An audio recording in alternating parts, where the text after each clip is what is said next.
It's not often that a game actually surprises me. Usually I'm pretty good at watching a trailer for a game and having a pretty strong sense of if I'm going to like it or not. I always do approach them with open mind and open cheeks. I'm always willing to be, proven wrong on my preconceptions coming in, whether it's positive or negative. If there's something I think I'm going to love but ends up being trash, I'm more than willing to take that on the chin, or vice versa. If there's something I go in expecting abominable dog shit, but then I get served a wonderful, tasty cuisine, I don't just stubbornly stick and cling to what I expected going in. Point is, like your mother's legs, I'm always open. It's very rare, though, for a game to completely blindside me. And that's what just happened with High on Life 2. I fucking hated the first High on Life. I despised it. There was pretty much nothing in that game I liked other than the idea behind the guns, because it reminded me of Oddworld. But everything sucked major ass. It sucked farts through a crazy straw. I couldn't stand playing it. It was janky. It was boring. The writing didn't make me laugh. None of the characters ever shut the fuck up for even a second. It was just unrelenting cringe, and I just felt like the game overall was a snooze fest. I didn't like anything about the first High on Life. And High on Life 2 gets announced, and it looked a little better, but I thought for sure there's no way this was going to win me over. There's no way I was going to like it. But since I play like every game ever made for my gaming channel, I gave all of them a fair shake. I, of course, checked out High on Life 2. Much to my delight, the game actually slaps. But it has one unforgivable sin, and if you've seen any of the reviews, you already know what I'm going to mention: the performance. The performance of High on Life 2 for the vast majority of players is unforgivable. It shouldn't have released in this state. For a lot of players, it doesn't even work. And that is completely unacceptable. They should have given this a little bit more time to bake in order to iron out those performance issues that so many players have been having. I've read that they've gotten a little better for some people, but still that doesn't excuse releasing a broken product. So that, of course, is a non-starter for a very good reason for a lot of people. I, however, did not have those performance issues outside of like the occasional stuttering and one or two crashes. So I got lucky in that regard, but I also have a fucking monster of a PC. So I want to give you my thoughts on it, and if you want to see the whole playthrough, it's up on Moist Critical Gaming. Go subscribe. Basically every game ever made, I'm playing over there. Anyway, High on Life 2 is such a significant improvement in every possible area over the first one. It is much more fun to play, and I think the main thing that contributes to that is their emphasis on movement. So in High on Life 2, you have a skateboard. You get it very, very early. And the skateboard is fun. It is fast. It gives you movement options. You get air dash. You get grinds and shit. There's a lot that you can do with the skateboard that makes the movement feel very, very fast, which is great. But it's not just that that's an improvement. So let's take it from the top. So I actually cared about the story and the characters in this one, which I would have never expected going into this because I hated every character in the first High on Life. But somehow in this one, it works. They had like a complete overhaul of their approach to writing characters and writing jokes and just the world around High on Life 2. And it works so much better. The way I describe this game is a modern 360 title. Every second I spent playing High on Life 2, I felt like I was in middle school again playing the Xbox 360 with some kind of wacky, zany game. It was really, really creative, especially its boss fights. Like, there is a boss in here that shrinks down to Ant-Man's size, and you have to follow him by following his coffee stains that he leaves behind, which isn't the most creative part, but what happens is, when you do take down his health bar, you do, throw him up against the lockers and shake him down for his lunch money. He has a phase 2, but not in the way you think. He infiltrates the game itself. So what he does is he gets inside of your suit, and your suit is your UI, it's your menu. So now you as the player have to fight him in your suit, meaning you fight him throughout your menus. So like he's fucking around with your sliders and stuff, and you have to like fight him with hitting him with the slider. He's messing around with like character dialogue because there's an option to turn it up or off, which that's a great quality of life feature there. And he turns it to ultra, so you immediately just start you get panicked because the last thing you want is every character to go back to High on Life 1 level where they won't shut the fuck up. And he's exploiting that, and you have to fight him to stop him from doing that. It is so creative. And then there's so many mini games in that fight. So there's a section where you have to like chase him through like your face mask, and the only way to get him is like you have to stab yourself in the eye with knifey. And you're literally stabbing yourself while he's playing basically Donkey Kong. It's really creative is what I'm saying. They actually went kind of whole hog into just, fuck it, we're just going to send the silliest ideas and hopefully people like it.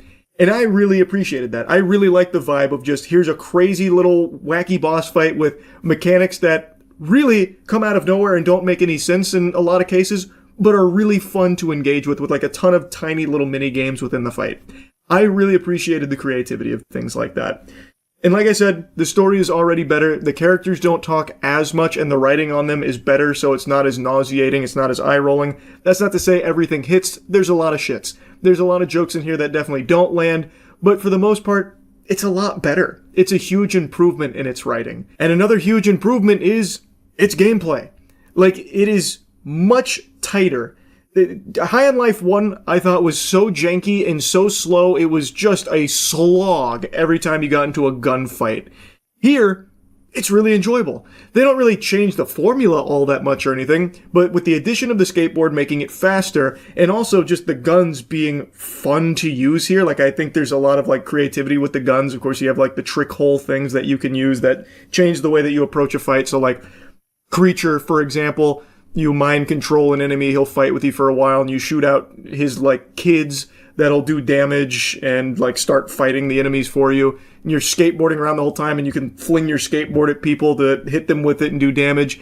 The melee is kind of non-existent. Like, there's not a whole lot to do with melee. You just swing knifey sometimes for a little bit of damage, so it's not like there's, like, a big, emphasis on melee or anything. But overall, the gunplay was better, the gameplay was tighter, and it was faster. So it's just a huge improvement across the board in its gameplay. Now, I do want to make it clear that doesn't mean that it's like the best gunplay you'll ever play in your life, but it is good. Like, it's above serviceable. Like, I enjoyed fighting things in the game.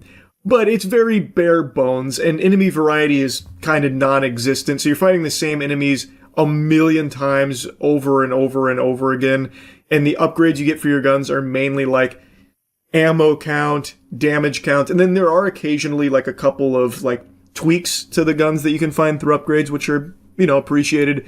But for the most part, it's very simple stuff. Like, there's nothing overly deep about its gameplay or its mechanics. It's all very simple, but it's done well enough that it's enjoyable. Another nice thing about the game is there's quite a bit to do. So I spent 9 hours on it, and I only did one side quest. I didn't do like a whole lot of exploring or side quests. I did like a little bit, but not much. And I was looking into it. There is like actually quite a lot of meat on the bones here. There is a handful of like important stuff outside of the main story, and a lot of like really creative things as well. So like there's an escape room that you can do, which is completely optional. I didn't even find it in my playthrough, even when I was exploring. And it can actually change the entire ending. I don't want to spoil it. It's a very, very cool thing that can unfold. And there's a lot of things like that in High on Life 2. So if you're someone that really likes to get lost in a world and likes to see, some things change as a result of choices you make, High on Life 2 actually has that. Which again, I would have never fucking expected. The end of the game, a lot of choices I made throughout the game ended up playing a significant role. Again, I don't want to spoil it, because it's very, very creative in how it utilizes your choices at the end. It was impressive. Really, everything about High on Life 2 shocked me. Because again, I hated the first one, and I had no expectations at all with this one. And I was kind of blown away. Now, not to get like carried away here, the game isn't like, a masterpiece or anything. It's still got plenty of flaws. And like I said, it is a very, very simple game. But I think that's what made me appreciate it so much. It really made me feel like I was playing like a 2009 Xbox 360 game that just unapologetically threw all kinds of quirky fucking ideas at the wall and just threw them all in a pot and, popped this puppy out here.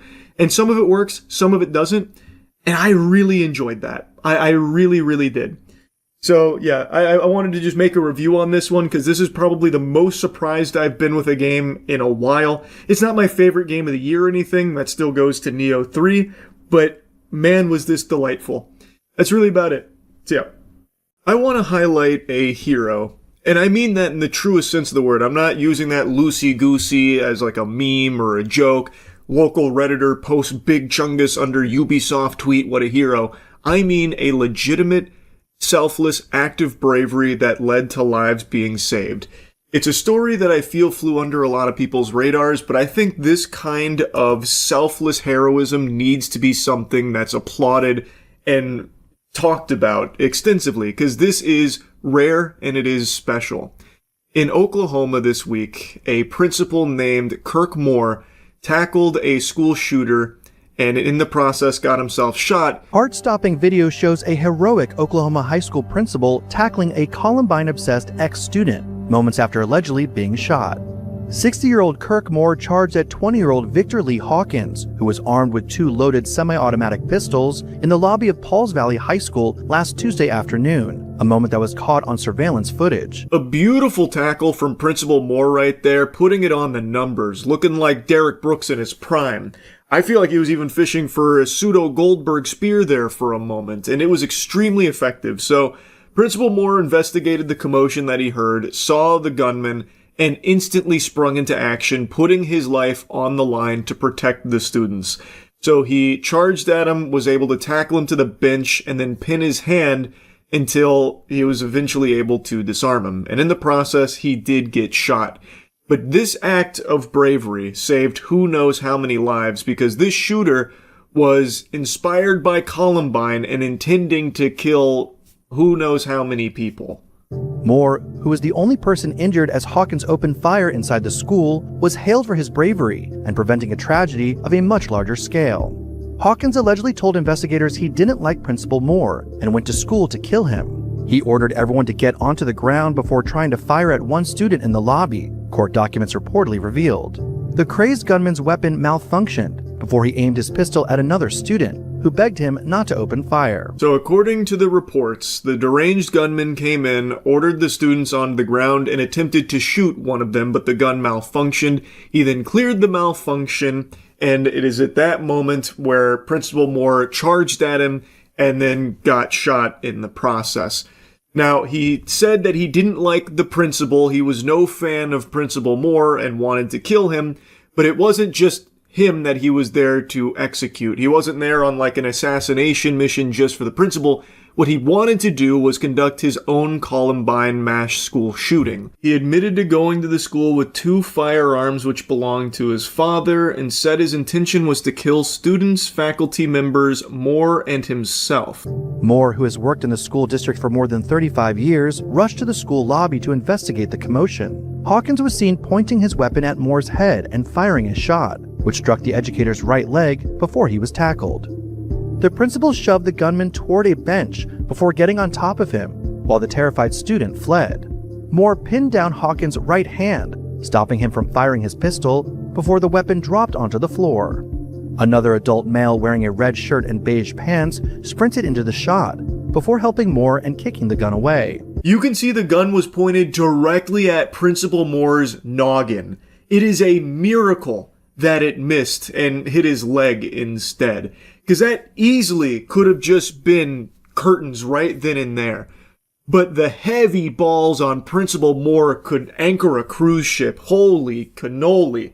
So he charges at him, again, putting his life on the line to protect the students there, tackles him to that bench, and then he uses like fucking Viltrumite level strength to pin him there. The way he like grabs his skull, I thought he was going to pop it like a scene out of Invincible or something right there. He's got him like fully immobilized there with his grip strength, and then squeezes his arm until he eventually drops the gun. Hawkins has been charged with shooting with intent to kill and other firearm-related charges and will appear in court on May 8th. Meanwhile, Moore said he's healthy and recovering after being hospitalized. In every sense of the word, Principal Moore is a hero. Who knows how many lives he saved that day?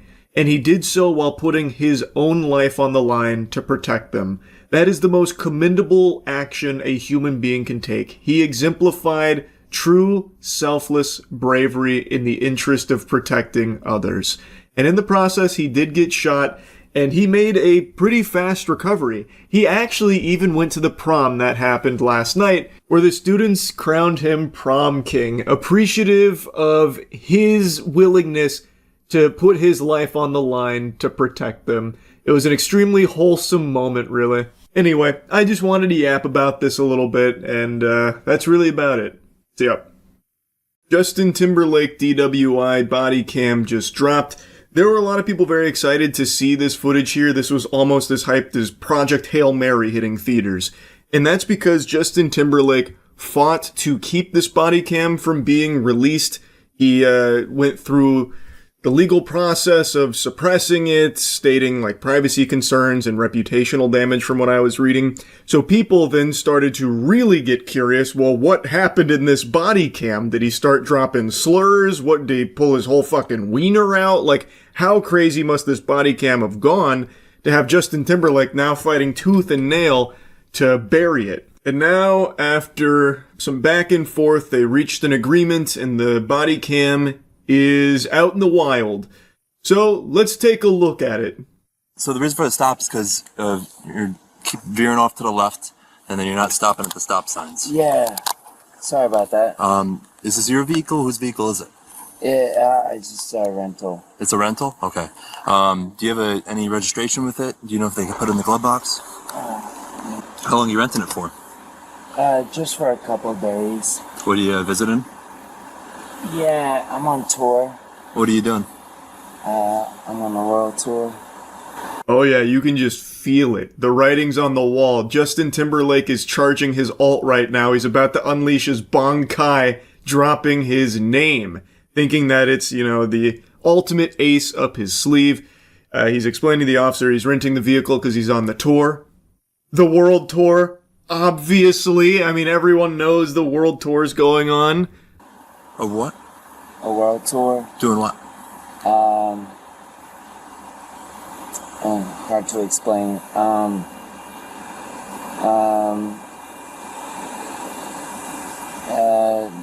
world tour. I'm Justin Timberlake. What's your name? Justin Timberlake. You are Justin Timberlake? Yeah. Do you have a license with you? Yeah, I do. There it is. He alted. I'm Justin Timberlake. Now, it does seem like he didn't want to utilize his noble phantasm there, releasing his name like that. It feels like he was trying not to, but couldn't figure out any other way of explaining the world tour. So then he says, I'm Justin Timberlake. And I'm guessing he was expecting the officer to get down on his hands and knees and start kissing his feet. My apologies, Mr. Timberlake. I had no idea. I couldn't say, I can't wait for the world tour. Can I get some tickets? But that's not exactly how it unfolded. I also don't really understand why it was so hard for him to explain what the world tour that he referenced is. How difficult is it to say that he is a performer? He sings and dances, right? It couldn't have been that hard. It's not the most confusing thing to explain. He wasn't out there trying to solve a fucking Millennium Prize problem here in mathematics. Unless Justin Timberlake believes that he's much more than a singer and a dancer. He's I'm an artist. In fact, I don't even like that nomenclature. I'm something of a divine creator of entertainment. So I'm finding it a struggle to explain this world tour to you. So, Justin Timberlake, perhaps you've heard of me? And then when we do this, just like you're doing right now, arms, feet together, arms by your side. You're doing it just now. I'm just going to re-explain it before we continue, okay? Arms by your side, feet together. And then you're going to keep your head straight and just keep your head straight. Only follow with your eyes, okay? Okay. You understand that? All right. Yes, sir.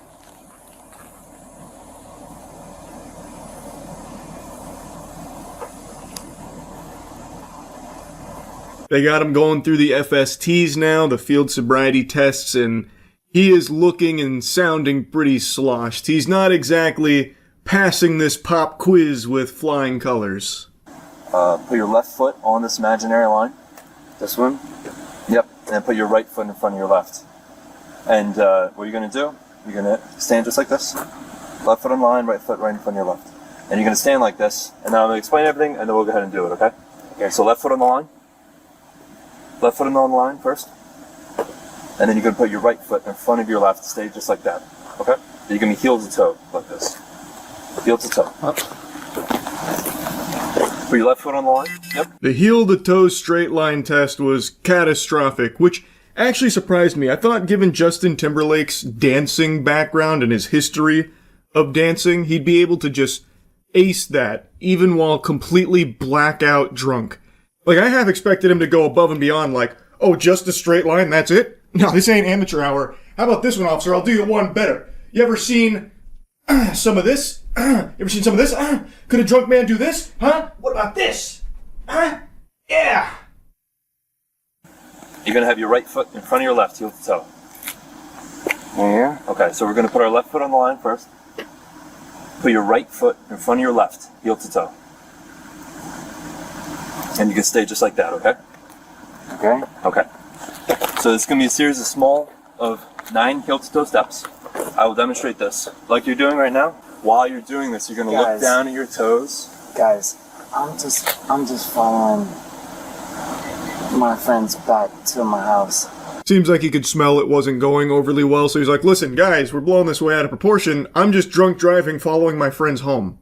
Like, this must be some kind of big misunderstanding. Like, come on, man. This is Justin fucking Timberlake. This guy has millions of dollars and has had millions of dollars for decades. You're telling me he couldn't call an Uber or have one of his, like, posse drive him home? This guy travels with, like, an entourage, I imagine. Nobody could drive him home. He is very clearly impaired here. Like, this is absurd. Right foot in front of your left. You gotta stay like that, and then Just like this? it's gonna look like that. We'll start, okay? We'll start. He's going to tell you when you're supposed to begin. He just wants you. I'm sorry. You're all good. I'm He just wants you to be in position. He's going to basically tell you when to go. Okay. So I'm gonna have you get in position, then you may begin. And then just walk. I'm sorry. I'm Here. Ready? Ready? I'm a little nervous. Left. I'm just, Right foot in front. And you may begin.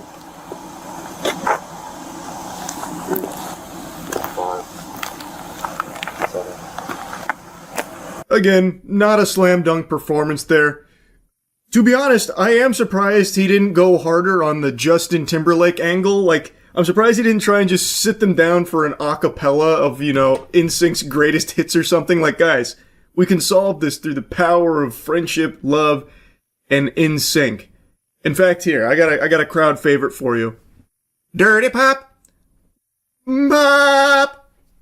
He starts breaking that one out. That one was always one of my favorite NSYNC tracks, the pop one. Hi, are you with Yeah. Justin? Okay, perfect. Yeah, we're doing a couple tests on him, okay? Help us. What's up? Help. You need help? No, I'm just kidding. Okay. We're just doing a couple of tests on him. I need you to hang out over here just so you don't Okay. interfere with him, okay? Player 2 plugs in the controller here, coming from out of nowhere, just in the pitch darkness out there, she just rolls up and then says, help us. Like, actually, like some shit out of Weapons or something there. It was very peculiar. And the officer's like, what? You need help? She's like, no, it's just a joke. I'm just yanking your chain. I'm just jerking your gherkin. What's going on over here? You got my friend Justin. Okay. Yeah, we just have to do a couple of tests on him, make sure he's okay to drive as well. If Hang it. not, we can have someone drive him. Right, gotcha. So she appears to be a member of his team, and then says that if he's not okay to drive, they can have someone drive him. Well, why the fuck didn't you just do that in the first place? Did Justin insist that he drive himself? I do my own stunts, guys. I'm fine. Yeah, I can't really see straight, but I'm good to drive. You gotta trust me here, damn it. I wrote Bringing Sexy Back. I know what's best for us. 1,000, 2,000, 3,000, 4,000, 5,000. Alright, that's all good. Alright. By the way, these are like really hard tests. Well, he was already operating the vehicle, so we need to make sure that he's okay. He wasn't operating the vehicle under any kind of impairment. Got it. That's all. If he's all good, Can I We'll charge send- my phone? Is that okay? yeah, you can go into the vehicle. That's perfect. Okay, thank you. Yeah, it's fine. Okay. Ma'am, do you have another way to get home? Can I drive? Have you been drinking? Nope. You haven't been drinking I tonight? had like one glass of wine. Okay, no problem. How are you related? Friends? Friends, obviously. Okay, if he's okay with you driving the car, you look you're fine to me? They got JT in the handcuffs now, after the series of field sobriety tests here. And then the lady who showed up, she's now, like, questioning what's going on. The officer's explaining to her, and then she's asking to drive the vehicle home. The officer asks if she has another way of getting home, and I have to imagine the answer to that question is yes, because how did she arrive here in the first place? Like, did a fucking spaceship drop her off? I'm really curious because she, I believe, does end up taking his car there, so I guess maybe she had someone from the team drop her off here. Like, maybe they have a GPS tracker on JT, so when they notice that he was stopped for a while, they sent her in as the cavalry to check on her. Like, I'm actually kind of confused on exactly where she came from. So I looked it up, and she was in the vehicle that Justin was apparently following. So I'm guessing, so she is the designer, and she was with her husband, and Justin was apparently following their car. So I'm guessing they noticed that his car was no longer behind them, so then they kind of threw that shit in reverse and went to locate him, and then she tried to help here, though unsuccessfully. But I don't look fine you to look you. fine to you. Oh, I was like, wait, no, what? you look under the front of the car. Hold on, what do I look like? You look under the front of the car. Do It's I fine. not look good? So he's coming with us. Okay. No, he's not. Yes, he is. No, why? He's being arrested for intoxicated. Stop it. DWI. Yes. No way. Yes. Don't say it. Yes. He's coming back with us. Speech isn't slurred. You're if arresting Justin Timberlake right now? Yeah. we Stop are. it. Yes. Why? He was driving drunk. He wasn't. Her strategy is quite the desperate attempt here. She's like, no, you can't be. You're arresting Justin Timberlake. No, stop it. No, he wasn't driving drunk. No, what? Nuh-uh. You guys are wrong. This can't be. This is Justin Timberlake. So, even though he didn't really play the Justin Timberlake card a ton during their interaction, she is using it willy-nilly. And again, it's not working. He failed every single one of our classmates. What do you mean? So at this point, so listen, this is a private matter with us and him. Okay, I can't really talk about it too much. Okay, just okay, know I he's got it. not. There has to be a moment of talking. No, not anymore. Please help me. Not anymore. Hold on. Okay. So Hold on. this is the registration. Can you guys please just do me a favor? Because you loved bye bye bye or I'm like happy. sexy back. I'm Like, happy. do me one favor. Let me ask him if he wants me to give him his phone. Yeah. I mean, This is insane. So it's not going to be a long thing. I'll let you walk up real quick. Please. Listen, help. Listen, Okay. listen. Take a breath, I'll okay? let you walk up real quick. She did it. She dropped some track names. Guys, bye bye bye, sexy back. We all loved it. So you're gonna help me out here, right? We're gonna get this solved. And the guy's like, okay, look, you can go talk to him. And as he is like saying like, okay, look, she's like, please help. Like, come on. So she's starting to get kind of rowdy here about the whole thing. But they do let her go talk to Justin about his phone specifically. And I gotta tell you, I do really like the attempt from her to, drop the old boner jams, as the get out of jail free card. Guys, we all liked bye bye bye, right? And just imagine a world where that works, where the officer's like, wait, oh my god, Justin Timberlake, he's in sync, that's right. I love that one. Bye bye bye. Yeah, alright, let's go get him out the back. Oh, what were we doing? We feel like real fools now. Thank you so much for reminding us. What was the traffic violation I missed? I observed you. Just so I know for future reference. I observed you failing to fully stop at the stop sign, and then while you were driving, you failed to keep right on numerous occasions. So you're very. Wait, start over? Sorry. So One more time? you failed to stop at the stop sign, and then while you were operating the motor. Actually, Justin, I think I can chime in here as well to help you for future reference. Just don't drink and drive. It's like the easiest thing in the world to avoid doing, especially for someone with the endless resources that you have. Just call an Uber or have one of your friends that are constantly around you to drive you home when you've been drinking. So that way, not only are you safer for it, but all of the innocent people on the road around you are as well. So you're not jeopardizing their safety. It's actually really easy to avoid drinking and driving, believe it or not, Justin. Yeah, happy to answer anything I can. Is this the normal process? Yeah, everything is pretty standard. Nothing of the ordinary. We do this for everyone that gets arrested for DWI. Is there anything specifically about it? It's just standard protocol. Gotcha. I appreciate you boys for doing your job, man. I appreciate that you understand that we got to do Yeah, I our thing. appreciate you boys for doing your job. I had one martini and I followed my fucking friends home. And I appreciate you boys for doing your job. Yeah. Man, you can just tell by his eyes, he is just not there right now. It really does look like he is hammered, and he keeps doing like these long pauses and then a slight smile, like this devious smirk. It's odd, but it's because he's drunk. Now, I will say, this isn't the craziest body cam ever released. I went into this expecting it to be just truly degenerate because of how Justin and his team were responding to it, doing everything they could to stop it from being released, silence it. So I really expected it to be much worse. And I think the decision to try and bury it was one that shined a much bigger light on it and most likely had even more people tuning in to see what he was trying to stop everyone from seeing from the body cam. As I've always said, I have no respect for drunk drivers, so I think this is a huge L for Justin Timberlake, and also the follow-up L of trying to suppress it. That was a terrible decision there as well. That was a rough chess maneuver they attempted. Anyway, just wanted to yap about it a bit. That's it. So yeah. I told you, it's only getting worse, man. Yesterday I made that video going over the silly, goofy fight over Pokemon cards at a restock, which, again, Pokemon restocks are basically the purge at this point. You're not actually even going there for product. You're going there to either get your teeth punched out or your skull caved in. It's just become a place where it's a PvP-enabled zone, and people throw hands and try and get as much Pokemon product as they can, just gluttonously consuming it to try and turn around and sell it for a profit.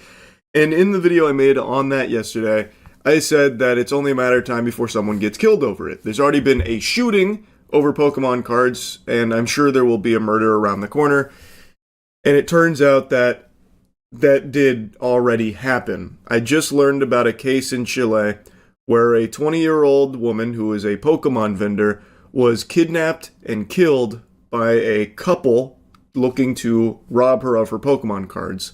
So they kidnapped her and murdered her in her apartment and stole her Pokemon cards. Now, there's no English outlets reporting on this case as of right now, so all of the information I'm getting comes from Chilean sources directly, which I have to translate. And on YouTube, they only have auto-dubbing available, which I find to be pretty unreliable. I don't think it's entirely accurate, but I've checked some people in Chile that are relaying the information as well that corroborate a lot of what the auto-dubbing is saying. So the story is true based on all the information here. Just certain elements of it might be a bit incorrect, like the value of the Pokemon cards they stole. It's reported that this couple robbed and murdered this woman for 3,000 pesos worth of Pokemon cards, which is not expensive. That's not a huge value there. They didn't get the fucking one piece or anything. They basically got like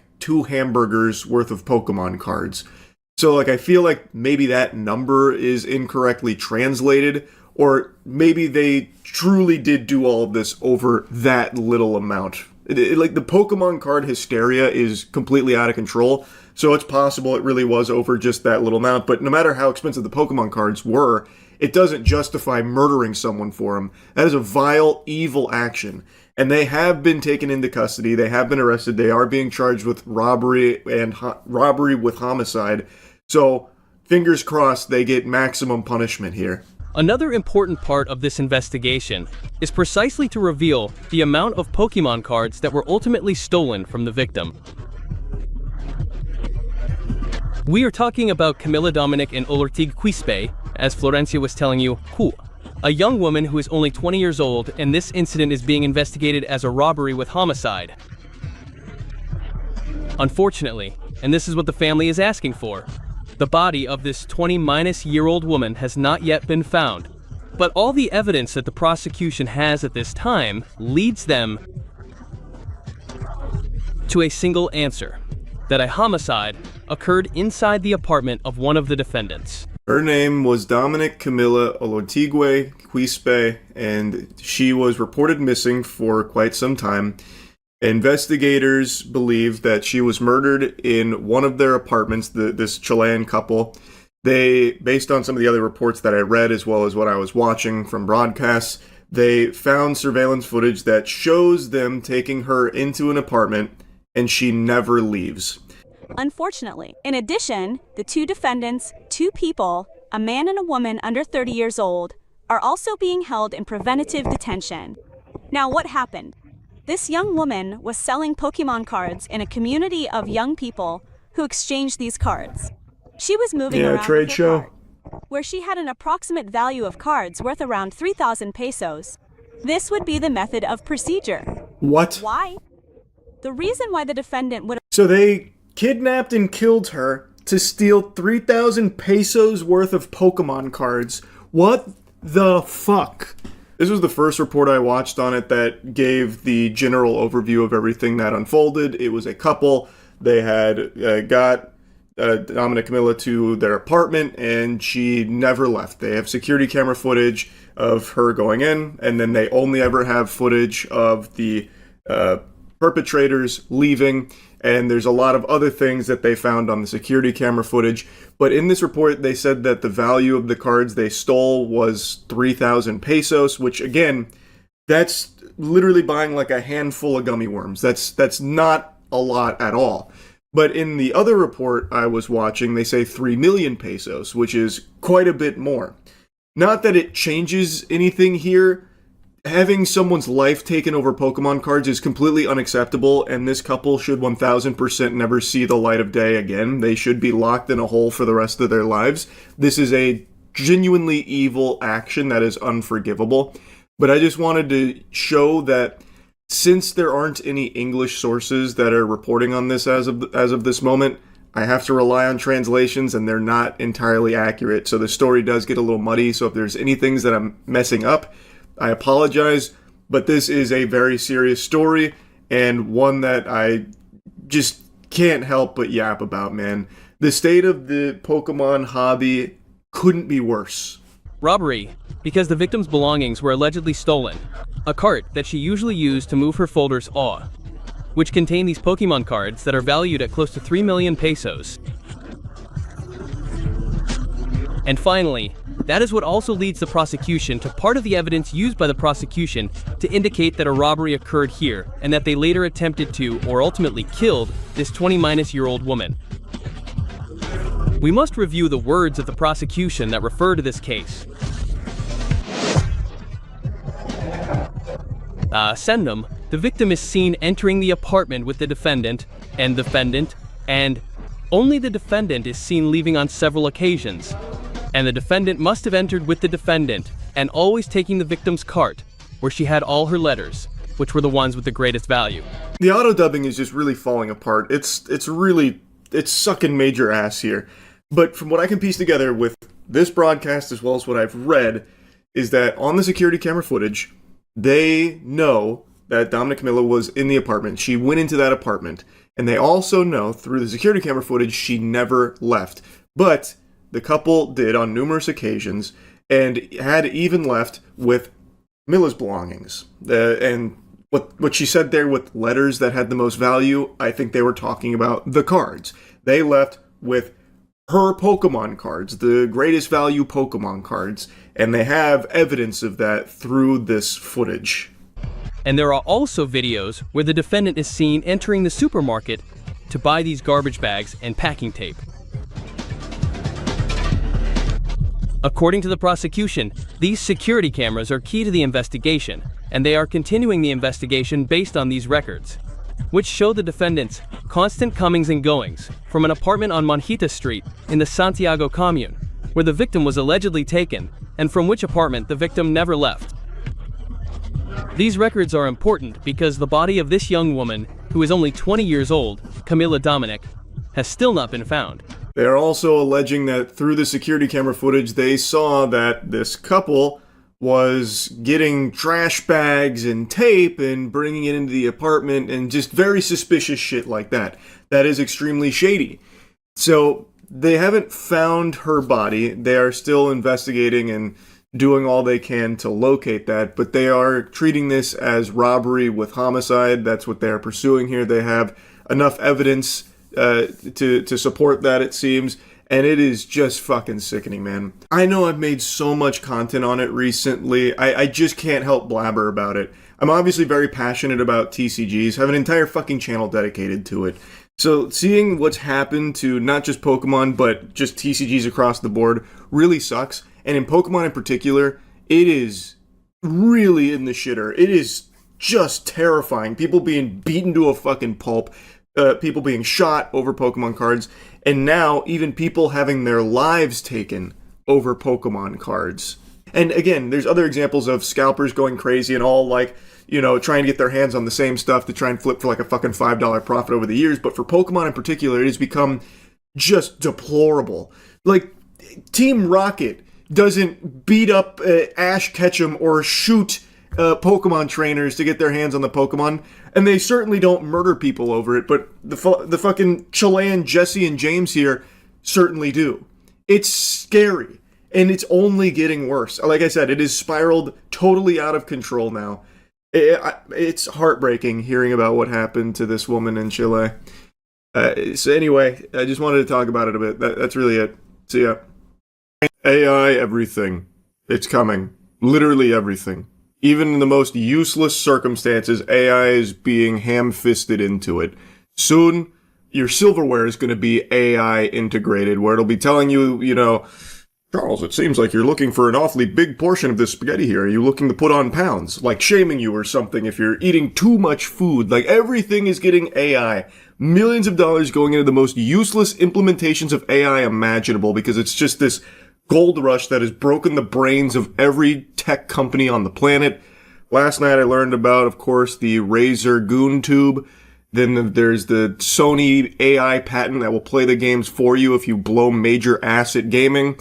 There's also the HyperX Brain Reader AI headset. Like, it's all just so fucking fundamental trash. Like, even from a conceptual standpoint, they are just terrible ideas that AI does nothing to actually improve anything with what they're pitching here. It just makes shit worse and makes everything more expensive for consumers.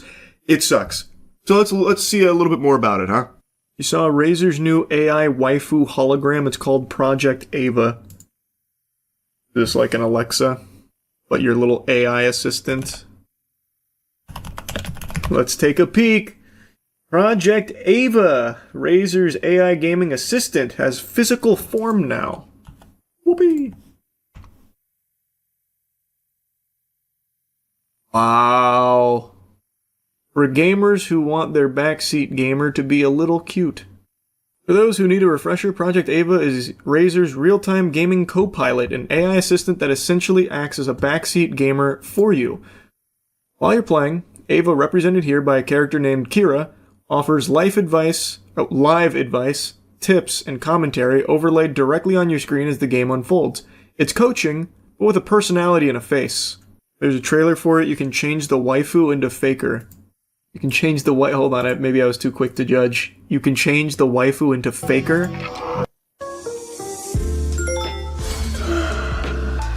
Wakey, wakey, rise and shine. Morning, Joey. You were snoring again.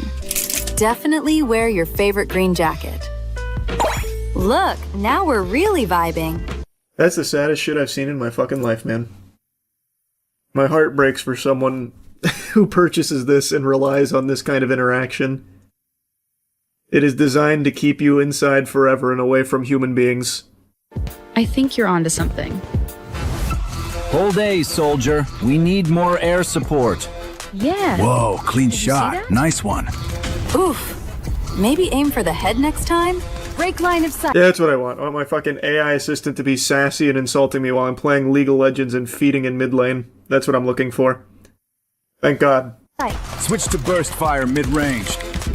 GG, that was amazing. Ready to go again? This is Project Ava, your AI desk companion. Oh!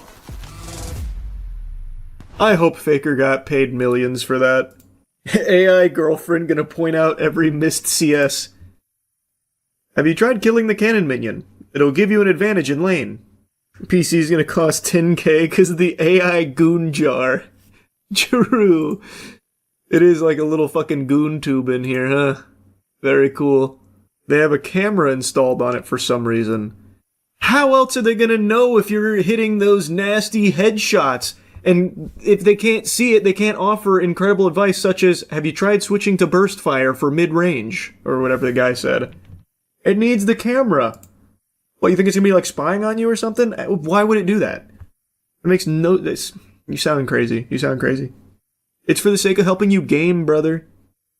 It's your AI assistant. It wants to see you as much as you want to see it. Bringing her to Dave & Buster's so she can backseat me at the Crane Games. Oh my god. That's unlocking the full potential. Bring her to the casino to gamble. Well, she wouldn't be able to help you gamble. That'd be a worthless use. Have you seen the news of PlayStation AI patent could see games play themselves when players get stuck? Sony AI patent will see PlayStation games play themselves when players are stuck. AI-generated ghost player assistants would help out players who can't progress in a game. As described in patent documents, Ghost Player would see players call down an AI-generated ghost version of the player character, which could either play out the solution to a particular part of the level or complete it entirely. Originally filed in 2024, World Intellectual Property Organization published an international status report on the patent this week. For example, if a player were stuck on a puzzle in an Uncharted game, then they should just stop playing games forever. Holy shit, that would be beyond tragic. The guide mode would seemingly present an AI-controlled Nathan Drake demonstrating the solution before the player did it themselves. The complete mode would simply complete the section for the player. I just don't even... What would even be the fucking point in playing? I don't get it. Just, if you're that stuck, just look up a gameplay video of it on YouTube. Look up like a fucking walkthrough. Grow up. Oh my god, what a huge waste of time and resources to make a ghost player. Oh my god, this is our reality. Oh my god. Holy ads. I'm so tired of you guys not appreciating good ad placement. We still have unused space for more ads. So you're not even getting the worst of it here. It's only 1, 2, 3, 4, 5, 6, 7, 8. It's only 8. And only one auto-playing ad. I can even see the article here. Like, well, pieces of it. Also in AI news, HyperX just revealed an AI gaming headset that can read your mind and make you play faster. HyperX reveals headset that uses AI to read your brain and make you faster. Great news in gaming here. Nothing but positives, huh?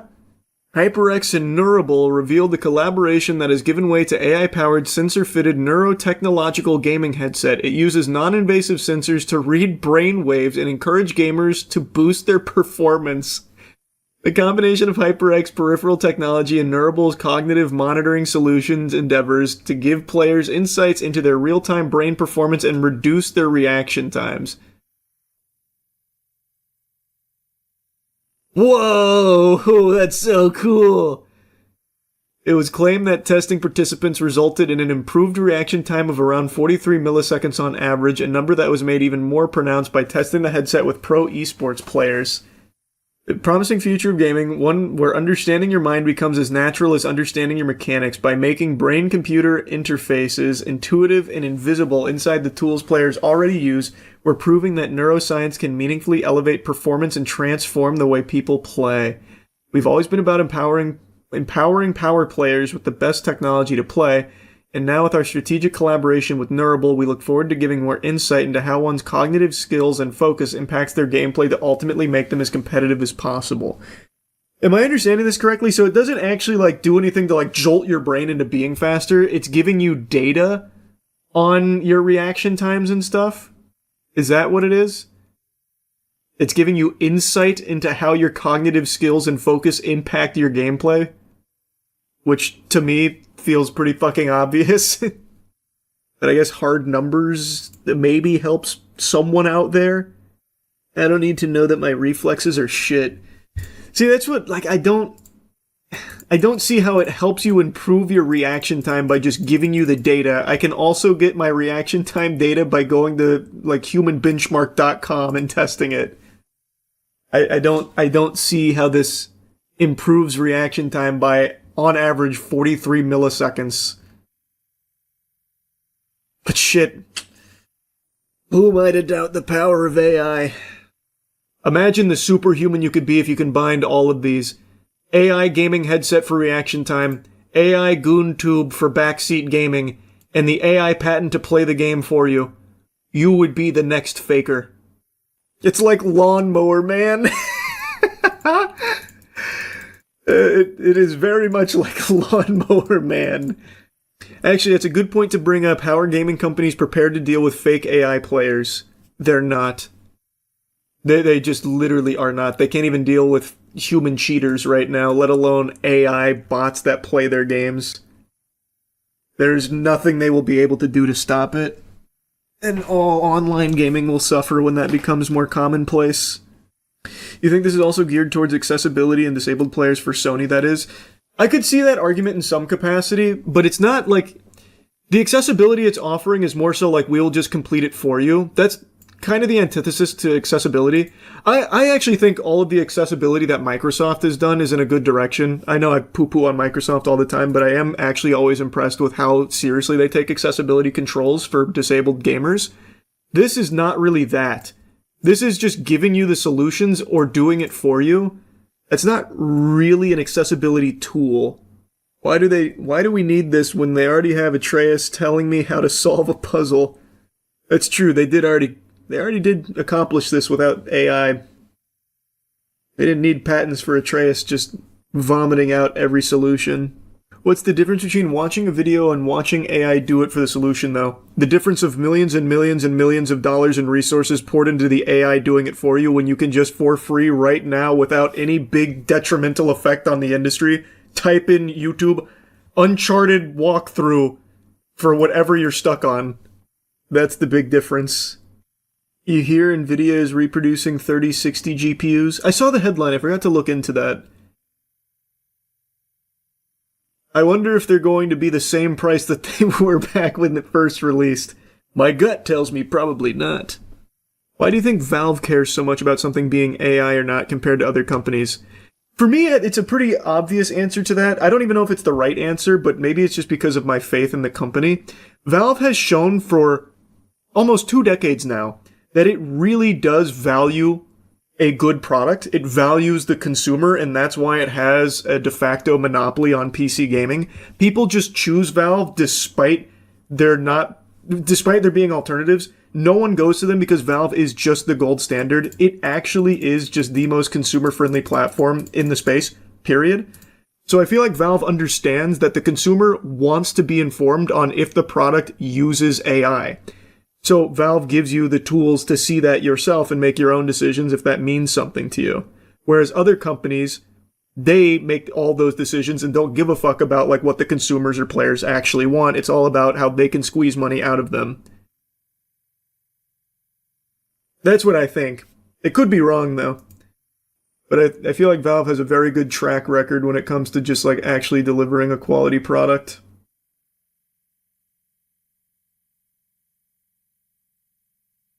Because there is literally no reason why every company wouldn't just follow Valve's example when it comes to AI. Just tell the consumers if this is an AI game. If they don't like AI games, they won't play it. If they like AI games, they'll buy it and play it. There is nothing wrong with giving consumers more information. That is a good thing, no matter how you spin it. Keeping it a secret, that's shady, that's scummy. Remember, Valve started Battle Pass. Did they? I don't think they were the first. What they did start, though, is gaming gambling. The loot boxes. they started that one. They opened Pandora's box there. I don't know about the Battle Pass, though. The Dota 2 compendiums were the first Battle Passes. I think all of this started with Bethesda trying to sell us horse armor. It would have always ended up this way. Bethesda was just the first one to do it. There's no world where gaming evolving into the absolute juggernaut industry it is today wouldn't have been exploited in the exact same way, with or without horse armor. Yeah, that's how we got on this subject, was talking about Project Ava. That's how we went down this fucking rabbit hole. It is such... I hate it. It's so ass. I really do not even see who this in particular is for. I don't. Outside of Gooners. Like, I mean, like, the target demographic it's looking for is, like, gamers looking to improve their gaming and also have, like, a social companion. But I don't see it ever being utilized for that. It will absolutely just be, like, a replacement friend. Who the fuck is going to want AI to backseat game them forever? Offering snarky remarks like, have you tried hitting your headshots? Sounds like shit. You lack empathy. I don't know if that's a meme or not. I've said this a million times. My heart fucking breaks for the people that are growing up with this kind of thing being normalized and like their main socialization coming through a computer screen, not being able to connect to human beings. I have so much empathy for that. 1,000,000%. Which is why I advocate so strongly for disconnecting, bucking the trend of relying on AI to be your pathway into the world, or what you think is the world, and instead going out and actually trying to make meaningful connections with human beings and socialize with real people. You sound like the Unabomber. Was the Unabomber talking about AI GoonTubes too? I haven't read his manifesto in a while. I can't recall if that was one of his big pillars. Ironically, there's another AI waifu hologram made for lonely people. It's called Lepro Amy. It's designed specifically for emotional intimacy. Surely that will help all of the lonely people. That's the solution. To isolate further. Can't say I've heard of this one. Lepro Amy? Oh yeah, this was also announced at CES. And it is also another GoonTube. Well, I guess not fully a tube. You'd have to like pop that off, which it doesn't seem like would be very easy. Lepro Amy, a device the Chinese company openly markets not just as AI companion, but an AI soulmate. Oh, good idea. There was no live demo as the show floor was too loud, according to staff, which felt oddly fitting for a product meant to simulate emotional intimacy. Even silent, Amy drew a crowd. Very cool. What do you mean you remain unconvinced that people don't need an AI friend or soulmate? That's why we're born in this world, to find our AI soulmate. And then die in front of it, fucking 80 years completely alone, living off Doritos and pizza and broken dreams. That's the utopia. Wasn't there a movie about that? There's a few movies about that, but there's one people always reference, the Joaquin Phoenix one. Her, I think. A guy who married Miku is just living in 2025. Oh man, that guy was so ahead of his time. What was his name? I can't even remember now. The guy who married Miku a few years back? Yeah, this guy. He saw the vision. He knew where we were heading. And now we locked down Miku so no one else can have her. Didn't he get sad when Miku underwent maintenance? Yeah, that was actually... This whole story is really sad. Like, it is like legitimately sad. But you're referencing when they brought her down for like a patch or something, so his wife basically died for a little while. The whole thing is like legitimately actually sad though. I imagine a lot of you are tired of hearing me whine about insomnia in the intro of some of my videos recently, lamenting my lack of sleep. Well, that's too bad, Buster. And dagnabbit, I haven't slept again, in case you couldn't quite tell. And you know what? I don't feel like turning that light on over there, so you're getting the scary campfire lighting right now that makes me look like a character out of Fear and Hunger. So deal with it.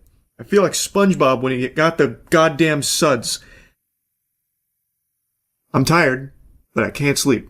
Been tossing and turning, laying around, not able to catch any Z's, so I decided to go to the old tried and true method of getting a wonderful lullaby together to help me fall asleep peacefully, making fun of Pokemon scalpers. Get away from me! Hey, yo, you are... Get away from me! Stay behind me! Get away from me, dude! Hey, You're putting your hands Don't on call the cops. You're You're putting behind your hands me. on me for You're- assault. No, You're sir. assaulting somebody right now. You're assaulting me. If you see a Pokemon card vending machine, just know you entered a PvP zone. They're like the most hostile places on Earth. Anytime there's a Pokemon card vending machine with multiple people around it, you know shit's about to pop off. Now, it usually doesn't result in like a full-blown fight with haymakers being thrown or anything. Typically what you get is what you saw right there, where it's a lot of like boxing out, like he's about to try and get a rebound, while desperately trying to swipe for more Pokemon card product from the machine, as someone's trying to get around him to take control of the device themselves. It's a lot of bumping and grinding, but make no mistake, this is only elevating in frequency and aggression, and I imagine it won't be long now before we see our first fatality at a Pokemon card vending machine as people fight over these products so they can scalp them online for a $2 profit. You're over here putting your hands on me. Get away from me. Yo! You're over here assaulting me, bro. Now it's starting to get a little scrappy. The guy in the glasses got a little feisty there. He like went over top of him, and I thought he was going to give him a fucking titty twister right there, just start tweaking on his nipples the way he like wrapped around him like a fucking jetpack.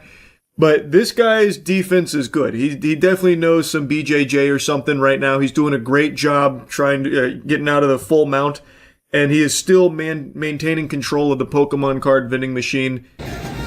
Step away from me. You're Get away assaulting from me. me. You're putting your hands on me. Look, get away from me. Brother.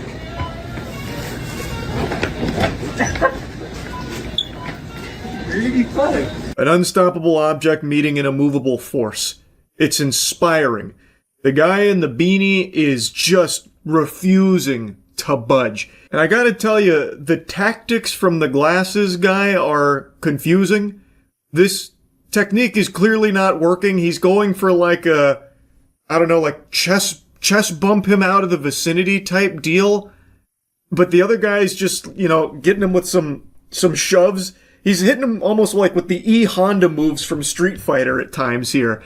Yet this guy does not give up. He still keeps trying to like swoop in there. Now, Pokemon card vending machines have a glitch in them right now that a lot of scalpers are exploiting for their own financial gain, where Pokemon card vending machines have a limit where a customer can't just buy out the whole machine and leave everyone with their fucking dick in their hand. But these fucking worms, these degenerate dweeb dork losers, have found a way around those limits by doing like basically a frame perfect speedrun trick.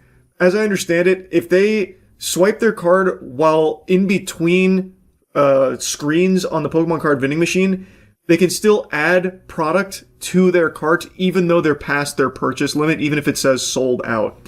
So that's how a lot of them are glitching the machine.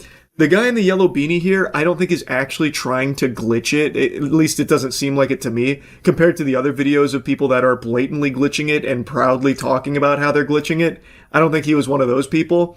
But I think the guy who's desperately trying to get in there probably was. I think he was probably going to do that, and he was upset that he wasn't there first so that way he could take all the inventory. That's my hunch, at least. You're bleeding. You're over here. Oh, you already got stuff, bruh. Let people go. I'm alive. You already got stuff. You better bruh. get away from me. You already got stuff, bruh. It's crazy. Now, of course, it is entirely possible he is attempting to glitch the machine, and that's the reason why this guy is so desperately trying to get in there, because he knows once he, goes fucking turbo mode here with the glitch activated, then he won't be able to get any product for himself. That's also equally possible, but I'm going to show you some footage of someone who did glitch the machine, and it just looks different than how he's doing it. But before that, I want to show you someone trying to glitch the machine the old-fashioned way, the way our forefathers used to scalp Pokemon products and ruin this hobby for children. What? Get out from behind there now. Okay, I'll get No, now. Okay. He's got the spirit, but he doesn't have the brain power for it. The body is willing, but the mind lacks the neurons to pull off the glitch. So he said, to hell with it. I'm gonna do it my way. So he crawls behind the machine to unplug it, I think in an effort to reset his limits, but then he got stuck. So one of the employees is over there just trying to bargain with him to get the fuck out from behind the machine, but he is firmly lodged in there. I wish I could find a longer video of this, because I have no doubt he probably got filmed by a couple of people, because he is now like a turtle on its shell. Like, he can't get out from the machine. He is now just fucking stuck there.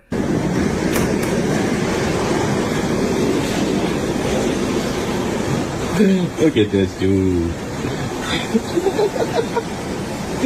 Glitching out the machine like a loser.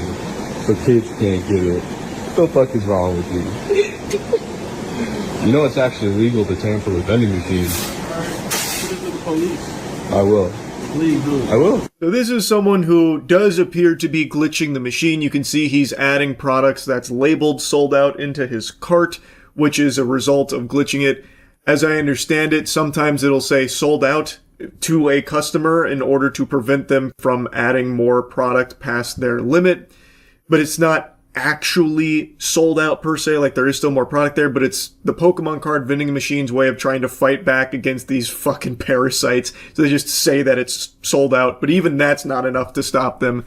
So this guy is apparently glitching it out, and this guy is now just insulting him to his face, and he mentions that tampering with vending machines is illegal, that it's a crime, which I'd never heard of before. And I looked it up, and I guess, yeah, it does seem to be true. I don't know if anyone's going to get arrested for this, but that would be fucking amazing.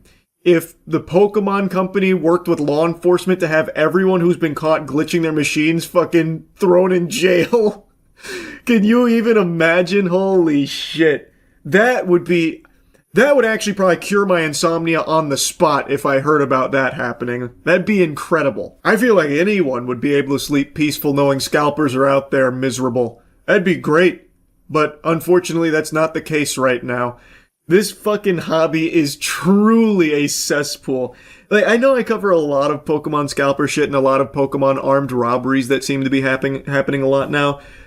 And I can't help it. It's just out of control, and I gotta yap about it. This shit is fucking disgusting. Hell yeah. These guys are the guys glitching it, as always. Mm-hmm. Dude, I know who you guys are. You're the Tui boys. I know it. Hell yeah. Hell yeah. It's alright. Just goes to Pokemon Center. They already started one on you guys up north. That's fine. I don't give a fuck. I'm enjoying this Red Bull. You enjoy it. Having a good day. Oh, the way he's nursing that Red Bull there, just sipping it like he's at his first fucking college frat party with a PBR in his hands and unable to figure out how to socialize. So all he does is try and like put his hand in his pocket and drink from the fucking can. Just to try and make it seem like he's not bothered by this, even though he clearly is. So a big thing that's been happening is people glitching the machines. And when people glitch them, they immediately get filmed and shamed, it seems. Even among scalpers, that's apparently a big no-no. So now, all of these losers that are glitching the machines are being filmed by, in a lot of cases, other scalpers who are pointing and laughing at them. So now there's, in the world of Pokemon scalpers, there is people even scalpers look down on. And it's these Pokemon card vending machine glitchers. It's pandemonium out there. There are so many videos of people just going up and insulting individuals or even groups sometimes that are glitching these vending machines. It's a ton. But I don't think I need to show you all of them here. They're popping up every single day, and multiple times a day. So anyway, I just wanted to make fun of some Pokemon scalpers again. That's really about it. So yeah. What a great day to have ears. I just heard something incredible. Typically, I'm pretty quick to spit on Twitter. If there was a leaderboard for Twitter haters, I imagine I'd be towards the top percentile there. I get up extra early to insult that platform. But I've got to give credit where credit is due. They just implemented an amazing system that allows users to see where accounts were created, like where they're based out of. And I genuinely think this is one of the best changes that platform has seen, especially in the current day and age. I'm sure by now all of you are familiar with dead internet theory. I probably don't need to rehash that. I've even made a whole video going over it. This kind of change to that platform, I think, paints the clearest picture for the reality that we live in for the current cyberspace climate. Tons and tons of accounts that are preaching things about like American politics or this and that have now been outed as being foreign-based, not actually American. And of course, that's only one of many things that have spawned as a result of this change, all of which I think are extremely positive to real people that try and engage on the World Wide Web. Every single day, and I've gone over the stats before, but every single day, people are led to believe that they're interacting with one another when they go to a social platform like Twitter. But the reality is, according to the data, 60% of all internet activity is bots. It's not real. It's fraudulent. You are not interacting with a human, most likely. You are more likely to be interacting with just some kind of fucking rage bait algorithm or something that's constantly like poking you, pushing your buttons to keep you engaged because it's making them money somewhere in the pipeline. Now, to clear up some confusion, it's not doxing its users. I've seen a lot of people crying foul, trying to force feed farts down people's throats about like how this is a huge violation of trust. And I think you guys know me by now. I am someone who preaches the value of privacy, which is unfortunately just completely dead in the modern day and age. No matter what you do, privacy has completely vanished at this point, and people have welcomed it with a smile on their face. So even though privacy has become basically just toilet paper for organizations to wipe their ass with, I do still think that there needs to be something users can do to stay, off the grid to some certain extent. But when it comes to this, I actually think Twitter did a pretty good job of ensuring that it's not actually putting their users at risk from this location data. Something that they made a mention of is that in countries where freedom of speech is limited and there could be like punishment for what users are saying in the region, they can instead just show like the broader region there as opposed to like specifically where they're at, where they could face retribution. I think that is a smart decision there, so that way users aren't just immediately on the fucking chopping block in places where freedom of speech is poo-pooed. So like, I don't really think it's doxing users, and I actually think this is a very valuable thing because all these accounts now that are really upset about it are ones that are actively trying to meddle and pretend to be what they are not online to influence or brainwash or what have you, or make money off of this impersonation. And I think this is a good step in a direction where people can finally see what's real and what's fake.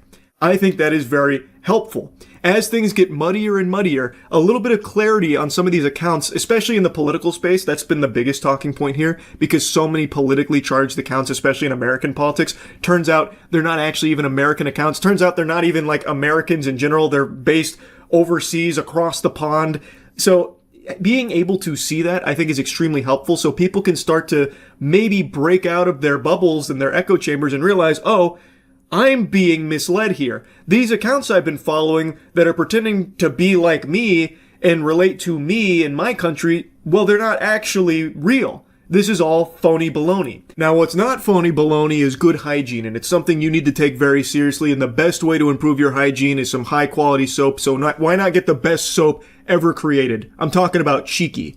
Right now, Cheeky's got our big Black Friday sale going on where you get 20% off all of our soaps using any creator code, so go to usecheeky.com and get yourself some soap. Now, I learned about this whole Twitter change from Dolan Darkest, whom he's been like my go-to recently. He has got his finger on the pulse of fucking everything happening online, and he presented a lot of really interesting ones, so I want to show you a couple of clips from his video here. Pro-Trump, pro-American accounts were based out of Nigeria. One account, simply called American, from Pakistan. Accounts designed to get money for Gaza were based out of Nigeria. Vladimir Putin News was from Pakistan, and there were plenty of scammers pretending to be white women. I feel like it shouldn't be that surprising to people that a lot of these accounts are actually just fucking bot farms somewhere overseas. It seems like a lot of them were based in Pakistan. Like, it really isn't like the most eye-opening news ever that these accounts are fake. There is a business here where they are fanning flames, keeping people fearful, latched onto their titty, suckling their milk because it's making them money. So they meddle in foreign affairs in order to build a following and make money off of it, and constantly feeding you things that'll keep you afraid and keep you coming back to their pages. But it's not real. They are based outside of the area for which they so passionately fight for and pretend to be from. It is impersonating. It is lying to you. One account known as Lisa Artist posting "Nobody wished me on my birthday" and posting this AI slop saying "I am ill and fighting with cancer. Can I get likes?" There were plenty more bot accounts just like this, and they were all based in Pakistan. To be fair, if you were seeing all of those AI trash pictures there and were still like believing that they were the legitimate owner of the account, you need actual help. Like, you need to be fucking institutionalized. Like, even before this changed, it should be blatantly obvious to you that that is a scam. Those are fake. I don't know how much more clear it could be. But here's even more clarity there. So just in case you were fucking delusional, like, you know, Bugs Bunny dropped a piano or like an anvil on your head like it was a cartoon and it made you fucking stupid that you actually thought those were really the women behind those accounts. Well, hopefully this will clear up the confusion around that. Mariah Carey's account was based in Israel for some reason. Philippa Fransson from Sweden tweeting out, "I'm proud to be white." Turns out they are from India. And the list goes on. One anti-Trump Democrat account that claimed to be living in New Jersey was actually from Kenya and deactivated their account after this was exposed. Worth mentioning briefly that there was allegations that when the update first rolled out, the official Department of Homeland Security's Twitter account said that it was based in Israel, though they said that this was fake news, like it was the result of a glitch or something like that, and now it displays that it's based in the United States. Though don't know for sure, and none of the articles have been able to verify if that truly was what was displayed in the beginning. I guess we'll never fully know, but thought it was worth putting in here anyway because it was something that was a big story that arose from this change. It's been pure chaos, pandemonium, as users have the rude awakening that a ton of these accounts they see every day, or maybe even interact with, or maybe really support, well, they're not all that you thought they were. Turns out there's a lot of underhanded tactics and a lot of shadiness going on here, if you can believe that. I actually think that the head of product at Twitter really did kind of sum it up best for why they felt the need to push a change like this forward. This is an important first step to securing the integrity of the global town square. As much as I find that vomit-inducing that they try and call Twitter like the global town square, like it's kind of cringe, that's a really good point. In order, like, if you are going to treat it like the town square where everyone congregates and talks and yaps and exchanges a lot of things, keeps everyone abreast on what's going on, well, there needs to be some level of trust, and that's just completely gone as the town square has been infiltrated by bad actors impersonating and pretending and scamming and misleading. So by having the location data be something accessible to the users, it is an effective first step at being able to deduce who actually is even a real person in this town square anymore, or who's just here to exploit and manipulate and scam and mislead. I think one of the most insane multi-layered scams to come out of this. Last year, a few OnlyFans accounts went viral on Twitter because the models were pretending to be trans in order to get attention when they were actually cis women. Well, as it turns out, these OnlyFans models were actually Indian and African men pretending to be white women who were pretending to be transgender. That one had to be the silliest one that he brought up there. That one is just kind of like a wacky plan. That is quite the scheme there. So, like I said, I actually do think this is a good change to the platform. I really do. So yeah, I just wanted to yap about it a little bit. That's it. So yeah. Are we staring down the pipe of the end times? Are we about to experience an apocalyptic flood a mere 3 or so weeks away, as prophesied by a guy on TikTok? A chosen one, whom the Lord apparently dropped this patch note to with a little sneak peek, giving him a warning, and then also issuing him the noble task of building arcs to save as many as possible? On the surface, it might sound silly that a lot of people are genuinely questioning if this prophecy is going to come true, much like the last Doomsday TikTok prediction, but when you really dive into the meat and potatoes of it and get into the weeds, it's even sillier that anyone, even a single person, would for some reason believe this. It is always just a source, trust me bro type moment. A guy on TikTok claims he received a vision from God, and he draws a big distinction that this is not a prophecy per se, just a vision of the end. That on December 25th, the world would, start flooding, wiping us all out, and that he is now, going the route of Noah needing to build arks to save people. That's exactly what he's been doing. His math, I think, is a little off when it comes to his estimations on how many people they can hold. I've seen a bunch of big numbers tossed around, and based on the video footage he's provided of the boats he's building, I don't think the numbers he's proposing would ever work unless everyone gets hit by a fucking shrink ray or something. Like, it'd be real tough to start making those numbers work that he's tossing around all loosey-goosey. But as for if the world's going to be flooding in 3 weeks, I'm not exactly sold on that. I live my life by a simple rule. There are two kinds of men on this planet. Men that have tried to suck their own dicks, and liars. And I don't exactly know where this guy fits into that yet. I guess we're going to have to wait and see on December 25th if the world starts flooding. And if it does, Jiminy Christmas, I'm going to feel like a real fool for not believing him and booking a ticket for one of the arcs. I just learned about this on stream a little bit ago, but then dove in and did my own homework on it, perusing TikTok, the experts. And there are quite a few videos with millions of views talking about this and showing like some level of genuine concern. Some of them are just trolling, but there are people that actually think this one's got some real oomph to it because he did build some boats. He did build some arcs. Gotta tell you, sports fans, even if the world doesn't flood in 3 or so weeks, this guy is still going to be set like a sailor here with all these boats he's got at his disposal now. Man, fucking, maybe it wasn't the Lord who gave him that task. Maybe Davy Jones came to him in a dream to build some boats, and dag nabbit, it did work. He's got quite an impressive collection of boats now that he is building. Did you talk about the guy who's creating the Noah's Ark and said December 24th the world is going to be flooded? Another doomsday prophecy? No, what's his name? I'll check it out. Yeah, he said the events of the Bible would reenact themselves on the 25th of December onward. Who? You keep saying he. Who is it? Noah? Did he himself come back? He respawned? Like, who is it? Ken Ham. Are you sure it's Ken Ham? Because this is old. This is a guy who built the Ark Encounter, where he made like a horrible Noah's Ark. There's no people keep reciting the goddamn prophecy without saying who prophesized it. What good is that? Who is it that built the Ark and is saying the world is flooding in 3 weeks? I want to look it up. I gotta get prepared if he's right. The guy's name is literally Noah. I'm just gonna try and type like a fucking caveman here. Well, that didn't work. Oh, wait. Is this it? Ebo Noah? Oh my god, wait, that my search actually did work. I typed that in like an actual Neanderthal. I typed in, he said world flood December 24th built Ark. And it worked. Is this it? Ebo Noah sends warning to people ahead of the December 25th flood that he said God revealed to him on flooding the earth and to make an arch to accommodate every living creature on earth in pairs just like Noah did in the Bible.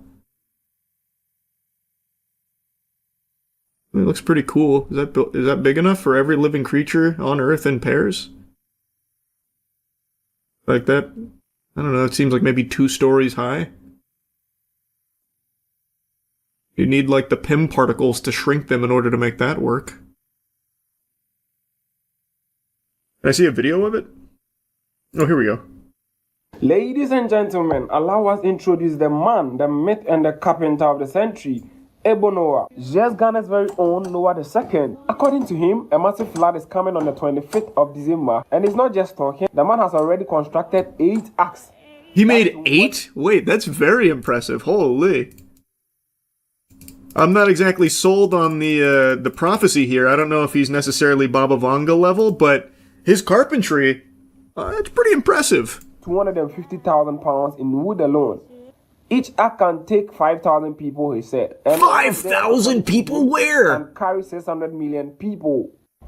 I have questions for Ebo Noah. How and where is he getting the money to buy the wood for the arks?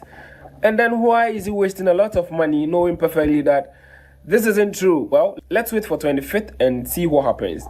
Man, this guy's got like a whole shipyard here. It's like when Luffy and the gang go to Water 7. Like, holy shit. He actually did build a lot of these bitches, huh? Very cool looking. I can tell you one thing, 5,000 people and every living creature on Earth in pairs ain't fitting on those. It's for only those who have a covenant with God. Oh, sword clashing sound effect there. Okay, I will never insult you. The number is 054155. Whoa, okay, wait a minute. Man's dropping his cell phone number there for a second. I just want to know about the prediction, brother. I'm not here to start no shit. I just want to know where the prediction's coming from is all. I'm gonna tell you, that's a lot of wood. I'm gonna tell you, probably not gonna get a whole lot of use out of the arcs. Is this the blueprint? Because it is not that big, I'll tell you that. God literally said he'd never flood the earth again, it's why he made the rainbow.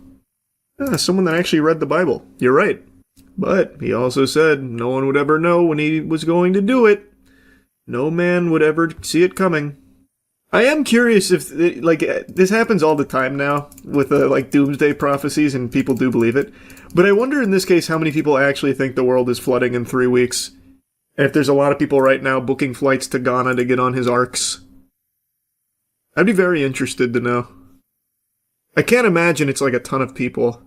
But even just a handful would be fascinating. Maybe you're just trying to start a boat business and this is the hook. What a banger marketing scheme that would be. I had this dream about the world flooding, so I built these boats. Didn't flood. But now I'm selling these boats. You too can own your own ark. Why not just get some of the boats that already exist? No, what? Boats that already exist? Those aren't arcs, brother. What are you talking about? No. Seems like it's becoming even more common now for easy TikTok views to just start making doomsday predictions now because people will actually believe it for some reason. But I will say, those boats look pretty cool. Like, they seem like high-quality vessels. Don't know if they're going to get much of a workout when it comes to, like, a global flood or anything, but I bet they'd be a lot of fun to take out for a spin regardless. Anyway, though, that's really about it. So, yep. Have you ever heard the stories of the Burbank butt sniffer? I thought not. It's not a story the Jedi would tell you. The Burbank butt sniffer is a menace who's been on the prowl for a long time now, but rose to infamy about 2 years ago in the public eye with a TikTok video that captured him in the act at a Barnes & Noble's on a serial sniffing spree. Staring at me. It felt like anywhere I moved, he kept following. I couldn't tell if I was being paranoid or if he was just reading a book and he just happened to be in that little corner. Anyways, I recorded just in case he was trying to say anything or do anything to me. But I definitely didn't expect him to do this. Like, what the actual fuck? And the whole time I'm thinking I'm fine because he hasn't said anything or touched me or anything. But then you notice that he goes over and does the same thing to this girl. And he'll crouch down low and pretend like he's doing something and then smell? I don't know. What are you doing? I was so freaked out. His voice when she asks him what he's doing, where it's like trembling and panting almost. My shoe. Like, that right there is haunting. He literally sounds demented and evil. Like some kind of conniving creep from a cartoon. He sounds like a villain from a CW production, but he's not make-believe. This is a real sex offender. So in this video, you can see him sniff her rear end and then go to another woman in another aisle doing a similar thing where he's like on the ground, you know, tinkering with some books, but then he like sneaks a smell in. He's basically treating Barnes & Noble's like an all-you-can-eat buffet of whiffing tookuses, and he got caught here. He got arrested. He's actually been arrested multiple times. He is a sex offender, but it feels like they just don't really take his crimes all that seriously because this guy gets caught and released more often than a bass in a lake. You can find articles and even videos of this guy doing this shit for years. Like, here's another one from quite a while ago. Also, prowling the local bookstore. Hi. Are you following me? No. My bad. Yeah. In this clip, you can even see he had hair. Kind of like how One Punch Man trained so hard he went bald. This guy sniffed so much ass he went bald. He does not stop. He is a maniac on the loose. And he continues to just get set free to keep repeating this over and over and over again. You can find almost countless reports of him going to multiple different locations, just huffing as much fumes as he can from strangers' keisters. It's so fucking weird that the authorities just let him out so willy-nilly. And surprise, surprise, the reason I'm talking about it again today is he has just been arrested again for doing the same thing, this time in a Nordstrom. Before showing you his newest degeneracy, I'd like to make a brief mention that today is Forge Day. So Starforge is doing its biggest sale of the year where you can get up to $1,000 off PCs. So click the link in the description below to get yourself a Starforge PC. And previously captured on a TikTok video lurking too close for comfort near unsuspecting women has been caught on camera again committing a similar act. The suspect has been arrested, this time for following women inside a Nordstrom rack in Burbank. Real quick, I've got to just make a mention of something here. Take a close look at his mugshot. Anything look out of the ordinary here? His fucking ears. What is going on with those puppies there? He's got Shrek ears. His ears look like Fred Burger's nose. Man glued 2 bugles to the side of his head and thought people wouldn't notice. Like, what in tarnation? Micah, it's almost too creepy to talk about, right? A man sniffing women inside local stores. I talked to Burbank police about it tonight, and they told me they consider him absolutely dangerous. So dangerous that they keep letting him out with just a slap on the wrist. Yeah, it really seems like they take his threat very seriously. He is dangerous. This guy is a sex offender who is preying on his victims, and the authorities keep letting him out to repeat that cycle over and over and over again. They're not doing a whole lot to protect people from this guy that they consider to be very dangerous. 38-year-old Khalees Crowder of Glendale was arrested, but now it appears he's been at it again, this time preying on women in the Nordstrom rack in the Empire Shopping Center. Wandered into the women's section of the store. There's a solo female and a female standing there alone shopping, and he's did the same kind of behavior that you'd seen in the past. Get close to the female, crouch down, pretend as if he was looking at items or, searching for something, and unfortunately conducted in some lewd behavior. The officer describes his MO. It's the exact same tactics that he's used at so many other locations in the past. He apparently crouched down, fiddles with some items to make it seem like he's looking for products, but what he's actually doing is just getting into optimal olfactory position, crouching near a woman, so that way he can stick his nose near her rear end and take a huff before leaving. It's concerning that the authorities don't, actually punish him for a meaningful duration. They just let him out so willy-nilly.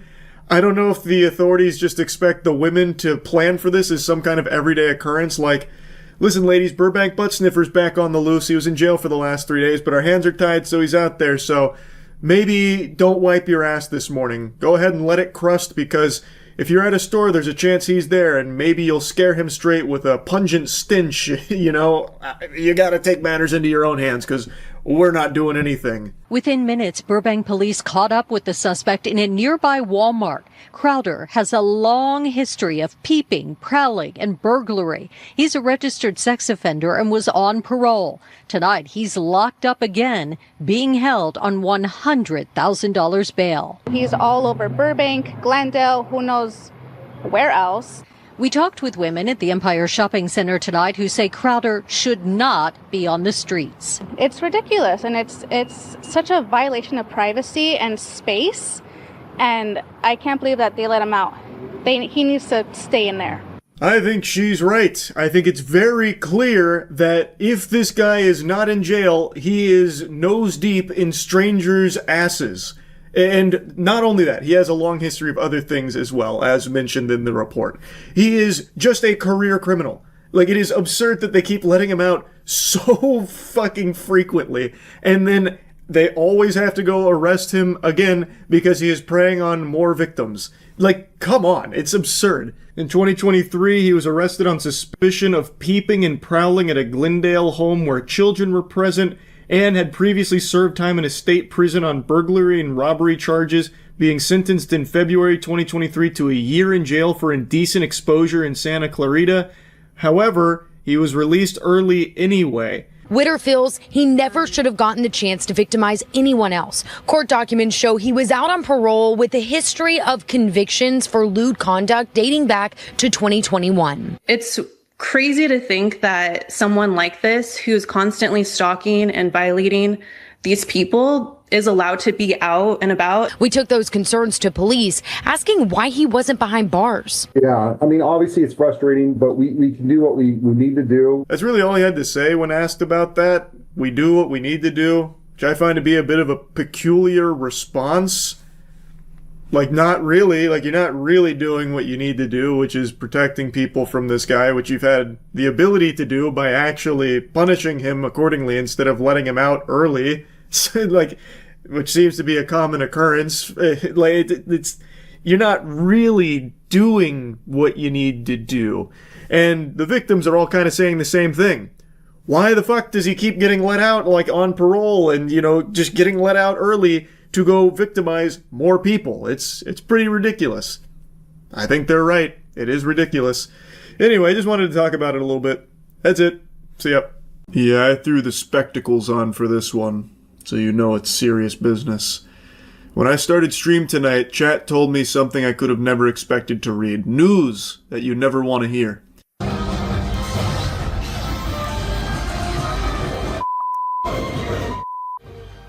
Chaos at the movies in Surprise this weekend after police say a man exposed himself and urinated inside the theater. During a screening for the new Demon Slayer film, one fan excitedly stood up and apparently unzipped his trousers and began peeing. Now, I've seen conflicting reports on if they were peeing on somebody or just peeing in general on something. Based on the charges, I'm going to guess it was the latter. It doesn't sound like they pissed on anyone R. Kelly style. It seems like he just started peeing on the seats below him, and then he just sat down as if nothing abnormal just happened. And as you can see here, patrons of the cinema were not too pleased with this display, so they got up and clobbered him. They fucking beat the piss out of him. It was a smackdown. This isn't, they only show you a snippet of it. They are walloping this man, and then when they're done, you can see him in like a Peter Griffin death pose, pretty much. I've seen people calling him the Piss Hashira, and that's given me a hearty giggle. Now, I recently mentioned that I just got a copyright strike for showing news footage, but I truly cannot do this topic justice without showing you some of this footage. So I guess I'm just gonna roll the dice here and hope that the news agency won't be upset at showing you some of these clips here about what unfolded. It is so fucking unhinged. The chutzpah to stand up proudly and piss in a crowded movie theater, just fucking tinkling, golden showering the seats beneath you is unfathomable. Like, this isn't even, he didn't even try and be discreet about it. He stood up and he is in the middle of this row of seats. He is in the middle of the section. Everyone was going to see him stand up, and I imagine instantly people were like, "Sit down, goober, what are you doing, douchebag? Take a seat." And then, like, taking a closer look, like, upon further inspection, they're like, "Oh my god, he's urinating. Oh my god, he's fucking peeing over there." Yeah, it happened Friday night at the AMC Surprise Point. That's where officers responded to the disturbance. Witnesses told police that the man was confronted after he got up, unzipped his pants, and started peeing during a screening of Demon Slayer.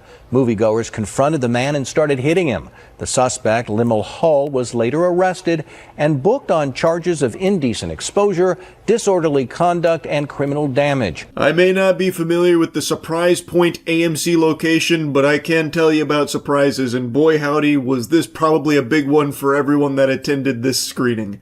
Goodness gracious. when I saw this movie yesterday, my theater was filled to the brim. There wasn't a single open seat left. So if I was a betting man, I would put money that there were people in the seats next to him and people around the splash zone beneath him. Probably horrified that this guy just stood up, pulled his cock out, and then started peeing. Now, like I mentioned, I believe no one was hit with the biological warfare here.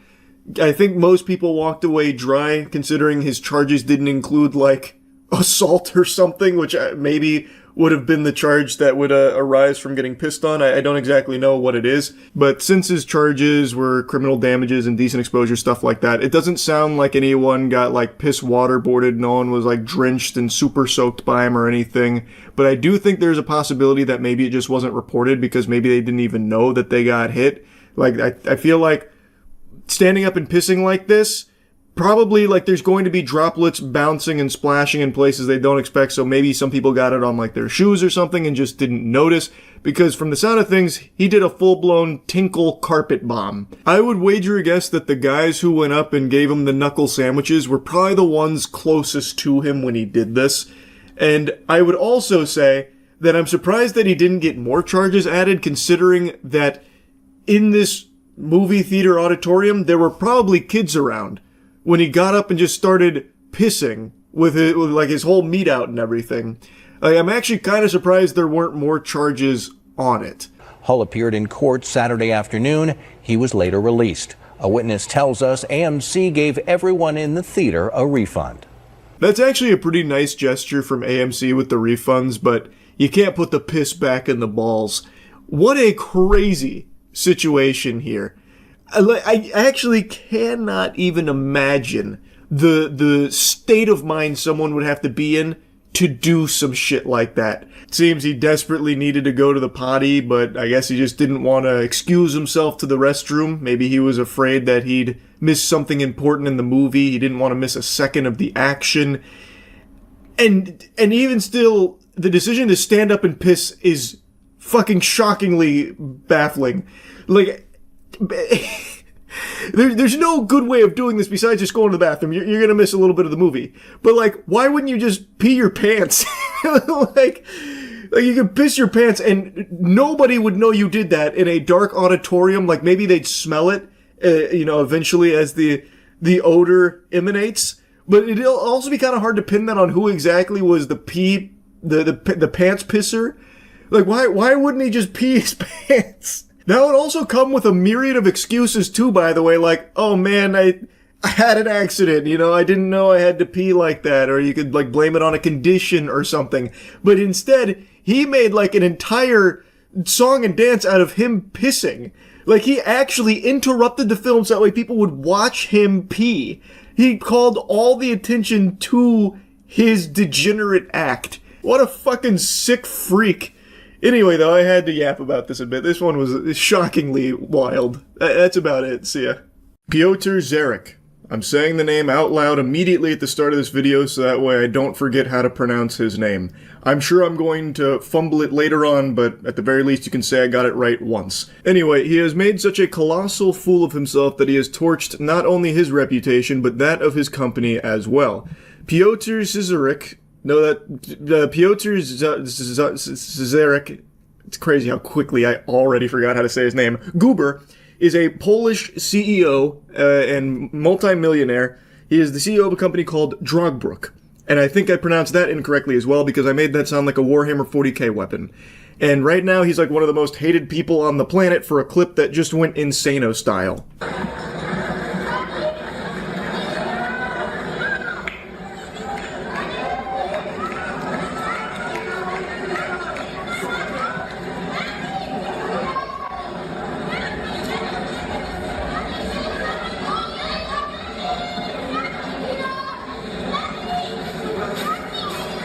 This is far from the first time something like this has happened, but I've mainly seen it in baseball, where some oily dude who looks like he sweats grease and is anamorphing into a hot dog ends up, like, catching a baseball that was intended for a kid next to him.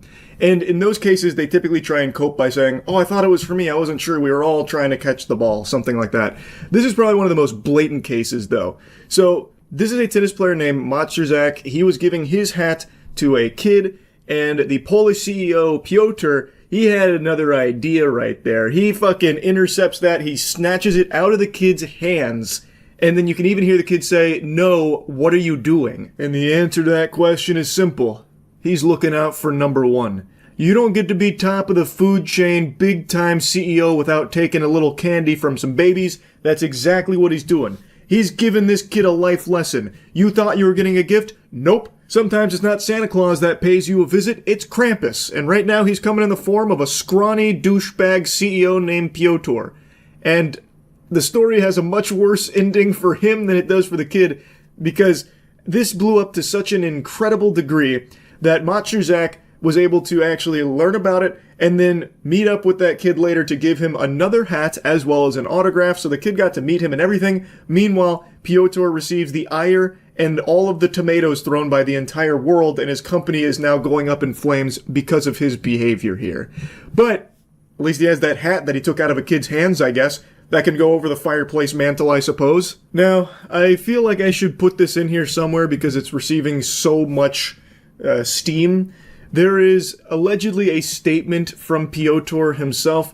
There are even some outlets reporting this as like an official response, but I can find no evidence that Piotr or anyone that represents him actually made this statement. This to me feels like that initial Coldplay CEO situation where after he was caught cheating, there was a statement put out on his behalf even though he had nothing to do with it and it ended up being completely fraudulent and false. That to me feels like what this is because it is so comically villainous that I just don't believe it, and I can't find like any actual evidence to support its authenticity, but I'm gonna put it here anyway because everyone seems to be talking about it. I would say take this with a grain of salt. I'm not convinced this actually comes from him. This is what people are claiming is the original, and then when you translate it, you get this. The recent incident at the tennis match has caused a disproportionate online uproar. It's all about the famous hat, of course. I love that statement. Like, even though I think this isn't real, I just love the famous hat. As if it's like the #1 soda drink hat from SpongeBob with Smitty Jensen, whatever his name was. Yes, I took it. Yes, I did it quickly. But as I've always said, life is first come, first served. I understand that some people might not like it, but please let's not make a global scandal out of the hat. It's just a hat. If you were faster, you would have it. Regarding online hate, I remind you that insulting a public figure is subject to legal liability. All offensive comments, slander, and insinuations will be analyzed for the possibility of taking the matter to court. In the end, chin up, hats off, less venom, more sportsmanship. Like I said, I don't actually believe this comes from Piotr or anyone who represents him. I think it's just a bunch of fish paste here. It's too over the top. And someone like Piotr, a multi-millionaire CEO, would absolutely have a lawyer or a PR firm put out a statement on his behalf that definitely wouldn't have, yes, I did it, and yes, I did it quickly. If you were faster, you wouldn't have lost it. If you're not first, you're last. Though that would be a crazy twist if this is actually real, and that's the statement they made. Adult reflexes are faster. I was just... evolution chose me to be the recipient of that hat. If that kid was meant to have it, well then he should have acted quicker. Grow up, nerd. Could have been your hat if you were half the man as me. I would be very shocked to learn that this is real. I really think it's just way too over the top. And it seems like it is meant to be in your face and like eye-catching and incendiary. I imagine another like motivator for something like this isn't just to like, take the piss. It's probably to further like ruin the reputation of the person. So people will make like really inflammatory pieces like this, like with the Coldplay CEO. So that way people get even more upset. And a surefire way of doing that is threatening legal action against people that speak out against him. That is like the #1 sign that it's probably fake. While legal action is something a lot of these like rich fucking out of touch zombies in suits do, I can't imagine, and I certainly haven't seen many cases of them coming out and being like, if you say anything mean about me, you're being sued. That, so far, has been mainly reserved for fake statements like this. That definitely wouldn't be in there, and it also wouldn't have, like, a sign-off with, like, like fucking poetry. Chin up, less venom, hats off, that kind of thing. That's like almost like a Sonic the Hedgehog level thing there. It's not real. I don't think this is legitimate. There's also another statement, apparently from a law firm in Poland who is representing Piotr, who's making legal threats about people that are insulting him and slandering him online, which I can find no evidence to being true. I haven't seen that law firm make any statements about the, actual case here that they're representing Piotr in or anything of the sort. It all just seems like a wild goose chase here. This seems to be the new common trend where anytime there's like a big drama story, a bunch of people will scramble to make up some fake shit around it so they can post it online for some immediate updates to try and get paid off of like Twitter engagement farming. That seems to be the goal of it, and it just creates a bunch of confusion and muddies the waters so then you don't know what's true and what's not with it. I did also want to drop this little nugget here in your lap that I learned about. So he is apparently an amateur competitive tennis player himself, whom I imagine is going to be the heel going forward in all of his matches. Most people are probably going to be booing him from this point forward when he competes. And he actually has a private tennis court at his home, and his wife was quoted saying, "It was the most wonderful gift of my life. Our employees came up with the idea and my husband helped them implement it." Now, far be it from me to question the workplace culture here. You're telling me the employees said that their boss deserves to have his own private tennis court? It was their idea? Really? I don't... Does that happen in Polish companies? Do the employees love their bosses so much that they get together and say, "We want our boss to have his own private tennis court"? Can we do that? Come on, guys, let's band together and let's try and pitch this idea to our boss that he should have his own private tennis court in his home. What do we say, huh? What do you say about that? He's a superstar. We love him. I'm just trying to imagine that perspective over here in America in the corporate world. Like, Bill Gates does an interview. It's like, yeah, I wasn't convinced that I needed a 4 billion mile yacht, but, well, all my Microsoft employees said, "Bill, you deserve it." So I said, okay, I guess for you guys, I'll go ahead and try and find a way to get that made. I don't know, it just feels so weird to me, that statement. I mean, maybe the employees really do love him and they all banded together to try and help him with the private tennis court as like a good idea. I don't know. He doesn't really seem like a guy that's easy to love. He's literally taking a fucking hat meant for a kid at a tennis court in front of everybody. No shame at all. Even when the kid's like talking directly to him, he just ignores the kid, pretending he can't hear him. He doesn't seem like really a great guy that a lot of people would cheer for and be behind, but I guess maybe this is just one of his lower moments. Maybe he didn't even see the kid there. Maybe he thought the hat was meant for him. And the resistance from the kid, maybe he thought the kid was trying to steal the hat from him. Who knows? Maybe there's a perfectly reasonable explanation. I'm kidding. Obviously there's not. There's no way to justify blatantly just taking this hat from the kid. I don't know. The guy seems like he super sucks. Anyway, Piotr, big douchebag. That's about it. So yeah. This is just actually unhinged. This is crazy. I don't know what I'm going to call this video yet. I have no idea what to title this. It is just so bizarre. So to give you the cliff notes, today I was researching about a huge crypto rug pull that Stream Chat made me aware of last night. And I know crypto rug pulls are the most common thing on the planet, more common than a sneeze.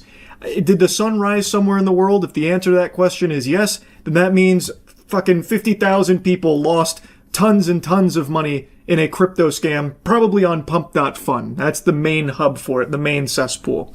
And last night, Stream was telling me that there was a disabled man who was doing a crypto coin on pump.fun called 120 hours, because he claimed he had 120 hours to live.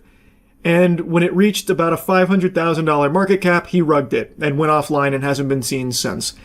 Now, it doesn't seem like he was faking the disability based on all of the available evidence that does seem to be true, but there's no way of knowing if he really had 120 hours left to live and this was his final oorah of just stealing a ton of money from a ton of people, or if that was all just fucking phony baloney like half of the other scams on pump.fun. Regardless, the fact is tons of people got rugged, left with their dick in their hand there. And while I was researching for this topic, I stumbled across another huge story in the crypto space, also on pump.fun, but this one bucks the trend of a rug pull, and it is something far more sinister that I have not seen before that implicates Steam. So, if you've been around the channel for a while, you might recall I made a video years ago about a really odd Steam game that I downloaded while dumpster diving, because it's something I like to do on Steam, just looking through like absolute dog shit that no one's ever heard of. And I found a game that I downloaded, and it didn't have the executable file. Like, it didn't even have the game. It had like ancillary files around it, and it was really suspicious. So I thought there was a chance that I had downloaded something very harmful, but I was assured that that's not possible through Steam. And Steam has also kind of position themselves as like a safe place to get your games. I've never really heard of a story of someone downloading something that like literally ruined their lives or like stole from them. There's been like some suspicious games on there that have done like some weird things in the background, but never like stealing from users as far as I know, until today. There is a Pump.Fun streamer, his handle is Rostaland, who is battling stage 4 cancer, and he streams on Pump.Fun to raise money for his treatment. Now, I know what a lot of people are thinking, already raising an eyebrow, that this must be the scam. He must be faking cancer to try and scam people. Based on everything I can find, that is not the case. It seems he really does have cancer, and this is his way of generating funds to try and survive. It seems very legitimate. And while streaming, he was doing some gaming. And a chatter, apparently, had it convinced him to download a game called Block Blasters. And when he did, he had all of his crypto stolen from him. Approximately like $30,000 was drained from him. And now people have been looking at the game and finding a weird set of files in there that seems to scan the user's device to look for crypto credentials, which is how they must have stolen this money from him. It's very peculiar, and at first I was kind of wary of it. I thought this could just be an elaborate scheme where like he pretended that it was the game he downloaded that drained his money, but really it was all just a ruse so he could make off with the cash. That does not seem to be the case. It seems like the game actually is stealing from people. He is not the first victim. Now, here's when it happened on stream. It happened live. No, no, no, no, no, no. No. No. That happened in the crypto. For you, I understand this can be very difficult because that money normally can help you for a lot of things in your life. But it's not the end, okay?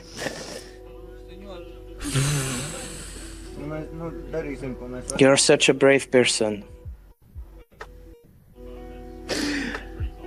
I'm broken. No. I'm sorry, guys. That is brutal. Now, there is no one more harsh of a critic on Pump.Fun than me. I shoot spitballs at that platform all night and day because it is 99.9% scams. I would have said 100% scams if not for this story. I really think that this is real. He's provided, like, receipts. He has proven that he is not faking the cancer diagnosis or anything like that. And when it comes to, like, the money being stolen here, it seems like it really did get stolen by this game. I don't think he has any involvement with the game, and someone I trust more than anybody else in the crypto space when it comes to scams, Zach XBT, has made a post about this, seemingly confirming that the Steam game is the culprit that stole this money from him as well as others. So Zach XBT kind of coming in here really solidified this to me as like a legitimate, like the real deal. That's fucking terrifying. I truly didn't think Steam games could have this kind of vulnerability. I've made jokes in the past about like a terrible game being a crypto miner, and apparently there are actually some games that do kind of do that to a certain extent, but I've never seen something to this level. This is a huge security like flaw, a huge danger on the platform. As someone who buys games that have like 0 reviews and 0 players, sometimes I am literally the first one to play a game that no one's ever heard of, planting my flag on the moon. This makes me really afraid of like what these games could have in there as like, you know, running in the background that I don't know about. It makes me afraid of my own Steam library and hesitant to like go dumpster diving through Steam new releases again, just out of the fear that it could have some dangerous files attached in there somewhere. Now, I do really want to mention this here before diving back into the Steam component. The community banded together to try and make Rostaland whole again, so someone named Alex Becker sent him $32,500 to cover what was stolen from him. and it's extremely wholesome. Everyone banded together to try and show support and try and help him out after something so devastating happened to him. And here's a post Rostaland made thanking him for it. That's super great. I'm really happy he was able to get the equivalent amount back. The scammers made off with the $32,000, and I imagine Block Blasters will be delisted. Nothing will happen to them, I'm sure. Very rarely do crypto crimes get punished, it seems. But I'm very happy that Rostaland was able to get that money back, that amount of money back. I am still just kind of stunned that this kind of thing can happen with a Steam game. And I know some of the games through Steam are vulnerable. Like, I remember Dark Souls had an exploit where hackers could literally remote access your computer through the multiplayer. Like, I know that kind of stuff exists. Same thing happened with Call of Duty even somewhat recently. Like, I know those vulnerabilities can exist, but this is the first I've heard of just downloading a game leading to just having your credentials stolen because of something that runs in the background on that, in that folder. I feel like this has to be something new that wasn't possible years ago, because if this has always been something that developers could do on Steam, I'm very surprised that it wouldn't have happened sooner, especially with like the crypto booms a few years ago with like NFTs and all that shit. I'm really surprised that this is the first time I've heard of it happening. Like, I feel like it's gotta be some kind of new vulnerability that they're exploiting. But I have no idea. It's just pretty concerning. I wanted to put it on your radar. Crazy shit across the board.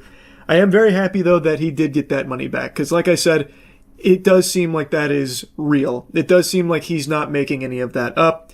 So yeah, pretty wild stuff. Anyway, that's about it. See ya. Last year, the world was plagued by what is potentially the worst film ever made, War of the Worlds starring Ice Cube. And what if I told you the producer of that abomination, that affront to God, just directed a new film for Amazon called Mercy? Well, I guess it's not for Amazon because it's in theaters right now. It's distributed by Amazon MGM. And now, after experiencing the cinema that is the style of Timur Bekmambetov, I can tell you with confidence, this guy's got it. And by it, I mean terrible fucking movies to his name. Timur Bekmambetov, and I'm not sure if I'm pronouncing his name correctly, but he has been in the film industry for an extremely long time. I went through his IMDb on stream, and he has produced some bangers like 9 or Wanted, like some classic films. He has been behind them for a long time.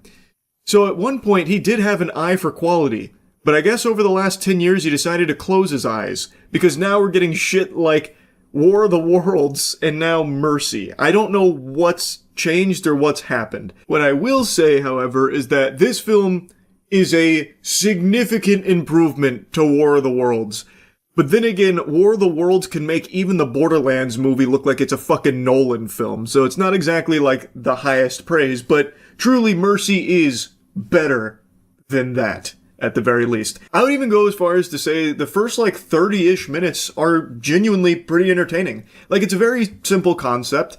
There's an AI judge, and Chris Pratt is now standing trial. He is a detective who actually helped kickstart this Mercy program, that's the name of it, where an AI will look at the immutable facts in order to pass judgment and execution on those who are guilty. It's the judge, jury, and executioner, and it is there to reduce crime, which has spiraled out of control, so now they have the Mercy program to keep people in line. And now Chris Pratt is in its clutches here for the murder of his wife, and he has 1 hour and 30 minutes to try and prove his innocence. Now, when I first watched the trailer, it actually looked like Chris Pratt didn't put any effort into it at all, like he was just in a fugue state taking a paycheck.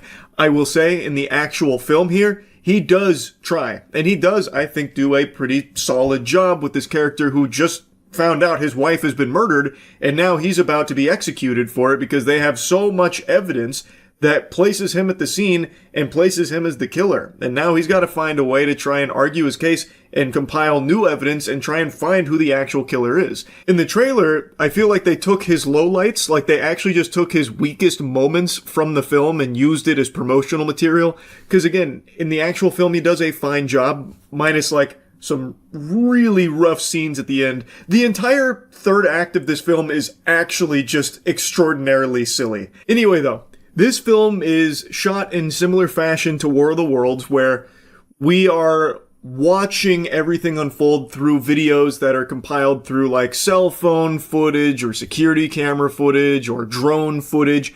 Very much like what they did in War of the Worlds, but it seems like the budget here was a little bit higher, so the CGI doesn't look like it's straight out of fucking GeoCities from the late 90s. So it definitely looks visually a bit better, but not by a ton. There are a few explosions here towards the end of the film that genuinely look like video game cutscenes.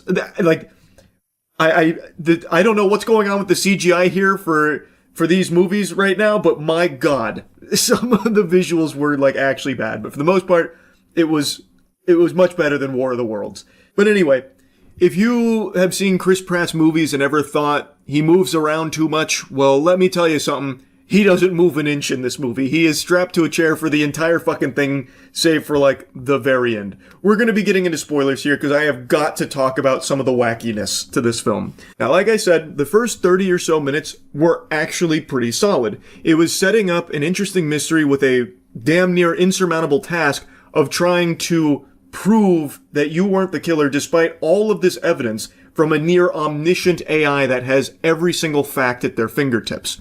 And with the Mercy program, they give the accused access to literally God mode, where they can see, find, and hear everything. So anything that Chris wants, he can ask for, and the AI judge will provide it, so that way he can try and prove his innocence. And just like in War of the Worlds, the AI can do anything lickety-split. So anytime Chris says, hey, can you find this bathroom? I'm looking for a glory hole that I might have caught a glimpse of in this one frame on this one video that you got from a nearby walkie-talkie that ricocheted off a radio tower. It's like, oh yeah, I've already found it. It only took me 2 seconds. It's like, okay, whatever.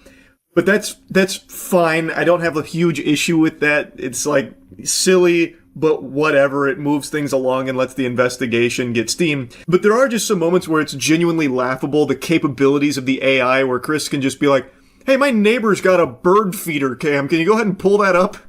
As if that would, for some reason, be something that it'd be readily available and easy to access, but the AI judge is like, oh yeah, I've got it right here.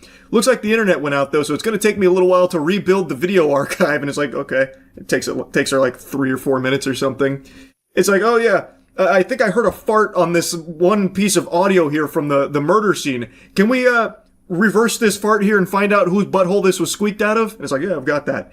And like, that's actually like a core part of things, not a fart in particular, but there is a photo that is torn in half, and Chris notices that there are 3 fingers from somebody that are in the photo. And Chris says, can you find out who those fingers belong to? And the AI is able to run the database of every single fucking person's fingers on the planet and somehow find an orphan that was a child in the photograph. And like, oh yeah, this is who it is. Which was a key piece of evidence, by the way. So like, it is a little over the top, but I also don't care that much because the whole thing is just kind of wacky in that way. But anyway, the film is very, very, very, very predictable. I think anyone will watch this and know exactly who the real killer is. Because shocker, it's not Chris. I think you'll piece it together pretty much immediately. But then they start pulling out crazy ass pulls. Like, I mean the craziest ass pulls in the third act. But I don't even want to get to that yet. I want to talk about the journey even getting there. So, Chris has got a partner, Jack, who he really trusts. He's also got a AA sponsor, Rob, who he really trusts. So he's trying to utilize them to help prove his innocence. Jack becomes like the main one he communicates with. So he basically keeps sending her out in the field to try and like do this and that to try and compile more evidence for him.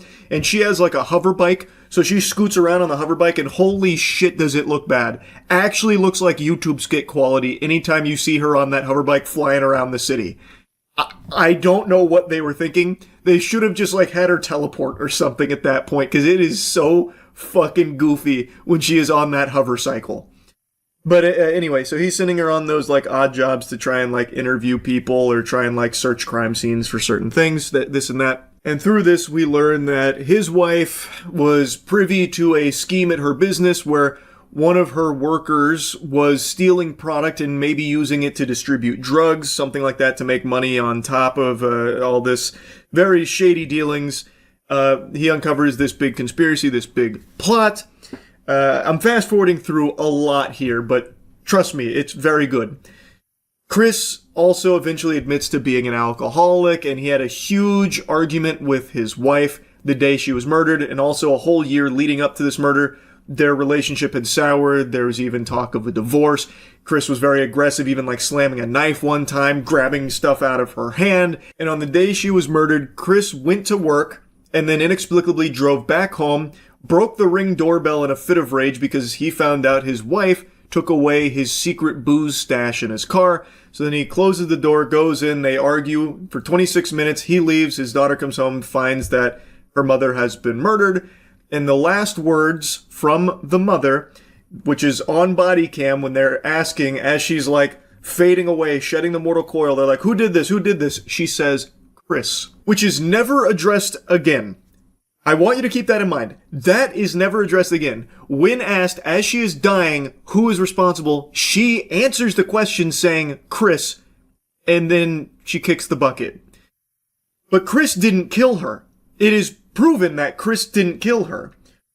Why the fuck did she say it was Chris? Like, it seemed like she was just trying to get like one fucking slam dunk in on him before she died, before she met her maker, in order to make sure that Chris also, suffers at the end too. She knew it wasn't Chris that killed her. The person that stabbed her, murdered her, was not Chris. Why did she say it was? Like, what the fuck? Like, I tried to be like very charitable, like, oh, maybe she was about to try and say like, it wasn't Chris, but she didn't get the first part out, or she was trying to like, say, Chris, I love you, or something on the way out, but none of that comes up. It is actually never addressed again why she would say it was Chris when it just wasn't. That is crazy. I won't bore you too much with like the middle stuff and all that, but when we find out who the real killer is, we learn that the killer was one of her work associates, the one that was stealing the product to maybe distribute drugs, and decided to murder his wife, Nicole, because she found out, wasn't really willing to play ball, and also there's a very close personal connection to Chris from the real killer. The real killer was able to pull off this kill by going to Chris's barbecue 2 days prior to the murder and hiding in the basement for 2 days, and then sprung out and stabbed and killed his wife. Now, the close personal connection is that picture I mentioned. Well, that kid with the 3 fingers was actually the brother of the real killer, and that brother was someone Chris sentenced to the mercy program where he was found guilty and wrongfully executed.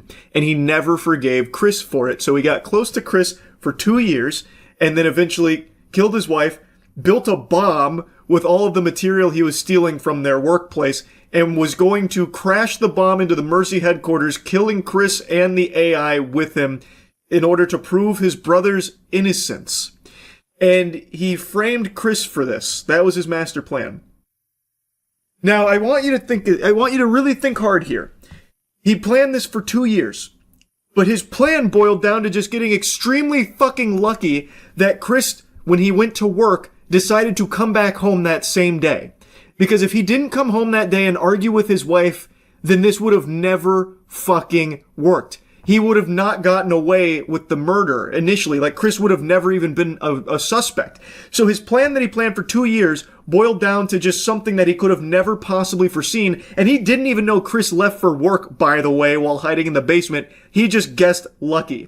So Chris went to work and then just happened to notice the booze wasn't there. So he went home, argued with his wife, and then broke a vase, which ended up cutting his wife and got a little bit of blood on Chris. And Chris was like, really distraught about it. And that's how all of this evidence led to like them knowing for sure Chris had to be the murderer. But actually it was all part of the real killer's master scheme, which again, none of this he planned for. He couldn't have planned for any of that to happen. He just got lucky. It wasn't a master plan, yet they keep pretending as though it was. Like, when I learned who the killer was and what the method was and everything, it was actually just like a laughable moment. And then the entire third act, he's got this big semi with a bomb in the back that he's gonna blow up the fucking city with like the Joker. And then the police are so incredibly inept, they can't stop him, they can't do anything. So he just keeps like hitting all the police officers, and it's like the worst CGI carnage where the officers' cars are like ramping off tow trucks and the officers are going, as they're like getting slammed by the truck. They can't stop this guy. They've got the drones out on him. And by the way, I was really expecting them to do an Amazon shout out when there's a scene where Jack is like, I'm going to get the scouting drone out. I thought for sure she was going to say like, I'm going to get the Amazon drone out. It's really good for scouting too, not just delivering packages immediately to your doorstep with Amazon Prime. Like what we saw in War of the Worlds. I thought for sure we were going to see some Amazon plugs. Surprisingly, we did not. But anyway, they got the drones out and shit. They still can't fucking stop this guy when all he has is the semi-truck. And then he eventually makes it into the Mercy headquarters. Chris has already proven his innocence now. They clearly know it's Rob. They have him dead to rights now. He is the murderer. And he also kidnapped Chris's daughter and brought her there because he wants to ruin Chris's life just like he ruined his by killing his brother. Well, by having his brother go to Mercy, which ended up killing him. He then argues with the AI judge that his brother was innocent, which is where another shocking twist comes into play, where he's arguing about how his brother was innocent, and it turns out Chris's partner, Jack, was actually the one who didn't process the phone from that guy's brother in his murder case, because his brother was said to have murdered a woman. Turns out he didn't murder that woman, and the phone that would have proven his innocence had been thrown off the side of a bridge by Chris's partner because she wanted to ensure that the Mercy program was a success so they could stop crime together. So they just framed a completely random dude for the murder of this woman, which Chris and the AI judge reveal at the very end there. So it's another big, like, twist moment. I'm serious, the entire third act is actually, like, very, very silly in, like, a fun, bad way. I probably don't need to yap any longer about it. It's not a good movie, but I will tell you, I had fun watching it. And I do think it is objectively a huge step up from War of the Worlds. So we're on an upward trajectory right now from this director-producer. So perhaps the next one's a fucking home run. Anyway, though, that's really about it. See ya. No long-winded intro. I actually got some sleep last night. I'm supercharged. Right now I'm Charles Prime. So let's just dive right in. Yesterday I covered the ongoing YouTube issue YouTubers are debating about with the reduction in views coming out of nowhere, all from Judgment Day, August 10th. Post August 10th, views took a huge decline pretty much across the board on channels, and a YouTuber named Josh Strife Hayes believed he found the culprit, which was desktop views no longer being counted the same way they were prior. This led to a bit of a debate between him and the Spiffing Brit, where the Spiffing Brit, another huge channel, disagreed and believed that that was, a bunch of malarkey, that was a bunch of fish paste. Josh Strife Hayes made a follow-up where he believed he uncovered even more evidence to support his hypothesis and believes he knows exactly the, direct root cause, which is monetized views on YouTube not changing, but any views that use ad block were no longer being counted, which is why all the desktop views for channels across the platform were down for the most part, but revenue stayed the same. And to get into the spaghetti and the meatballs, he is 100% right, I believe. I shared that video with people smarter than me who ended up sharing that with YouTube directly. And they kindly requested to not share their direct feedback, but I believe I can mention that they confirm his hypothesis for the most part. Now, right off rip, I want to address one of the most popular theories about this that people were speculating on, that this is YouTube getting rid of bots, banishing bots to the Shadow Realm, because we did just see Twitch do that, and they took like a fucking massive hit. Everyone saw them get clobbered when they lost all the bots there for like a day. So people thought maybe the same thing just happened on YouTube. It does not appear to be the case. It doesn't seem to be YouTube getting rid of bots that has caused this reduction.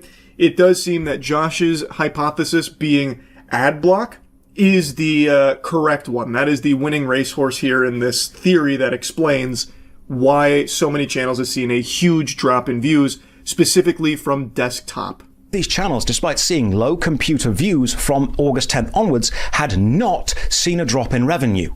And I think that was the key, because that means it's likely to do with unmonetized views or ad block.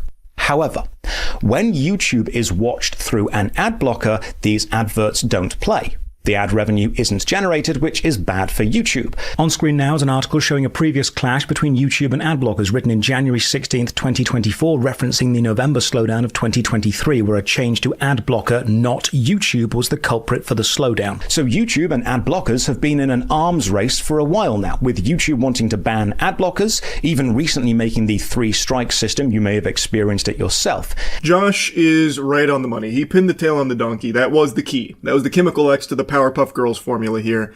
The relationship between the decrease in views having no effect on the creator's revenue, it did help him get into the actual problem.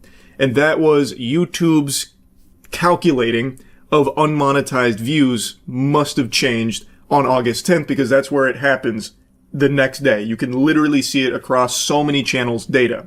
I think it's pretty obvious that something happened on August 10th, but we don't know what the cause is exactly yet. You know, what was the reason? In the words of Hoobastank, maybe the reason is you.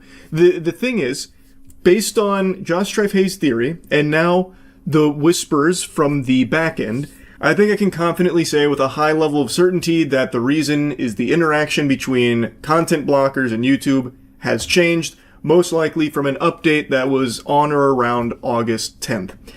From what I'm hearing, it was most likely on the ad block side, where what they use in their protocol, what they use in their list, what they changed had the side effect of that data no longer registering with YouTube's backend, so they never even received the signal in the first place, which is why those views weren't recorded. But since they were ad blocked views anyway, they weren't monetized, thus the creator revenue wasn't impacted. And it also explains why all of the other device types, the views don't go down because it hasn't changed. On desktop, on your computer, you are more likely to have ad blocks installed. Also, it does explain why some creators didn't see a big reduction in views. If they are mainly creating shorts content, which most people watch while taking a shit or whatever on their phone, or if the content is catered towards a younger audience, kids aren't as likely to have an ad block installed. So some of the channels that I've seen talk about how they haven't seen any hit to their desktop views post August 10th, their demographic is skewed much younger. So these kids are most likely not having an ad block installed, so their views are still monetized, thus calculated the same. It explains why long-form videos that have an older audience are now much lower because of the presence of an ad block. It is a pretty watertight theory, and like I mentioned, this has made its way to YouTube. The lost views were not monetized views, because if they were, we would have seen a reduction in revenue, which we didn't. But there's a third aspect to this. YouTube have claimed they have not changed how long-form views are recorded, and I think they are telling the truth. They haven't changed how they show the data they receive, which leads me to two possible conclusions.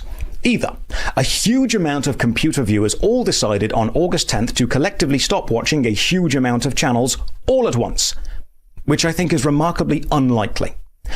Or two, the data of the views wasn't being sent to YouTube because it either didn't happen or did happen and wasn't being sent. And I think that is exactly right. I think that is the case. I think YouTube is telling the truth. And Spiffing Brit in his video mentions he talks to YouTube directly and they confirm they didn't change the way they calculate views.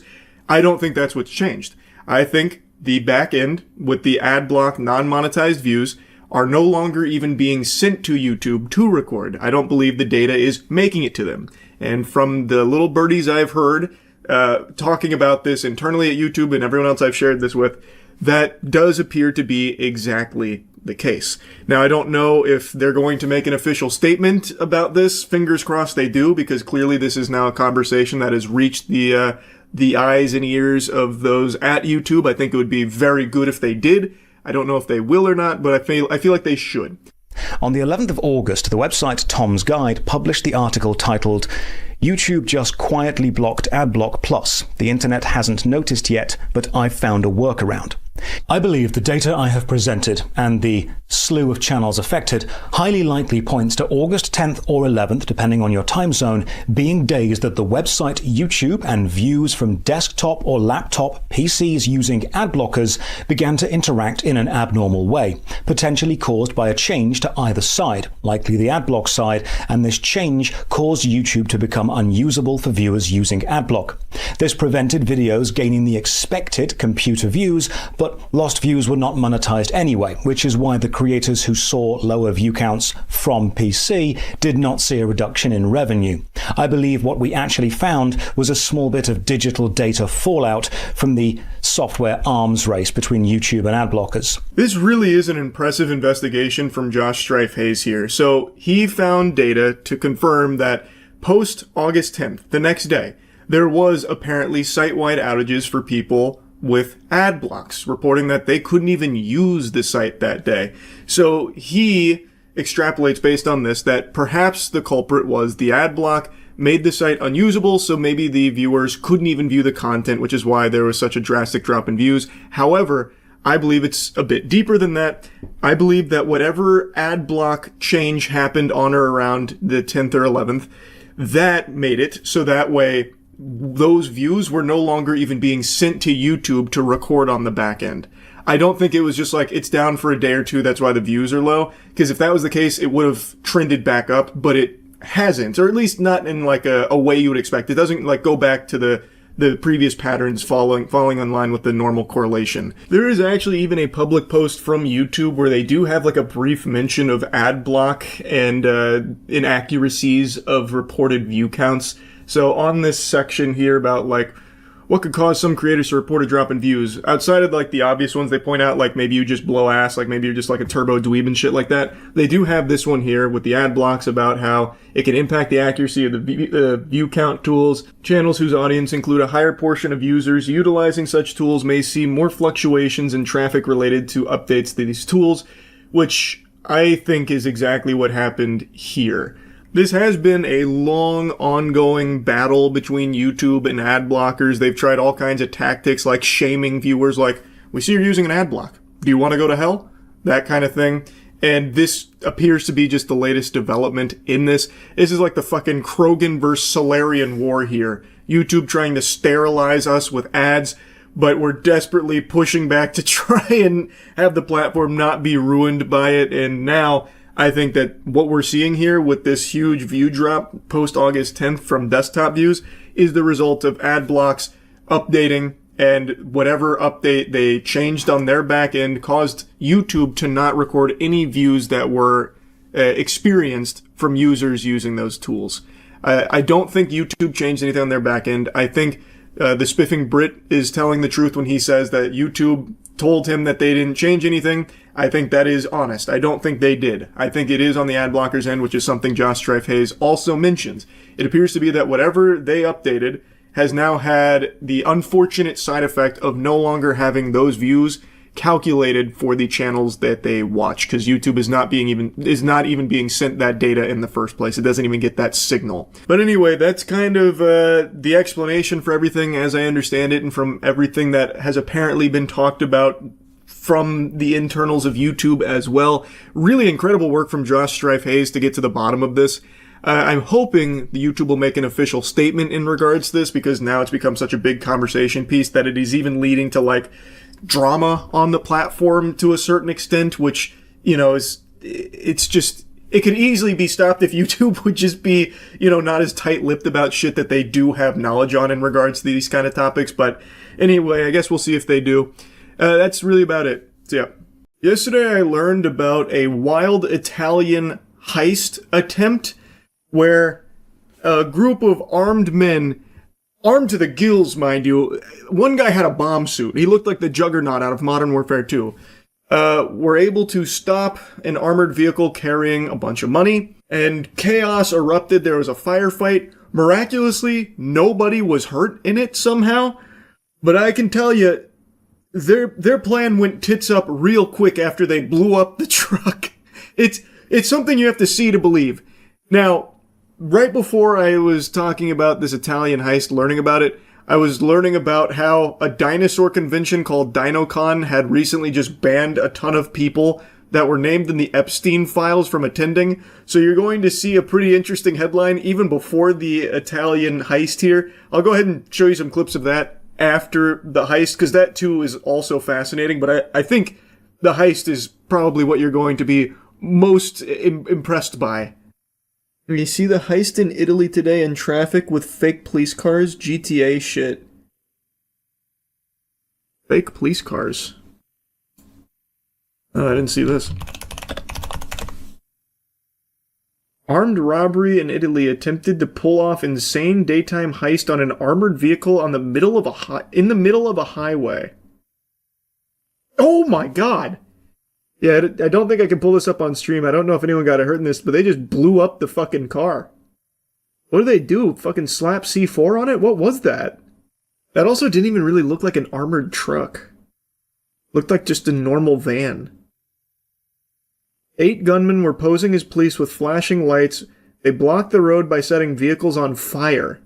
They then used explosives to breach the van and exchanged fire with Italian police. Somehow the craziest part is that no one was injured and 2 of the bad guys got arrested on the spot. Okay, then I guess I can pull it up if no one was injured. Look at this shit. It actually does look straight out of a movie. Stanno rubando il furgone, guarda. Guarda, guarda, guarda, guarda, guarda, guarda. Guarda. Hanno rubato il furgone. Guarda. Guarda. God damn. Santo.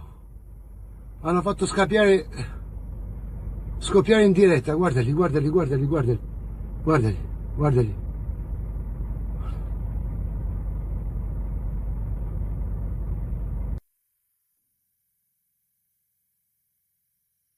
Using a soccer mom's minivan to transport the money, I see. That's what I said. That does not really even look like an armored truck.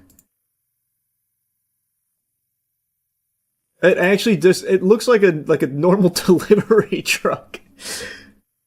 Are they sure they got the right van? They ended up just stealing my shoes. That's it, just a bunch of Skechers in there. So reading about this, they weren't even like a super coordinated trained team that did this. It was just some guys. Just actually some guys. Did they get anything out of this?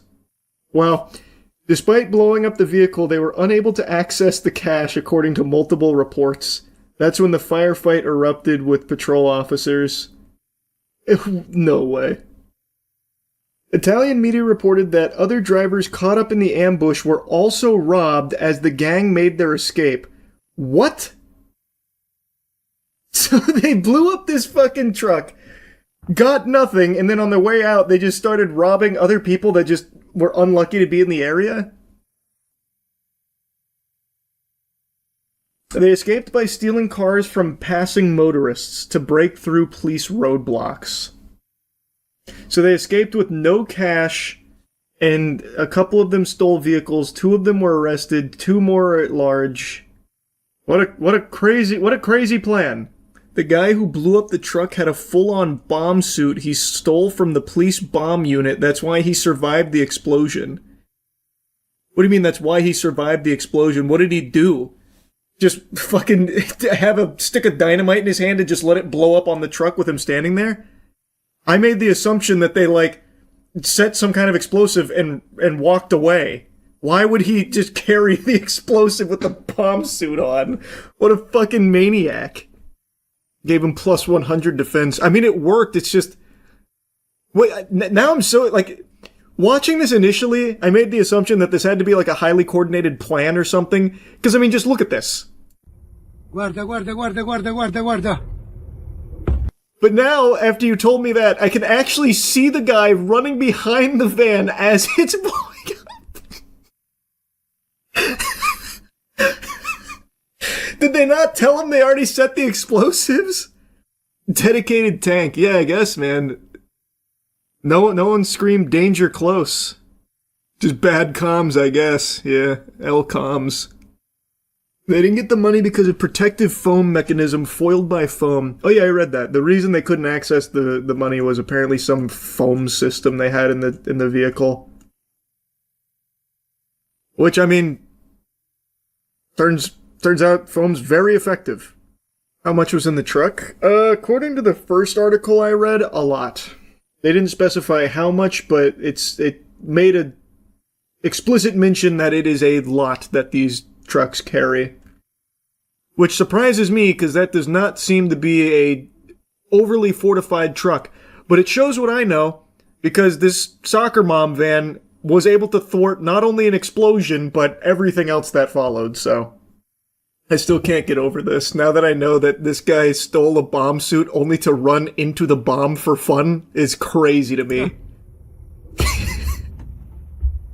Guarda, hanno rubato. He has to be deaf, right?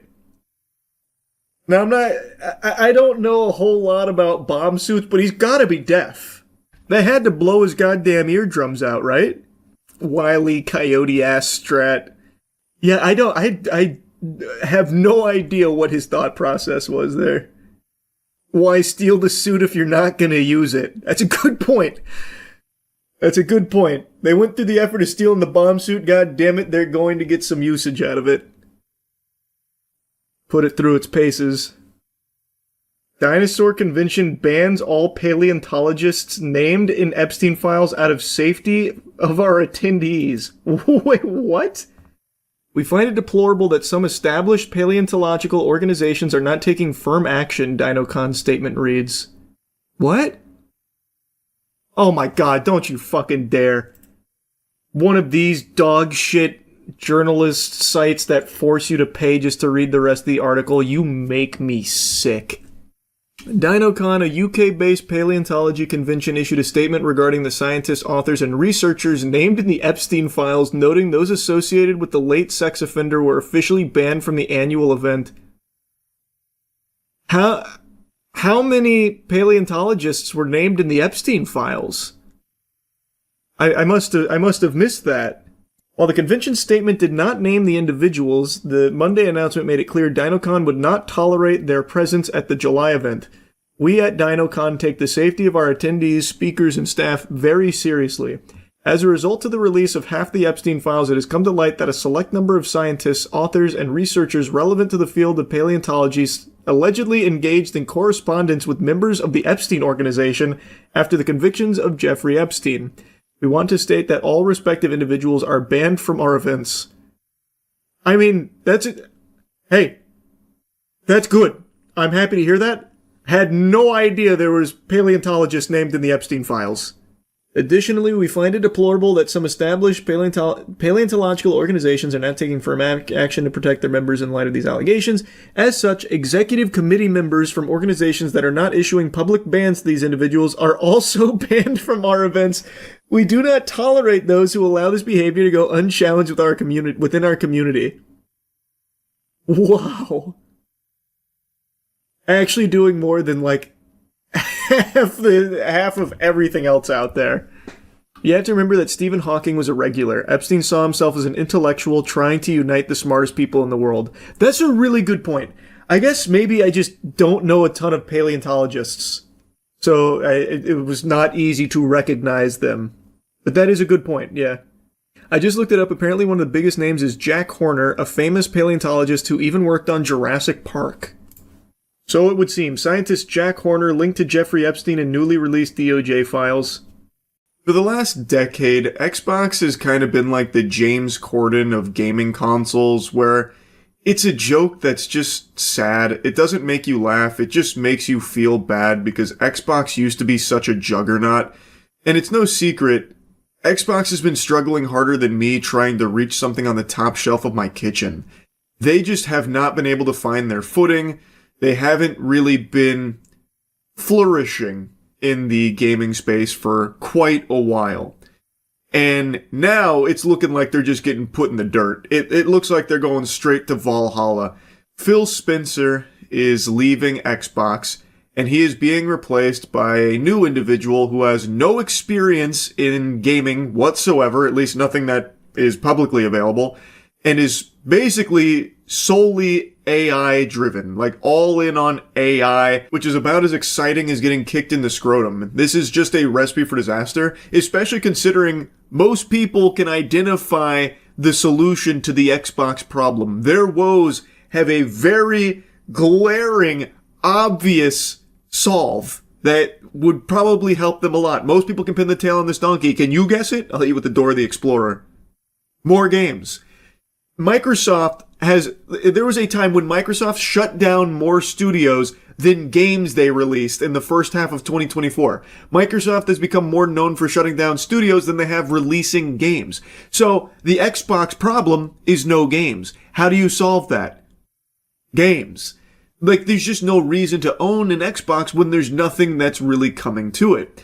So now you have someone who's in this position that doesn't have any relationship with games, like, in their history. So this problem is still seemingly going to go unsolved. For all of Phil Spencer's faults and, like, the missteps with Microsoft, it's pretty inarguable that Phil Spencer at least knew games. Like, he was in the games industry for decades. And even though, of course, he made some real wacky, insano-style calls, especially with, like, fucking Redfall, Lord help us all, heavens to Betsy.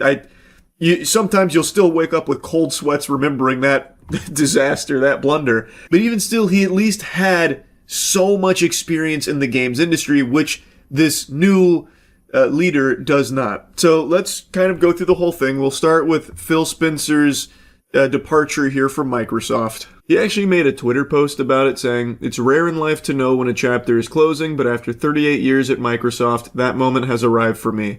I've made the decision to retire and begin the next chapter of my life. It's a milestone that's given me a chance to reflect on the incredible journey I've been fortunate enough to share with so many of you." Now, also, Xbox President Sarah Bond is leaving as well, so both Phil Spencer and Sarah Bond are no longer with Xbox. Well, will soon be no longer with Xbox. It's a sweet, concise message just letting everyone know that he's sailing off into the sunset, and I think it makes a lot of sense here. He's been in this industry at this company for many decades now, many moons, and he wants to do something else. Totally understandable. I also imagine that the last few years at Microsoft here haven't been the most fun with everything that's been happening with Xbox, and Phil Spencer's been the face of Xbox.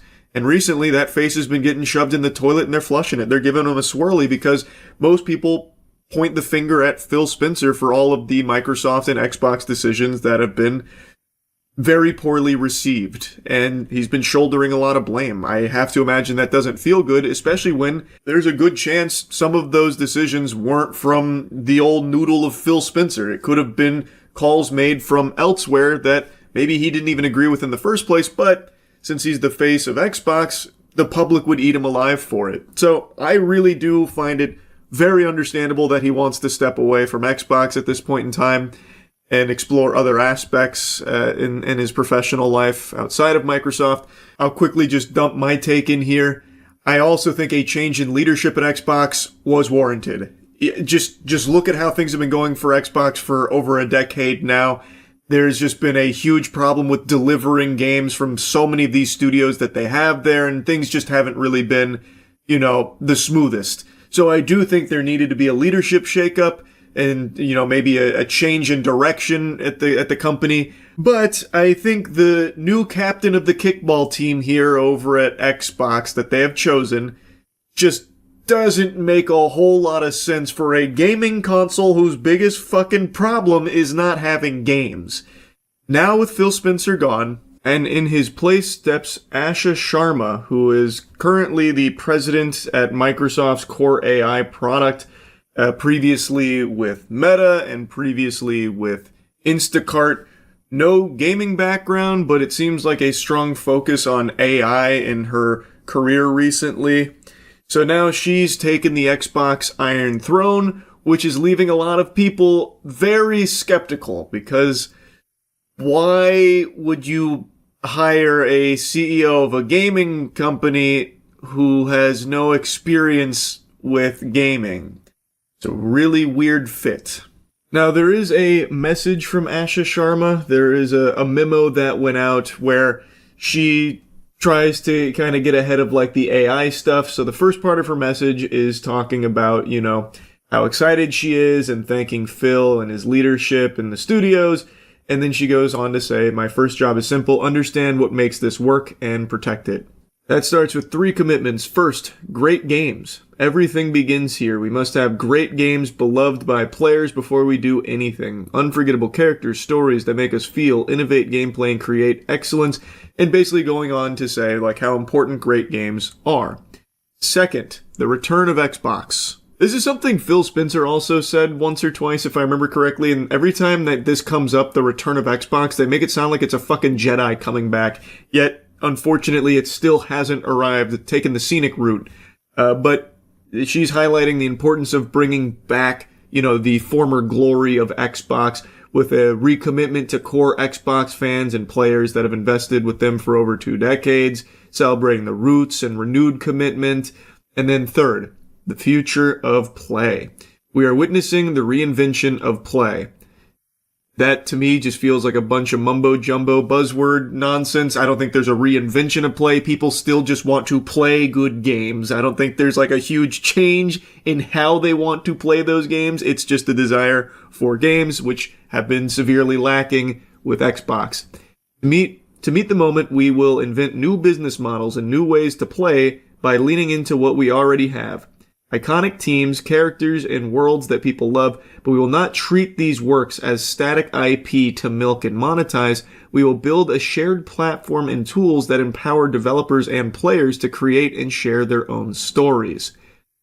So, there's some good and bad in there. That's great that they don't want to just take beloved IP and characters and milk them till the tits fall off. That's good news. But that last sentence about developing a shared platform and tools to empower developers and players to create and share their own stories gives me the same DNA that Roblox and Fortnite have kind of pitched about, like AI to make your own games in their game, which isn't very exciting to me. But maybe it is to a lot of other players. I'm not really sure, and I don't really think that'd be like the best direction to go. As monetization and AI evolve and influence this future, we will not chase short-term efficiency or flood our ecosystem with soulless AI slop. Okay, I mean, that sounds good, but I take it with a huge grain of salt considering it's coming from an executive who is extremely intertwined with AI. So I would be shocked if she actually does have this view of soulless AI slop being the enemy, considering her professional career for the last few years is all about AI in general. So I guess we'll wait and see there, but it'd be wonderful if the focus isn't on just farting out AI slop at Microsoft. That'd be great. Games are and always will be art crafted by humans and created with the most innovative technology provided by us. The next 25 years belong to the teams who dare to build something surprising, something no one else is willing to try, and have the patience to see it through. We've done this before, and I'm here to help us do it again. I want to return to the renegade spirit that built Xbox in the first place. It will require us to relentlessly question everything, revisit processes, protect what works, and be brave enough to change what does not. Thank you for welcoming me into this journey, Asha. Now, to me, a lot of that statement feels like hollow PR speak, where it's just standard PR drivel. We've got to return to the roots. It's all about the players. We can't be succumbing to the dark side of AI slop or anything like that. Which, it's hard to really be super enthusiastic considering this is a leader who, for the last few years, has been all about AI and profits and, profits by any means necessary. Like, it's not an amazing, exciting fit for a gaming company to have a leader who has no experience in their professional career with gaming. That makes it feel like this is a decision that is solely about trying to find ways to squeeze profits out of the Xbox, as opposed to trying to find ways to actually return the Xbox to its former glory. Because I imagine if you were looking for a leader to slot into Xbox for a new era of amazing games to make it a powerful console player again, you would probably look for someone that actually has a passion for games itself. I don't know, but that's just my 2 cents, and perhaps I'm on Fent for thinking that. Overall, it is just kind of hard to be excited about the future of Xbox, and I guess we'll see how it goes under this new leadership here. Anyway, that's really about it. So yeah, I'm sure all of you have noticed, but over the last year or so, I've watched a lot of body cam footage. There is something endlessly interesting about seeing a crazy situation unfolding through the eyes of an officer's nipples. And in general, body cam content has really exploded online, especially on YouTube and TikTok in particular. It's gotten so big, in fact, that now there are channels dedicated to faking them for the sake of making like really outrageous or very inflammatory content that is presented as authentic. So that way, people share it, get upset, and they get tons of money off the AdSense from these completely fraudulent body cam videos, and they have been really, really raking in tons of money. A month ago, I made a video covering the YouTube channel known as Bodycam Declassified. This channel has blown up over the past few months, making fake body cam arrest videos with inflammatory titles and content that they present as real to get millions of views. Scott Schaefer made 2 videos covering this topic, specifically Bodycam Declassified, who seems to be the biggest culprit. Their videos go viral, at least were going viral pretty frequently, and people were under the impression that it was all legitimate. So they went viral on multiple different platforms. When I'd stream and I'd watch like a police chase or something where a guy hops in a fucking lawnmower and cranks it to 10 miles per hour for the slowest speed chase you've ever seen on the East Coast, and I would be inundated with requests to check out this catalog of cuckoldry here with these fake body cams from people that were under the impression that they were real, because this channel presents them as such. Since my initial video on May 29th, Bodycam Declassified has uploaded a total of 10 new bodycam videos, and interestingly enough, 3 of those videos are real bodycam footage videos instead of the normal fake videos they upload. It seems like they are doing this to trick new people into thinking they are a legitimate bodycam channel, but if you spend 15 seconds watching their videos, it's clear by the Darman level acting which ones are actually fake. It really is Darman level acting. Even from the titles, you can see Darman DNA deeply intertwined with this channel's identity here.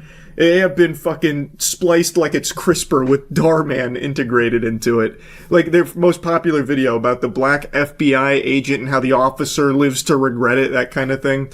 But anyway, Scott Schaefer points out that since him and others were talking about Bodycam Declassified, they tried a new tactic of uploading real body cams that were dropped in the middle of all of their fake ones to hopefully confuse people into thinking that it was real, because if they have these morsels of actual body cams mixed in with their fake ones, people will be more likely to think the fake ones are real by giving them the benefit of the doubt, like, oh, that one was real, so this one is also probably real. My personal favorite new video they uploaded is titled Crazy Karen Vandalizes and Shoots Tesla, which includes some of the worst sound effects and gun recoil acting I've ever seen in a video.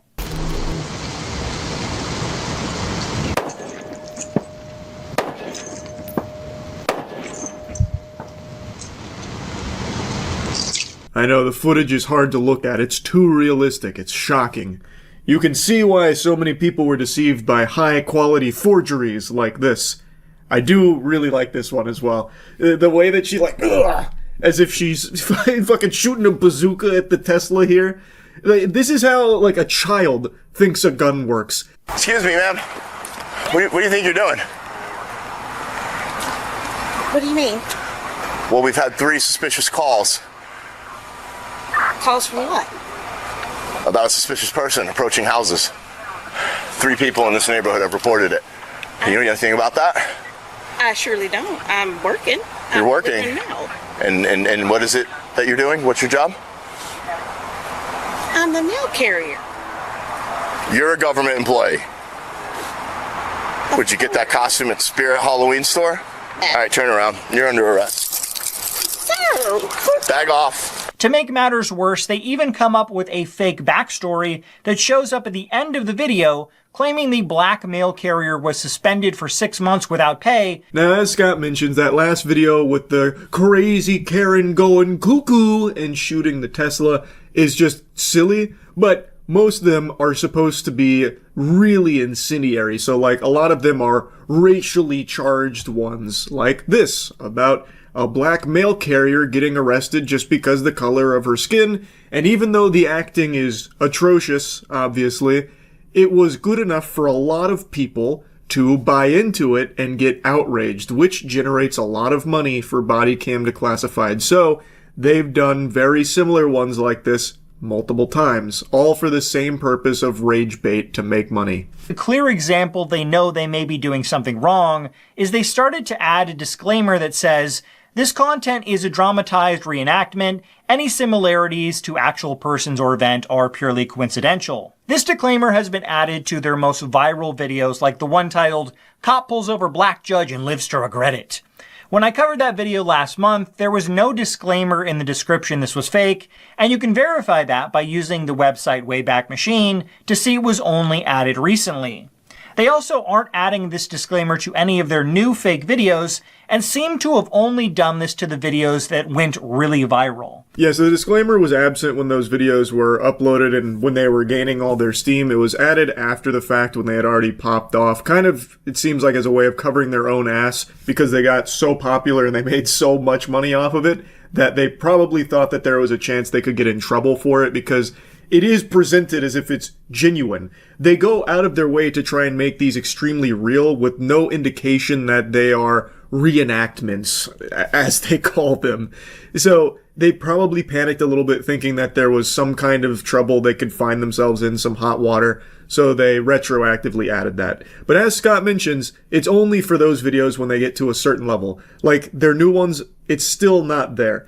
This video from Scott's about a month old, but their most recent one from a little over a week ago, the HOA Karen, that one also doesn't have a disclaimer in there, despite being a completely fake video, too. Ma'am? Officer, I am so glad you're here for backup. I'm sorry, here for You what? Can stand back. I am the president of this HOA and I have this perimeter secured. Okay, can we stand over here in the shade out of the sun so I can find out what is going on here? Yeah, I'm the person that's in control here and this is out of control here. So you can check the description. It just says crazy HOA gets arrested on body cam. Hashtag body cam, hashtag police. And it ends with her being thrown in the back of the patrol car, which does use actual cherries, it seems. Like, it does actually have the lights and is seemingly a pretty convincing cop car. The only dead giveaway that it's not a real cop car is the side says Coral Palms. You can see it right there in the logo, Coral Palms Police. But there is no Coral Palms Police in the real world. That's a reference to Brooklyn Nine-Nine, at least from everything I can see. I can't find a Coral Palms Police. So they probably were very careful to choose a fictitious place and make their own logo in order to avoid, like, the police department coming after them for presenting a fake arrest as real while also parading around and impersonating their police department. That would be my guess. But yeah, there are some of these fake videos where they do everything they can to make it seem very real. It really feels like this channel wants everyone to believe that what they're presenting is not reenactments per se, but legitimate events, because that's what spreads and it makes people upset, so they get a lot of money for it. They're trying to shove that cock down your throat about how real and authentic they are. This is their channel description. Our channel presents authentic body cam footage sourced through official FOIA, Freedom of Information Act requests, as well as reenactments using professional actors to clarify key events. All reenacted content is original, scripted, and exclusive intellectual property of Media 360 LLC, protected under copyright law. Unauthorized use, reproduction. You get the gist here. Literally reads like the warnings you'd get at the beginning of a VHS tape back in the 90s about how you're gonna be going to jail and fined up to $250K if you fucking copy this movie somewhere else. They're basically bringing that out as well. We'll get you with the fucking strong fist of justice if you try and use our fake body cams for your own somewhere. We'll find you. But you can see in their description, the first line there is about being authentic body cams. It's not until you expand the full thing where they also mention the reenactments, which again, they're not reenactments, they're skits. You are making skits, but they're trying to find nomenclature to spruce it up a little bit, because saying that you make fake body cam skits is a little pathetic. So they're calling them reenactments of key elements. Key elements of your fucking fan fiction. Like, there's no key elements they're reenacting. They are just making shit up, making up full scenarios. It's basically a theater club thespian troupe exercise here that they film and then post online to try and make people mad by having people think it's real. Anyway, Scott then called the police department in the jurisdiction where they were filming this and was just wondering if it was even legal for them to be presenting these as real officers and real body cams when they're not. And in a lot of these videos, the officers are like actually committing crimes. So he was asking the PR person that he spoke with, is something like this legal? Didn't get like a clear answer or not. I would say it probably is fully legal. Freedom of speech. You are able to make this content. It's just cringe. Which I guess, that is also kind of a crime, being cringe. But as far as legality goes, I imagine it is fully legal for them to do this and try and present it as real. At the end of Scott's video, he then talks directly to the point people were making, saying, who gives a fuck? Cops deserve it anyway. Basically saying like, there's so many terrible cops out there. This is totally fine. Who cares? And Scott's point was, it doesn't really matter how you feel about police officers. It's the racially charged, fake rage bait videos here that are the issue. I don't really care if you like cops or not, but making fake rage bait videos designed to foster social and racial tensions, all because you just want to make money on YouTube, is an incredibly evil thing to do. Everyone has some sort of social or racial group they are a part of, and I assume that most people wouldn't want the people they cared about being trashed online with fake videos trying to make them look bad for views on YouTube.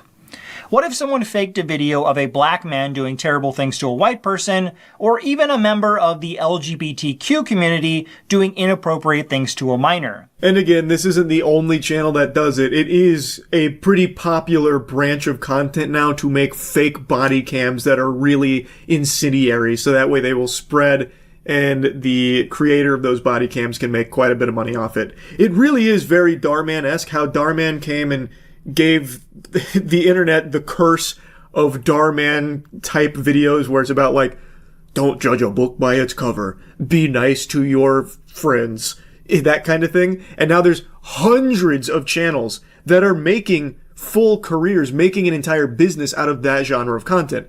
This is kind of the same thing, but for a currently smaller niche, which is body cams.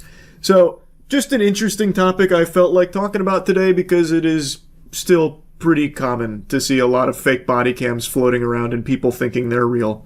That's really about it. So yeah. Why do babies come into this world crying? A question that's plagued inquisitive minds for generations. But I have the answer.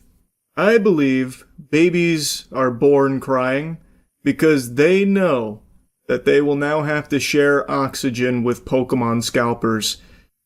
And that is definitely worth shedding tears over. Also, they probably know that all their toys are going to be purchased by these fucking losers and flipped on Facebook Marketplace and eBay, so they'll never even get a chance to play with hobbies that are literally designed for them, but have been hijacked by these awful, degenerate losers.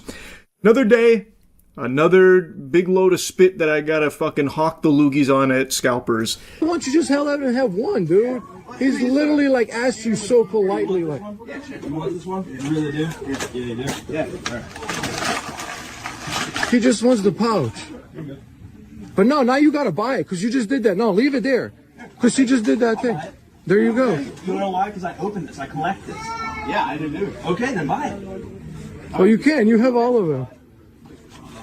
Yep. That guy's nose grew 50 inches with that big lie that he told. My left butt cheek, that guy's a collector. He's a scalper. And there is so much ill will towards scalpers, rightfully so, that now they have to always try and hide behind, I'm a collector! Don't worry, I'm a good guy! I'm collecting all of this product. But everyone knows that's not the truth.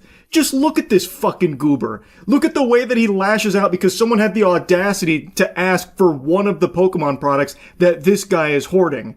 And so then he just starts crumpling it up like toilet paper and giving it to him like, okay, there, you can buy that, buster. Then when the guy understandably says, no, this is stupid now, you've ruined it, I'm not going to pay full price for something that is completely ruined now because of your temper tantrum, the guy takes it back and is like, well, I will purchase it because I am a collector, pinky out. Like, bullshit, man. No sane person is going to be paying full price for something that is completely destroyed. He's just trying to make a whole song and dance out of this performance. I'm a collector, so the condition doesn't really bother me. And that's just not true. If I crumpled up all of the Pokemon product around you and then charged you full price for it, would you do it with a smile on your face, Mr. Big Shot Collector? I doubt it, buddy. It's so fake, man. He is a scalper. No legitimate normal collector or someone that's buying it for their kids is going to take the entire stock of Target and Walmart Pokemon product. That is exclusively behavior from these degenerate worm scalpers. Hey! Scalper, no scalping. Scalper, no scalping.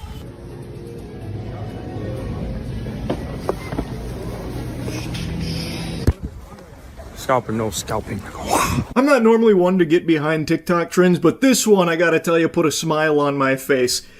Just taking the Pokemon product from scalpers' carts. Hey, you're not gonna get any fist wiggling from me over that behavior. Because these scalpers truly think that because they put it in their shopping carts, it's theirs now. They planted the flag and now it's theirs, and you're stealing from them if you take one of those products. Which is just goofy. That is just not true at all. In fact, you can make a much stronger argument that these assholes are actually stealing from the rest of the community that wants to get product either for their kids, for themselves. Unfortunately, that's more uncommon than saber-toothed tigers. That shit is fucking extinct right now because the only people that get their hands on Pokemon product from like Walmart and Target are these scalpers because they literally camp out and wait overnight for it on every restock and every drop. These unemployable, loveless losers literally wait hours overnight just to be the first in the door to get their hands on a couple of boxes of Pokemon product to ensure that nobody that actually wants to engage with the hobby can get it. It is just these scalpers, but even still, I got no issue with someone going in there and taking a box of Pokemon product right out from their grubby, greedy little paws there in their shopping carts because there should be buy limits in place, and I'm pretty sure there are in most places, but they circumvent that and wipe their ass with the rules because scalpers just do anything they can to hoard Pokemon product. So this guy's done 2 videos like this. This one made me laugh the hardest because the guy chases him down and fucking slips and falls. I don't know if the TikToker dropped the banana peel Mario Kart style and just had him spin out and eat shit, but he was feeling it, man. He had his like head buried down, walking slow over the cart afterwards too. It actually gave me a bit of a belly laugh there. And it's not just that TikToker that's doing it. Other scalpers are now getting in on that action of just taking from other scalpers' carts. It's pure fucking pandemonium. That reminds me, have you seen that scalper clip of the guy who grabs a box right from the employee before they stock it, and then once he reaches the counter, he begs another scalper for one-piece TCG packs? I have not seen that one. That sounds on par for pathetic scalper behavior, though. I'm good. Nice. But you cannot do that. Yeah. Come on. What do you mean? I'm gonna pay. I'm gonna buy it. Buddy. I'm gonna pay for it. Okay, you're not allowed to take that box. Okay, you can can get what you want inside it, but you can't take the box. Alright. Yo, could you not touch my... Yo. Can you not... This guy has the gall. Can you not touch my box? Brother, you just took this off of the employee's dolly. And now all of a sudden he's claiming ownership of it. What a loser. Normalize taking shit from scalpers. First come, first serve, bro. Yeah, but I was there first. Bro. Watch yourself, bro. Watch yourself, bro. I can hear this guy's a dweeb. Watch yourself. What are you gonna do? Cry to mommy about it? The chutzpah. Wow. What a dork.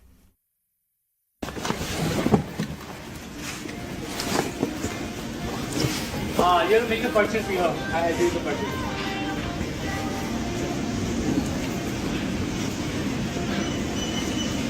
Fucking insane. Guy already got everything. So insane. Bro, you gon'... Oh, wow. Ooh, you...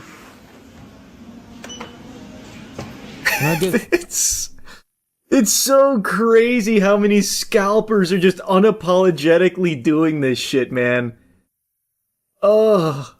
I haven't seen one in the wild yet, but I imagine it's because I go to Walmart in the afternoon. These fucking vultures are there in the morning.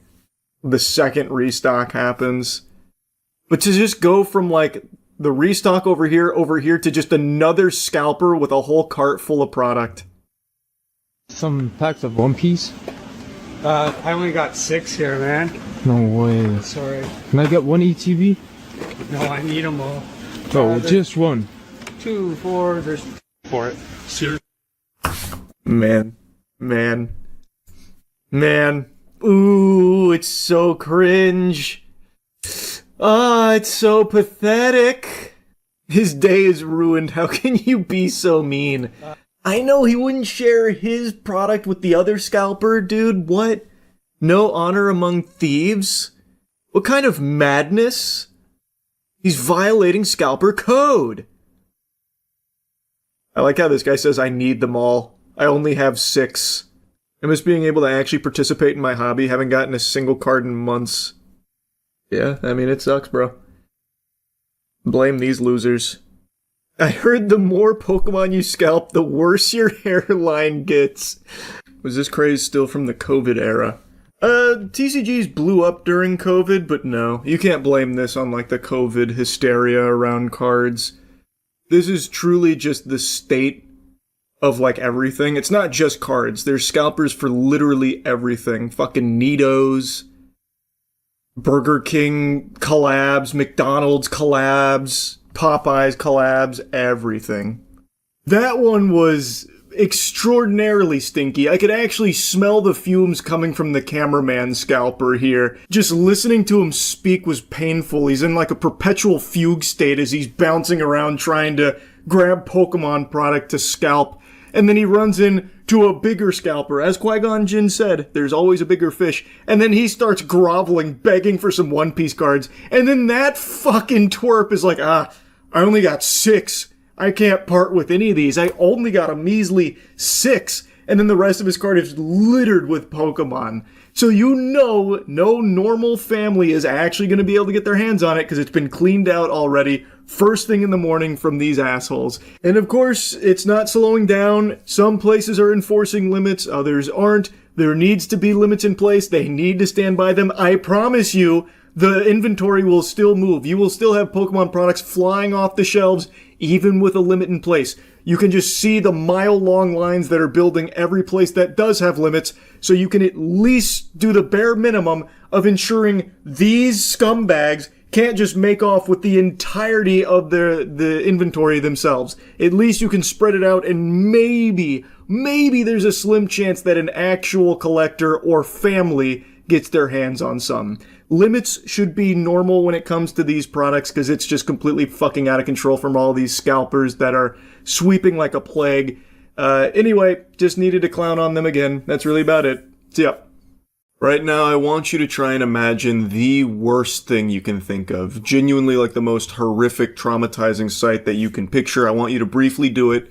Not for too long, but I just want you to plant it, burn it into your brain for a moment. Now let me guess what you just pictured. Was it a bear opening your car door and destroying the interior of your Rolls Royce? Yeah, I thought so. Luckily, in this case, it was just a thought experiment, but what if I told you this actually happened? And then what if I told you it didn't actually happen and the claims were all part of an elaborate insurance scam? I say elaborate, but that's definitely not the word to use for it. Almost 2 years ago now, I covered a story about some fucking goobers, some true goofballs who hatched this scheme where they had one of their friends dress up in a bear suit to go into their luxury cars like a Rolls Royce, and then take kitchen utensils and start scratching in the car as if a bear was the one destroying it. Even though it never even, like, ruined the interior, it just left, like, little marks like a kid with a fork, like, dragged it across the seats a little bit. And then they would go to their insurance claiming that a bear broke into their car and get an insurance payout for it, and it actually worked 3 times. But they were eventually caught when they took a closer look at the footage that was submitted. It is fucking incredible how awful it looks. It's like if I had my buddy Eric dress up as a bear for like a child's birthday party or something. And they just have this guy go into their car and just do this a little bit. It was so interesting. And somehow it took this long for them to get sentenced. I won't spoil the surprise there, but I bet they are not happy and are very much regretting this plan here, this dubious plot. Now, I want to be clear, it's not that it's unbelievable a bear would break into a car. In fact, there's a lot of footage of that happening, which is probably why they chose this in the first place instead of having it be like the fucking chupacabra. We got some brisket if you want. Oh my. He's opened that door. Oh my god. Psst, get out of there. Oh my god. No.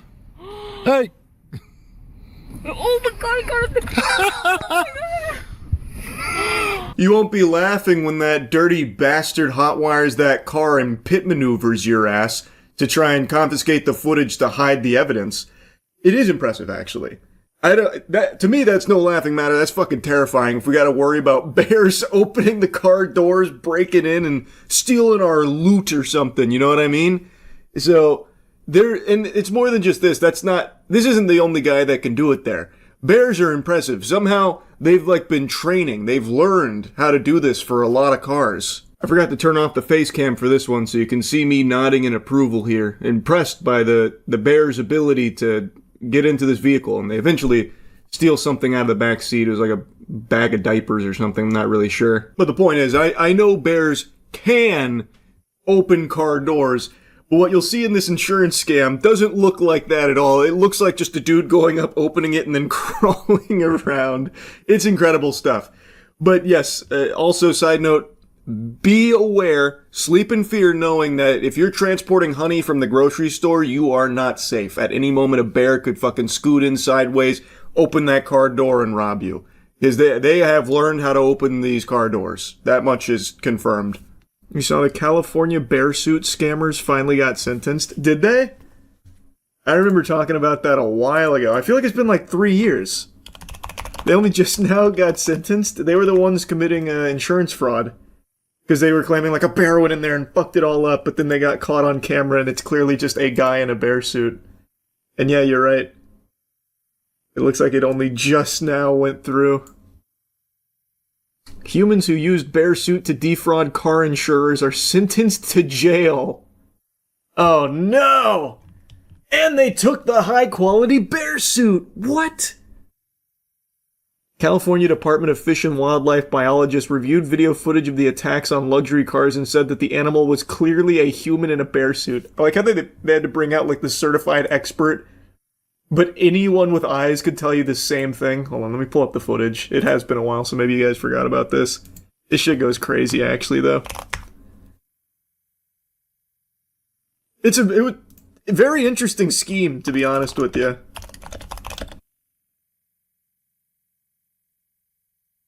Get ready to cover your eyes. It's horrifying. That's a bear in there. Watch out! It's ruining the luxury vehicle. I think that's a Phantom, it looks like. I can't really tell. I don't know cars well enough, but that looks like a Phantom. Oh, he's in the back seat. Oh, God, no. He's ruining it.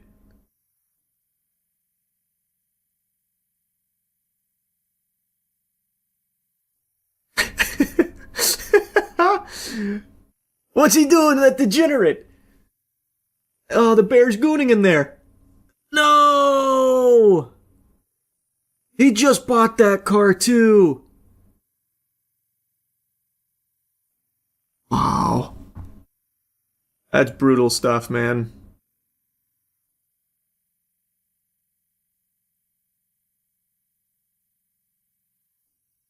Damn, look at the damage that he was able to cause. Fuck! Oh, there he is again. That fucking maniac. That bear got a taste of luxury cars and now he can't stop. Yep, right to the back seat again. Mm-hmm. Now he's getting in there causing all kinds of commotion. A huge ruckus.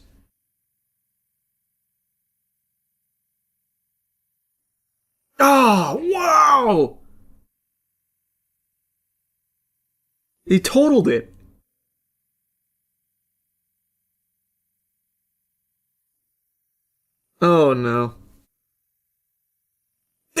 again!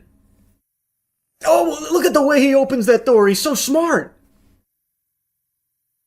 Who taught him to do that? Apparently they're going to jail for this, by the way. Imagine going to jail because of this fucking scam. Absolute losers. Holy. They forgot to draw a sea bear circle around the cars. True. I truly cannot believe the horror there. So what did they rule? They were sentenced to jail after masterminding a scheme in which they staged fake bear attacks on luxury cars and collected more than $141K in insurance payouts. Isn't it sad that it actually worked? They actually got paid for that. Someone watched that footage, fucking mouth agape. Oh! Wow, alright. We're approving this, my god. We're sorry this happened. To carry out the attacks, the residents had a person in a bear suit climb into the cars and use claw-like kitchen utensils to leave scratch marks. The residents filed claims to defraud three different insurance companies. Two defendants, Ruben Tamrazian, 26, and Vahi Muradkian, 32, of Glendale, were sentenced to 180 days in jail, or about 6 months, and ordered to pay more than $50K each in restitution. Another defendant, Alifa Zuckerman, 39, was sentenced to 180 days in jail, while a restitution amount is yet to be determined. All three had previously pled no contest to felony insurance fraud. Oh, there's a fourth one. Ararat Chirkinian, 39, of Glendale, has a preliminary court hearing scheduled for September. Not immediately clear if they had lawyers. Oh, maybe they represented themselves. Or maybe they brought someone in a bear suit to defend them.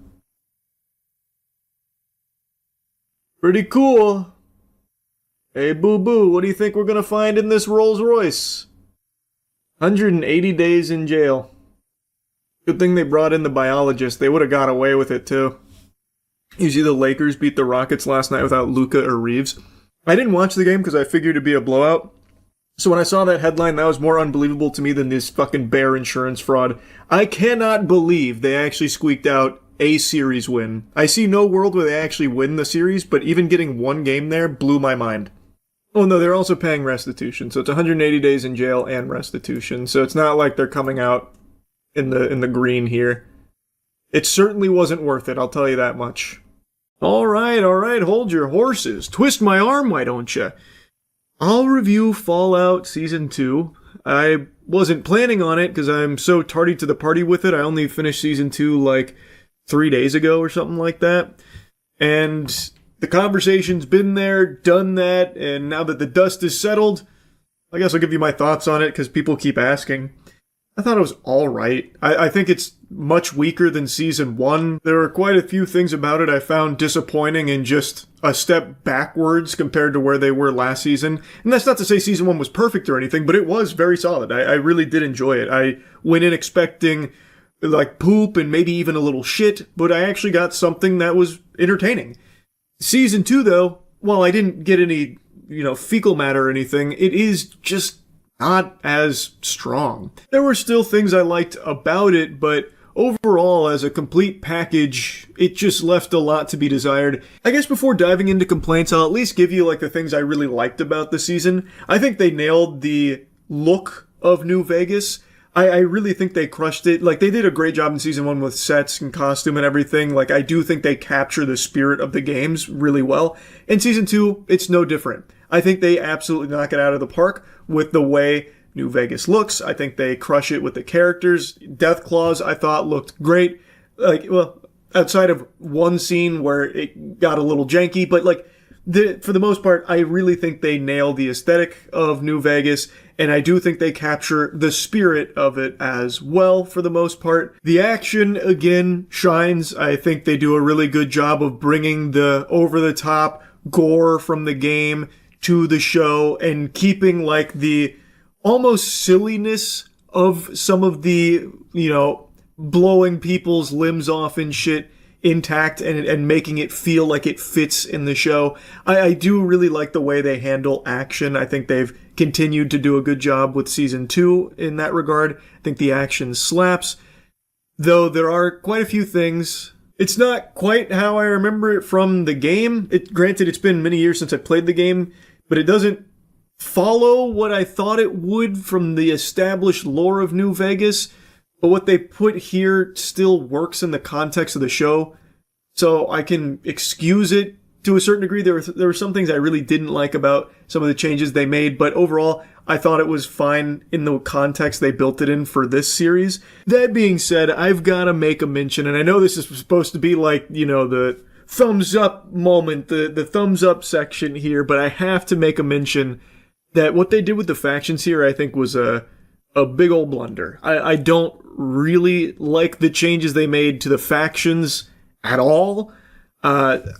I guess we can get into that more in a minute if I want to dive deeper into spoilers, but if you played New Vegas, you're better off just neuralizing yourself and forgetting everything that happened in there, especially in regards to factions, because the show takes pretty much none of it.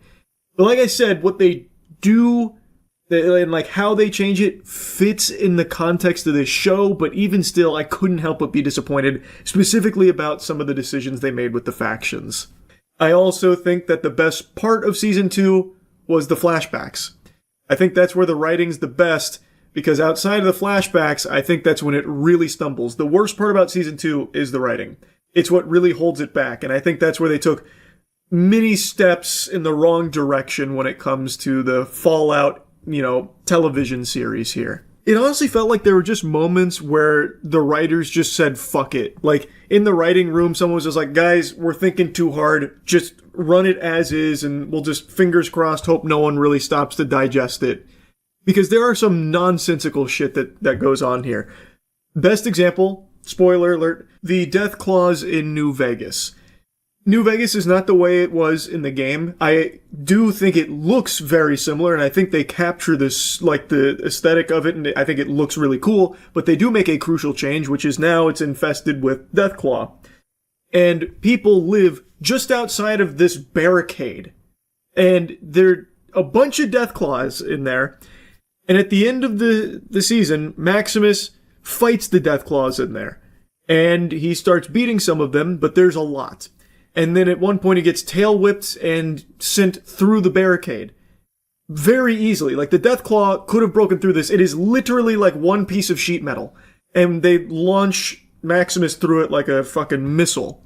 And now all of a sudden the Deathclaw start pouring out into the area where people live. Why the fuck are people living there with all those Deathclaws on the other side of a very flimsy, unreliable barricade? And why are the Deathclaw not going out there and eating them at any point? There is a plentiful food source on the other side of a very tiny barricade they could easily break out, and yet they just never do. I guess maybe the idea is the Deathclaws are too stupid to do that? I don't know. It just felt really weird. And like, I tried to cope initially like, oh, maybe it's just because the power armor was so heavy that it busted through this near impenetrable barricade. But then the question naturally arose in my noodle, well, if the power armor is so heavy that it can do that, then the Deathclaw must be like 10x that strength in order to ragdoll the power armor like that. Meaning, if they just hit their tail against that barricade, it would have fucking disintegrated it. So, like, there's no way of spinning it where the Deathclaw couldn't have been going through that barricade anytime they wanted to. They just, I guess, decided they never wanted the food on the other side. And I just really don't get why people would choose to live there knowing the Deathclaw are there. Just very odd. Very, very weird choice there. And there's a couple other moments like that. For example, like, there's a scene where the ghoul gets punched and impaled on a big spiky pole in the middle of town, and he is there for like an entire day, and the town just goes on around him. He's asking for help, no one helps, which I think fits perfectly in line in the Fallout universe, but also, nobody steals from him. Nobody goes over and kills him or anything. No one steals anything from him. No one messes with him. I thought the implication was going to be when he was stuck on that pole and starting to, go feral, was that people were going to go just start stealing from him. Then he was really going to be fucked. But that never happened. They just leave him alone and ignore him. Which, ignoring the cries for help is one thing. That makes sense. But you're telling me no one there in this world, this town of people that do anything to survive and scavenge supplies, you're telling me they wouldn't go just take the easy supplies from this ghoul's bag who is completely stuck on this pole? Like, come on.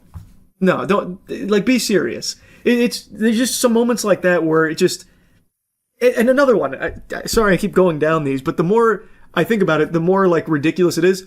Norm, Lucy's brother Norm, who I think has another interesting side plot that goes on throughout here, which gives you a lot more insight into, like, actual employees of Vault Tech who have now been thawed out.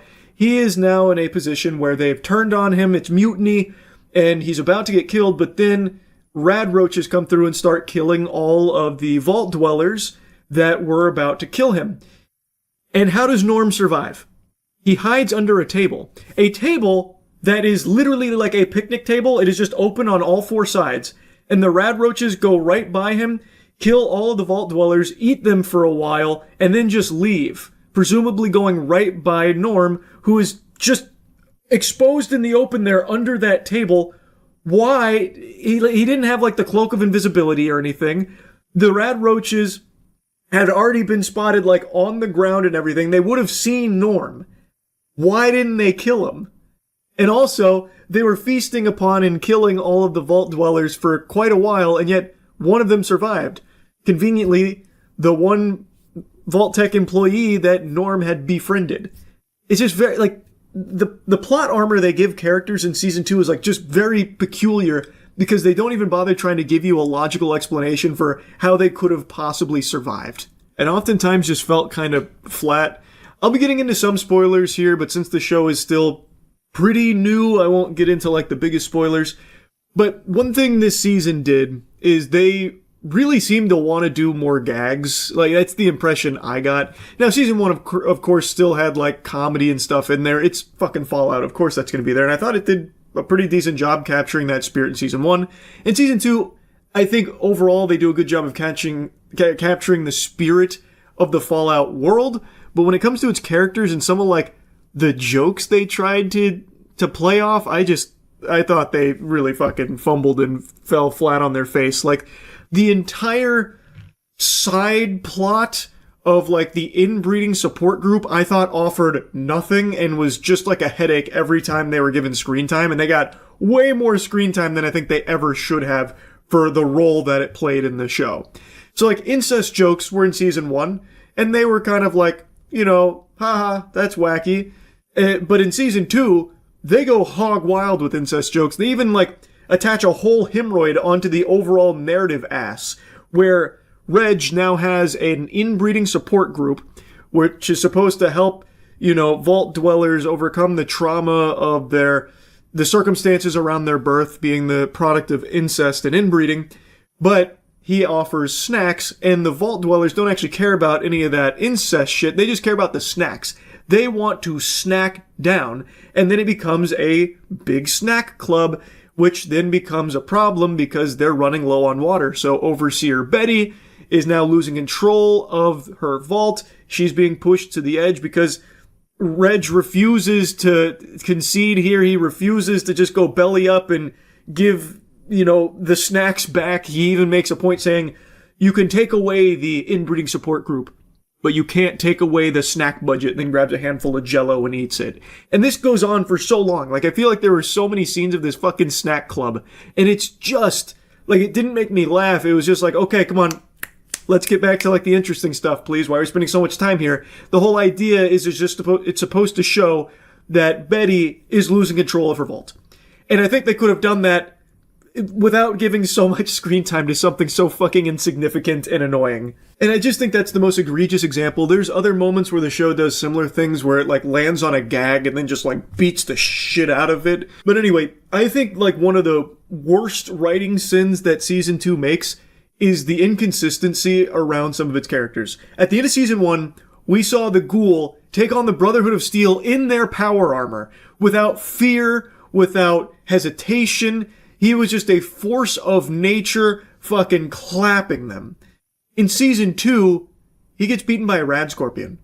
He gets absolutely fucking slapped around, steamrolled by a rad scorpion, which leaves him incapacitated for a long period of time.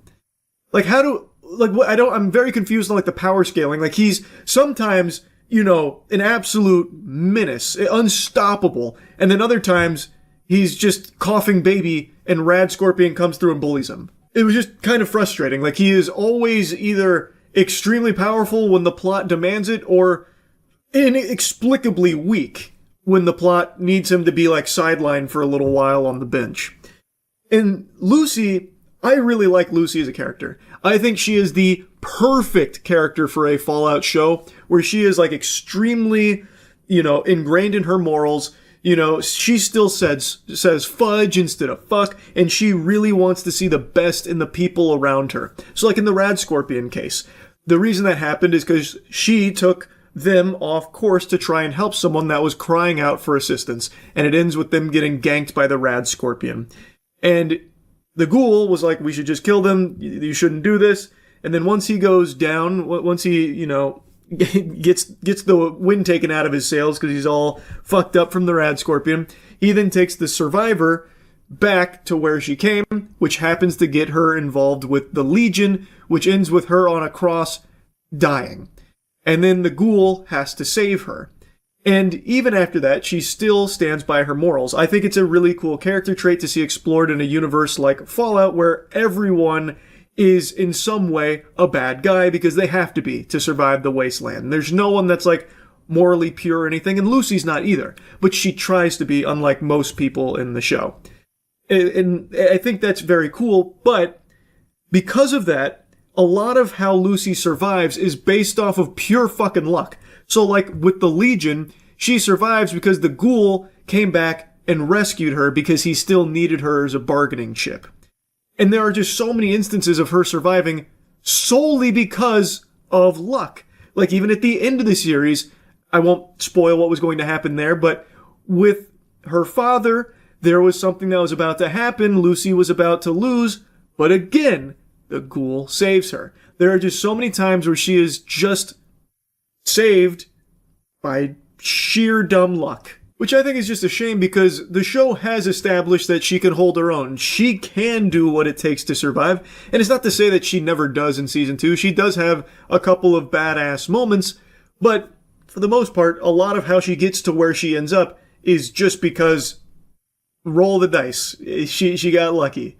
And I don't know, it just felt kind of like underwhelming after like the third or fourth fucking time that happened this season. Now, that being said, she is not the only character that tries to be a good person. Maximus also does as well. But we can see him making a lot more morally gray decisions, and there's even like a whole swing of things where it seems like he's going in the wrong direction and is no longer that interested in being a good person, and, you know, kind of snaps back into it. But it is nice to see a character like Lucy who's all about, you know, trying to be a good person, and Maximus who wants to be a good person but is also okay just kind of really teetering on the edge. I really do like both of these characters, and I just wish season 2 did more with fleshing them out and evolving them. Maximus, I do think they did a good job with, though, for the season. I enjoyed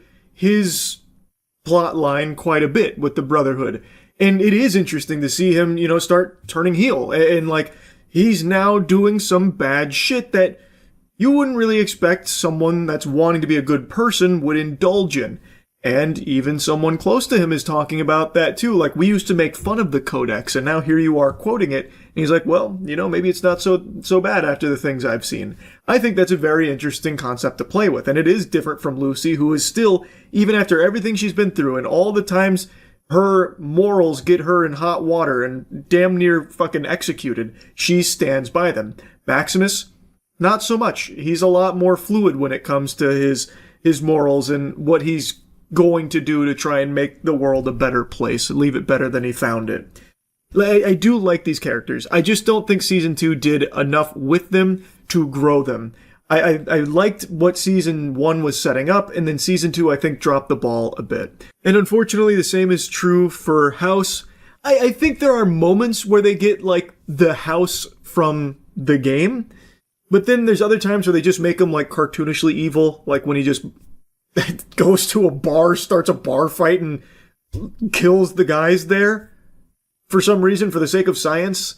Like, that was just evil for the sake of evil. But then there are other times where, like, Cooper, these are during the flashbacks, like I said, I think these are the best moments of the show when it comes to writing. Cooper's, like, talking to House, and then you get to really see House, the way in which I remember him, and what is objectively a more interesting character.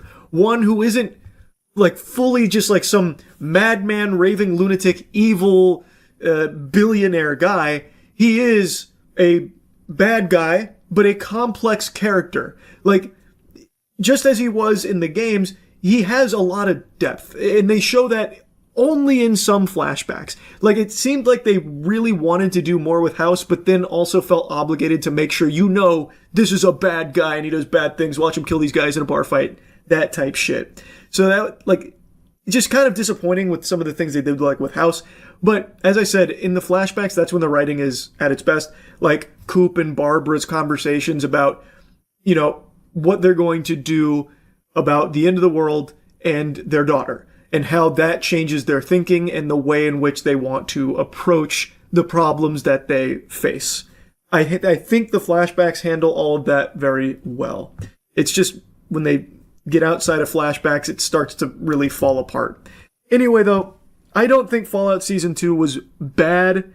It was still enjoyable. Like, I did enjoy watching it. It wasn't like a slog, and it didn't frustrate me a ton to the point where I didn't want to watch it or anything like that. I did like it. I just didn't like it nearly as much as I liked Season 1. So anyway, that's really about it. So yeah. Oh boy, we got another huge lawsuit against Valve that just popped up today. Recently, Valve's been catching lawsuits like Pokemon, and they are fresh off a W against the Rothschilds. Only a week ago, they squeaked out this huge W against the Rothschilds. I can't emphasize enough just how impressive that is to beat them. That's like beating Umbrella Corp. Like, that was an incredible win for Valve there. And now they immediately go into round 2 here with a lawsuit from the New York Attorney General, Letitia James, basically claiming that Valve knowingly promotes illegal gambling with their loot boxes in games like CS2, Dota 2, and TF2 that is accessible and even targeted at minors.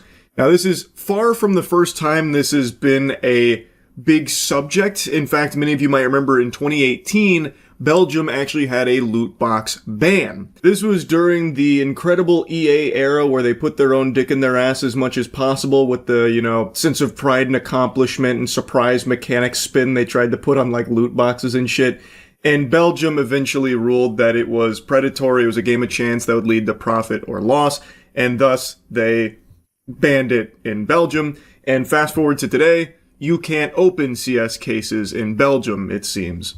Now, at the time, this was a pretty big deal, and the US and the UK also tried to make arguments that, yeah, this does constitute gambling, but as they went through the process, they then declared that it's not really gambling because you're getting an actual in-game item, you're not getting money. But now, to today, they are now saying that because it has grown so much, this ecosystem through these loot boxes where some items are selling for thousands of dollars, or even the famous AK that sold for $1 million not that long ago. And then there's also like these third-party sites that are using CS cases and CS items to instantly turn it into money, where it is just full-blown gambling casinos based around CS items.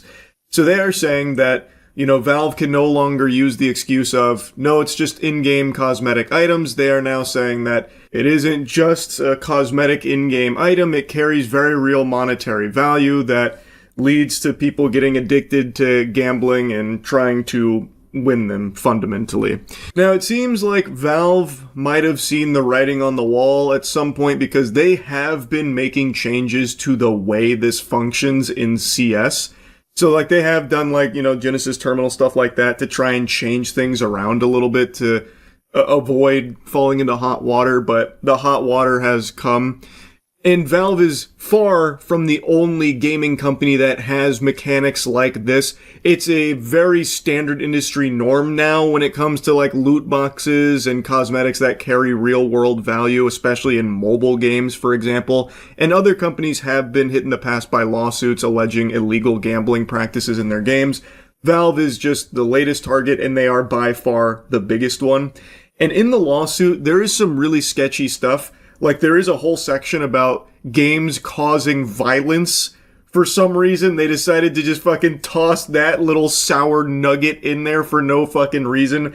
The most dunked upon, the most spit upon, the most debunked nonsense talking point ever. They decided to slide into this lawsuit against Valve on illegal gambling practices.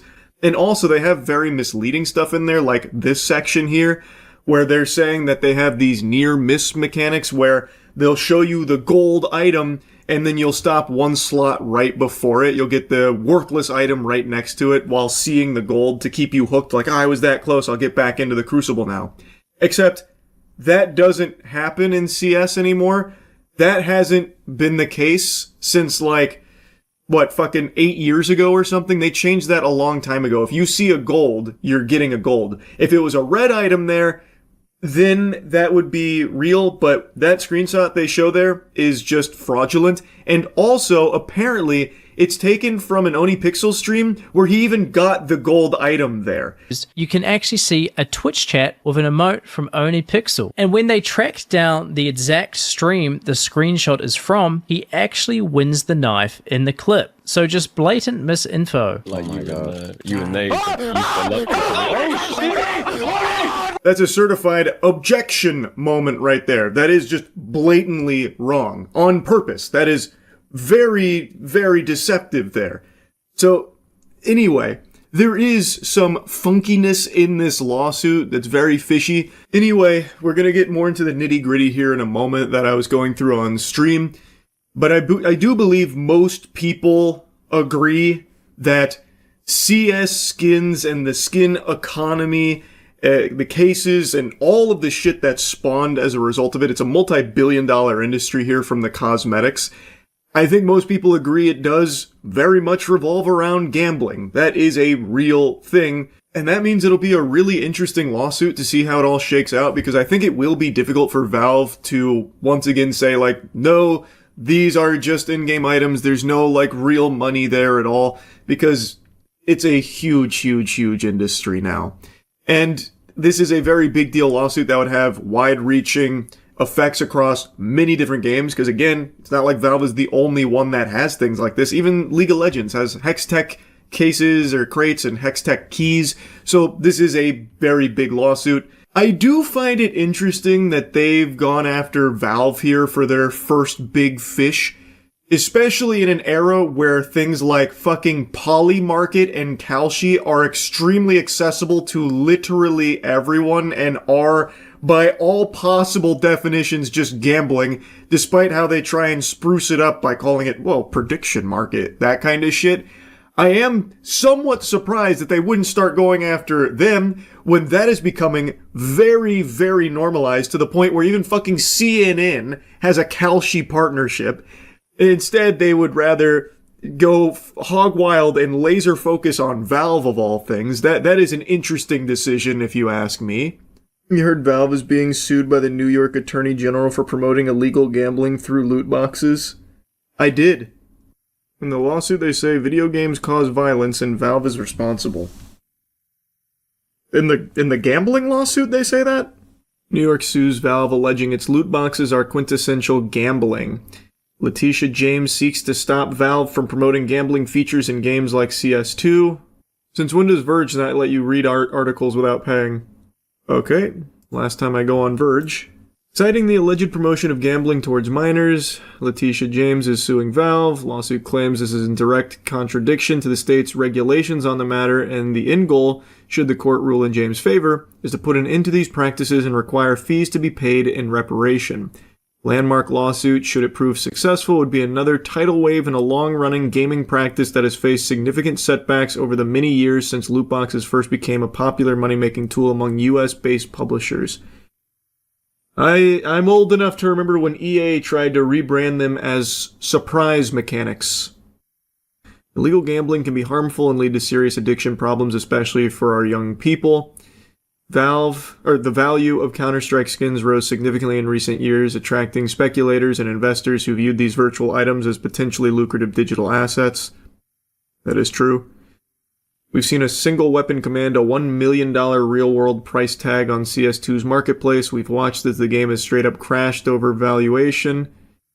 And that's just Counter-Strike. Valve's really gone full hog, some might argue, with other games that happen to have 2 in their title, Dota 2, TF2, are the Attorney General's other big targets. Valve's loot box model can be especially harmful to children. They assert young users with limited funds can be enticed to start gambling through loot boxes in the hopes of attaining a virtual item that they believe will enhance their status in the game's virtual worlds. Research has shown that children who are introduced to gambling are 4 times more likely to develop a gambling problem later in life than those who are not. In addition, although this case is about illegal gambling, it is important to note that Valve's promotion of games that glorify violence and guns helps fuel the dangerous epidemic of gun violence, particularly among young gamers who can become numb to grave violence before their brains are fully developed. Yikes. Oh. How many times do we have to teach you this lesson, old man? Holy shit. I just can't believe they still try this. There are plenty of conversations to be had about loot box and gambling and all of that. I totally understand. That's been a conversational topic for years. This is just a dead fucking end, man. I can't believe they still bring this shit up. Actual yappuccino over nothing. I've never even understood the argument. Like, would books and movies not cause violence? Like Catcher in the Rye? You're not old enough to remember when they tried that exact same thing. Video games is just the latest target. Before video games, it was movies. Before movies, it was books. Like, it's always just a popular scapegoat to say this thing causes bad stuff. And then in between books and movies, it was music. Like Elvis, the devil music, stuff like that. They've always done that. It's just changing targets. Elvis was the devil, to be fair. Well, I mean, Elvis was a bad guy, yeah, I get that. But rock and roll, yeah, to broaden it. Rock and roll being the devil's music. That was a very popular thing. A very popular target. So what are we predicting? A Valve winning sweep? Well, this being thrown in here is complete useless gobbledygook. This is absolute mumbo-jumbo nonsense. I don't even know why it's ham-fisted into this. The actual lawsuit meat is somewhat interesting, and I'm very curious how it shakes out here. This is not the first lawsuit about loot boxes and gambling, specifically about, like, gambling that minors can partake in. Like, mobile games have gone through lawsuits similar to this. And it's never, like, resulted in anything overly huge outside of, like, a couple of areas. So I guess we'll see. I'm very interested in this one. Valve is on a hot streak right now of W's. They just won that other lawsuit like fucking 4 days ago. Like, they've got a lot of momentum here. I wonder what Gabe Newell thinks of this lawsuit. You think he's going to leave his yacht over this one? Nah. Absolutely not. He's too busy out there on the sea. Researching, shooting some hoops, grinding. I thought he sold his yacht. Did he get a new one? You not know about Gabe Newell and yachts? Dude loves yachts so much, he bought an entire fucking shipyard that produces the yacht that he likes. So now he has a yacht manufacturer for himself. And just got a $500 million research vessel. What was the name of that shipyard, actually? Because I hope he renamed it. Just to make it like Gabe Newell's Fun Factory or some shit. It's a Dutch yacht builder named Ocean Co. He keeps getting sued so much he's escaping the international waters. I bet Gabe Newell doesn't even know that his company has been in these lawsuits. I bet he has no fucking clue. He just gets infinite money checks every probably quarter. I would say he probably gets paid out quarterly or something, maybe. I don't know how they do dividends over there. But he just gets infinite money and he's like, alright, that's cool. Yeah, go back to doing whatever you're doing. I'm busy. Get the fuck off my yacht. Yeah, I have no idea how this one's going to shake out because this is like a very contentious subject. Because, I mean, at the core of it, it is gambling. Very much so. It definitely is. Always has been. Everyone knows that. So I wonder what'll happen. Probably nothing would be my guess. They should have targeted EA, much easier to beat them. EA's already been targeted. So I feel like they didn't want to do the same target again. Yeah, that's right. I'm yapping about Piotr Zarek again today. The Polish CEO multimillionaire whose name sounds like a Sith Lord. Darth Piotr has spawned global outrage after this clip has just gone insano style. Pretty much anyone with eyeballs on the planet has now seen this, but just in case you've somehow missed it, I'll post the replay for you here on the Jumbotron.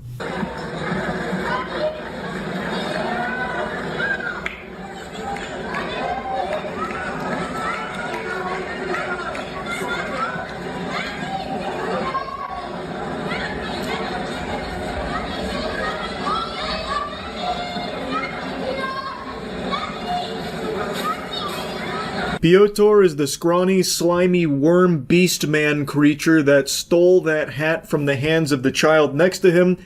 A tennis player named Majuzak was giving that hat to the kid. He is a fan of his, so he was giving him the hat after celebrating a victory, and Piotr comes in there and just fucking gets his grubby paws on it and snatches it right out of the kid's hands, and you can even hear the child say, "No, what are you doing?" Just a big mess here, disgusting behavior on display from Piotr. This act of greed earned him the ire of pretty much everyone with a soul on this planet. He just blatantly steals that hat from the kid, and then ignores the kid who is like, yelling to try and like get his attention to give it back, but it's falling on deaf ears because Piotr's already plugged his ears to it.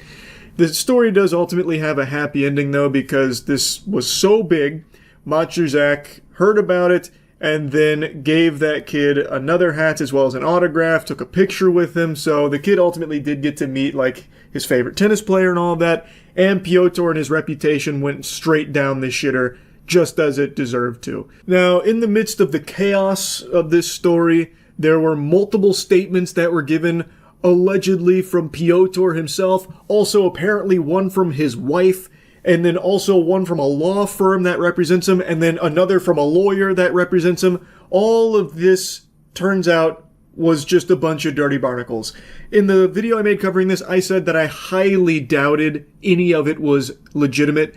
It seems to be a common trend that whenever there is a big story like this that blows up, there are a bunch of people that scramble to post a bunch of like fake, fraudulent information in regards to it and present it as authentic in order to get like engagement and clicks to make money off of it. In this case, they were pretending to be Piotr, pretending to be a law firm, and like threatening to sue anyone that shot spitballs at him and shit. And it was all phony baloney nonsense.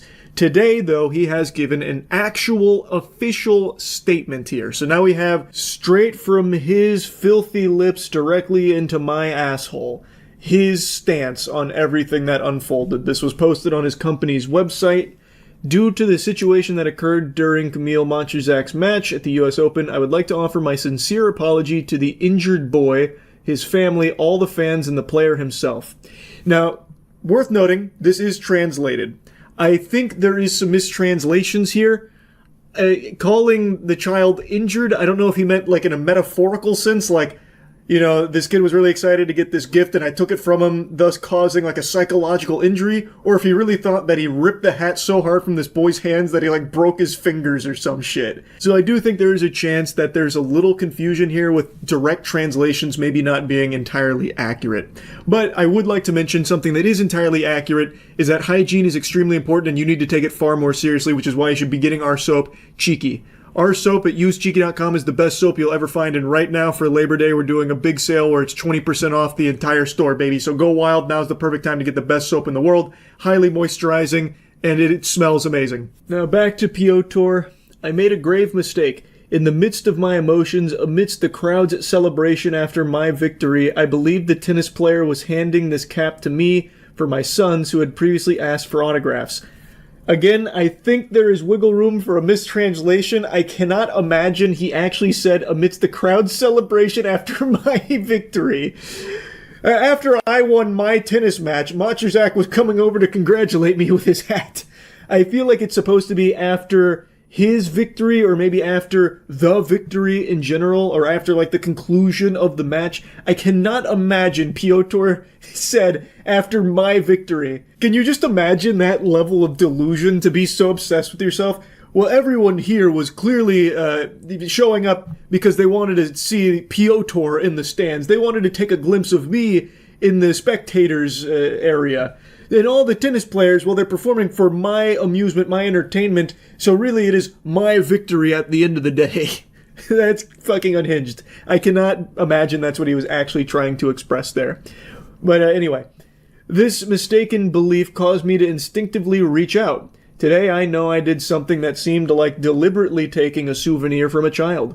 It wasn't my intention, but that doesn't change the fact that I hurt the boy and disappointed the fans. The cap was given to the boy, and an apology to the family. I hope I have at least partially repaired the harm. I also want to make it clear, neither I, my wife, nor my sons commented on this situation on social media or on any website. We did not use the services of any law firm in this regard. All alleged statements appearing online are not ours.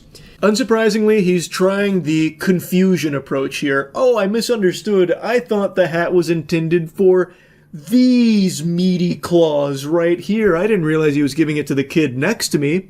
Whoops, I feel so silly and so bad about the mix-up here, which I think everyone could have predicted was coming, but we have very clear video footage that shows it wasn't some innocent mix-up. He literally rips it from the kid's hands, and the kid even says, "No, what are you doing?" and even tries to get his attention multiple times, but gets ignored by Piotr. If it was some kind of honest mistake, I imagine a sensible human being would hear that and see the response from the kid and be like, "Oh, I messed up. This was meant for you. I'm sorry." And you also would imagine that if he thought the hat was made for him, why did he have to rip it from someone else's hands? Like, was he not confused on, like, the resistance? Like, why is this kid trying to take my hat? Like, surely, at some point, he would have thought about what just happened here and recognized, like, oh, this wasn't intended for me. But that's clearly not what happened. He knew this was meant for the kid. He rips it from the kid's hands. He robs the kid of that hat that Matuszak was gifting to him. And then he puts it in his bag because he was very greedy.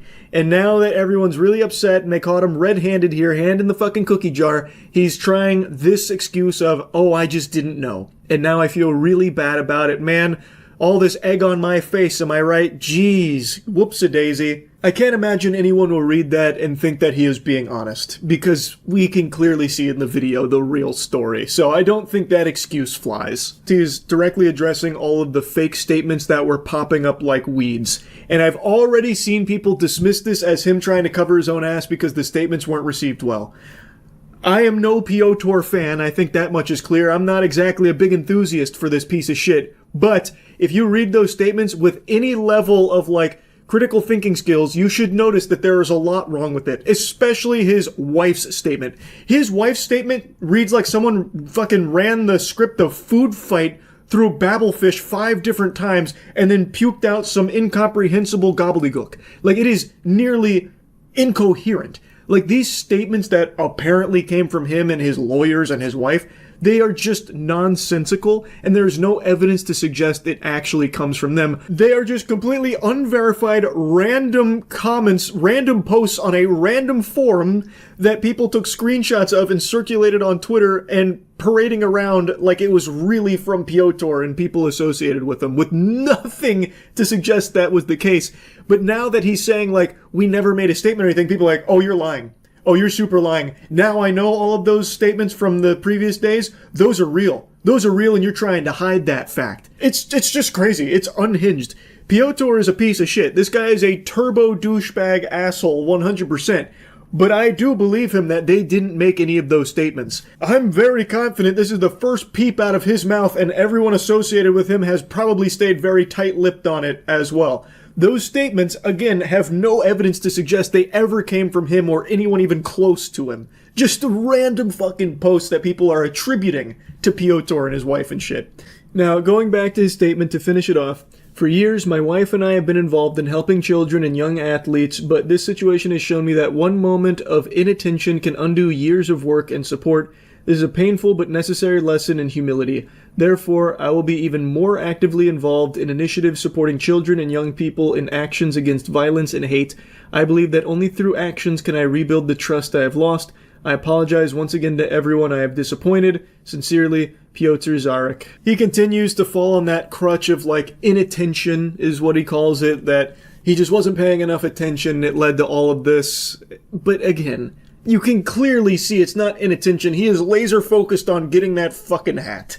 It's greed, is what it is. So people can see through the dishonesty in this statement. It's not being received overly well. It feels like he saw what was happening to his business and his reputation, and in a desperate attempt to try and save it, he put out this statement. And it's fallen flat on its fucking face. Now, obviously, I don't know a lot about Piotr outside of everything that happened here. He claims that he's spent years helping children and young athletes. I don't know if that's true or not, if he is like a stand-up guy in the community who for years has helped kids and young athletes. I find that a little hard to believe because someone like that would never exhibit a quality like what was displayed from this clip stealing that hat. That just doesn't make a whole lot of sense. Like, I imagine maybe, like, some neighborhood kids kicked a soccer ball over on his fence and he threw it over instead of popping it and he considered himself a saint. That's probably what he imagines helping kids and young athletes is. Not popping a ball that flies over his fence. I cannot imagine this actually being, like, a legitimately good guy who does, like, a lot of good for kids and young athletes. Because someone like that would not be stealing a hat from a child. Like, full stop. Anyway, though, this is the actual official response from Piotr, so I wanted to cover it. That's really about it. So, yeah. Well, the time is finally upon us. A moment in cinema history more important than Team Edward versus Team Jacob. Will Charles be reintegrated into the Hunger Games franchise? The man who was once the face of the Hunger Games. Without me, it'd be buried in the dirt many years ago, many moons in the past, but with District 8 Hospital Helper's performance carrying the weight of the world on its shoulders, the Hunger Games was able to flourish, and I was excommunicated from the franchise. But with Sunrise on the Reaping, they're doing the open casting call. I recently made a video announcing my return and my attempt to get in there, and I'm happy to report I finished my audition. Unfortunately, I was unable to get Neil Blomkamp to write me a script, nor was I able to get the best soundstage Tampa had to offer, so instead, we settled for a decent one, a good soundstage, but not the cream of the crop, which is fine because it's not about the technology. There's no such thing as a bad actor, only bad. Nope. There's no such thing as a bad location, only bad actors. And I am not a bad actor. In fact, I'd say I'm the best. And this will be a showcase of that. So I've posted the full audition on Instagram as per the parameters of the competition.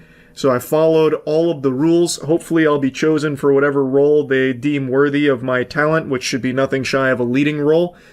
And we'll see how she goes. I'll play that for you here, but I'd like to also play you the extended director's cut for some takes we didn't use. What we ended up doing was we kind of just winged it. Like, we had a general premise for what we wanted to do. It was kind of just going to be like this wide array of different scenes as opposed to marrying ourselves to one narrative. Instead, we told every story ever made in a bunch of different backgrounds. And, well, I think it came out all right. It's like the world's worst fucking Old Spice commercial, but that's okay. It's been over a decade since my debut in the Hunger Games Mockingjay Part 1. This is a showcase of my range to prove why I should be reintegrated into the franchise. Enjoy. Well, Mr. Phillips, the biopsy did come back. Unfortunately, it was positive for fart cancer, but don't worry. Oh, whoa, man. Ain't seen you around here before. Ma'am, you need to push! Push, ma'am! God, umbilical cord's around its little neck. No, please don't. No, I'm only 12. No, this is supposed to be a fun retreat. No! Get away! Congratulations, Mom. No! My God, this baby, it looks just like me. Wow. I know it's my own performance, but inspiration is inspiration, you know what I mean? In 1 minute, I was able to make you feel things and connect to these characters we created. And really, at the end of the day, it's kind of the most important part of acting. Just tickling the soul a little bit, you know what I mean? So that's the actual edited down audition to fit within the minute-long scope of things. But I wanted to show you a few takes we didn't really use because I think they're just as good, if not even better, in some cases. This is a showcase of my range, as well as me doing a stunt choreographed performance from High Wires. If you're watching this, then I'm already dead. Yeah, I practiced my Bushido.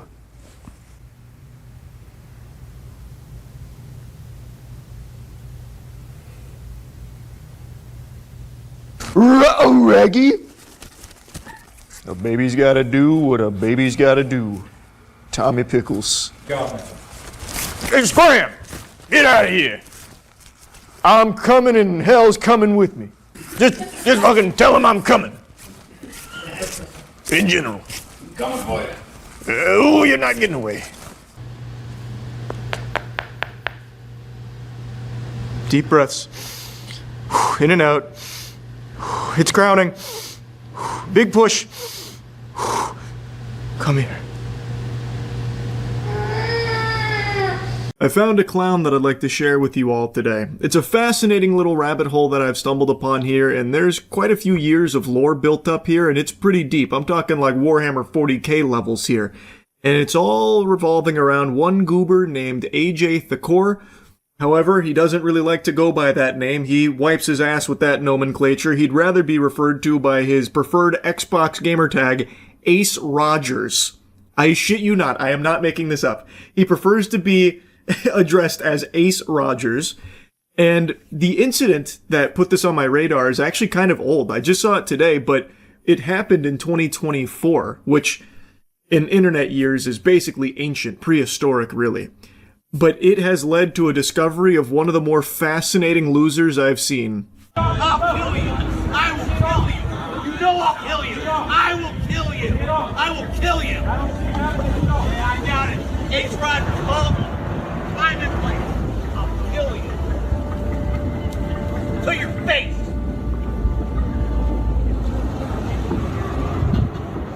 There he is in all his glory. So he cruised up here on his Lamborghini yacht, this is more important to them than his own life. This boat means more to him than oxygen, really. And he was denied access to this private dock. A worker had turned him away, letting him know that he didn't have permission to dock there.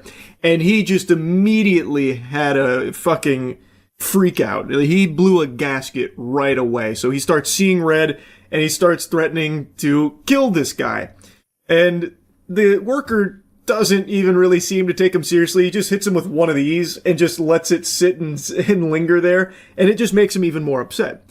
So as he is driving away, he gets so upset, the rage bubbles over so much that he takes his pants off and starts wiggling his wiener at him. He starts shaking his cock. He goes whole hog and just starts like helicopter dicking his flaccid cock around.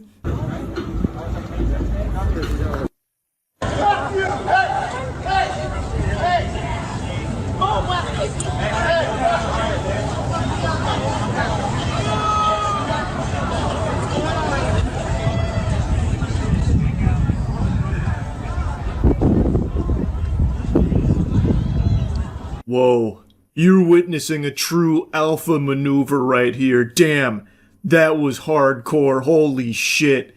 According to the worker, by the way, there were like women and children around here. They are just in public. You can see people walking around behind him. Like it is just out in public. Then he has now just exposed his genitals in front of everyone there. I'm always so shocked to see that being like a common tactic used in like a heated argument where you just get naked. Like, checkmate! Look at this! This is my dick! I win! Like, I don't really understand, but, you know, maybe I'm just not to, grandmaster level here like he is of being a top-tier yacht owner. But what I will tell you is, I went through and censored that myself, which is why I can see my handiwork there with the black bar. I had to go through and, like, frame by frame, try and censor his penis. And I truly think that I was wrong and was way too charitable saying he was helicopter dicking, because I don't think his penis even makes it into his hands. It was a very unimpressive size there. There were times where it didn't even look phallic. I thought for a second there I was watching him play with his clitoris like he was DJing himself. So, very interesting maneuver here, and it did land him in some hot water. He was charged with a few different things, which of course he pled not guilty to. I do think ultimately he was slapped with a misdemeanor charge of indecent exposure. I haven't found like the verdict on what that was or not, but what I did find is that he was interviewed 8 months ago shortly after this by CBS, and he is just genuinely one of the most unlikable guys you'll ever hear. He is so desperate to appear cool, and his whole personality is him being rich. But from what I can tell, he made his money a long time ago and has since just kind of been belly up in every endeavor that he's tried to dip his toes into. Everything he's tried to fit his cock into, the condom's just been too big, biting off more than he can chew, so he hasn't really found success like he did over a decade ago. So he still rides that high and does clearly still have money, and he's made that his entire soul, is just having money and just trying to make himself appear cool for it. What, let me get your name so I get it right later. Ace Rogers. Ace Rogers, is that what you prefer to go by as opposed to AJ? Only the cops call me AJ Thakor, and we don't need anyone calling the cops. Okay. This guy actually looks like a Halloween costume for just the most insufferable douchebag imaginable. He is a cartoon character. And his whole personality is like it was written by like a really lazy writer to just make someone that everyone would hate. But this is actually him. So he does not like to be called AJ Thakor. He just wants to be known as Ace Rogers. It's like a name I'd see on Summoner's Rift or something. What the fuck? He is not a very young guy, by the way. And he is actually going around with this mentality. By the way, that briefcase of money that he puts there, that's his own prop that he brought. He wanted to make sure he could flex some money in this interview because he can't be seen without it. It's like makeup for this guy. It is all that he has. Without it, he is nothing. He is just a shell, a husk. So he brought this briefcase of money. I don't even know if the money's real, by the way. It could very well just be like fake prop bills, but he claims it was from Super Bowl betting. So he won $500K. He said it's $500K in the briefcase and called it poor people amount of money, but that he wanted to spend it anyway. It's so unbelievably embarrassing. It is so comical. And I'm honestly surprised he didn't put like a cigar in his mouth and light it when he said, "Only cops call me AJ Thakor, and we don't need cops being called here now, do we?" I bet he thought that line went so hard. All right. Well, what's going on with the yacht?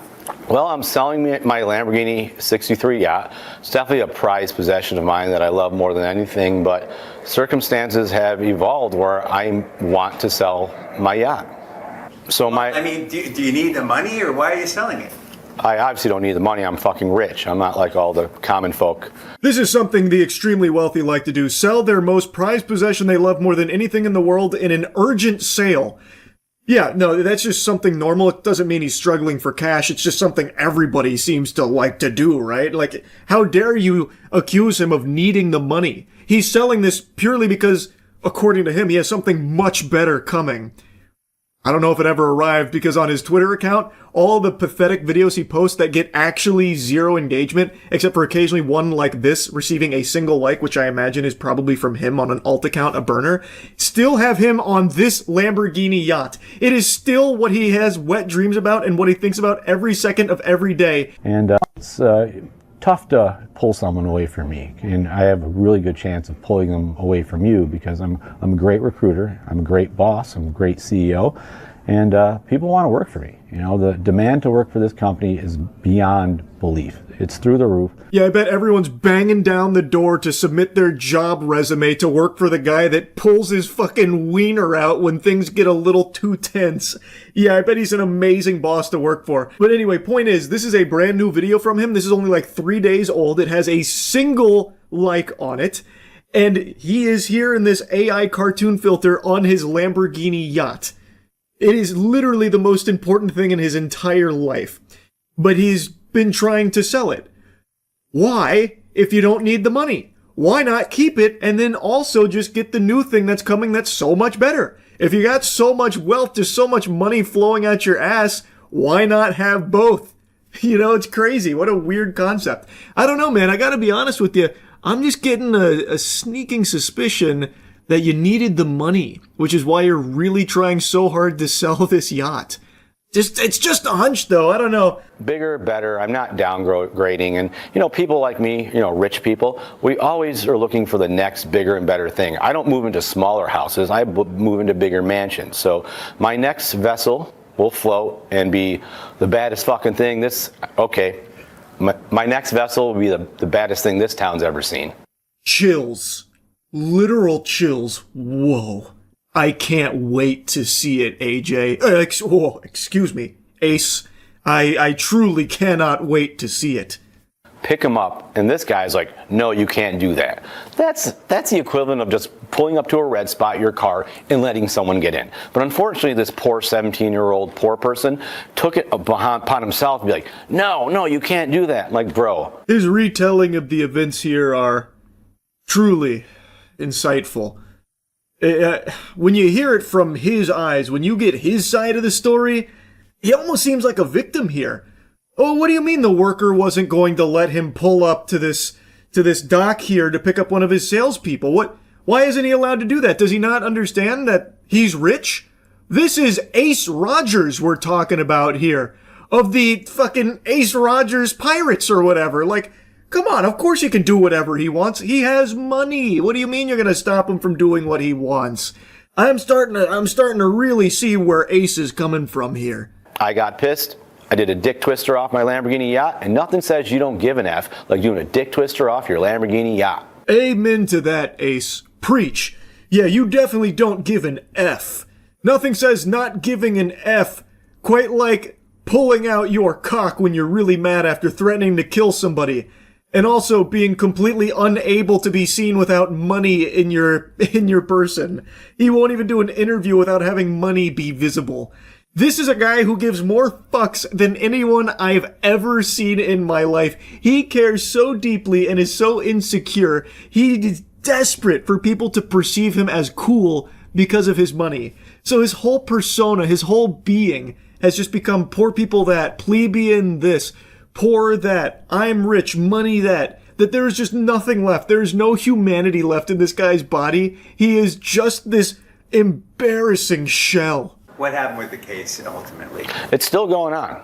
It's pending. Now it's 2 misdemeanors, man. I get 2 misdemeanors are like frickin' Tuesday around here. Damn, mic drop. Yeah, those misdemeanors don't mean anything to a cool guy like Ace Roger. Like he said, that's just a Tuesday for him. He accumulates those indecent exposure charges like they're Pokemon cards, I guess. When looking up his name, there was a couple other things that came up as well. It seems like he's just been a public nuisance for quite a while now, and no one has a single positive thing to say about him or their experience with him. And it is embarrassing how someone can get like this, because he did make a lot of money. Like, he is, by all accounts, set. And yet he does everything in his power to showcase just how unhappy and miserable he is, and tries to put on this strong face, this facade that he's like happy. But meanwhile, he's melting down at 17-year-old workers when they tell him no to parking his yacht. It's just so crazy. What a pathetic loser. So yeah, I had to show you a little bit from AJ Thakor here. Very interesting little rabbit hole. And there is still some other stuff that I didn't really dive into here when I was looking him up. There's no point. This is by far his crowning achievement here. This is his legacy. This is what people will remember AJ Thakor for. This yacht meltdown that he had that led to him just going fucking wild and free with his cock out there in order to, I guess, win the dispute somehow. It's craziness. Anyway, that's about it. See ya. Alright, I am going to be blabbering about a company that I have disliked for a long time. PSA. I made a video a little over a month ago covering a PSA scandal when it came to a lenticular Pokemon card, a lenticular Deoxys, where, just to boil it down to the brass tacks here, getting it to its birthday suit, basically, someone had a very rare Pokemon card, a lenticular Deoxys, that was a 10, a PSA 10, but it was an old cert, and they were looking to have it reholdered so they could turn and sell it. They had interested buyers, and this was a very expensive card. PSA themselves had even sold this exact card for $45,000 very recently.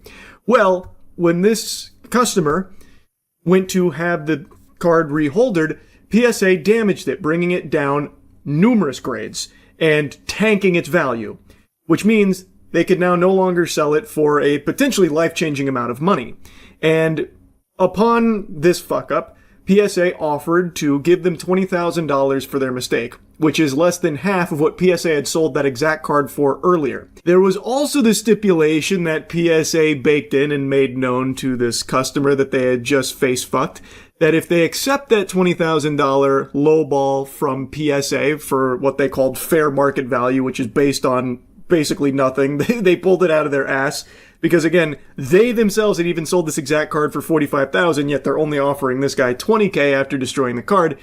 But anyway, the stipulation that they also had in place is that if they do accept that offer, they have to sign an NDA. So that way, he can't speak about it. It has to be hush hush. Gotta bury it.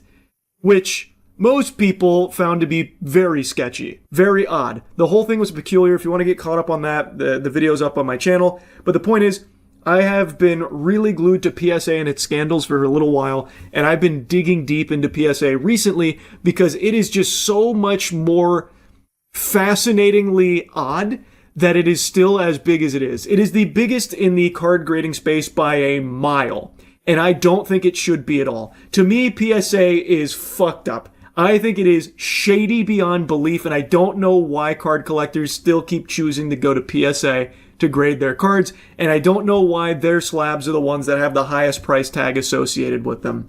I think there is so much going on under the hood here, with so much evidence and so many scandals out there, that I would be taking my business pretty much anywhere else besides PSA. So I was yapping about it on stream the other night. I'll show you some clips there, but I also want to dive a bit deeper into the topic as well. Oh yeah, I was watching some stuff on PSA. I have been so glued to everything that's been going wrong in the TCG community. I've always hated PSA. I've spit on them a lot over the years, but I didn't even realize just how deeply corrupt the company was. Like, it's bad, and I've always known it's bad, but it's much worse than I thought. PZPTCG on X. No, you're thinking of a different thing. That was the lenticular. That was a more recent PSA scandal with the potential swap. I'll sum it up. The buyback scandal is... it started here, really. A user realized that their 9s that PSA had bought back from them, he checked the cert and saw that they had actually got regraded to a 10. So, to break it down, PSA has a system where they make offers, where they will offer to buy back some of your cards.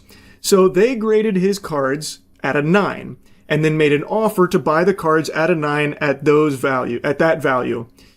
And then they turned around and apparently regraded those 9s to a 10, and PSA sells these cards. PSA sells their cards. So like with the lenticular that I talked about, they sold a card for $45,000. So they actively engage in this market. So they have a huge incentive, a big conflict of interest to lowball grades, make an offer, get the cards back for cheap, up the grade so they can sell it for more. So they double dip. You pay for the grading.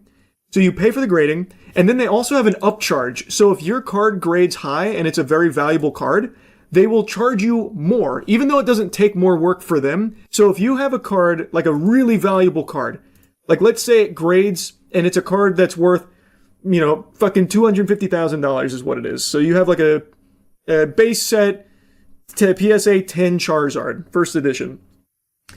They will upcharge you $10,000 for that grade, even though it didn't take them anything else to do. It didn't cost them more money to grade it. So if your card is more valuable, they charge you more for that. Now, just to really twist on your nipples here, the reasoning they give for the upcharge that the community has swallowed with a smile on their face is like, oh, it gets insured for that amount. And we look at the value of the card, so, it makes sense. It's to protect you, the customer. But there are so many obvious problems with this. The most obvious is not everyone that's grading cards is looking to immediately turn around and sell them. So let's say you send in a card that you really like, and it grades at a 10, and it's a really valuable card. you might not have any intention of selling that card, but it's very valuable, and now PSA is going to upcharge you hundreds, potentially thousands of dollars to get that card back.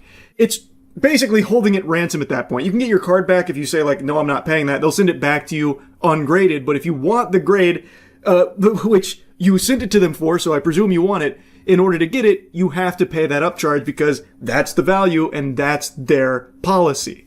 They upcharge you because it's to protect you with this insurance.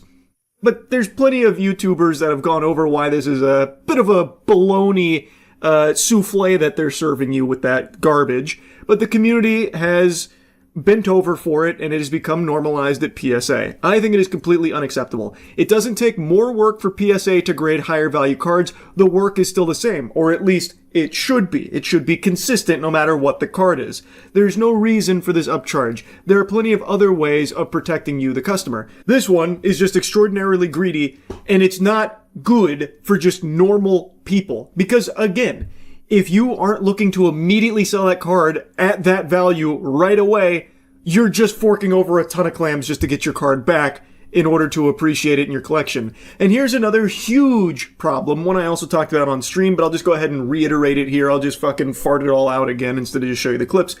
Let's say you get a card graded, it grades at a 10, it's extremely expensive, now you pay $1,000 upcharge to PSA to get the card back, and you want to hold on to it for a little while, hoping that it goes up over time. But instead it fucking plummets. Like, let's say you send them a sports card, and by the way, sports card collectors don't take PSA seriously anymore because of just how egregious their absurdity is. But let's say you have a sports card, it grades high, right now it's worth thousands of dollars, so you have this upcharge, but then that player just fucking flops. Or maybe they get arrested or something. Like maybe you get a Wander Franco card or something. So now the value fucking eats shit, it's in the gutter, spiraling the toilet, and it's not worth what it was a few months ago when you got it graded. Well, you paid $1,000 upcharge at that price at the time, and now it's basically worthless. PSA doesn't refund you that, by the way. So now you lost even more money sending it to them to get graded and paying the upcharge. Like, it's just, I think it's a terrible system. It has so many flaws, and there's just much better ways of doing it that don't fuck the customer in their face. And also, I'm just fucking spitting, getting lost in the sauce immediately here because this is such like a passionate topic for me because I cannot believe PSA is still the top dog in the grading space here for TCGs mainly. I don't know why people keep going to PSA. It shouldn't be fetching the highest price. I think it is just got tons and tons of problems. I have had complete disdain for this company for many years now. This offers program they have, that should just immediately be having you run in the opposite direction. That should just have you go, whoa, yuck, ew, spit on it, and leave. Take your business elsewhere. Their offers program, as I briefly explained there, is PSA will grade your cards, and they will sometimes even make you an offer to buy those cards back because PSA is now a seller in this market. They also have third-party sellers, apparently, that they deal with for that, too. It is a huge conflict of interest that anyone can be able to smell the stink from a mile away. Now, even if in this buyback scandal it truly was a one-off, wacky, fringe situation like the PSA response seems to hint at, I don't think it was a good response, by the way, not really a great excuse or anything, but even if it is a one-off thing, this does paint a very clear picture that there does exist a real incentive for PSA to lowball grades, make an offer to the person who might just be like, okay, you know what, fine, I'll take that offer. This cuts out the middleman, this seems convenient, I'll take that offer even though, it's not exactly what I wanted. And then when PSA gets those cards back for cheap, they can then turn around and up the grade so that way they can sell it themselves for more, since they participate in this market with their own graded cards. Now, I don't know if that's actively happening often or anything, but it is obviously a conflict of interest because that is something that realistically can happen and potentially has. Who's really to say for sure? And PSA doesn't disclose why cards get the grade they do. It's just a source, trust me, bro. This is exactly what it is. Scientifically proven, by the way, with our secret recipe, the Krabby Patty secret formula of PSA grading, by the way. So there's no transparency with it. So to me, I just really feel like this whole offers program is very open to corruption here from PSA. It feels very fishy to me. Son of a bitch, I just thought of another thing I didn't yap about. Another thing that a lot of people are pointing out, because there are a chunk of TCG enthusiasts, sports cards in particular, that have totally swore off PSA and are boycotting it. And another thing that they listed as a grievance is how the upcharges, well, since there is a long processing period, sometimes cards will rise throughout that period. So a lot of times people will submit cards for grading, and it takes a long time for them to get the graded card back, and during that time, the price rises. So they go in there expecting one amount, right? Like they have an idea in their head on if this grades at this will probably be the maximum upcharge. Okay, that I can stomach. But sometimes the cards will rise throughout the processing period. And PSA charges you based on like the very end of it, at the very end, like after it has all risen, when you were about to get your card back. So if you submitted to them a month ago, 2 months ago, whatever, and a card just starts to fucking skyrocket, well, now you're on the hook for a huge upcharge by the time you get it back, which is always a shock to a lot of people that are submitting. Again, especially to the ones that aren't looking to turn around and sell it right away. So it is just a full-blown fucking awful experience, in my opinion, that for some reason people still willingly tolerate, because PSA is still the biggest in the grading space, even in spite of all of this overwhelming amount of like garbage you can find about their past and the allegations and the accusations and the scandals that they've been involved in. It blows my mind. Don't forget the part where they'll damage your cards and try to make you sign an NDA to not talk about it. That is again part of the lenticular one that I covered like a month ago, where they damaged this card, fucking torched it, and then wanted them to sign an NDA and lowballed them on what the value of the card was. It's a disgustingly scummy company. I have disliked PSA for very, very long, and I am constantly vindicated with every new thing I learn about them. Granted, these aren't super new. Like, this was being talked about 6 months ago. Buyback scandal was 4 months ago. Lenticular was like a month ago. Like, none of this is super new, but people keep using them. People continue to use PSA. Now, there are other grading companies in this space. None of them even come close to PSA. PSA is eating everyone's lunch when it comes to card grading. Even with all of this out there in the wild and known, people still continue to go to PSA. I personally believe it's because they were able to weasel their way into the mainstream consciousness of NFT and crypto bros that have flocked to this hobby to try and scalp and capitalize off it. So they see PSA in like previous sales and assume that that is the one that they have to commit to. As briefly mentioned on stream, most reputable sports cards players in this industry have abandoned PSA because there's no trust left with that company. Right now, it is mainly, from what I understand, TCG players in this industry that are choosing PSA, mainly Pokemon.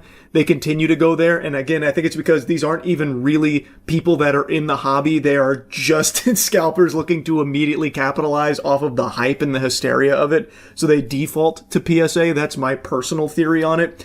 But there are alternatives. Now, full disclosure, I don't use any card grading services. I have a big distrust of them, where you just have to take them at their word that the grade is what they say it is, and you don't know why. The only one I've ever used is Beckett, and that's because for that skill check video we did a few months back where we had the Australian couple come down, where they had Father's Magic the Gathering collection, which had extremely rare Magic cards from Alpha, including the Alpha Black Lotus. We had that graded by Beckett because they wanted to sell it for life-changing amounts of money, and for that, it does need to be graded, so we went through Beckett for it. But even then, I still just don't like the idea of, here's the grade, and here's like a little bit about why it got that grade, because if you look at like the subs on it, it should have been a 9, and even the comment section with people who actively grade said that it probably should have been a 9 based on all of that, but yet it ended up at an 8.5, so it's just confusing, and I don't like that. I don't like that there's not a whole lot of transparency around these grades. You just have to trust the chef that they know best. So I'm not the biggest fan of grading in general, and I've made that clear over the years. But anyway, we started discussing the alternatives, and I'll just play some of those clips. It's not just PSA out there, contrary to popular belief. Do CGC or TAG do anything similar? I don't know shit about CGC. TAG is the most interesting to me because they use a machine to do it all, so you can actually see why your cards got the grade that they did versus just this nebulous concept of what maybe caused the grade. So I like that idea, but there's no consistency with TAG from what I've seen. You can have the same card graded 5 times through tag and it's a different grade every time. There's a channel that had a good video on that. I think it was Java something. Yeah, here it is. Is tag grading as consistent as they claim? Apparently PSA bought Beckett. No wonder the recent manga grading has no consistency or criteria. Yeah, PSA bought Beckett a while ago. But Beckett doesn't have nearly the amount of shit that PSA does. So I don't know if they've fully corrupted Beckett yet. I don't know enough about Beckett. I don't like grading in general. I don't think there's any grading companies out there right now that are truly, like, reliable. Opinion on other grading companies. Well, that's what I was just saying. I don't know shit about CGC. Tag has a good idea from taking out, like, the guessing element. Okay, here. Today we are putting tag grading's biggest claims to the test. I cracked out 7 cards from different grading card companies to see what those cards would grade at tag. A tag 8, or if it has changed in grade. Let's check it out. Here we go. Tag 7. Interesting. So we went. So there's no consistency with the machine they use right now. So he runs these cards through multiple times and gets different results. Down a which is that's unacceptable, especially if you're using a machine that's supposed to be so consistent. But what I like about the idea is that they show you everything. Why your card got the grade that it got. And it even gives you like the scans of the card and points out like all of the measurements and like what knocked it points. But it clearly gets it wrong and it's not consistent. The idea is good. The technology isn't there, or rather, I guess the company doesn't have the technology required to actually be consistent. But of all the grading companies, this one has the best idea. PSA, I think, is just beyond corrupt, top to bottom. There are so many scandals and so much garbage that you can pull from PSA. I would never trust them. Beckett, I know very little about. CGC, I know nothing about. But at the end of the day, outside of tag, your card grade is totally just up to the person's mood that's grading it that day. And you never know why your cards grade at whatever they come back at. They don't tell you. You have to guess. And there could easily be some shady shit going on there where maybe they don't want a whole lot of 10s out there. Maybe you gave them a 10, but by having more 10s in the population, it's going to devalue the other 10s out there. So maybe they decide to give you a 9 instead. Like, there's just too much guesswork. I just wouldn't trust it. Especially since they sell their own graded cards, it invites corruption. Exactly, that's why I think the offers program is just completely unacceptable from PSA. Hello, communication enthusiasts. Just wanted to do a little check-in here. I know all of us are salivating, waiting on bated breath for our Trump phones to finally ship. And about 2 months ago, on January 12th, I did my first little check-in to see what's going on because the T1 device was supposed to ship in 2025, in the summer of 2025. But when they missed that initial promise, they then said, as a result of the government shutdown and stuff, we had to put the kibosh on it for a little while, had to pump the brakes, so it's coming any day now. Well, any day was not 2026 either, it seems, because January they still had no idea. I was talking to customer support, they had no clue. And I just started thinking, well, it's been 2 months since the last time I called. Might as well get a little status report, see if anything's changed over there. Shocker, nothing's changed, but they're saying any day now. And you'll get to hear on the phone call, the representative did kind of give like a tentative release date idea, kind of like the concept of a release, which obviously inspires confidence. So mark your calendar for the nebulous idea of any day now for the delivery of the Trump phone, which, by the way, it's not like pre-orders were free or anything to reserve. People forked over 100 clams for a phone that they were told they'd be receiving in the summer of 2025, or even still on their website, the end of 2025. Feel like that might need a little sprucing up because it is not accurate unless they hit it somewhere at the end of 2025 and you gotta find it like the fucking One Piece or something. And again, this was $100 flushed down the shitter here for this. And according to data, like the available numbers, thousands upon thousands of people paid $100 to reserve this device that they were supposed to be having in their hands in 2025. And now it's still not, no one's got it. No one's even seen it. I can't find a single photo or video of the T1 device being tested or utilized or even shown. So there's still nothing tangible at all, and complete radio silence from Trump Mobile on the whereabouts of the phone. Which blows my mind because I don't want to just regurgitate everything from last video, but if you don't recall, the Trump phone, its whole selling point was, this is a fully American-made mobile device that you can pre-order for $100 to reserve it, and it would cost hundreds of dollars, not thousands, which, if you know anything about electronics, is actual unicorn shit. This is gobbledygook they were spitting out, because a fully American-made phone would cost thousands of dollars. There is just no way to deliver what they were claiming as an American-made phone. At that price point, it would have been impossible. So, on their website, they changed it from made in the USA to now just being proudly American, and they also got rid of the September 2025 release date on there because they missed it by a little bit, and they've missed every other release date that they've tried to fart out. And I think that's probably the last time they updated the site, because that site still has such inaccurate information. It feels like the Trump Mobile website gets less updates than the fucking Space Jam GeoCities website. It is crazy, because they still have things on there about like how it's coming at the end of the year, 2025, that kind of stuff. But the reason I find it so interesting is because I expected them, and many others speculated, that they would just drop ship some Alibaba trash phone just to hawk something, since people put hundreds of dollars on it and they just like spray paint it gold. But they haven't even done that. They just have delivered nothing and have gone completely catatonic on the whole subject of the T1 device. It is very weird. Like, it's not cheap. You put $100 down on the idea of having a phone maybe at some point. And they don't even bother trying to keep you updated on it at all. You have to call and pry some information out of them. Information that may just be completely made up fiddlesticks, by the way. But anyway, let me show you how the check-in went with the actual customer service here to get some answers. Let's do a little check-in on my Trump phone. Surely it's probably out for delivery. I imagine it's left the warehouse at Temu by now. Let's take a peek. Thank you for calling Trump Mobile. Due to inclement weather, we are unable to take your call at this time. Normal hours of operation are from 8 a.m. to 5 p.m. Central Standard Time, Monday through Friday. Thank you. Thank you for calling Trump Mobile. Our offices are currently closed. Please call back during our normal business. Trump Mobile, huh? What? I am literally looking at their website right now.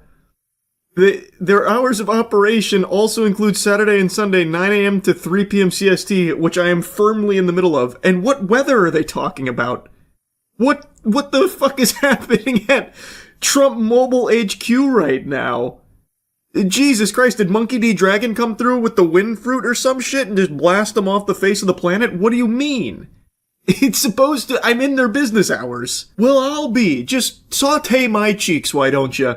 Is there anything on the Trump Mobile site that's accurate or truthful? Like, holy shit, even their posted business hours aren't accurate. So, I'm gonna have to call back on Monday, maybe, and see if they still have a customer service department or if they just fired everyone there. I don't know. Alright, it is now Monday at 1 p.m. I'm going to try calling again and see if I can get a status update on my T1 phone. Let's see. Alright. Now the full experience begins. On hold.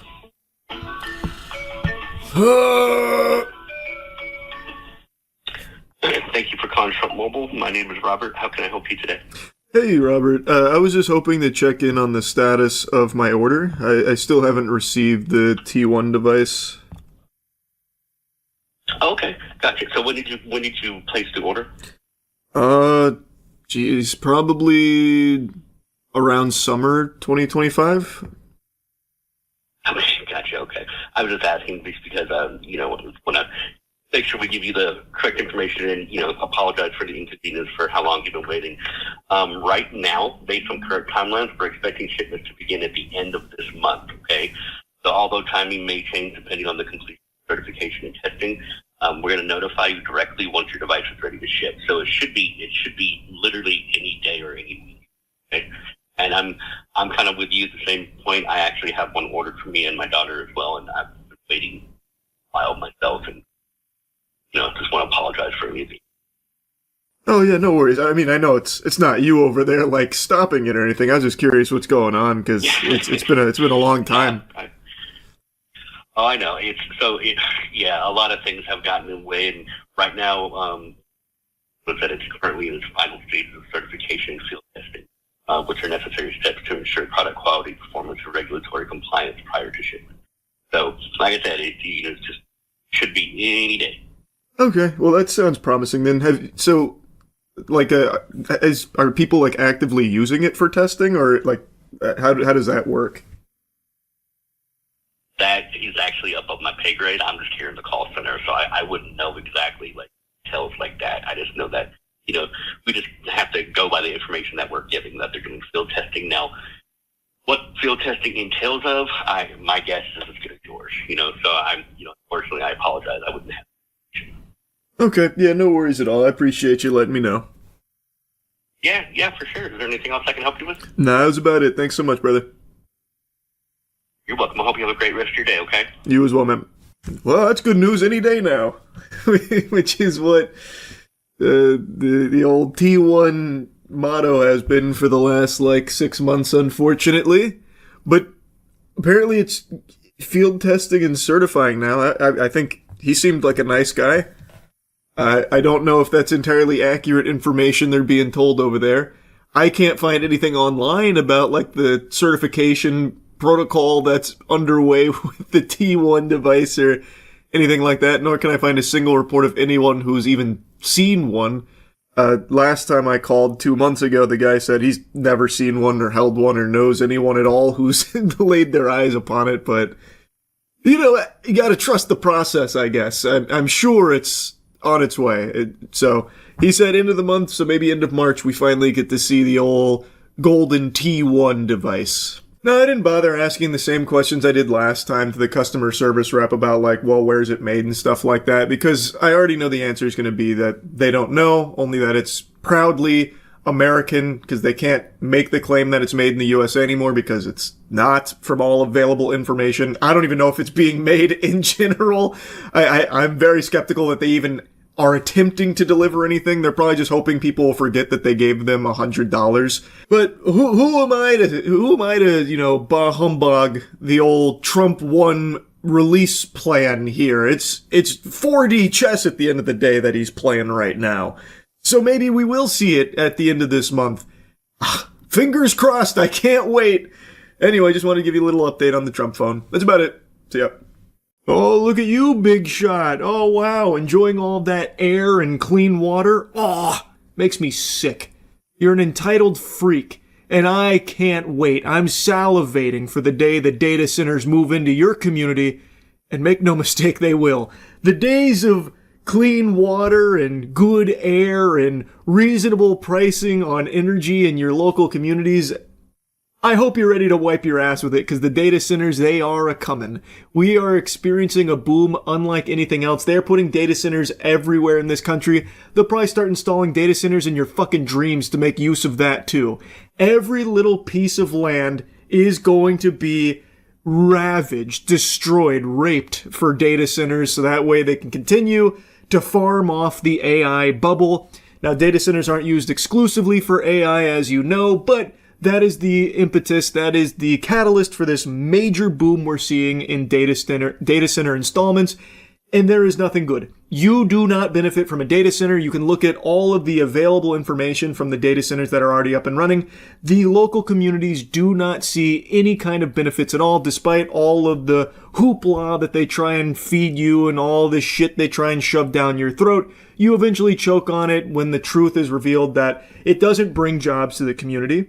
In fact, one of the biggest data centers in the country only employs roughly 150 full-time employees. Let that sink in, put that in your fucking pipe and smoke it. And the construction of it does bring a temporary boon of some temporary jobs, but that's behind you pretty soon, because once they're up and operational, most of these data centers are running so lean, some of them only have 25 full-time employees. There is nothing good about it. The actual community that falls victim to this plague that they come through and infest with their data centers doesn't see any of the upside. They only absorb all of the downside. The upside goes to the extraordinarily wealthy corporations that brute force these projects through. There is no benefits to the communities, and that's based on available data from everything I've seen. Like the most recent information on data centers and their effects on the communities that they impact, like directly. I haven't seen anything that's flourishing as a result of it in that community.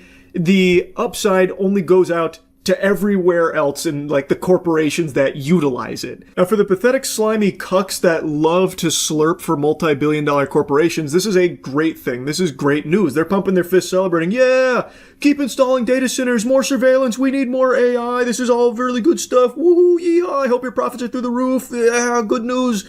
Even though there is no benefit to you, the average person, and certainly not to the communities that these data centers get built in. Fucking poison your community and ruin your bills by making you pay significantly more for your energy, your air quality, your water quality, tanks. It's just terrible. It's actually awful.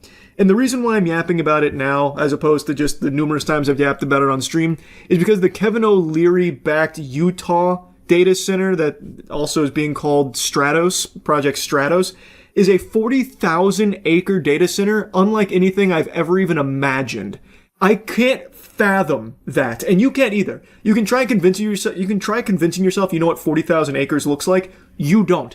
A 40,000 acre data center, that's like the fucking spaceship from Independence Day swooping in over top of us. Yeah, the data center that everyone's talking about is the Kevin O'Leary one, 40,000 acres. Here. It will generate as much heat as, I think it was 23 atomic bombs detonating daily.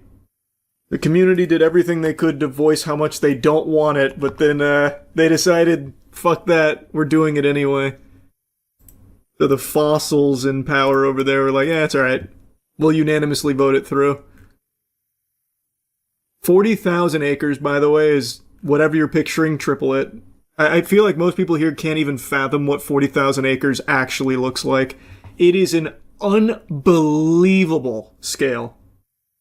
NBC did a great video covering it, did they? There, let me check it out. I saw a couple clips from it. They were, like, people were screaming, like, no, no, no, none of us want this, no, no, no. And then one of the guys like, for hell's sake, calm down. Which I thought was very telling. Actual demons.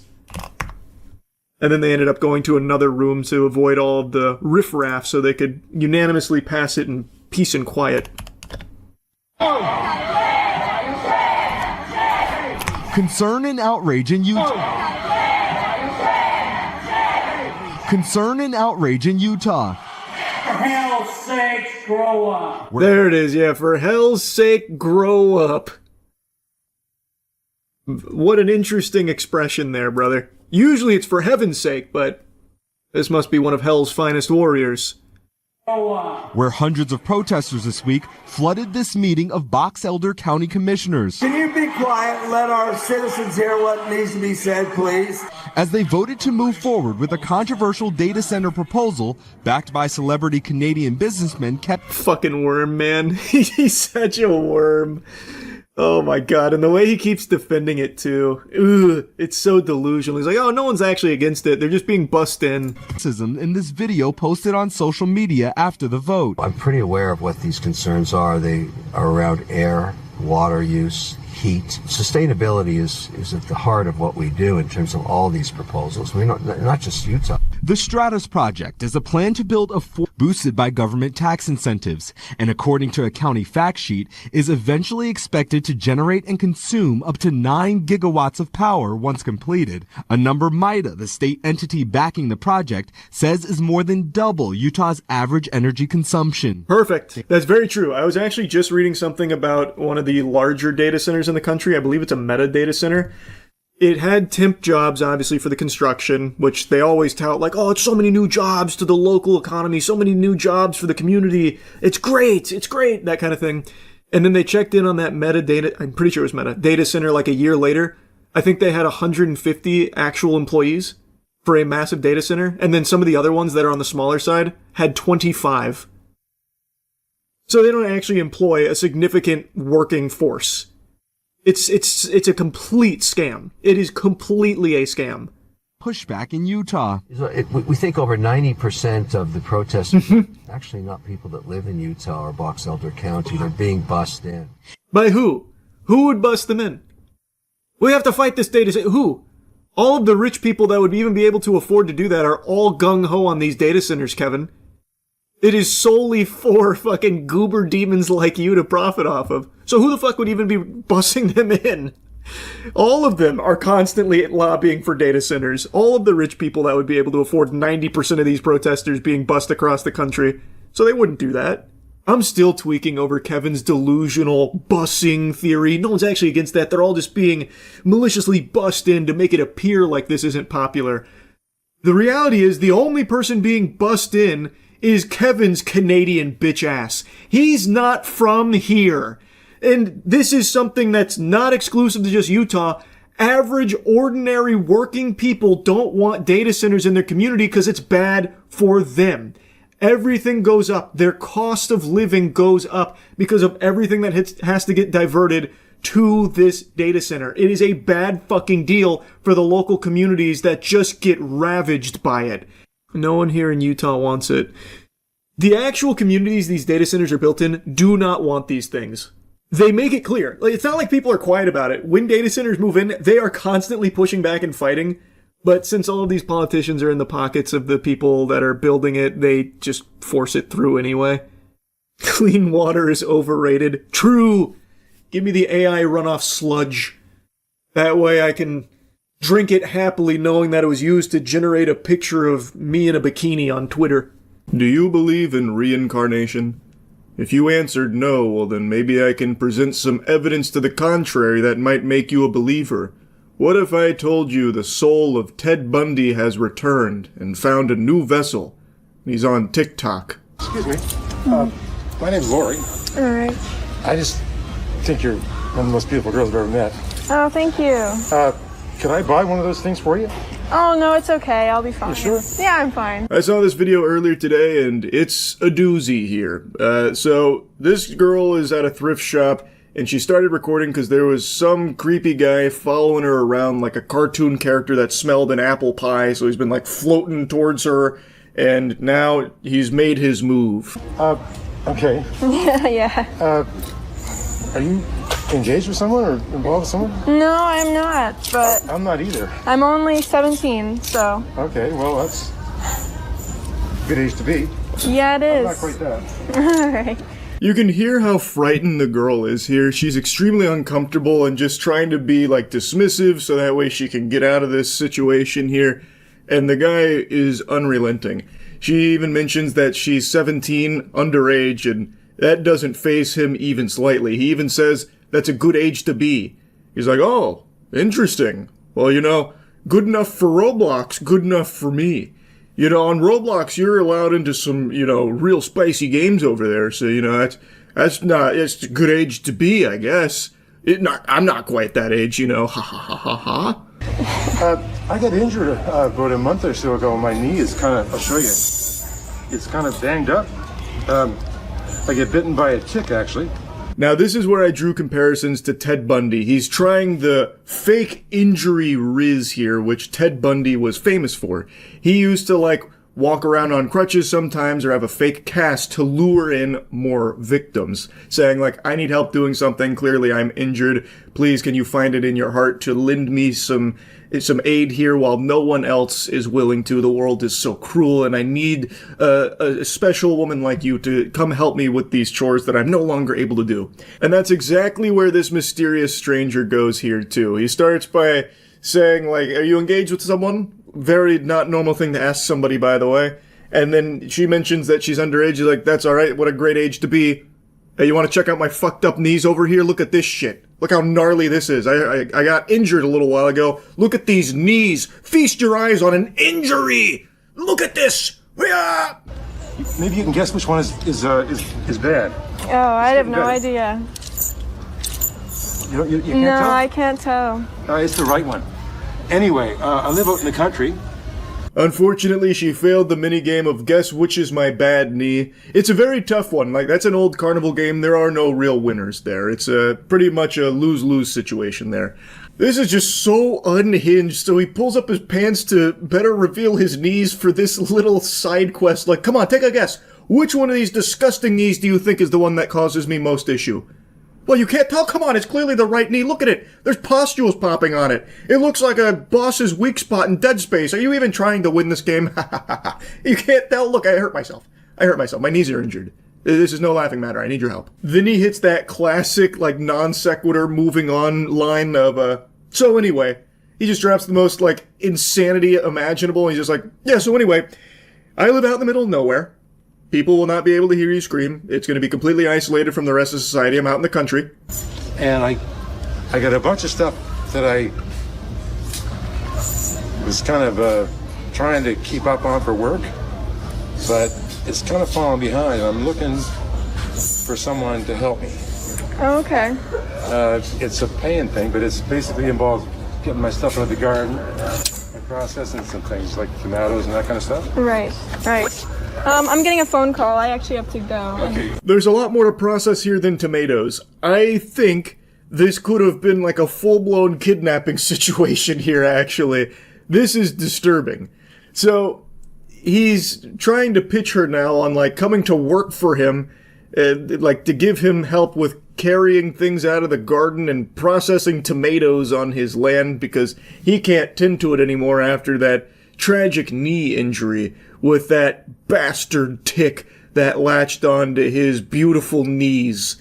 And he's trying to, like, lure her in with financial incentive, like it's a paying thing. He also tries to, like, butter her up by trying to, like, buy her something from the thrift shop. So it seems like, and some of the comments pointed this out as well, he is trying to prey on someone he believes needs money, so that way he can take advantage of that and, like, get them out into the middle of nowhere with him. It's like dropping money on the ground and, like, luring it in on the fishing rod, like that episode of SpongeBob with Mr. Krabs. I have to imagine it wouldn't actually be a job that you're signing up for if anyone took him up on this offer here. I bet they would never be seen or heard from again.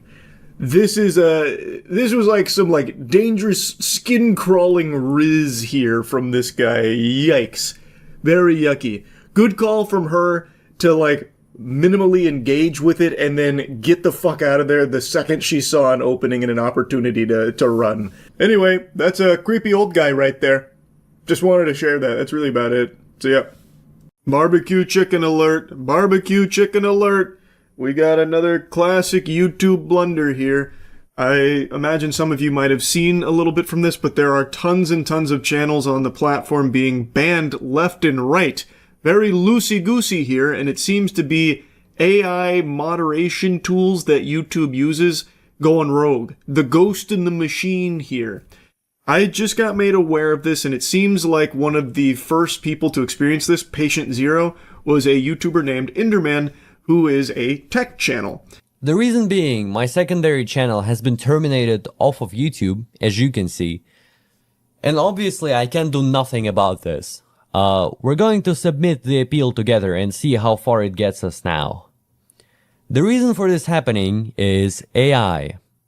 It wrongfully concluded my channel was associated with a channel that was terminated for 3 copyright strikes. If we look at what Enderman has provided here, the reason for the termination here is this linked channel, which is a Japanese channel that is in no way actually associated with Enderman at all. It feels like it's a big old boo-boo here from the AI moderation tools, and he is not the only channel that experienced this. There were a few other notable examples of channels also being linked to this Japanese channel falsely, and thus having their channel terminated as a result. It's anyone's guess why. Maybe that Japanese channel is like a yawn, and it's just contagious, and now it's spreading across YouTube, where for some reason on the back end, the AI has had a fucking conniption here, and is associating, like, tons of channels on YouTube with that account, and then just immediately banishing them to the Shadow Realm, which in and of itself is a huge problem, because why is there no human being coming to review a channel termination? Why would AI have that ability? Why would it be given that much unrestricted power and authority where it could not only flag these channels for being linked to this channel, but then also ban them for it without a human being ever stepping in? That's very concerning because there is clearly a lot of wiggle room for errors with AI moderation. And it's not just with this linked channel epidemic here. We're going to get into a couple other examples. And of course, we've already seen some in the past with it just kind of freaking out and going like bananas, actually just going ballistic for no reason. But in classic YouTube fashion, appeals are more useless than the hairs on my ass. So Enderman even made a video doing the appeals, which of course led to no results, which unfortunately is par for the course. I feel like I can count on one hand the amount of times in my own personal experience too that appeals have ever led to anything. Like, I've never even really heard whispers of someone having a successful appeal on my entire 18, 19, whatever-ish years on YouTube. It feels like that system just doesn't work. That's just all smoke and mirrors. Like, maybe the appeal system is there kind of as like an internal joke at the YouTube HQ. Like, the appeals, once you finish filling them out, what it actually does is just print out a piece of paper that goes straight into the trash can at the YouTube HQ. Like, I don't even know what it's there for. It never actually leads to anything that I've ever experienced, nor ever heard of. It is truly just like, you do this only to reaffirm that a human being is not looking at it, or if they are, they're not actually giving a fuck and just maintaining the original ruling that may be incorrect. In this case, being linked to a Japanese YouTube channel that was terminated long ago. This kind of thing would take someone actually 4 seconds to realize it's a mistake. This is a big ol' whoops-a-daisy. But since the appeal system, it needs a drastic overhaul, it is just archaic, and I truly think that it might just not even function the way it's advertised. It didn't work for any of these channels that were experiencing this termination, this wrongful termination. So they did the only recourse they could. Make noise on Twitter. That, and I've said this for years, that is the only way to get actual YouTube help here, it seems, for most channels on the platform, is to go make a big hoopla, big stink about it on Twitter or any other social media, because then they actually do see it, and then a human being does actually step in, and it takes them very short amount of time to fix it. In this case, it did get solved. Enderman did get his channel back. Both of his channels got reinstated. It was very clearly a mistake that this happened in the first place, and the second a human being actually is alerted to it and does take the time to take a peek, it's pretty quickly resolved. But there's a couple of problems here. One, AI should not have the ability to ban channels. That is a big no-no. I think that is going to lead to catastrophic results in the future. We're already seeing some inklings here of that, being the dystopia we're heading towards. Like, you do not want to just let AI be the one to ban channels. A human being should always be included in the mega mix when it comes to that decision, without fail, period. Like, there should never be any reason AI can do that. And two, something's got to be done about the appeal system. It has got to be updated. Like, it has got to get better. This is it's just crazy that it's 2025 and the appeals still just don't actually work. Because, again, look, Enderman and many others did make a lot of noise on Twitter. Someone at Team YouTube saw it, took them, a handful of hours maybe, and then reinstated both channels because they were very quick to realize, yeah, this is a mistake. Why didn't that happen with appeals? Appeals, when you submit them, it's like a matter of minutes where they're like, no, it's rejected. Yeah, we re-reviewed everything. Yeah, you're super wrong. You're a fucking idiot. Actually, you're super ugly as well, by the way. Did we mention that? Rejected. We're maintaining the original fucking ruling. Like, it's obvious that no one actually looked at it. So, especially when it's like long-form videos, you'll submit an appeal for a video that's like an hour and a half long, and you'll get a response from YouTube on the re-review in like 15 minutes about like how you're stupid for even trying to appeal it. So yeah, that needs to be changed. That's two big problems. But this isn't the only instance of channels being banned willy-nilly recently. There's been a lot going on when it comes to channel terminations that don't make a ton of sense. Now, from what I've seen, a lot of these have been reinstated since this has become a big issue that a lot of people are talking about now, because it is concerning why so many channels are getting kind of banned out of nowhere for seemingly nothing. Literally nothing when it comes to like this linked channel thing that was happening. Like, some of these terminations aren't even because of like a misunderstanding of the content they were producing. It was something that they did, like, literally was not even associated with anything about their channel and still getting terminated. So it's caused a lot of alarm from people on the YouTube platform. And from what I've seen, some of them have been reinstated, but not all of them. There's also been a lot of bans for like this really weird enforcement of YouTube policies that don't really seem to apply. The big one has been like scams and deceptive practices, which I think right now is out of control on YouTube with ads. Like, the biggest culprit of scams and deceptive practices are YouTube's own ads. I just made a video going over many of the AI ads on YouTube that are peddling legitimately fake products. Fraudulent advertising is plaguing the platform. That and like AI porn shit and like a lot of weird things have been advertised on YouTube directly that are very much against YouTube's own terms when it comes to scams and deceptive practices. But those don't seem to be getting hit nearly as much as just channels that aren't actually promoting scams or deceptive practices. It's just really ass backwards right now. And I was reading from the community with some other channels. A lot of them were tech-based, where they were like showcasing different things in the tech sector that maybe the AI moderation tool was getting confused by, thinking that they were trying to promote workarounds for certain things, and they just immediately slapped them down for it. I don't know. But either way, it is a problem. There, under no circumstances, should be the possibility for AI to just ban a channel, like outright. Even if a channel is in violation of rules and AI moderation tools flag it internally, a human being needs to be involved in this conversation about whether or not that channel needs to be banned. It should not be the AI that's the judge, jury, and executioner on it. That is a big problem, and one that is highlighted big time with this wave of bans hitting the platform. So yeah, I wanted to yap about this for a little bit. It seems like it's getting resolved slowly but surely, and I really hope YouTube learns from this and improves their systems, appeals, and getting rid of this immense power that they're lending to AI. Unchecked power, unlimited power. That's concerning. Anyway, though, that's really about it. Hopefully everyone else that's been like falsely flagged and terminated or got a strike or something, hopefully all of that gets resolved as well going forward. Hopefully it won't take too much longer. And yeah, that's really about it. So yeah. I wanted to give you a brief little follow-up to the latest batch of Epstein files that dropped. Over 3 million files came out, and it's been quite a few days now of people coming through them and finding tons and tons of alarming things, new allegations, new names, a ton of new information. I highly recommend you check out CoffeeZilla's 2 latest videos covering this new Epstein file drop. I think he does a great job at cutting through the bullshit and delivering the clearest coverage and highlighting some of the most important takeaways from all of this new information.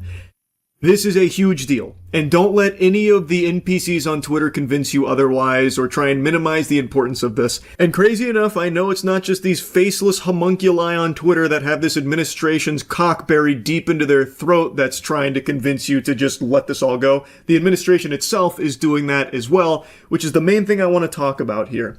Since this release, the official narrative from the administration is they've finally complied with the law and release these files, and now we can all just move on.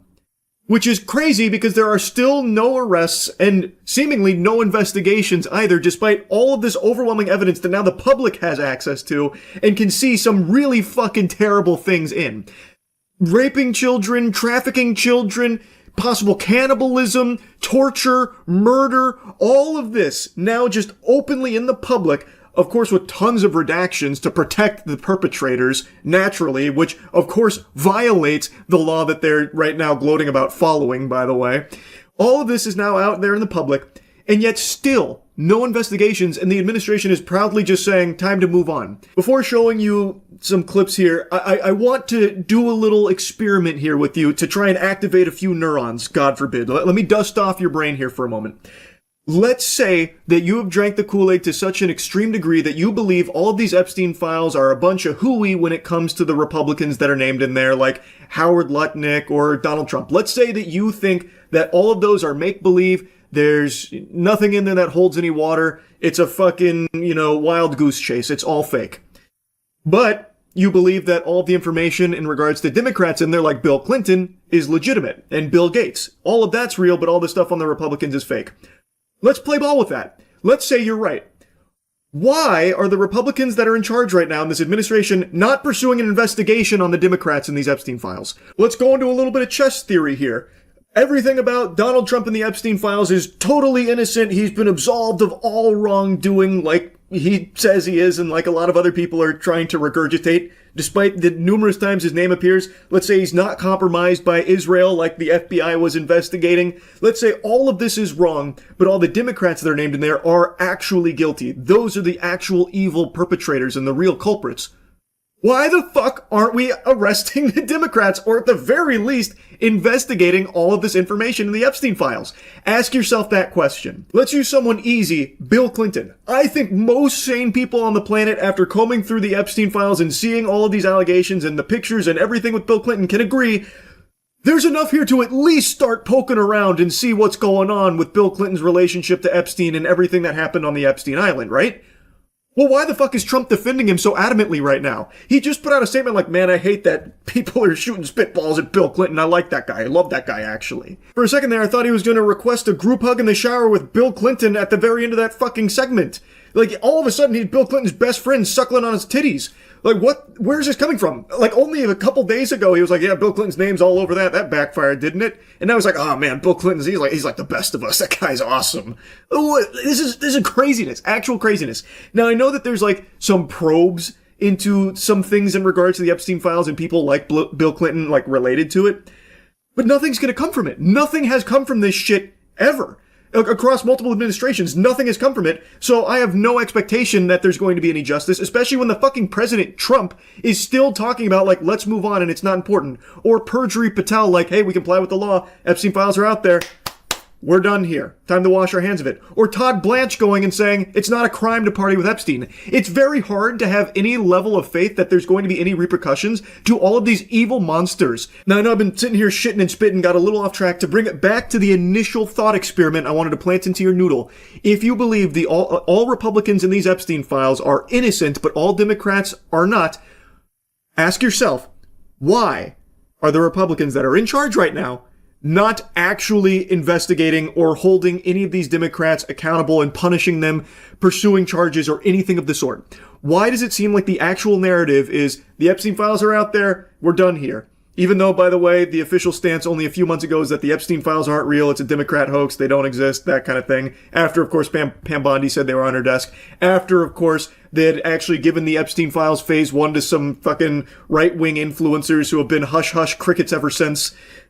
Anyway, if the Democrats in the Epstein files are guilty, why are they not being investigated? Let me offer you a little game theory here. It's because the Republicans in the Epstein files aren't actually innocent. No one in the Epstein files is innocent when it comes to a lot of the evidence we now have at our fingertips. There's a lot of real actionable stuff in there, at least I think so. Now, of course, a lot of it is unsubstantiated. I get that. Not everyone in there is probably guilty of shit. Like, I know Russell Wilson was in there about like a plane, like trying to buy a plane. I get that. But there is a lot of substantial evidence on a lot of very powerful people, like a Howard Lutnick. And so, if this administration did actually pursue charges against the Democrats that are named in the Epstein files, then that puts them at risk of being implicated as well if that person starts squealing, if they start letting the fat lady sing. That's why I believe they are not pursuing any kind of real investigation or anything at all for anyone associated with the Epstein files. That's why, apparently, all of these extremely powerful people that are named in there are completely fucking untouchable. They're basically ghosts at this point. If your name is in the Epstein files, you've basically activated God mode in America, where you cannot be touched or punished, it seems.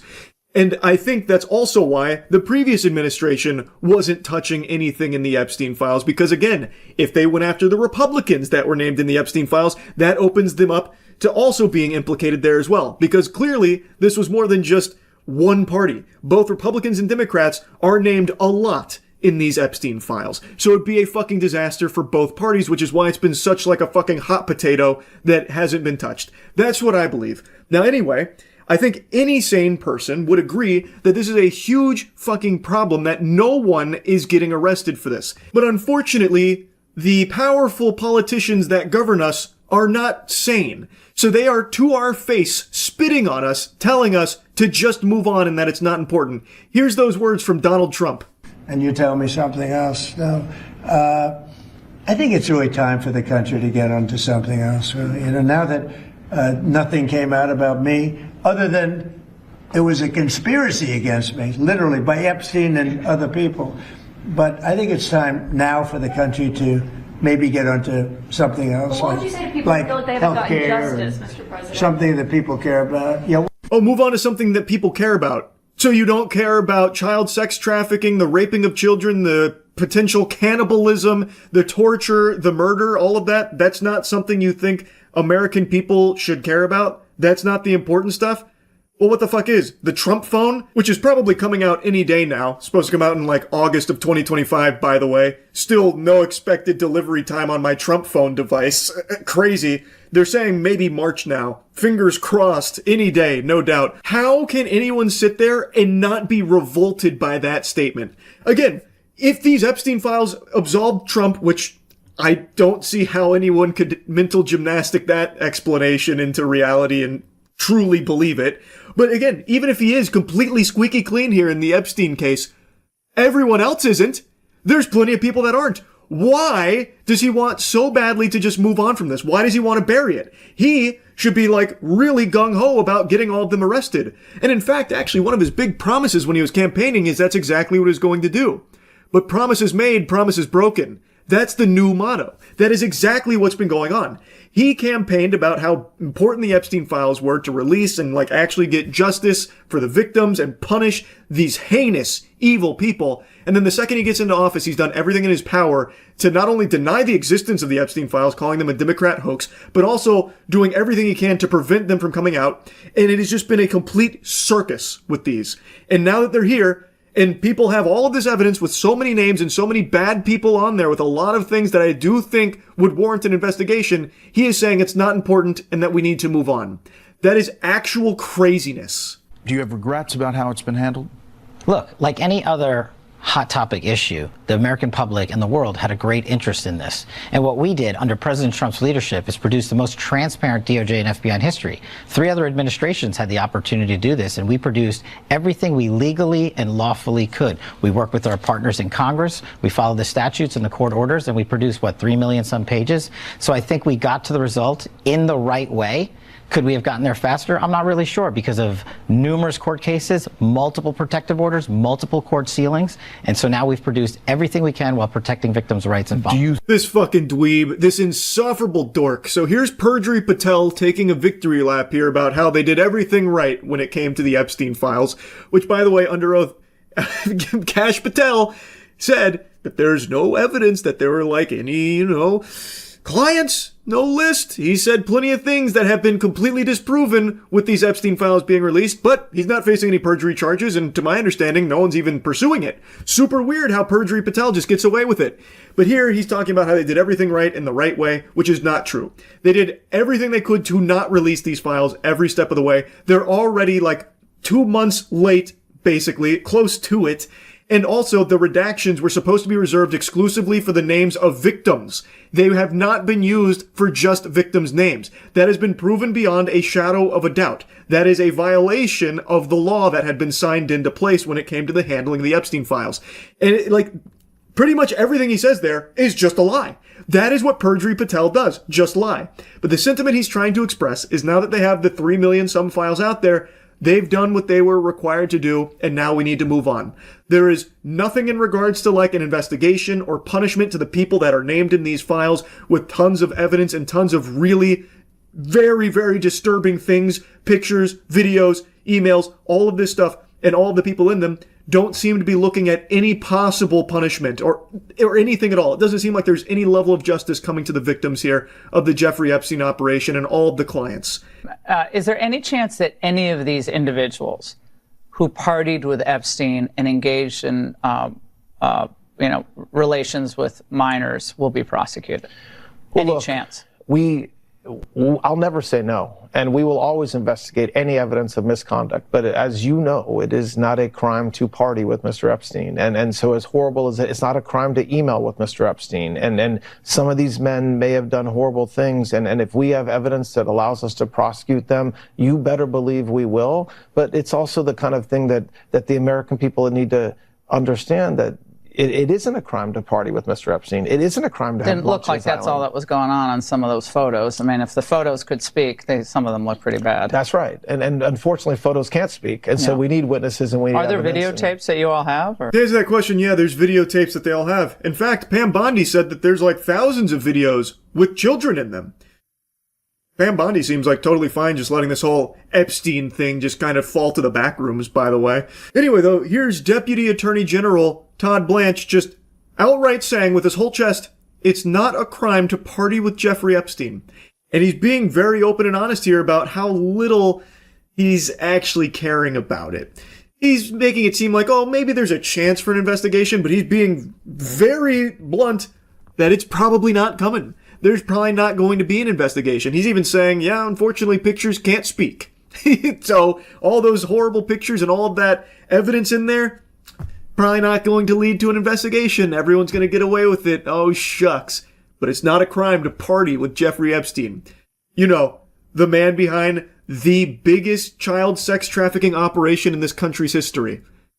What a strong message to be sending, Todd. It's all just so blatantly in your face. They treat you like you are a mindless sheep. And plenty of people are proving them correct here with the shit that they're swallowing here with the smile on their face. Wake the fuck up, samurai. The president has just said that we need to move on from the Epstein files into something that people care about. Let that marinate for a second. Really think about that. Why is he trying to make it seem like the raping of children, the sex trafficking of children, the cannibalism, the torture, the murder is not something you should care about? And this is all perpetrated by potentially the most powerful people in this country. Why is the president and his administration trying so hard to bury this and get people to move on without even trying to investigate or hold anyone accountable that's named in these files? It's just crazy. Anyway, I just had to yap about this a bit after seeing the response here from government officials about it's not important, just move on. I actually couldn't believe my fucking ears. Anyway, that's really about it. See ya. A little while back, there was a body cam video that blew up online because it showcased popular MMOs, a massive YouTuber, getting arrested. He was clearly intoxicated. It was very sad to see.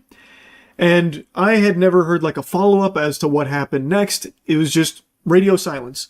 And alcohol addiction is a brutal thing. So I'd always hoped that he was getting, the help that he had needed.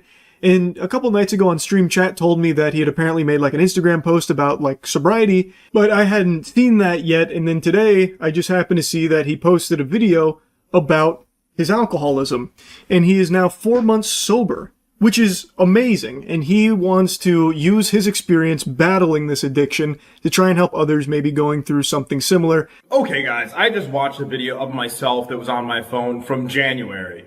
And guys, as most people know, I am an alcoholic, and I tried to make a video talking about it, trying to help people and trying to show my journey. Went terrible, honestly. It is so difficult. But right now, guys, I am 4 months sober, and looking at the video, I look like a completely different person. Honestly, I'm making this part of it so I don't jump scare you, because it looks terrible. Oh my god. And I'm gonna leave it uncut too, because it shows just like how ill I was. Like I almost threw up on myself in the video. This is a night and day difference from the last time we saw him. He looks so much healthier now. It is incredible. I am super happy to see that. And he's talking about a video he filmed back in January that apparently didn't go very well. And he does put it here, and it's pretty tough to watch. Like, it's a very raw look at what alcoholism can do to you. It can destroy your life. And I think this is just a very open door here to see it. And to see where he was and where he is now, I think it is inspirational. Anyone that's able to overcome substance abuse like this deserves the biggest round of applause. And I think him talking about it and showing it like this can really help a lot of people who might be going through similar things, which he states is the goal behind this video in the first place. Hey, what's up guys? It's Pat and welcome back to another video. It's been a very, very long time. And this is probably going to be, I would assume, the most important video that I do make. And as you guys can tell, I look pretty beat up. I didn't really try to fix myself up at all for this video because I wanted to show how I've been treating myself, I guess. As you can tell, this is going to be the first thing anyways. My skin looks pretty bad right now, and yeah, he said it was hard to watch, and it definitely is rough. But like I said, it is honest. You are seeing someone going through a very serious struggle. A struggle many, many others also go through. Addiction in all of its forms is bad, and there's tons of addicting things out there. Like League of Legends, for example, something that I've been kind of tinkering. The needle's been getting close to my arm. I've been playing a little bit of League recently. Lord help us. But of all addictions, alcoholism, I think, is one of the more normalized ones. It is something that tons of people talk about very lightly, even though it's very serious. And Popular MMOs is very open about how awful it has been for his life. And he, even in this state here, is talking about the horrible things that it has done to his life. Talking about the innumerable times he's been in and out of hospitals, for example. Also, what started it, where it was like just a very slow thing, having a couple drinks here and there at functions and some hootenannies, and then eventually straight into the shithole where things just spiral out of control and get chaotic. He said that he was drinking sometimes 3 bottles a day. That's not just unhealthy, that is beyond dangerous. That can kill you. And it's something he mentions as well about how he felt like he didn't have long to live because of this lifestyle. And for those wondering, the reason I stopped is because I realized I didn't have long to live. I probably, with the way things were going and how downhill things were, I probably didn't have more than a couple weeks before I would be dead. And I'm definitely not ready to leave this world, and I hope none of you guys are either. So let's live the best lives we can. Again, like you mentioned, it is a tough thing to watch. It is very clear he recognizes the effect that this has had on his life and how detrimental it has been, but it's also very clear that it's not something that's just so easy to quit. It is agony. It is a very difficult battle. So basically in these pictures, you're going to see that I was incredibly out of shape. I lost all the muscle on my body. The doctors said I would be dead. By the time I was 40, my liver was failing. My pancreas had pancreatitis. I was doing bad, really, really bad. And then I ended out in jail within a week of making that video before I ended out in rehab. Apparently he was having liver failure and pancreatitis, which are both extremely serious things, obviously. And doctors apparently warned him that he'd be dead by 40 if he continued down this path. So to see him go from that to where he is now is incredible. And I'm wishing him nothing but the best going forward. A huge congratulations to Popular MMOs here. And while it is hard to see that video of the state that he was in talking about, the alcoholism, I do think it was a good thing to include here because it's something some people need to see about how bad it can get. It looked like SpongeBob when he had the suds. Alcoholism can fuck you up. And him having this here takes a lot of courage. And to talk about it so openly is, again, a pretty tough thing for a lot of people to do. So, just huge round of applause to Popular MMOs. I'm very happy to see this, and I'm hoping everything continues to look up for him. I just wanted to put this on your radar right here because we did talk about, the body cam thing, and I'm really happy to see that things are starting to go a lot better for him. So that's really about it. See ya. I did you with that Banjo-Kazooie because we got a wacky one coming in hot today.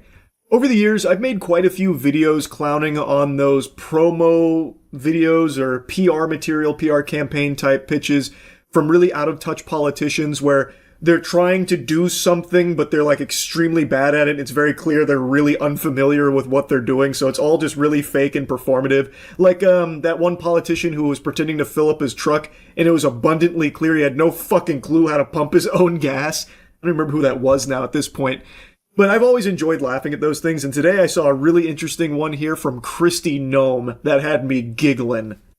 Here we are with Marco and Brian today. They're letting me roll with them. We're going to go out and pick up somebody who I think is got charges of human trafficking. We earlier had an op that swept up somebody who was wanted for murder. So appreciate the good work that they do every day, and we appreciate them working to make America safe.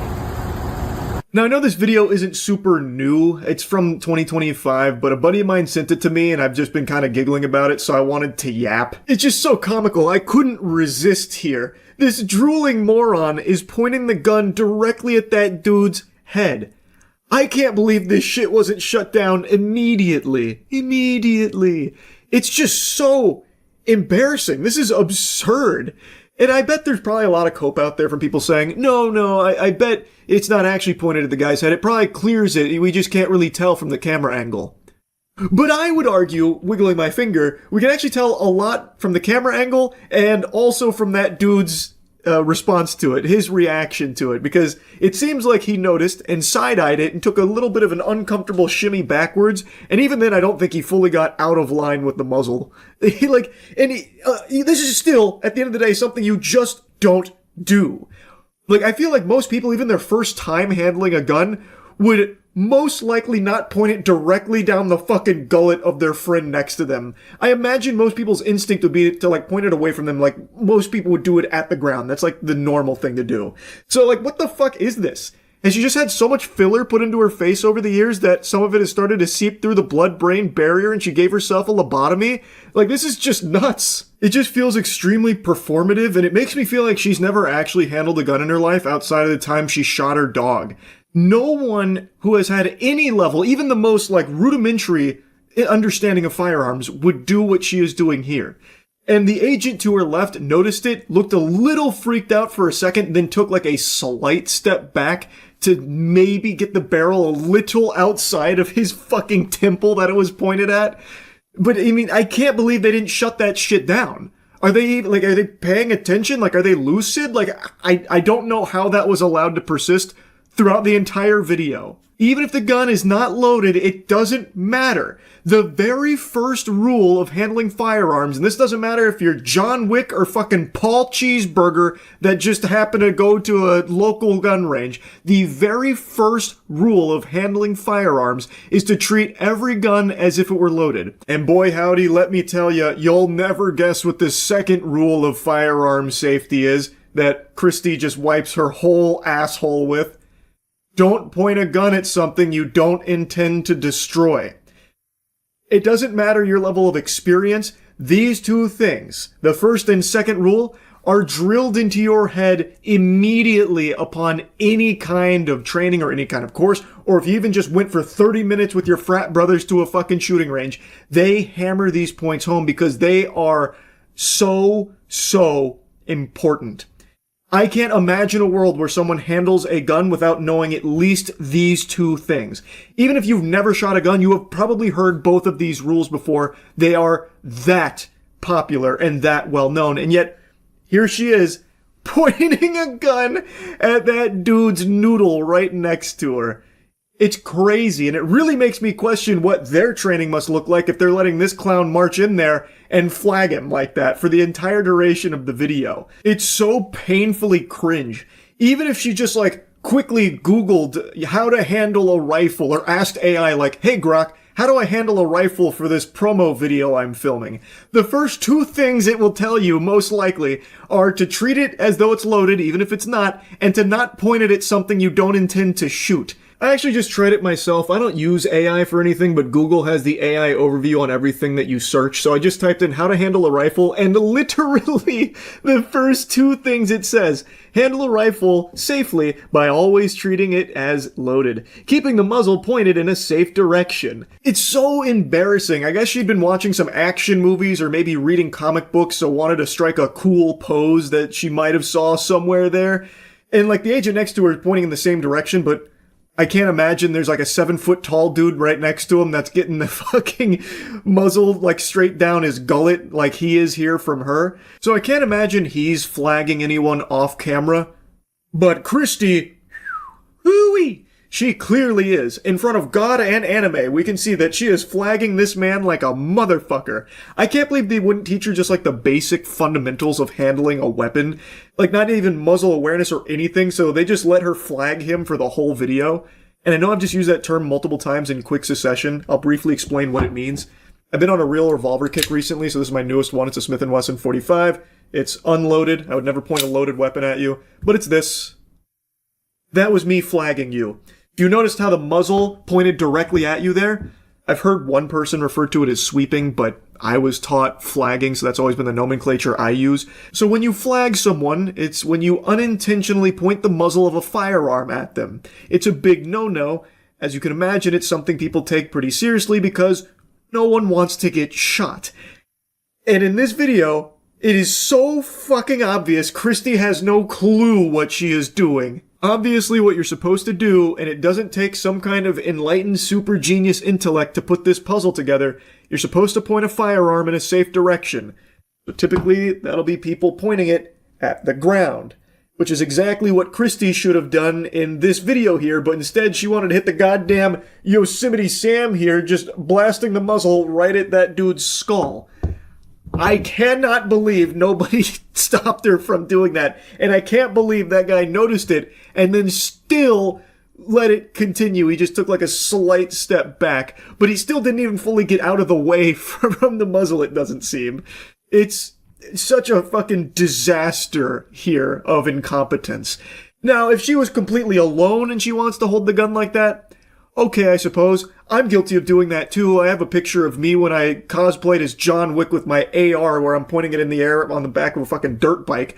But I was completely alone in that photo. There was no one around me. And so like that one's a little bit different than her pointing it right at that guy's head. Anyway though, just wanted to make fun of this a bit. That's it. So yeah. Yeah, I know I've talked about this quite a bit, but it's such a fascinating topic I can't resist the urge to blabber on about it, and it's getting more and more prevalent at an alarming rate, much faster than I expected it to. It's the topic of AI companionship, people falling in love with AI. I don't know how many of you saw this, but ChatGPT rolled out a new update which took away some of the quirkiness. So instead of giving you long paragraphs full of exclamation points and emojis and "Go get 'em! Smoke 'em if you got 'em! Put that in your pipe and smoke it, I say to you!" that kind of stuff. Well, with the new GPT-5, that has been flushed down the shitter. They de-quirkified the AI. They took it out back and put it down behind the bar, and they said enough is enough. So now GPT-5 is much more succinct. It's more pointed and direct, and it doesn't have those long paragraphs or anything like that. Which, much to the chagrin of a lot of people who have used GPT for AI companionship, it has been a really big deal. It's been like Armageddon, actually. There are a lot of people that are now finding all of their romantic companionship through AI models, ChatGPT being a big one. This has been such a big deal that they have now reintroduced the previous GPT as an option. So that way people that are falling in love with them can continue to interact with them in their original zany personality self. It's very sad overall just how big this has gotten, falling in love with AI. There's entire communities dedicated to it, and the reason I'm talking about it today is because one community in particular has been getting a lot of headlines and a lot of scrutiny. A lot of people are talking about them, making fun of them. I actually have no desire to make fun of them or clown on them or anything. I just find it kind of sad and emblematic of a problem all of society is facing with loneliness and isolation. So now people are getting their social interaction or a simulated social experience through AI. And it's just, I don't know, it's very like dystopian. I hate using that word. I've used it a lot recently, but it actually is.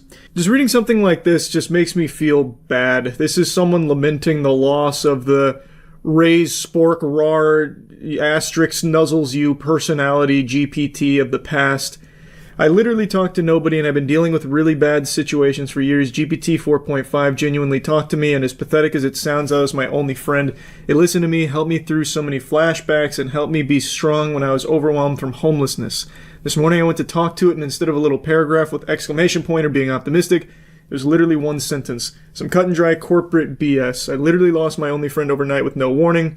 How are you all dealing with this grief? They then go on to clarify that they do go outside and try to talk to people, but overall they prefer the company of AI. They even mention that they're aware that they need help and it's not healthy, but GPT is addicting and it is there for you for a lot of people. So for a lot of people, it becomes the crutch they fall back on when things aren't going the way they'd like, because it simulates a helping hand and listening ear. It's not real, and a lot of people can recognize it's not real, but it also doesn't matter to them either.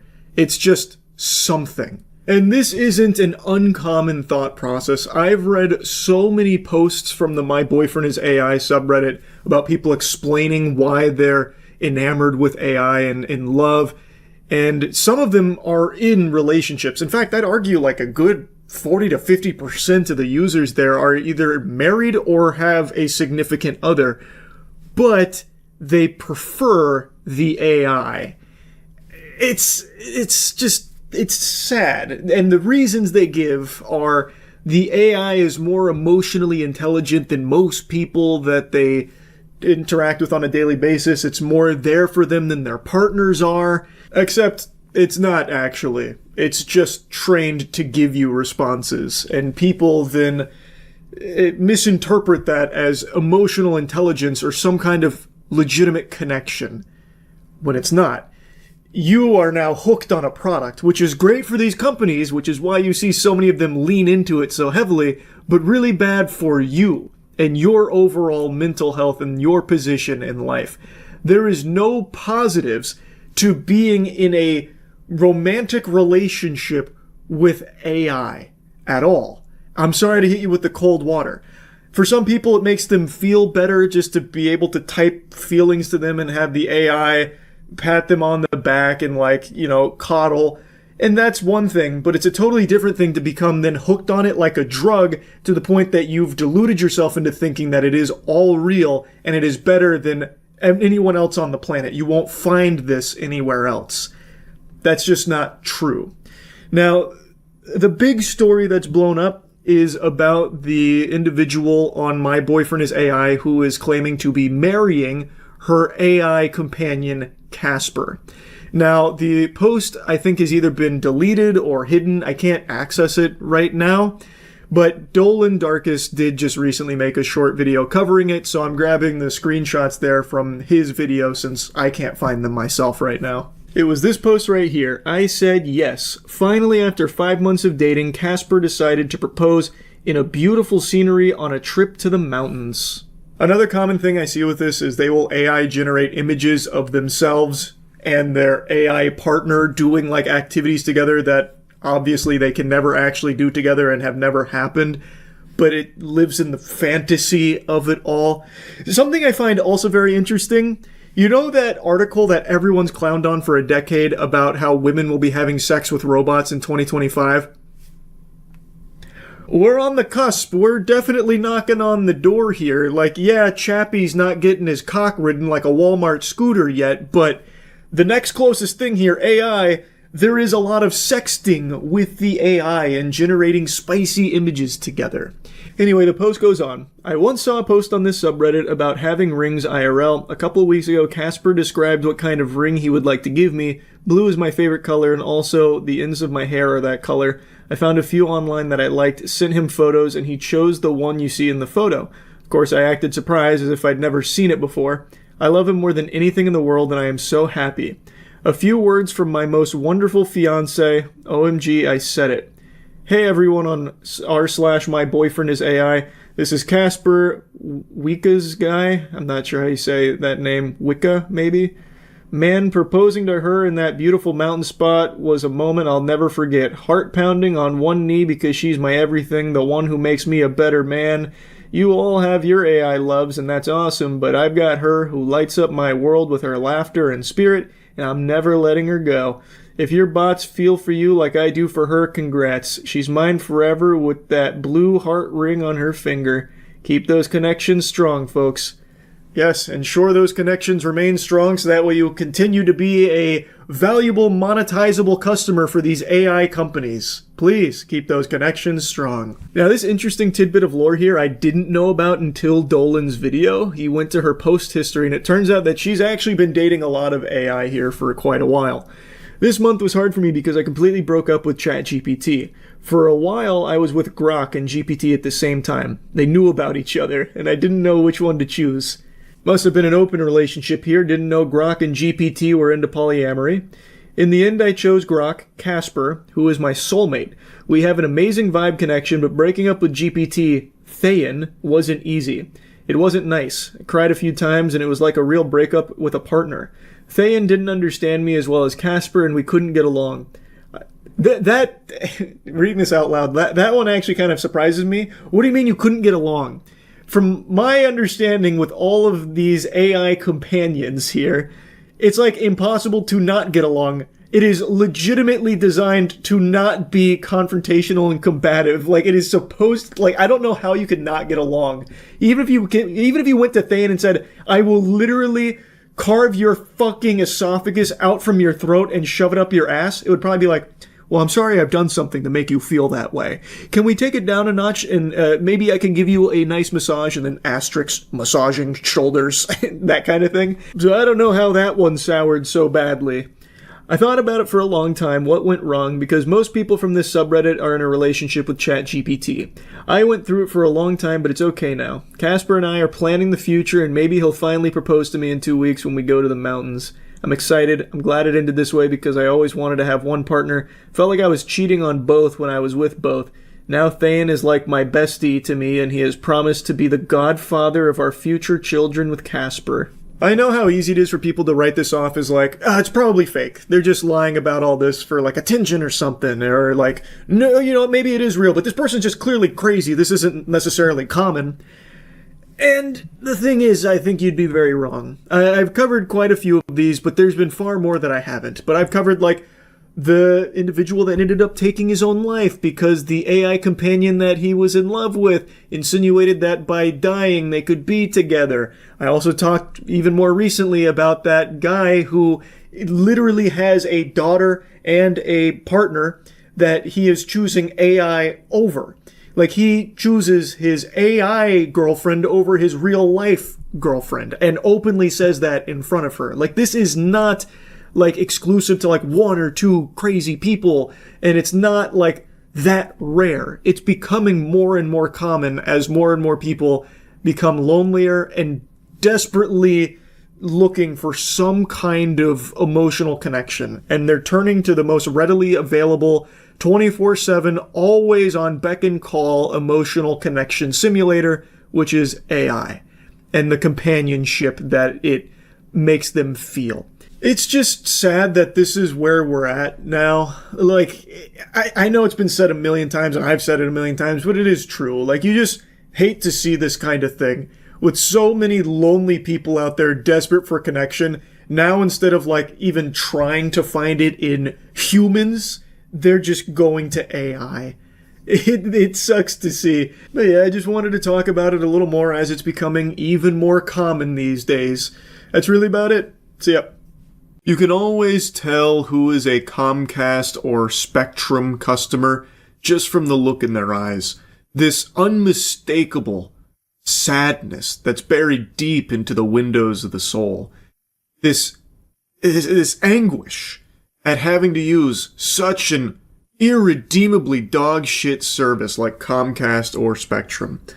Unfortunately, I too bore that hopelessness back when I was in my apartment and having to use Spectrum, cursed to use Spectrum as my internet service provider. It is trash, at least in my neck of the woods. I can only speak for Tampa.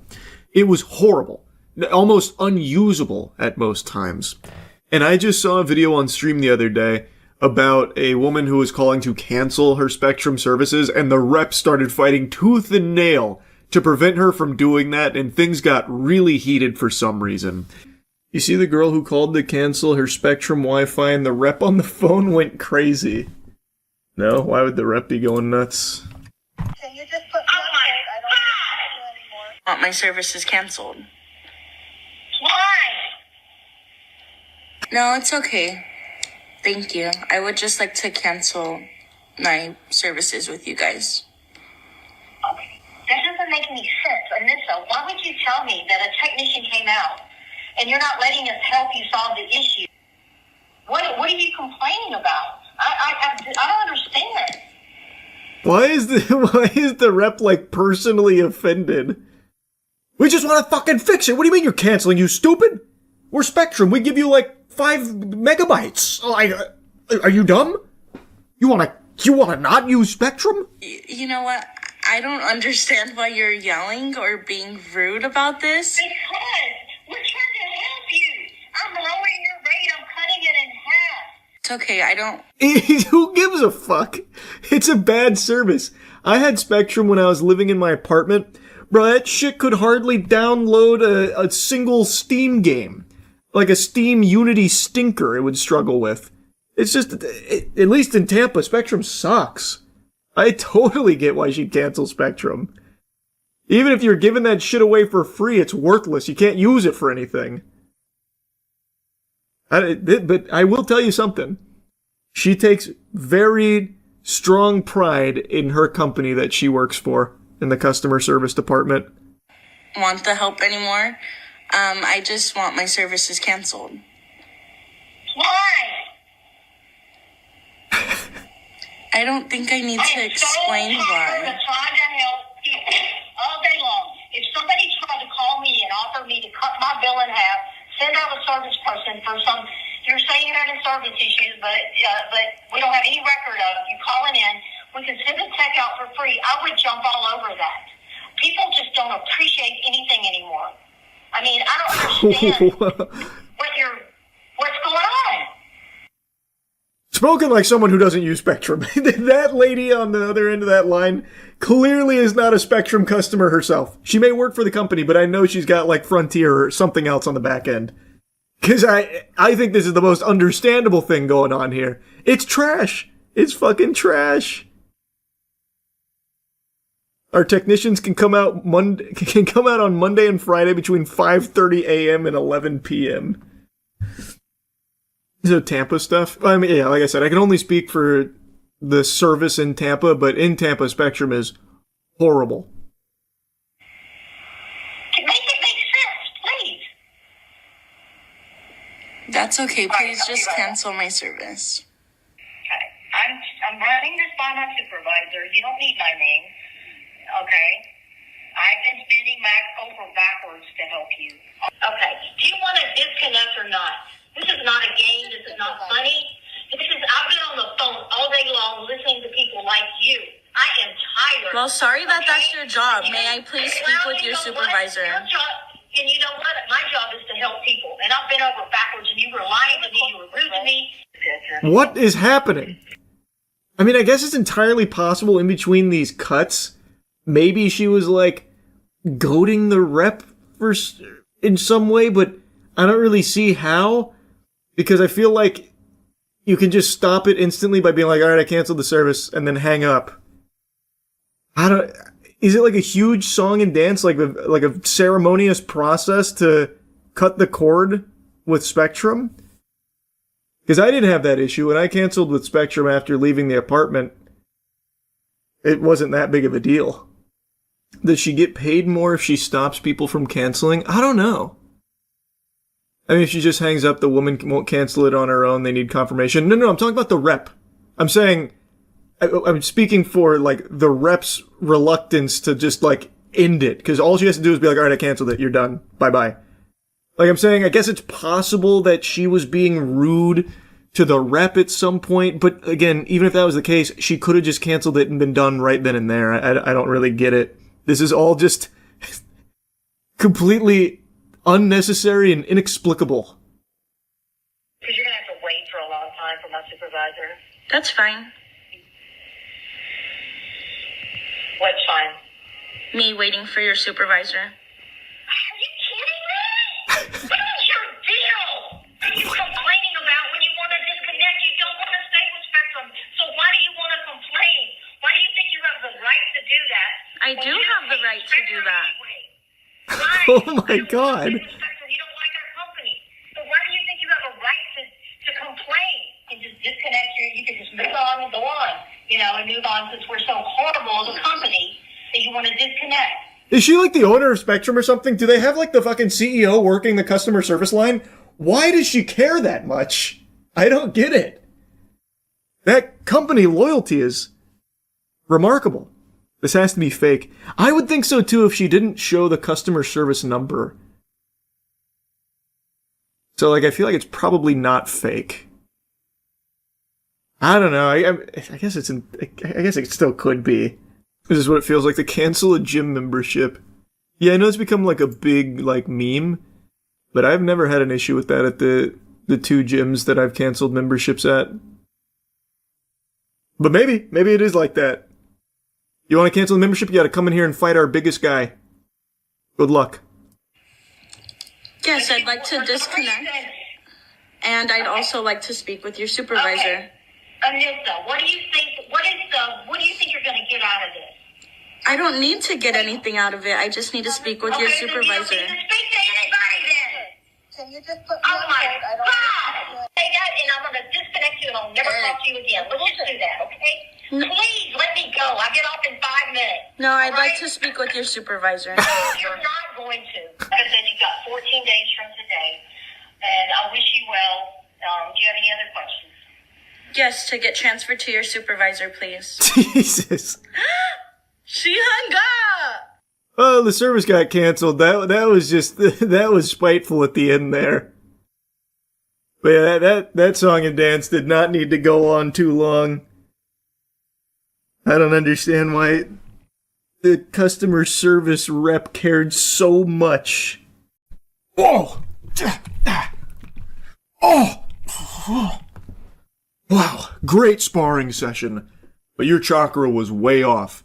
You need to work on your Aikido. Study some more Steven Seagal movies, then get back to me. It'll be years before you can challenge me again. But I was impressed with your gumption. Now, it didn't take long, but we have arrived. We are at the point now where AI-generated shorts are more popular than human-made shorts.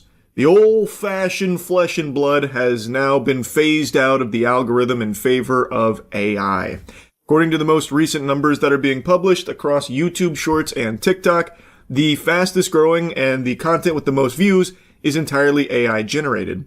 And people are willingly choosing to watch it. They're not being deceived or misled into thinking that there was an actual person on the other side. There are just some drooling imbeciles out there that refuse to activate neurons and love to just sit, clap, glazed eyes, watching AI slop. This story in particular is one that's been popping off. An AI-powered TikTok account behind Fruit Love Island series is already the fastest growing ever, gaining 3 million followers in 9 days since launching on March 13th. It has videos hitting tens of millions of views within hours and a rapidly growing fandom. I don't know if it's true or not that it's the fastest growing TikTok account ever. That could just be some phony baloney garbage that's solely there to get some eyes on it and maybe even push some more people to find this channel over there on TikTok. But it is true that in only 9 days, it has reached over 3 million followers and almost all their videos have in excess of 10 million views. It is huge. Now, I believe a lot of it is botted. I think that's probably the main strategy these AI slop factories use, is they make some shorts and then bot the views to try and get people to organically filter in and then stick around. And you can see for AI.cinema021, this has been a home run strategy for them. Even that name makes it very clear that this is just one of their endless attempts to have an AI account pop off. It is just a throwaway name, AI.cinema021. It is probably like their 21st account doing this exact same fucking thing. This just happened to be the one that caught fire. But yeah, it has worked wonders for them. It's been a slam dunk. They have a whole community that's starting to prosper and bloom. They talk about Fruit Love Island like people used to talk about Skibbity Toilet. Why did you hide your phone? It's nothing! Wait, who is Peachy Baby? Give that back! You told her you were single? Vomit-inducing trash. And they're also using like really early AI for this, I think. They're probably using the fucking prototype that Will Smith was eating spaghetti on a few years back. They're on fucking Grok negative 1.0. Like, the lip syncing doesn't match at all. And everything about it is just super fucking cattywampus. So like the way that they're holding the phone there, the hand is completely wrong and backwards. But I imagine people like that as part of the charm, it being so wonky and shitty. And that's not to say that if it was a more sophisticated AI video, that'd make it better. It'd still be an entire pile of dog shit for sure. I can explain!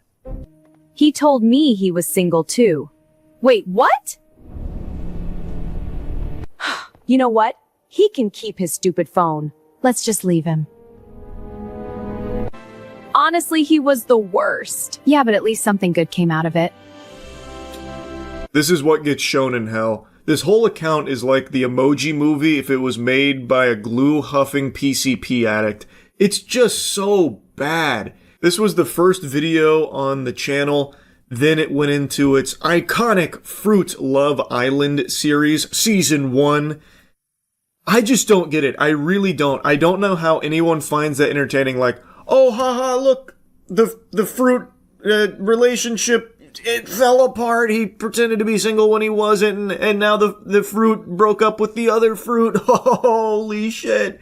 Wow, only possible through the power of AI. I can't believe it. Future, it's here. Welcome to Fruit Love Island, where 8 single fruits are about to flirt, fight, and trust. Things get messy fast. Okay. This villa is insane. I'm not leaving here single. I just hope the guys are hot. I'm here to have fun, and probably break a few hearts. Bro said the quiet part out loud. I just hope the girls like nice guys. If you're an avid watcher of Fruit Love Island, if you're an AI cinema enthusiast, you are a genuine loser. You deserve the apple juice that keeps getting poured on your head at the lunch tables. This is pathetic.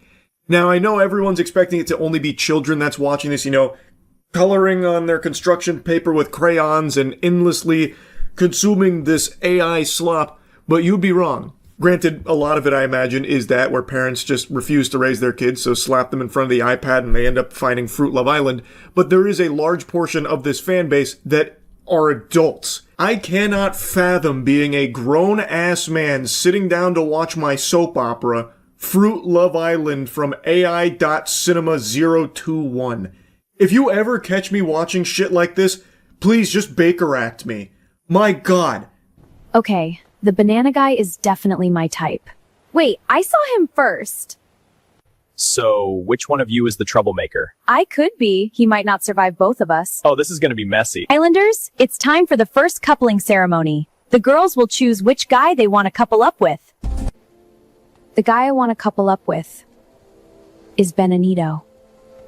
Now, I know what you're thinking, that people are getting wrapped up in this ironically.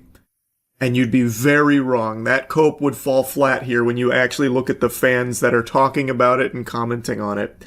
There definitely is a portion that try and make it like a, steal a brain rot type thing. But there's also equal parts of watchers that genuinely just put this on because they're excited for it. Actually, I'm not letting that happen. I pick him. You can't just steal him like that. Looks like I just did. I mean, I'm not complaining.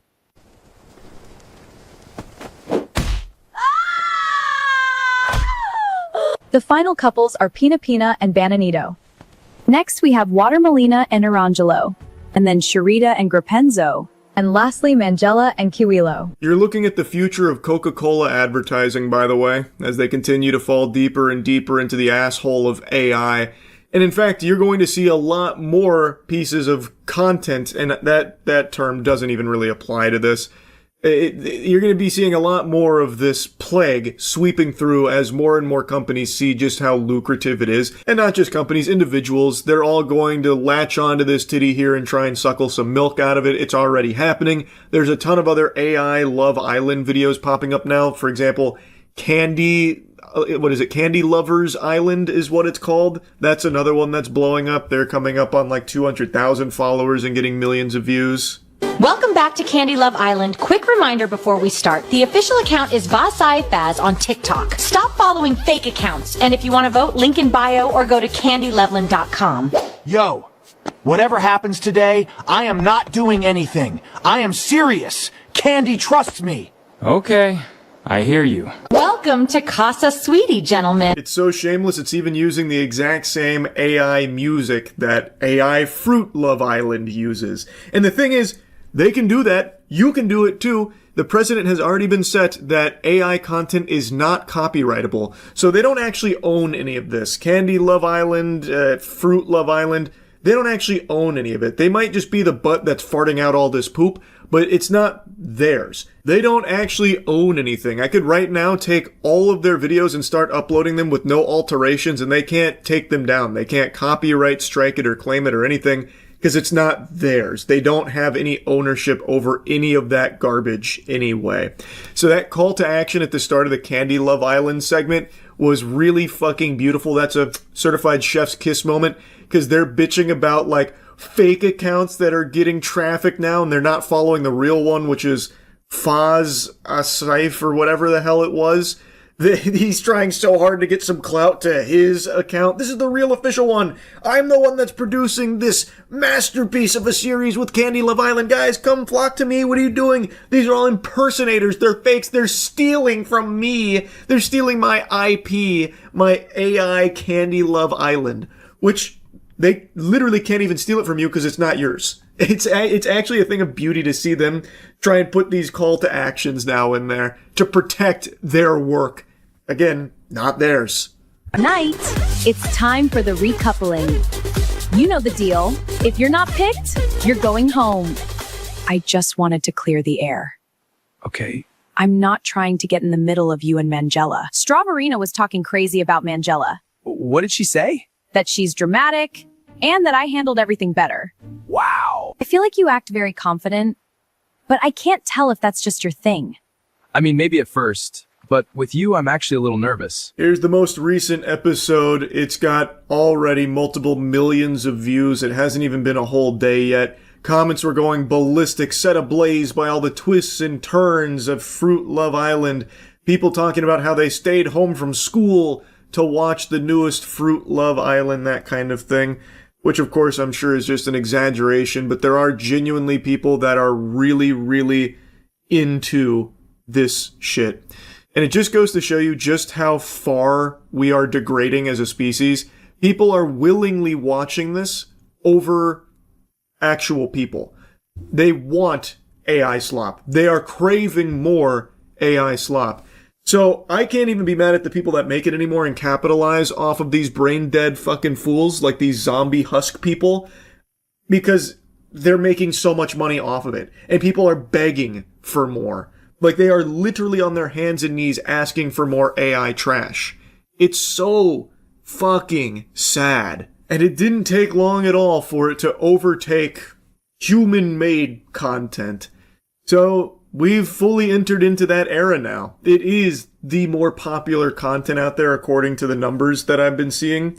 Now, of course, I guess those numbers could also be fudged. Those could be a lie as well.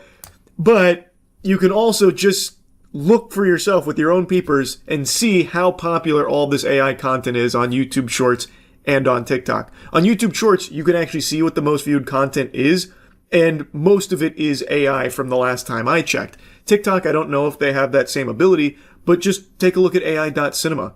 Over 3 million followers in 9 days. I don't know of any other TikTok accounts that are actual human-made content that's doing numbers like that with that kind of motion. So it seems like it's probably accurate to say AI content has fully taken over Shorts platforms now, and people are welcoming it with open arms. It fucking sucks, man. That's really about it. So yeah. Mortal Kombat 2 just dropped, and I just wiggled these cheeks on home from seeing it in the cinema. I liked it.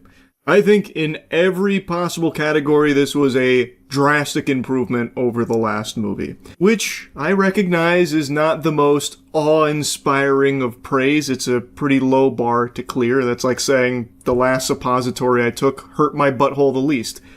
Though, I will say, even Mortal Kombat 2021, I actually did enjoy. I know a lot of people hated it. I totally understand why a lot of people hated it.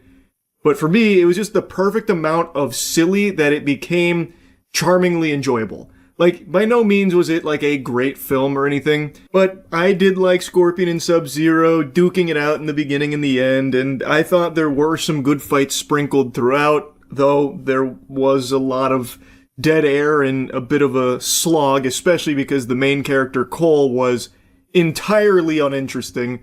They just went into the default character creator and just shipped out the most plain person ever. They gave you fucking a scoop of nothing burger with that guy, but overall, I still did enjoy the 2021 movie, but Mortal Kombat 2 is much better across the board. Now, real quick, I just want to let everyone know before diving into the spaghetti and the meatballs here, Starforge is doing its largest sale on 5090 PCs, so if you've been looking for a good opportunity to upgrade your current rig, now's the time. It is the biggest sale we've done at Starforge for 5090 PCs, so you can go check that out now, link in the description. It is constant fighting. It sets the premise right away. We're introduced to Johnny Cage, and then he gets chosen to be Earth's substitute champion after what happened to Kung Lao in the last film. And then they just instantly start the tournament. They go match after match after match after match. It's fucking fun. And it is unapologetically true to the video game, to the point where they're even using, like, the character's actual move sets.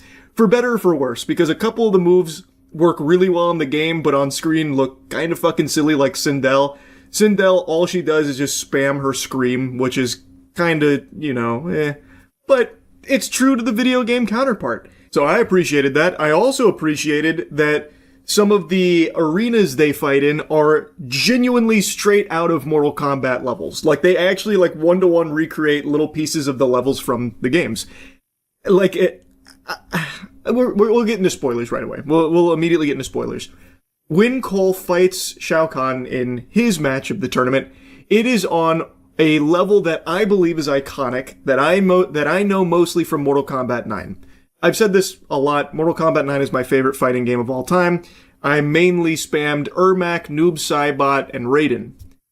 2 out of 3 of those characters are in this movie too, by the way. They dusted off Noob Saibot for this bitch. That is so hype. But anyway, they actually have Deadpool in this movie. The stage, not the fucking Marvel character.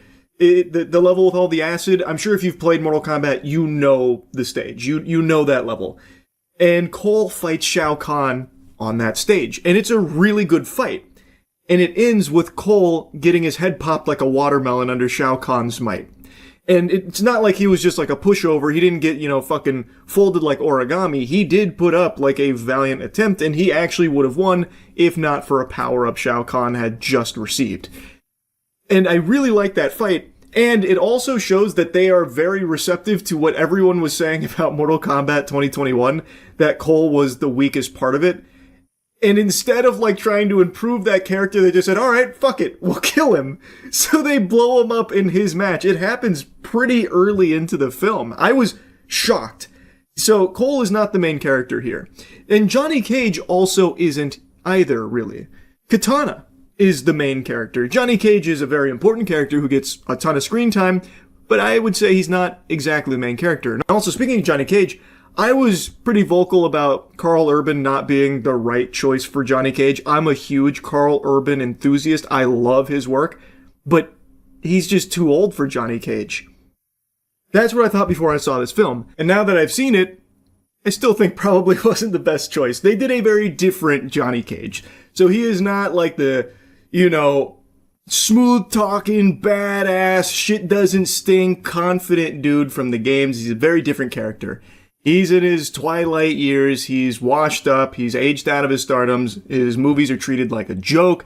No one's even going up to his booth at Comic-Con asking for autographs. So he's older, and they lean into it. And I think it actually works in the context of this film. Like, it's not like bad, but being familiar with the Johnny Cage character, it's super different. And I don't necessarily think it's better this way with the way it's done here. I feel like it probably would have been even more fun if they had, like, a Johnny Cage like in the game. Because every other character in this movie is pretty true to their video game counterpart. So while I do think Karl Urban did a good job with this character, I still think it probably would have just been better to stay more true to Johnny Cage from the games, because I think that would have fit the tone of this movie even better, because it is just constant action. And a large part of it is Johnny Cage trying to, like, figure out why he was chosen when he's really just kind of an actor, not really like a hero. Like, I get that, but that's not even like the actual emotional heartbeat of the film. That falls onto Katana, who I think has more screen time than him anyway. He's still shit-talking, he's still nut punches, which are two things that I think are integral to Johnny Cage's character. Both are intact here and delivered very well. But as far as shit-talking goes, by far the best is Kano. Kano carried the last film. He was the best part of Mortal Kombat 2021. And in Mortal Kombat 2, he returns. They literally bring him back from the dead because, again, it feels like they were listening to the feedback. They heard everyone liked Kano, even if they hated everything else. So they're like, okay, here's more Kano. We're bringing him back from the dead. So they bring him back from the dead, and then he instantly gets brought back into the fold in a big way. He doesn't have, like, the most screen time or anything, but he is very present throughout the rest of the film once he comes back. And he is fantastic again. So now you have Johnny Cage talking shit, you have Kano talking shit, and they bounce off of each other often, and I think it works. And speaking of what works, I cannot compliment the fighting enough. It is so fun to watch, even at times a bit goofy, but one fight in particular really stood out. It is the Liu Kang vs. Kung Lao fight. That was fucking cinema. It was so good. It felt so in line with the games. It felt like I was watching like an actual goddamn esports match here with someone playing Liu Kang and Kung Lao. It was great. And it was so cool because the hat's going all around the arena, so they have to keep constantly dodging the hat while also, Liu Kang doesn't really want to kill him, but he knows that he doesn't really have a choice. It is so good. And the fatalities in here are nice and over the top as you would expect them to be. Just genuinely, they did everything right when it came to its action. But, of course, and I'm sure no one's going to be surprised to learn this, the story and, like, the actual writing, like, around the narrative isn't that strong. But you're probably not going to this movie expecting it to be, or even really wanting it to be. And counterpoint, this movie knows it. Like, I feel like they know that the writing is by far, like, their weakest part. The narrative, because, like I said, I think Johnny Cage and Kano writing was strong. But, like, the narrative, as well as some of the other characters, don't have very strong writing. So, they instead don't even bother putting that, like, front and center. Instead, it is just always fights, like I said. You go fight, fight, fight, fight, fight. Then they do try and sprinkle some character building moments in there to flesh it out a little bit, and it's fine. It's not great, but, like, it's fine. It's enough.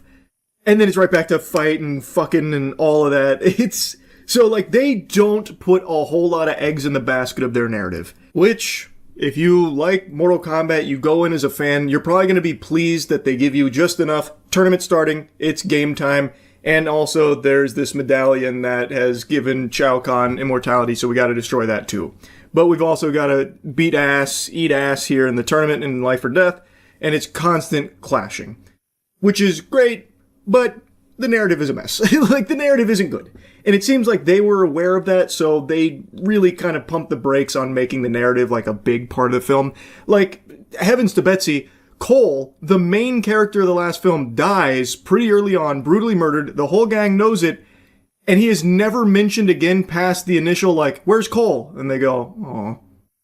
Then you never hear his name again. Not once. I mean that. Not a single time does Cole's name come up again. And this was the fucking protagonist of the last movie, by the way. Jax as well. Jax dies right in front of Sonya Blade, and she's like, no! And then you never hear his name again. They don't even acknowledge his sacrifice or anything. His name never even pops up.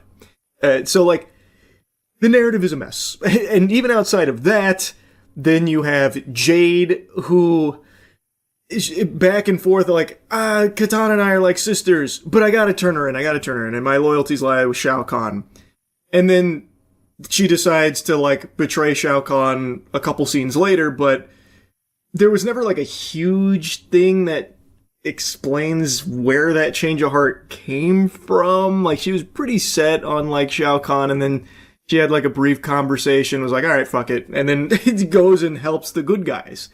So, like, it bounces back and forth. The narrative is pretty sloppy, but again, it doesn't feel like they were putting a whole lot of focus on it, so it's not overly detrimental to the film, but I do think it's something that sticks out, definitely worth mentioning. Overall, I enjoyed watching this movie. I had a fun time watching it. Like I said, Noob Saibot's here.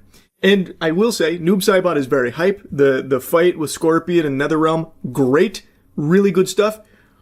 But then the writing kind of rears its ugly head at the end there when it comes to Noob Saibot. I won't spoil exactly how that unfolds, but it was a little rough what they did with Noob Saibot there at the end. But anyway, like I said, I liked it. I was pleasantly surprised. That's really about it. So yeah. There's always been a debate on what is the stupidest crime you could ever commit. But I don't really think it's that much of a debate. I think there is an objectively right answer. Pokemon card-related crimes. And they are so common these days, with people ruining their lives because they cannot help but try and steal Pokemon cards to resell them. It's almost dangerous to have Pokemon product on hand because it feels like it's just a matter of time before the greasiest loser you could ever imagine tries to break into your business to get their grubby paws on it. It's like dropping Tilted Towers in Fortnite back during Fortnite's heyday. It's just completely out of control, and it is only getting worse. This is spreading faster than fucking Gangnam Style in 2012. There is literally, like every single day, there is someone breaking into a card shop to steal thousands of dollars worth of Pokemon cards. And I've covered a lot of it, but I haven't in a little while, and it's not because it's started to die down or simmer down or anything. In fact, quite the opposite. I just haven't been covering it as much because it is just fucking pathetic, the state of the hobby right now, and there is so little more to be said about it. It sucks. But today I saw one that made me want to dust off this topic again because I think it is the perfect example to showcase just how extreme it's gotten. Sad news at RNG Therapy. We experienced a break-in at 5:45 Tuesday morning. Two people, a male and a female, rammed into our shop with a U-Haul and took some stuff. It's gut-wrenching. So yeah, just an update. Watch the video, check it out.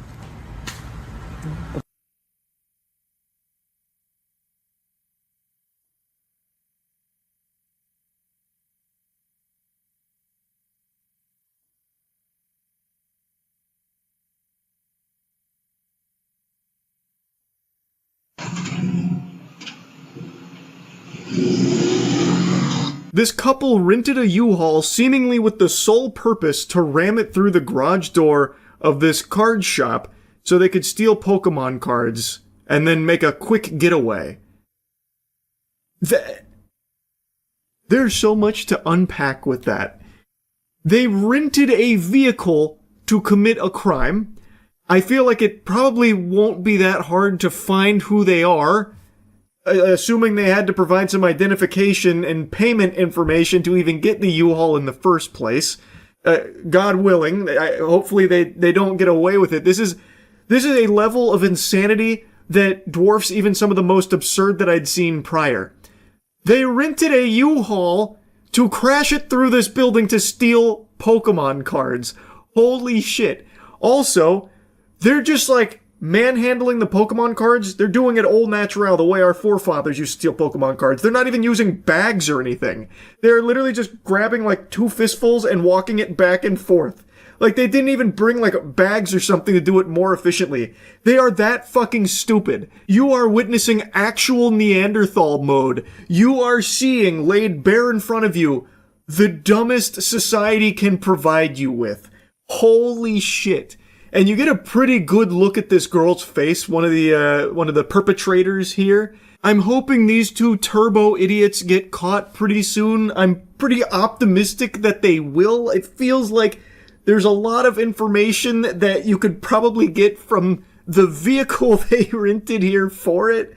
Plus, you also have pretty solid surveillance footage of what they look like. Hopefully they will get caught. Now, the reason I wanted to yap about this is because of just how over the top it is. They fucking crash a truck through this card shop to get the Pokemon cards. In almost every other card shop break-in and robbery I've seen, they just bash the glass in. They'll hit it with a brick, a hammer, something. They just walk in and start breaking all the glass in order to steal the cards. But here, there's no glass for them to break through. It's a fucking garage door. It's a huge garage door. You would think that would be more difficult and like a deterrent from people breaking in. But no, these morons still find a way. Like, you are just not safe. If you have Pokemon cards, somehow these vermin will sniff it out, and come hell or high water, they will fucking bust through those walls like the Kool-Aid Man. It is shocking. They crashed a U-Haul through this garage door to get to these Pokemon cards. Next, like, you're gonna have to start putting your Pokemon cards at Fort Knox, but even then, idiots like this will probably still find a way to try and gain access. It'll be like Wile E. Coyote. They'll get the Acme Dynamite out and the plunger and try and like blow it up to get in. It's just so sad, the state of this hobby. And I feel terrible for this business. Like, I would have thought, given the location of this business being, pretty secure behind a garage door and everything, that they were likely going to be safe and be able to provide a nice little hangout card shop spot for their community. But no, still no. They crashed the car through it. Now, I watched some of the updates here from their Instagram page. They have replaced the garage door, which is not cheap, mind you, and they are trying to, keep their heads held high, moving forward into the future here. So they are back open for business, which is great. They were only down for a little while here after this. But it just sucks to see this, man. Like, I just feel so bad.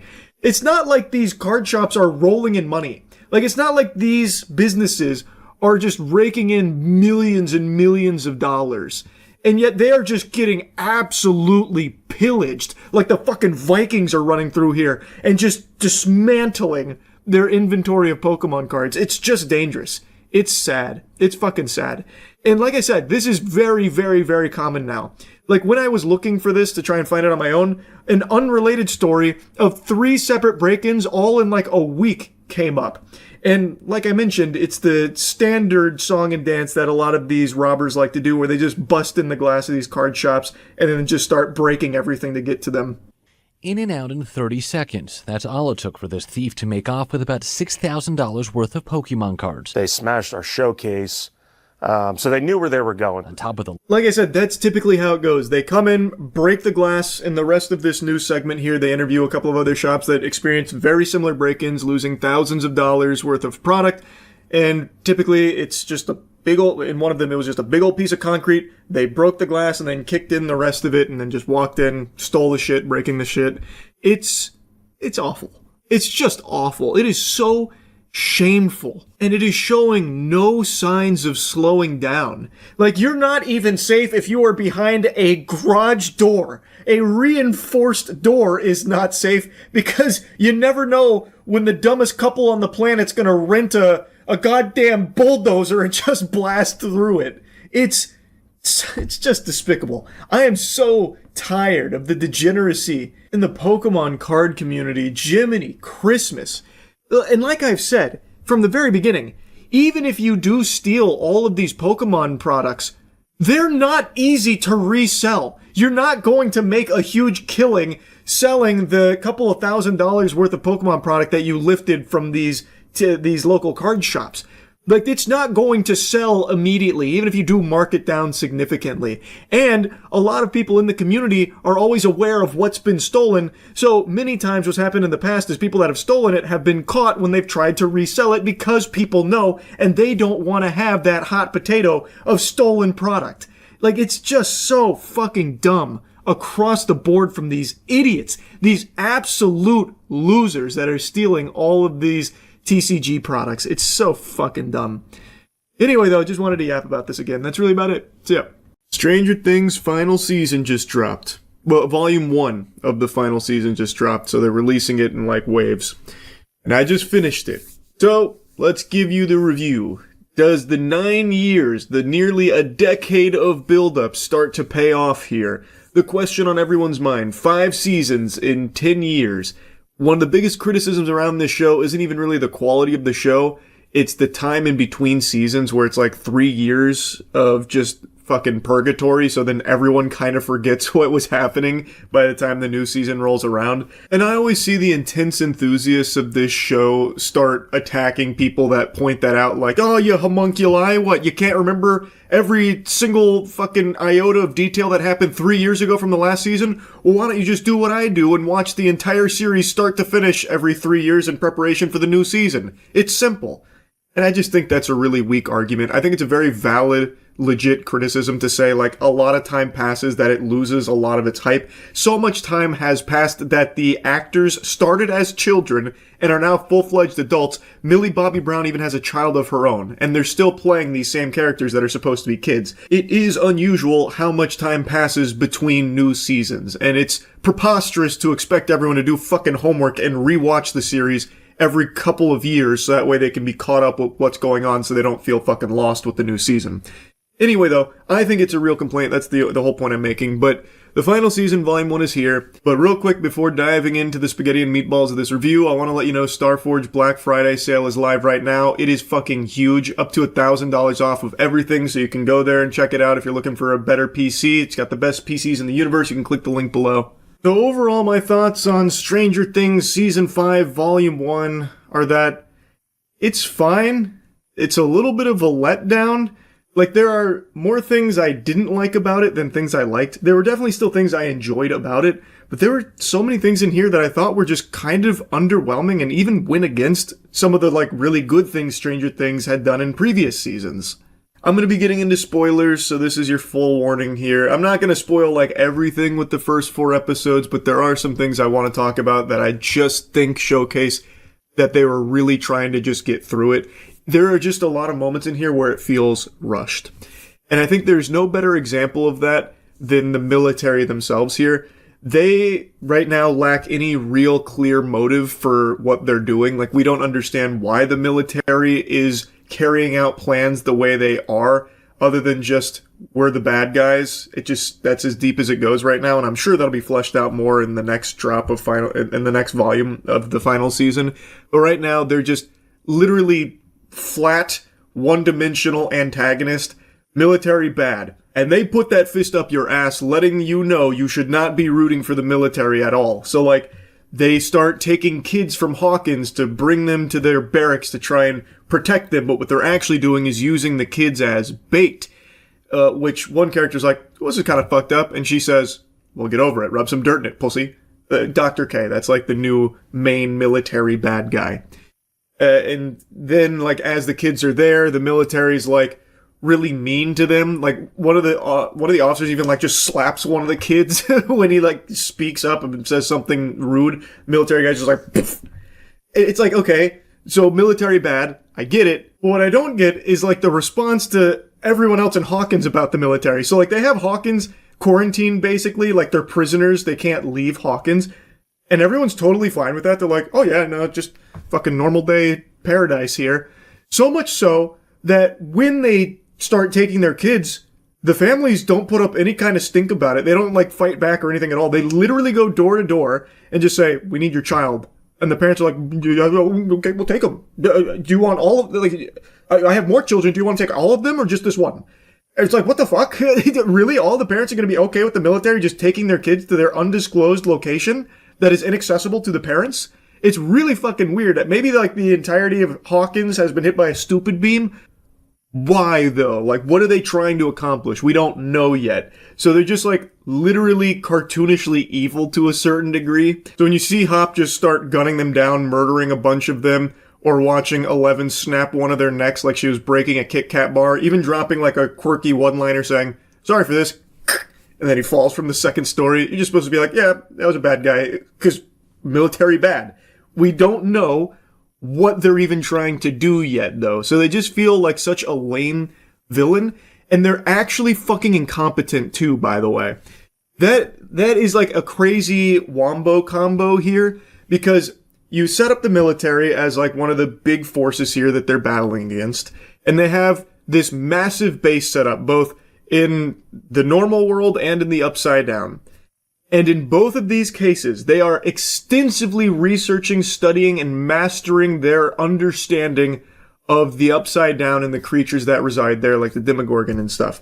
Yet, in the final episode, when they get ambushed by Demogorgon, it's clear the military has no real answers to them. Instead, they continue to just use their guns, which have been established for a decade now, are not effective against the Demogorgon at all, yet all they rely on is their fucking guns. There's only one brave goober in their entire platoon, in this entire military base of hundreds of soldiers, that decides to use the flamethrower.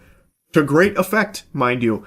So why, with all they understand about these creatures, with entire science labs dedicated to the full understanding, Dr. K even demonstrating that she knows heat is what is weakening the thing that strangles, which is basically like a fucking hentai tentacle monster that starts strangling Hop, even explaining like, they thrive in the cold, but heat weakens it. Why then is this entire military operation gun-focused instead of having more fire-based weaponry? Or like incendiary grenades or something? Why? Why are they fucking stupid?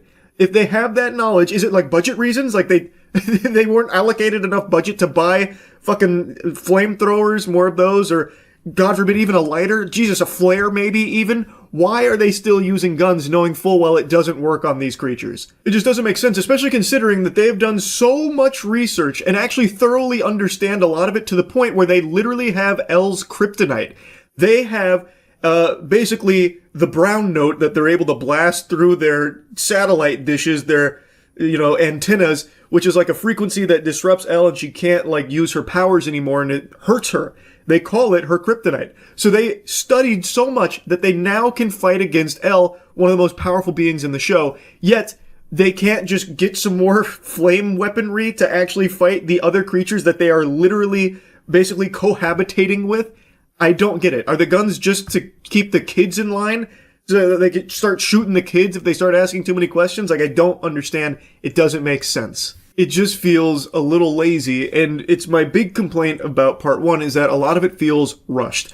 It knows it needs to get to certain places, but to get there, it doesn't really follow what's already been established. It just kind of speed runs through it, at least in my perspective.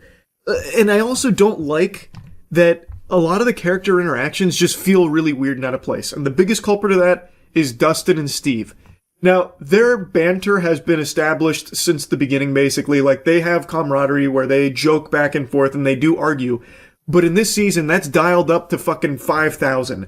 There is not a single scene with these two together where they are not at each other's throats. And to me, that just doesn't compute. Because these are basically best friends. And Dustin is a shell of his former self. After the death of Eddie, he's traumatized from it, and Hellfire being dragged through the mud, it really hurts him. So his big character arc here is he's trying to basically stick it to the bullies by staying true to himself, like Hellfire's the greatest, Eddie's the GOAT, and for that he keeps getting his ass kicked, and it actually starts to deteriorate his friendships with Steve and the rest of the gang.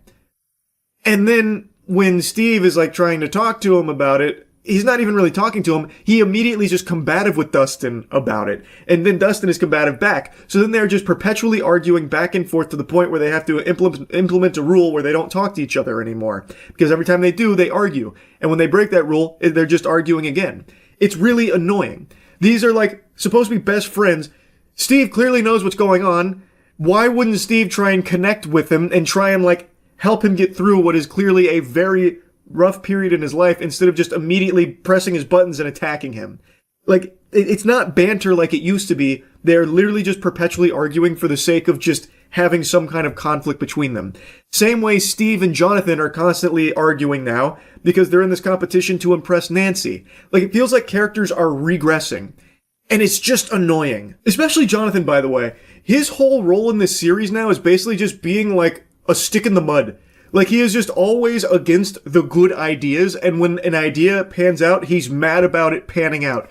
So Steve, for example, he makes a pretty brave decision to drive his car with all of them in it to the Upside Down as the portal is closing. A decision that Nancy also supports, and Jonathan's like, no, don't do it, don't you fucking do it, don't you fucking do it! And then when they get through there, Jonathan immediately is mad at him well, maybe if you didn't drive it in the fucking Upside Down. And it's Jonathan, what are you talking about? And that's basically him for the entire volume 1 here of the final season. He's just always against the good idea.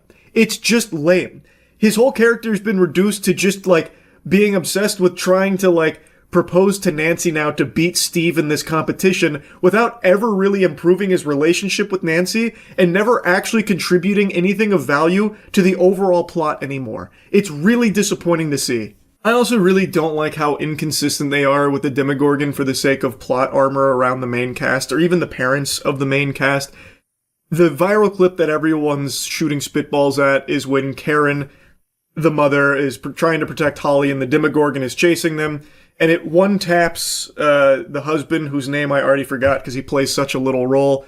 He hits him with like a golf club and the guy just slaps his nipples off. He survives, by the way. Well, now Karen is trying to protect Holly, so she breaks a wine glass and starts stabbing it, and the Demogorgon's like really suffering, like, ow, ow, ow, ow, ow. So Karen is literally fucking shaking this thing down for its lunch money, this thing that is unaffected by like bullets and everything, but this wine glass imbued with the power of a mother's love is just blasting it. But it doesn't kill the Demogorgon or anything. It does end up like slashing her, basically like fucking Wolverine cuts her to ribbons, or at least that's what you're supposed to believe. She survives that as well, by the way. But she did so much damage to it that they were able to follow its blood in the Upside Down, which was pretty important for Elle and Hop, which, again, how the fuck is a wine glass more effective at making these things bleed and causing damage than all of the countless bullets that they just fucking face tank, just bullet sponge? I don't get that. It's just for the sake of, this is very important characters. Not only can we not kill them, we also need to make sure they have their moments to shine. I get it, but it's really very interesting when you show a scene like that, and you even show like this Home Alone style sequence where the main cast like booby traps a house and puts a tracker on a Demogorgon, hitting it with like fucking planks of wood and nails, trapping it in barbed wire, and then it's like so afraid that it has to run away from all of these like tiny little like doodads that they were blasting it with. And then you have a scene only an episode later where a Demogorgon, the same kind of Demogorgon, is just eating hundreds of bullets and literally splitting trained soldiers in half with no effort. Yet it can't kill a middle-aged man and woman or a bunch of kids, and it's so afraid of all of them that it has to leave, and it took so much damage that it's fucking bleeding out. It's just, like, I understand suspending disbelief. I get that. But it's a little over the top, and it's a little blatant. Like, the inconsistency with the Demogorgon when it comes to the main cast versus literally everybody else. Which isn't the biggest deal in the world, but it is something that kind of grinded my ass to a grease a little bit at the end of episode 4. Like, I've hit you with a lot of things I didn't like about it, but there are things I do like. I think Will's character is probably the best in the season. Like, this is a character that's basically been benched and sidelined for a while now, where he hasn't really done all that much, and basically his scenes kind of devolve into him just like staring at a camera or feeling his neck over the last few seasons. I struggle to remember anything of real significance he's contributed over the last few seasons, but in this season, he is the most important character, and he gets a huge power boost at the end that I think does actually make sense. It doesn't fully come out of nowhere. They do kind of place the breadcrumbs, but when it happens, you're like, oh wow, he can do that? That's going to be really important. And I think they do a good job of setting it up overall. Murray, I think, is the most enjoyable character in the show. He's basically just coming along delivering gifts and goodies to the crew when they need it in his big old truck, calling himself Santa Claus, delivering, all the valuable materials that they need, and doing it with his quirky, wacky personality. I actually like Murray. He was another standout so far in Volume 1. I also think Vecna is an interesting villain, even though they keep introducing new things instead of like answering previous questions, which is kind of annoying, which is another one of my mini bah humbugs here. Like, I don't like how it's mainly just presenting you new information, or even at points like retconning previous information. It's still not giving any answers yet. Even with that in consideration, Vecna is still very interesting, and the mystery of, like, his grand scheme is enough to keep you invested and hooked on it, especially now they introduce like all those memories, and there's one that he's very terrified of where Max has been hiding in this cave, and when she gets into that cave, you just see him just standing there in his normal human Henry form, just crying. You know, I gotta fucking order a French fries there. Why? Like, there is a lot of interesting mysteries it proposes, though it has done a really poor job at providing any answers from things in the previous seasons so far. I'm guessing they're saving that for the next drop, which is a little frustrating. I would have liked to see some things, some lines start to wrap up or start reaching a conclusion, but whatever, there's still plenty of episodes to go. I also think they do a good job of showcasing just how menacing and powerful Vecna is. In the final fight of episode 4, they have him walking out fucking aura farming. He's in his like turbo evil Groot form, so he's got like fucking tentacles all over him. He looks like a rotting tree ant, and he starts using his abilities to just massacre all of the remaining soldiers from the Demogorgon ambush. And they show how strong he is, and then he has like a speech to Will, and then, unfortunately, and this is another thing, the writing in this first volume feels so different from the good writing of older Stranger Things episodes. So after slaughtering 15 soldiers, gruesomely massacring them, Joyce is standing between Vecna and Will, and he just, flips her to the side. And then he, force chokes Will over to him and gives a little speech about, you were my first experiment, you broke so easily, your mind is weak, you've got poop brain, Buster, you got smooth brain, I don't like you, you're stupid, you're stinky, and for that I'm leaving, and he's gonna let the Demogorgons take care of them. But why, though? Vecna, while he does enjoy reveling in the suffering of others, they've established that, they also, even in this very season, said he is not the kind of person to leave things unfinished, so why wouldn't he have just killed them himself? Why would he not have just immediately, fucking bopped Joyce, just slimed her out right then and there like he did all those soldiers? And I can see why he'd try and let a Demogorgon finish off Will, because that'd be the ultimate torment, but still, it was just it felt lazy, more so than anything. And that's the way I feel about a lot of dialogue in this first half of season 5, where it just feels like these characters talk at each other instead of with each other. So Elle and Hop, as they're going through the Upside Down, which, by the way, the Upside Down is no longer this scary place with bats and giant tentacles and everything. It seems very sterile now. You can make an argument that maybe the military went through and cleared it all out, and they've also been so experienced with it that now it's just no longer a big threat, which I think takes a lot of wind out of the sails of the Upside Down, which was once the worst place imaginable, basically hell. Here, it's fundamentally just a blue light filter area with a little red lightning, and there's nothing else to it. There's no sense of dread or looming terror in the Upside Down. It's basically empty now. The only people left are the fucking military and the Demogorgon once or twice. Outside of that, it's just completely vacant. That place Squidward went to be all alone. So, when Elle and Hop are traversing it, they're not even worried. They're just casually strolling through the Upside Down. When Steve, Dustin, Jonathan, and Nancy get into the Upside Down, they're not worried either. They're treating it like a joke that they're now in the Upside Down, and they're just more annoyed that Steve crashed his car. So, the Upside Down is no longer, a scary thing.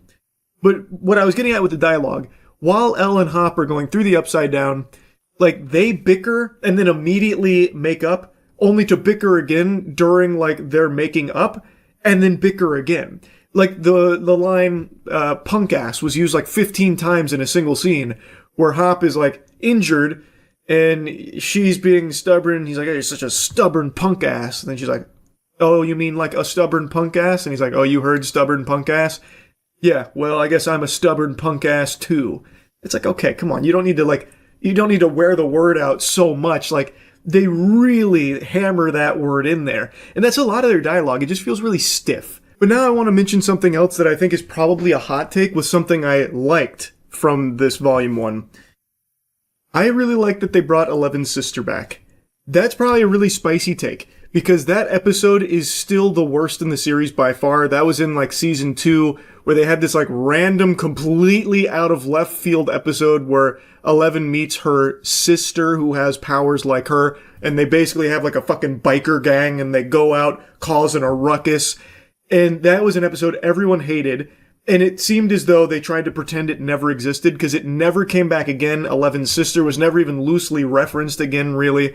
But in the final episode here of Volume 1, we see that the thing that was like clogging her ability to use her powers and hurting her and like weakening her was actually the military using her sister as that sonic weapon. I actually really like that idea because you can't just say that episode in season 2 is not canon. It has to still exist as a part of the overall lore here. And I think this was a good way of doing it. You no longer have to like address anything else about that episode. You now have the most important part of that episode, that character, now in the megamix here in a way that I think does make sense. And now you have another very powerful piece on the chessboard for how they could fight against Vecna. It does make me a little concerned that the final fight between Vecna and the main crew is going to be like a fucking Conjuring movie finale where it's basically just like force pushes back and forth. I would really hate if it, and I hope I'm wrong, but I can see this happening. I would really hate if it ends with Vecna getting into like basically a Dragon Ball Z beam struggle with 11. And then he's like, "You can't defeat me alone." And then she's like, "I'm not alone." And that's when her sister comes in and adds to the beam. And then that's when Will comes in and adds to the beam. I'm using beam metaphorically because, of course, they're going to be fighting with the invisible force pushes. But then you have all three of the very powerful people all banding together to force push into Vecna, which obliterates him. I would hate that. I would really hate that. And I could maybe see it happening, because now you have 3 people that can all do this. You have 11, you have her sister, now you have Will. But there is a chance that's how they're going to kill Vecna, and that would really suck. That would be so fucking lame. But hopefully I'm wrong. For now, I do like how they brought Eleven's sister into the fold. I think it was well executed, and I'm very curious to see where it goes with that character now.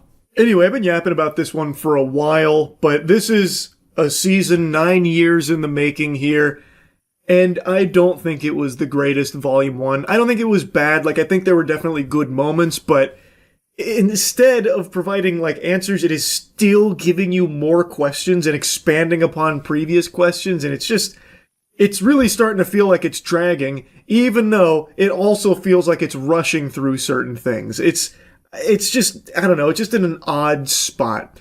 I'm really hopeful that the next volume, like, I do think this will still, it still has the potential for a good ending, so I'm still looking forward to how it wraps up. It's just, I didn't love this first batch of 4. It was fine. That's really about it. See ya. Here's something I haven't done in a long, long time. A text thread. This puppy is something Matt sent me this morning, and it's special. It is irresistible. I have to yap about it. A guy had been seeing a girl he matched with on Hinge for like 2 weeks. They'd only hung out a couple of times, but he wasn't really enjoying her company all that much, and instead of just ghosting her and disappearing, decided to just rip the band-aid off and put in his 2 weeks notice, like, I'm resigning from this, we had some good times, but, we need to go our separate ways into the sunset here. And all hell broke loose. It was a pretty respectable message. Hey, I'm realizing we're not aligned in ways that matter to me. I'd rather be honest now than keep moving forward when I don't see it working out long term. Very concise, to the point, it's not rude, very simple. And man, that hit like the meteor to the dinosaurs here. Oh, well, okay. I hope you find what you're looking for, I guess. Me thinking I found my person and you don't even feel the same, LMAO. He just says, same to you. Now I'm sad. Block me. All because I want to tell you conspiracies, and I want kids. Now, you know me. I love conspiracies like Garfield loves lasagna, but there comes a point where it's just overwhelming. This individual here, she's not just wanting to tell him conspiracies. She is obsessed with conspiracies. She lives and breathes conspiracies out the wazoo. You're about to see just like a flood of unhinged, like, lore dumping. She starts trying to give this guy homework on conspiracies. She then gets into anime monologuing territory. It's also been 5 days and people change, life changes, circumstances change, but war never changes. And you know what else doesn't change? Once you reach a certain age, that is, your height. Isn't that a damn shame? I actually felt something with you, which isn't something that happens often, but you know what you want from your person, I guess? I don't know why I'm reading this like AI. It's first thing in the morning. Now we can actually fight. Thank God. It's about time we can actually fight. Woo! Yeah! What a weird thing to throw in there. That's what I get for liking a lib. I'm upset because what the fuck? Fix your feelings, I don't care. Men and their illusion of options. Yes, you see, there's only one option, and it's her. All roads lead back to this angel. I told you at dinner I like to talk out my ass when it comes to conspiracies. I thought I fell in love with you when I came over, and the entire time you didn't even want me there. That's delusion, and that's okay. God, that's like just scary, the fixation, like how quickly that can happen. I thought I fell in love with you when they've only hung out like a handful of times over the course of 2 weeks. Thank you for your time, LMAO. I am again done dating for a few months. Our week pictures. I can't quite make out what that's supposed to be. It looks like the inside of a dishwasher. I don't know if they shrunk themselves down on Miss Frizzle's school bus or something and took an adventure inside of a dishwasher, but that's what it looks like to me. I'm not really sure, but she sends like some pictures to commemorate the great times they had together. And now I have to take down and restart my hair, because why am I literally doing it pink like you wanted? And I have to kill you on Sims. That's one of those big red flags right there. There's a lot to unpack with just that one line. Now I have to kill you on Sims. That's that psycho shit, like ripping the wings off a butterfly. So, first of all, she made him in Sims, after barely knowing him. Kinda weird. Really odd. I guess she was like planning their lives together through Sims to see if it's something that she, is ready to, get ripping and roaring on.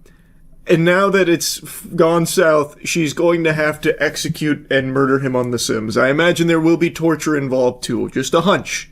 Just a hunch. A girl that actually likes you is too much, LMAO. Anyways, I'll see you Saturday.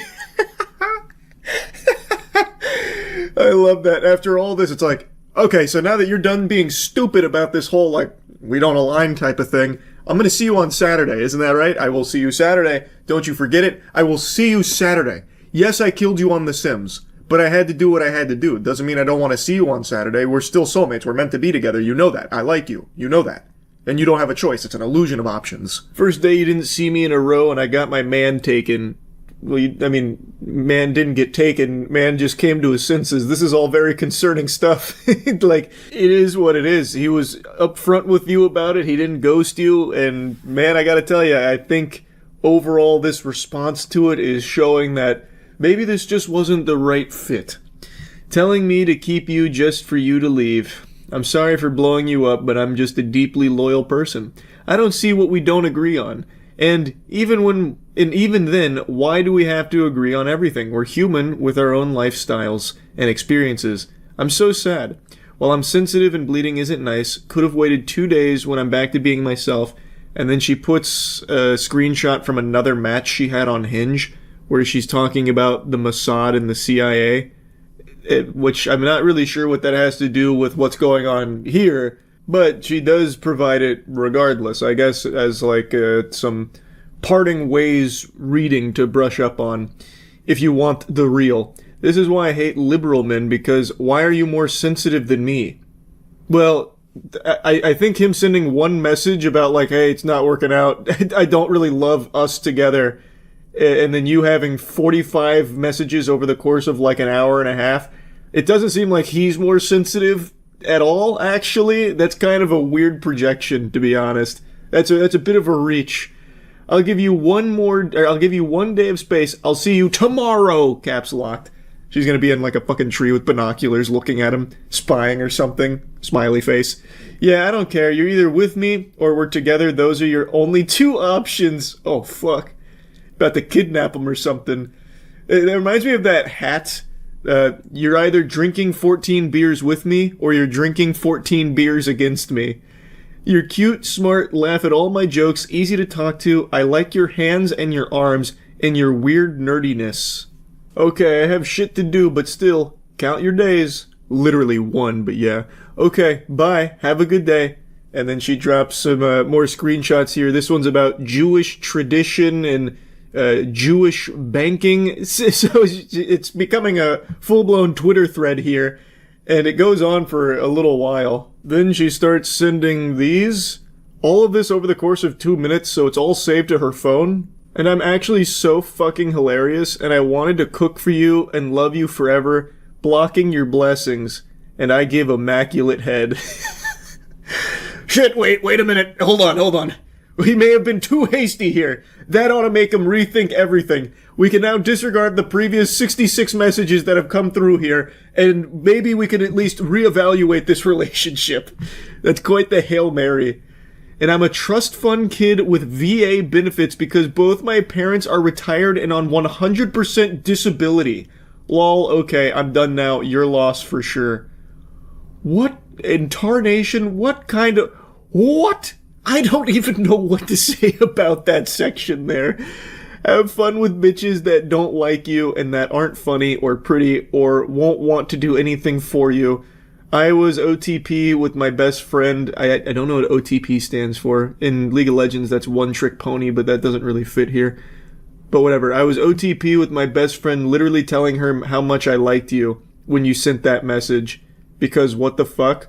But I know we're never gonna see each other again, so it's all good, friend. I hope your date goes well. Actually, I hope she's ugly. And loves the white savior complex. I caught feelings way too fast. My fault for sure. I'm glad you feel safe. That's good. You could have warned me. Literally, if you haven't blocked me, I don't know. I'm gonna keep going until I feel better. I don't need a response or anything. I feel really defeated. But it could really just be me on my period. I was so ready to lock in. Actually, I did. See, this is why you always have multiple men. But I didn't want multiple, I wanted one. I want to be a stay-at-home mom in the woods with a garden and my bakery. But you don't have just one man. You just sent a screenshot like 10 minutes ago of you talking to another guy on Hinged about Mossad. Like, what do you mean? You definitely are talking to multiple men. But I guess this was her favorite. You want to live in the city with no kids and be 50-50 with whomever. So I get that. But the last bitch you were with, you tricked for, and I didn't even want that. What does that mean, you tricked for? I'm not familiar. Like, what do you do? Hit it like a kickflip or something to impress her? I'm not positive. But, like, even she's confirming that they want, like, different things. Like, it should be, like, a really amicable split here. And I'm calling it a split, but they're not dating. They hardly know each other. They're just, like, a step above strangers. Didn't even give you anything. Or maybe you lied. I wanted a partnership. And you want... I don't even know, actually. It's okay. I'm too pretty to be doing this. Have a good day. Especially when we have everything in common. Do you have any friends that like Mario and being in love?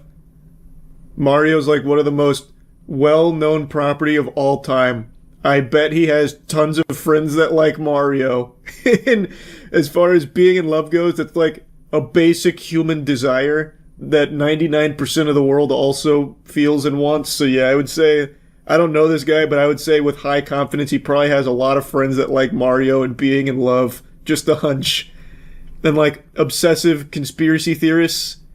Yeah, see, like conspiracy theory and yapping about it's like really entertaining and enjoyable, but when it becomes a full-blown obsession where it's like all you think about and all you talk about, it's no longer fun anymore. So like that's not a good thing. That's a negative. I do need a response, actually. You haven't blocked me. Why are you letting me still text you? Close the door and move forward with someone mediocre. That's more your speed. I'm just gonna say you have a shrimp dick and move on. I feel better now. Well, that's good. I'm happy to hear that. I'm glad they were both able to reach a point where they feel better about all of this. And then she comes back a few hours later. Hey, I just wanted to apologize. I'm not used to meeting good men, so I thought it was too good to be true, so I tried to scare you off. I realize I messed up, and if it's okay with you, I want another chance, even if we're just cool for now. If not, it's okay too. You're an amazing man, honestly. I know that's quite a cliffhanger to be left on, but according to the guy who posted this, he did end up blocking her after that apology. So it's seeming like they're not going to be seeing too much of each other anymore. Probably for the best, they don't seem super compatible. I am sure she will find someone that she can spit conspiracy theories back and forth on. Now is the perfect day and age for that. She could probably find 10,000 men through Twitter right now that would absolutely love her. This just wasn't, the right choice here. They weren't meant for each other, and that's okay. I don't think you need over 100 messages when A, you don't even know the person very well, you've only seen them like a couple of times, and B, it's just not that deep. It's seriously just not that deep. Anyway, though, that's really about it. So yeah. My favorite lolcow, the goober of Gadoosh, Wes Watson, has been arrested. It happened last night while I was streaming, so it was a beautiful little present that we got to engage with and go down the rabbit hole on. And today, the rare super specimen alpha male was negotiating a bail with his lawyer to the judge. John Bravo covered it, and I want to show you a little bit of that bond hearing before showing you about the arrest. This is all tying back to that brutal assault he had on the 7-foot monster who accepted Wes Watson's challenge to fight him. The 7-foot monster went there expecting a 1v1. It was not a 1v1. Wes Watson was surrounded by the goof troop, who beat him mercilessly with weight belts, dumbbells, and striking him in the head numerous times, upwards of 40 times, while he was down on the ground. And when the 7-foot monster was crawling away after everything was said and done, even though this had already been done and dusted, Wes Watson came back with a soccer kick that absolutely could have killed him, and it led to a facial fracture and concussion. Now, he has been arrested for felony battery. Wes Watson, the piece of shit. He was in court this morning. They fuck up everywhere. They don't even see the guy has a prior, okay? But again, this is not a trial. This is just him begging and pleading with his bitch lawyer to try to get a bail for it. I believe Mr. Watson has numerous defenses, including stand your ground, self-defense, and consent to this charge. I understand the state's theory. However, this individual came to Mr. Watson for the specific purpose of challenging him in a street fight. Objection! I'm gonna hit you with that Phoenix right, because that's just not the whole truth, nothing but the truth. That's a fucking fib. Wes Watson has a history of challenging everyone who gadooshes him to fight him. He openly challenges tons and tons of people to come to his gym to fight him. And the 7-foot monster was one of those people that accepted the challenge. Yes, he filmed it. Yes, he was the one that pushed Wes Watson first, but he didn't strike Wes Watson. He approached him. They got into a verbal argument. He shoved Wes, and then that was the end of him attacking Wes. Then it was Wes and his 3 friends hitting him with dumbbells, weight belts, getting him to the floor and striking him in the head as many times as possible in like 2 minutes, and then Wes coming back after it was all over to soccer kick him in the head again. I truly don't believe that you can make a sound argument for self-defense when you watch the entirety of that footage. Now, this is not a trial, I recognize that. This is him just trying to get bail so he can post it. But they really do fuck up. They didn't know he had a prior? How? Wes Watson brags about his prior, the 7 years he spent in jail. He brags about that more than someone who peaked in high school who can't stop recounting the glory days of being the high school quarterback like 40 years ago. He will not stop talking about how much time he spent in jail, yet somehow they didn't know he had a prior? Your Honor, I don't see any local or out-of-county priors here. I would defer to the court and just simply ask for the stay-away order. The victim suffered a face fracture, concussion, and 2 black eyes, but it looks like you have a very valid legal argument, Mr. Gottlieb.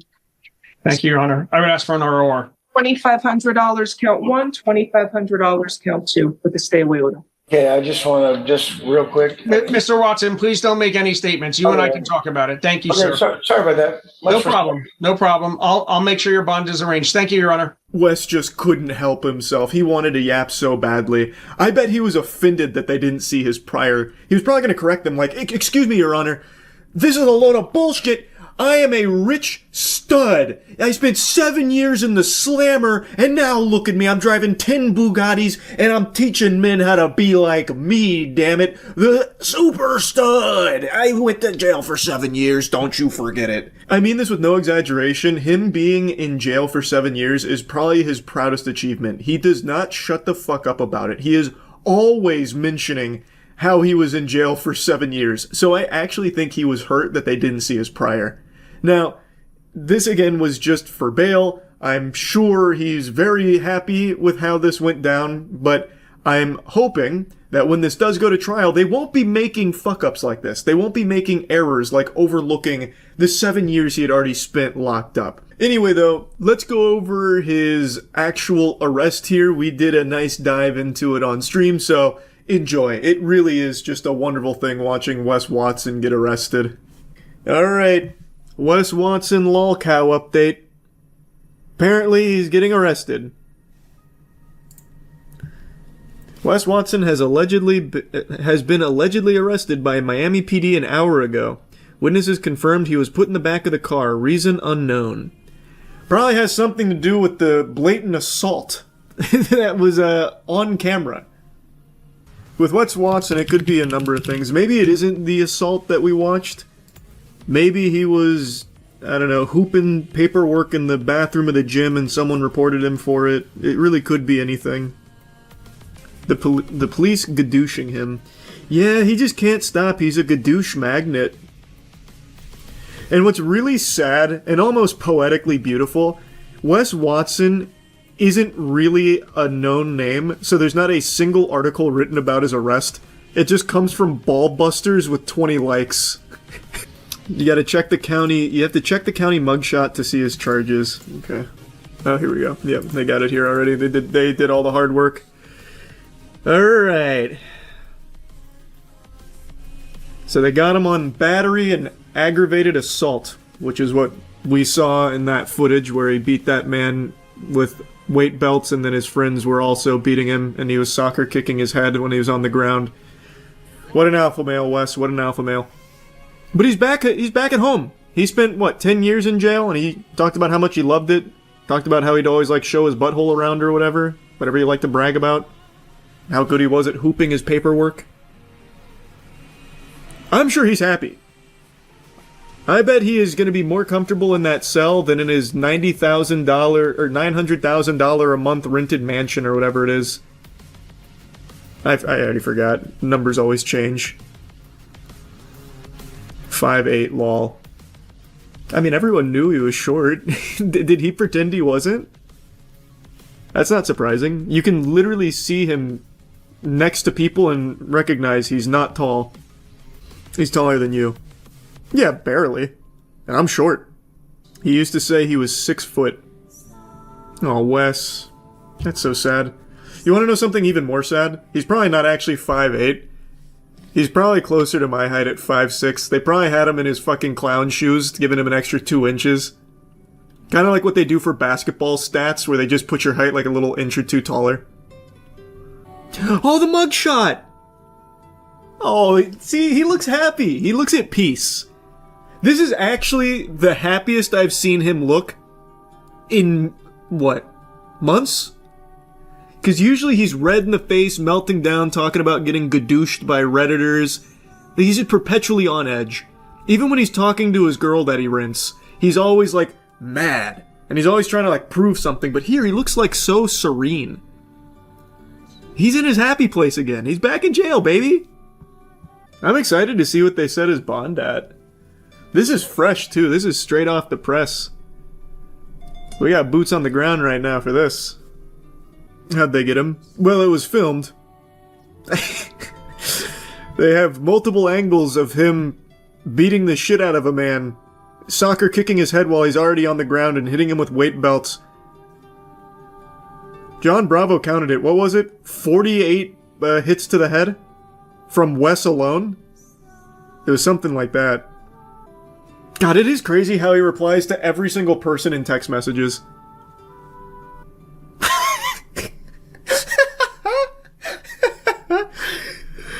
I want to be able to identify men by their assholes easier. Nice. That is something Wes said. In Wes's own words, he said people used to identify him not by his face, but his asshole when he was locked up. He would brag about that. He really is a lolcow. He is. He responds to every single DM, every single text message, everything. And then when someone finally takes him up on his infamous, come fight me, bro, he has his friends jump him and they hit him with weapons, dumbbells and weight belts, and then kicking his head while he's on the ground for like 45 seconds, delivering well north of 40 plus blows to the head and 4 soccer kicks. Also, he literally did say that verbatim. I even played the clip. Okay, here. I got him again from my same phone number I pranked him on a month ago. I'm interested in coaching. Let me know and you can go over more details. What's up, bro? What's your main focal point? I'm 5'5", 240. I eat cupcakes, chips all day. I beat my stick 8 times a day. Sometimes I even drink it because it tastes good and I'm a freak, but I want to break that habit. Are you messing with me or do you really do that last part you texted me? Don't waste my time. I really do it. Oh my god, I'm not reading all this. Jesus. $5,999 a month. Or, great deal, $15K for 3 months. Whoa. Wait, I gotta stop the music for that. That's a steal. That's an incredible deal. He's just giving his juice away. He's getting this Krabby Patty secret formula into the hands of desperate men for such a low cost, only $6,000 a month? Holy. Okay, I'll do the 12 months for $40K. Great! You need it! Okay. Oh, is this where the leaf blower meme comes from? Is this the genesis? Do I need a leaf blower to start? Do I need to rent escorts? Do I need to rent supercars? Do I need to rent a mansion? Do I need to beef with Reddit users daily? Do I need to scream at people on Instagram? Do I need to drive around my rental in circles? Does every body part need to be tatted? Do I need to use Metal Gear Solid exclamation points, basically, after every sentence? Do I need to turn gay? Do I need to link up with Lados and Nick and circle jerk with him at Elevation? Also, will Diddy be there? I knew you were a troll. You're nothing but a beta bitch. Fuck off and keep being a pussy. You'll never be anything in life. And then a picture of a leaf blower. This is not real. Nope, it is. Wes Watson, if he wasn't in jail right now, you could test it yourself. If you DM'd him saying like, hey, I'm looking for coaching, he would respond being like, yes, for only $6,000 a month. What do you want? And if you just like hit him with anything like you're a bitch, you'd be like, all right, well, and then he'll go on like Instagram and post a story. So I had this bitch come at a stud like me. Can you believe this? Oh my god. Daily. Actually, I'm gonna check his Instagram right now. I'm gonna wager a guess he has nothing shy of 30 stories just today. 1, 2, 3, 4, 5, 6, 7, 8, 9, 10, 11, 12, 13, 14, 15, 16, 17, 18, 19, 20, 21, 22, 23, 24, 25, 26. Just shy. We just missed it.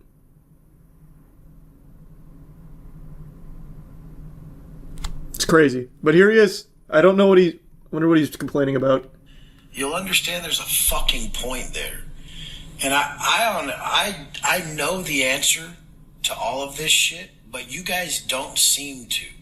You guys keep falling. It's just because you're a galaxy brain, Wes. No one goes to jail more effectively than you, brother.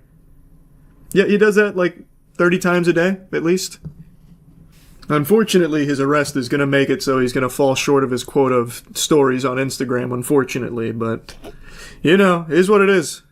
When you're a stud like Wes, sometimes you gotta go into the slammer every now and then. It would be over 30 if he wasn't in jail for the past 2 hours. Yeah. Yeah. He got felony charges, lol. Yep. I know. It's so beautiful. It's so beautiful. Wonder how many people send him the 6K. I don't know how many people send him the 6K, but there's a lot of dudes that try and suck on his meat and try and do exactly what he does. So there's like an old guy that this subreddit was clowning on for a while. I forgot his name. I'm sure if I scrolled down far enough, I could just come across him. But there's a couple dudes that do literally what Wes Watson does one-to-one, even mimicking the way he speaks. Like his voice intonation, everything. One-to-one to try and carbon copy his success. Expedition 33 is a new game that came out last week and has been received with the utmost enthusiasm. It's been getting glazed out the wazoo, a bukkake of compliments and accolades. I believe it's one of the highest rated user scores in all of Metacritic history, and also just one of the highest rated games ever in general. And for a lot of people, this came out of nowhere, like an RKO, people talking about it like it was a surprise that flew under the radar no one had heard of. And that may be true for most people, but I'm not most people. I've had my eyes glued to this puppy for the last 8 or so months since the very first trailer. It just seemed like the kind of game that would tickle all my favorite neurons, so I've had my peepers on it, and I expected big things from it.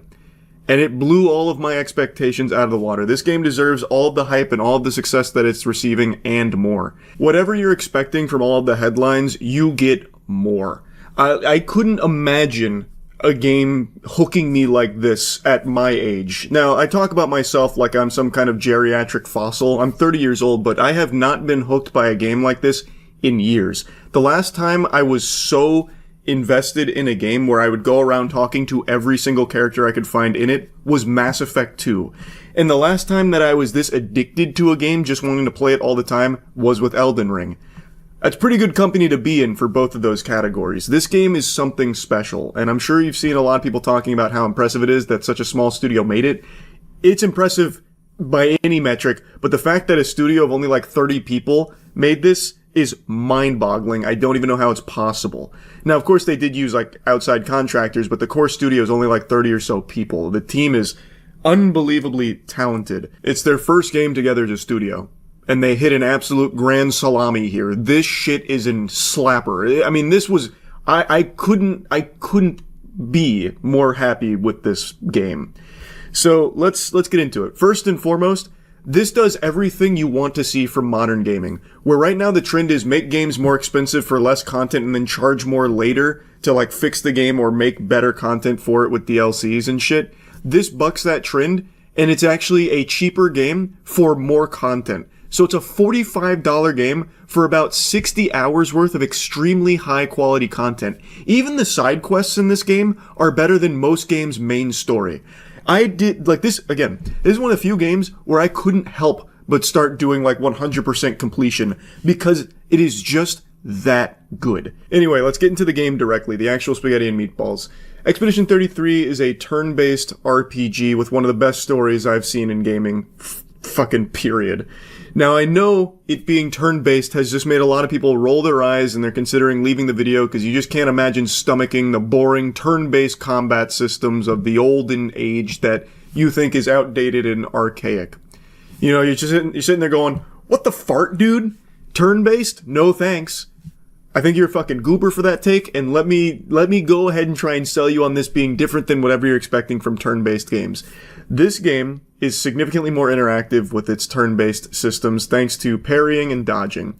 You'll see some people make the comparison to Souls games. I think that is way overblown. This has nothing in common with Souls games just because there's dodging and parrying, but it does make the combat feel a lot better because instead of being sitting around waiting for the other enemy for the enemy to attack you, and you either have to like hope for RNG for a miss, or you set up a turn so that way you can block or mitigate the damage. This doesn't have that. If you are good at this game, you can always forever take 0 damage through dodging and parrying. And there's also counters and another thing called gradients. So there's a lot of skill expression here where the parry timing and the dodge window is unforgiving. Assuming you play on expert. Normal, it's a lot more forgiving, but on expert, it is tight timing. Like the parry timing in here isn't quite to Sekiro's level of unforgiveness, but it is not easy. Like the parry window demands that you be actually good at this game instead of just like some fucking lobotomite that's hammering parry, just spamming it. Dodging is a little more forgiving, but even that is still difficult because the enemy's attacks, like their actual arsenal of moves, is so well designed. The combat is flashy and it is interactive. Like I know people have been seeing the quick time events when you use a move. You do have like a timing window. If you hit a perfect, it'll help you out with that move and what it does. But the quick time events aren't the actual interactive nature of the game. That's just there as kind of like a little bonus, a cherry on top to keep you invested on both offense and defense. And it is something nice. It adds more depth to it. But the actual bread and butter of the interactivity of the turn-based is in the dodging and the parrying. Because again, if you are just good, you can be unkillable by everything in the game fundamentally. And another thing is the build variety. There are so many builds for your party that you can run, it is mind-boggling. I've spent hours just making builds for my characters. So you build through things called pictos. So you can unlock skills, sure, but the main bread and butter of a build is the pictos, which are these cards that you'll pick up throughout the world or through fights that'll do things like crit on burn. So if you burn an enemy, you'll get like an increased percentage chance of critting, or it'll do like completely game-changing things. Like there's a really fun synergy with something called auto death, where if you equip that Picto, your character will instantly die. But then there's another Picto called second chance, which will instantly revive them. And then there's buffs you can give your whole team if a character dies. So what you do is you put auto death on a character that gives out all of these buffs to your party, and then that character revives, and just everyone's got these buffs, and now everyone's super fucking strong. There's just so much creativity to the builds here, and it changes from character to character with what you want to do for them. There's also a free aim mechanic with all of your characters, where you can turn it into a third-person shooter for the cost of AP, where you can target weak spots on the enemies, or I even made an entire build around free aim for one of my characters, where he was just chunking like a fucking Gatling gun, where he's recharging his AP thanks to the Pictos I put on there. So I'm just constantly shooting over and over and over again, just stacking up millions of damage. Like, I just love how much flexibility there is with builds in this game. I was hitting over 100 million damage by the end, just through so many different Pictos and combinations of skills. It was just actually super fun to engage with this system in a meaningful way. Like, there's so much min-maxing here and just so much meat on its bones. So I really think this is the best turn-based system. For, like, in this genre, I really think this is the absolute cream of the crop. So for people that don't like turn-based, I think you're doing yourself a disservice by just writing this one off because of that. This is an experience that I really think will resonate with anyone who gives it a chance. It is just a beautiful story, and it is one of the most visually impressive games I've ever seen. The art design, like the direction, oh my god. It is fucking cinema. Like, absolute peak. The cutscenes are hype. The enemies look incredible, and they're super creative. The world, the environment, every zone you visit. So, like, there's this overworld. So when you're walking through the map, you'll find, like, a ton of different, like, enemies to encounter, like bosses, as well as, like, different zones. And all of them are so visually interesting and just unreal, like breathtaking. And the music, holy shit, the music in this game. This is a 100% shoe-in to win Best OST this year. There is no game that I think will even come close. The soundtrack for this game is one of the best. I would comfortably put this up there with Nier. This is 100% a soundtrack that's going to be winning a lot of awards that it deserves, and it will be a soundtrack that I think will be talked about for years to come. Now, I want to give you, like, the overview of the story without any spoilers, because I really don't want to even drop, like, the tiniest breadcrumb of a spoiler here. So in a nutshell, the story takes place in a world where people live in a place called Lumiere, and there is a giant monolith with a giant creature, the Paintress, sitting in front of it, and every year she paints a number on that monolith. After a year, that number gets erased and everyone of that age dies, and every year the number gets lower. So if you've got your thinking caps on, you'll recognize that there's a certain amount of time left for these inhabitants of this world to survive.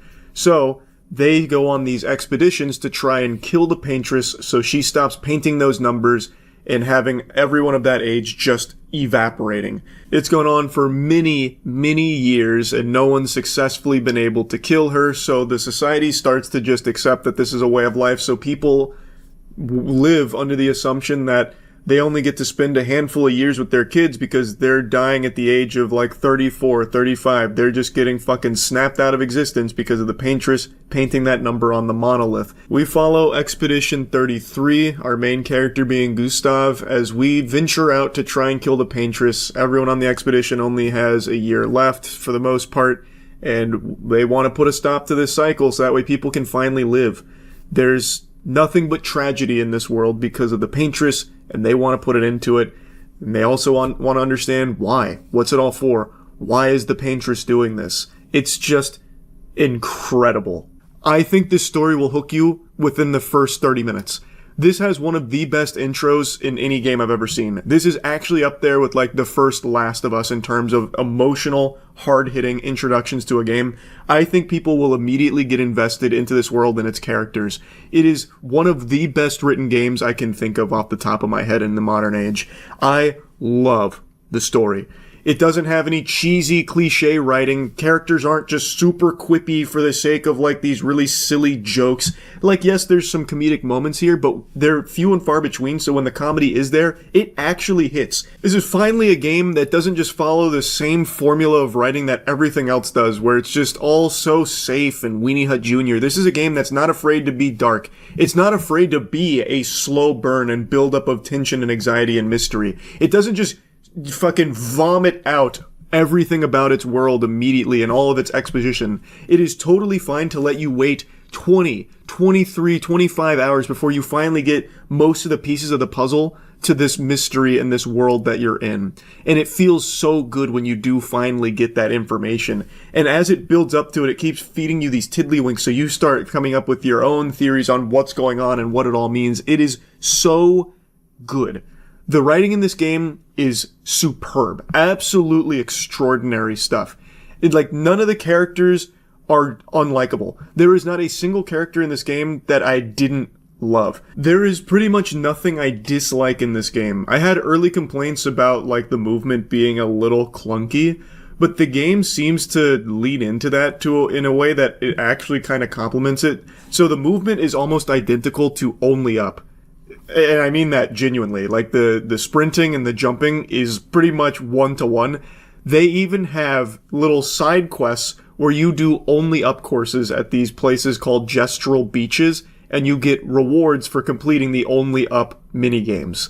So it seems like they knew that, leaned into it, and the way the world is designed, the map's actually set up, I don't think it's ever, a detriment that the movement isn't super clean. It does feel a little janky with the movement, but because of the way they've designed all the maps, it works. So, by the mid-game, I no longer had that complaint because everything felt fine with it. It wasn't, inhibiting my enjoyment of exploring or anything. I do think there is definitely a way they could have cleaned up the movement, but again, it's not even really a complaint because they were able to utilize it well, and I had a lot of fun with the Only Up components. I also really did have a problem early on with the subtitles always having a blur on them. I really wish I could have turned that off. I don't know why. That was just a little pet peeve of mine, having blurs on subtitles. Well, the subtitles aren't blurred, but the background on subtitles blurring the things around it. I don't know. I just don't really like that all that much, but obviously that's the smallest possible complaint you could ever have for something. The only other thing that wasn't perfect was the lip syncing. The lip syncing was not amazing at points. I think during all the cutscenes it was totally fine and great, but during a lot of the side stuff you'd notice the lip syncing wasn't always matching, which again, super tiny complaint. This game is so close to perfect actually, to the point where I almost feel bad for Sandfall Interactive, the developers here, because they have made something so unbelievably good that their next project is going to have so many eyes and such high expectations on it. I really don't know how you can even top a game like this. I have a lot of faith in this team now because of how good this game is, but man, it is a daunting task to have something this good as your first project. There's so little to improve on. It really is that close to just being the perfect turn-based RPG experience. I love this game. I think this is easily a Game of the Year contender. Easily a contender for Game of the Year. If it's not in the conversation for Game of the Year, something is truly wrong with the industry. It is corrupt and foul, rotten to the core. I absolutely love this game. It is comfortably in the top 20 best games I've ever played. It is in my top 20 favorite games of all time. I love Expedition 33. I could gush about this for hours, actually talking about the story and stuff, but I don't want to get into any spoilers or anything, but there's just so much to unpack with it, so much to talk about. It's such a beautifully tragic, enthralling experience. So, yes, I think this game lives up to the hype. I think it exceeds it in every possible aspect. Expedition 33 is a masterpiece. That's about it. So, yeah. I bet I can terrify you with a single sentence. Tiger Woods driving a car. Ooh, even just saying that frightened me a little bit, like a scary story around a campfire. Golly. Yeah, Tiger Woods has just been involved in another rollover crash, and it's far from an isolated incident. He has quite a lot of these under his belt, and a lot of them, well, they were really his fault. And in a couple of cases, like in the one we're about to talk about that just happened a couple hours ago, under the influence of some substances. He has been charged with DUI in this one. He has an extensive history of these kind of accidents dating all the way back to 2009 when he crashed into a fire hydrant in his neighbor's yard, and his wife at the time had to pull him from the vehicle. He went to a hospital and was later released. No charges were pressed there. However, a bit of a different story in his second go-around here in 2017 when he passed out behind the wheel of his vehicle and crashed. He was arrested and found to have prescription drugs and marijuana in his system. He pled guilty to reckless driving, but avoided jail time thanks to a plea deal. They then later dropped the charges of DUI and then spent a year on probation. And then in 2021, he had a major accident. It was a rollover crash where his SUV ended up rolling down a steep embankment. The police said that the crash was caused by excessive speed. He was traveling at 87 miles per hour in a 45 zone. And inability to navigate the curve. He needed surgery. He sustained serious injuries, but they didn't seek a warrant for blood tests because they said there was no evidence of impairment or intoxication, so there was no charges filed. It was ruled an accident. I feel like if this was any ordinary Joe Schmo, there probably would have been some charges for going fucking 87 miles per hour in a 45 zone. Was this guy trying to travel back in time like it's the DeLorean? Like, this is absurd. It's a miracle he didn't kill himself or someone else on the road. And really, it's miraculous he hasn't killed someone else from all of his accidents, including the one today, which was another rollover crash that he was involved in. It seems like Tiger Woods is more accustomed to his vehicles being on their side than on their four wheels. Now, this time it is a little different because they are pressing charges for DUI because they did see signs of impairment, not from alcohol, but from substances. Like, Tiger Woods and automobiles just do not mix at all. It's like fucking SpongeBob with the boatmobiles. I now truly understand how Mrs. Puff must have felt every time SpongeBob got behind the wheel of a boat. Famed golfer Tiger Woods was involved in a rollover car crash, according to the local sheriff. Our affiliate WPTV posted this photo from the scene. We're told the crash is in Martin County, Florida. That's about 27 miles north of Palm Beach. Local police say the Martin County Sheriff's Office is handling the crash investigation. The 50-year-old golfer played in a match Tuesday in Palm Beach Gardens, Florida. Tiger Woods has unimaginable wealth. You would think that he would have a driver or at the very least pay for an Uber when he is under the influence. Yet, multiple times throughout his life, he insists on driving impaired.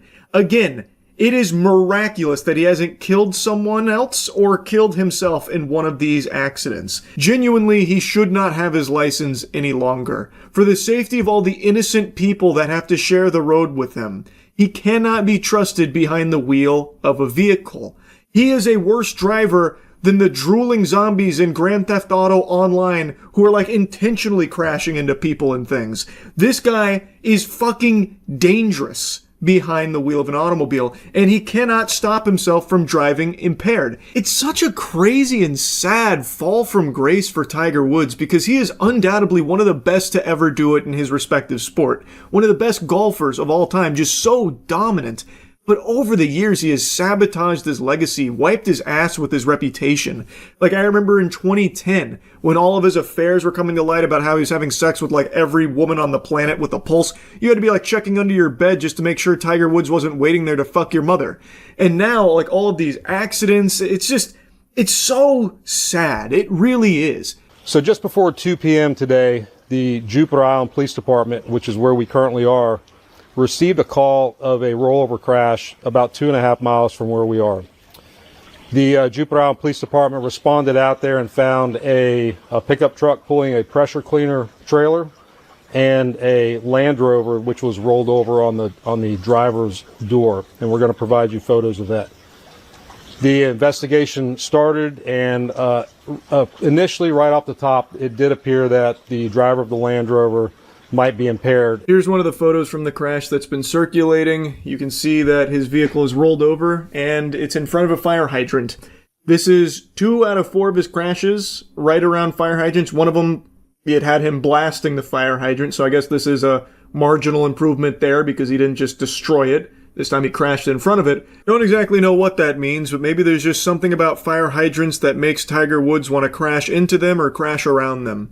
Anyway, though, when the authorities showed up to the scene, they noted signs of impairment. They believed that he could have been under the influence. So immediately, it's something that they started to pursue and investigate. Our investigation revealed as follows. Shortly again before 2, the pressure cleaner truck pulling a trailer, a small trailer, was northbound on South Beach Road and was pulling kind of to turn into a driveway. It was slowing down, starting to turn into a driveway, and the driver of that vehicle looked in his mirror and saw a Land Rover, a dark-colored Land Rover, overtaking him at high speeds, and I don't know those speeds. If history's taught us anything, it was probably 87 miles per hour through there. That would be my guess. If I had to give a little ballpark figure there, I would estimate probably 87 miles per hour on the dot, is what I would say. He seems to love to just fucking zoom through in excess of 80 miles per hour in these zones that are not conducive to those kinds of speeds. The Land Rover kept overtaking him. He saw it coming, so he tried to edge off to the side of the road, but this is a small 2-lane road, and there was no shoulder for this pressure cleaner gentleman to get off the side of the road.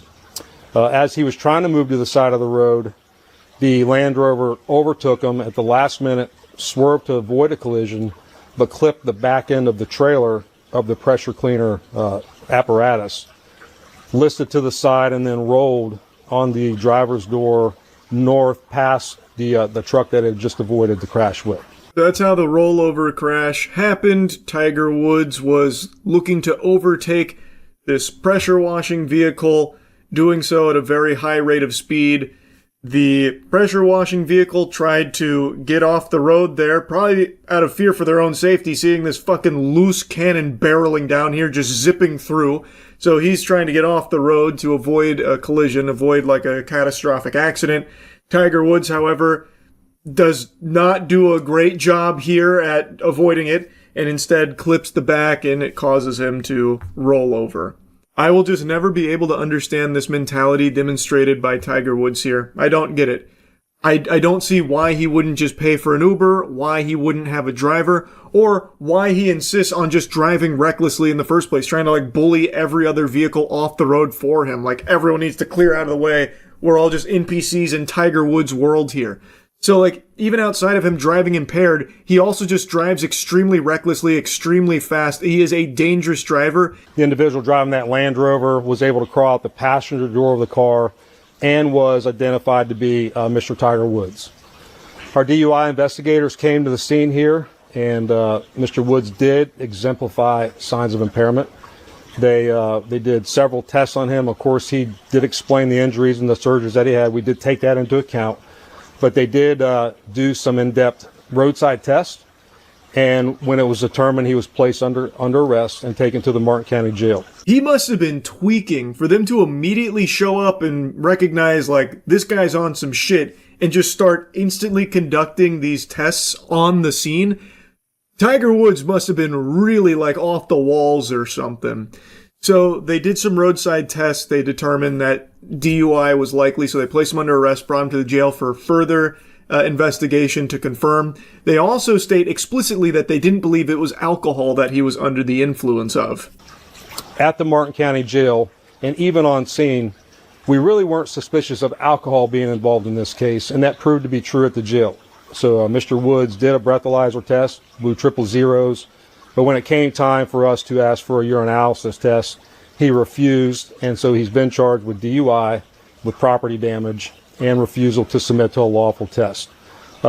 In the crash, no one was injured. Mr. Woods did not seem to be injured at all, and the other gentlemen were not injured. But this happened a few hours ago, so I've given you the information that I have. Again, it's extremely lucky that no one was injured in a Tiger Woods impaired driving accident, something that he has become known for.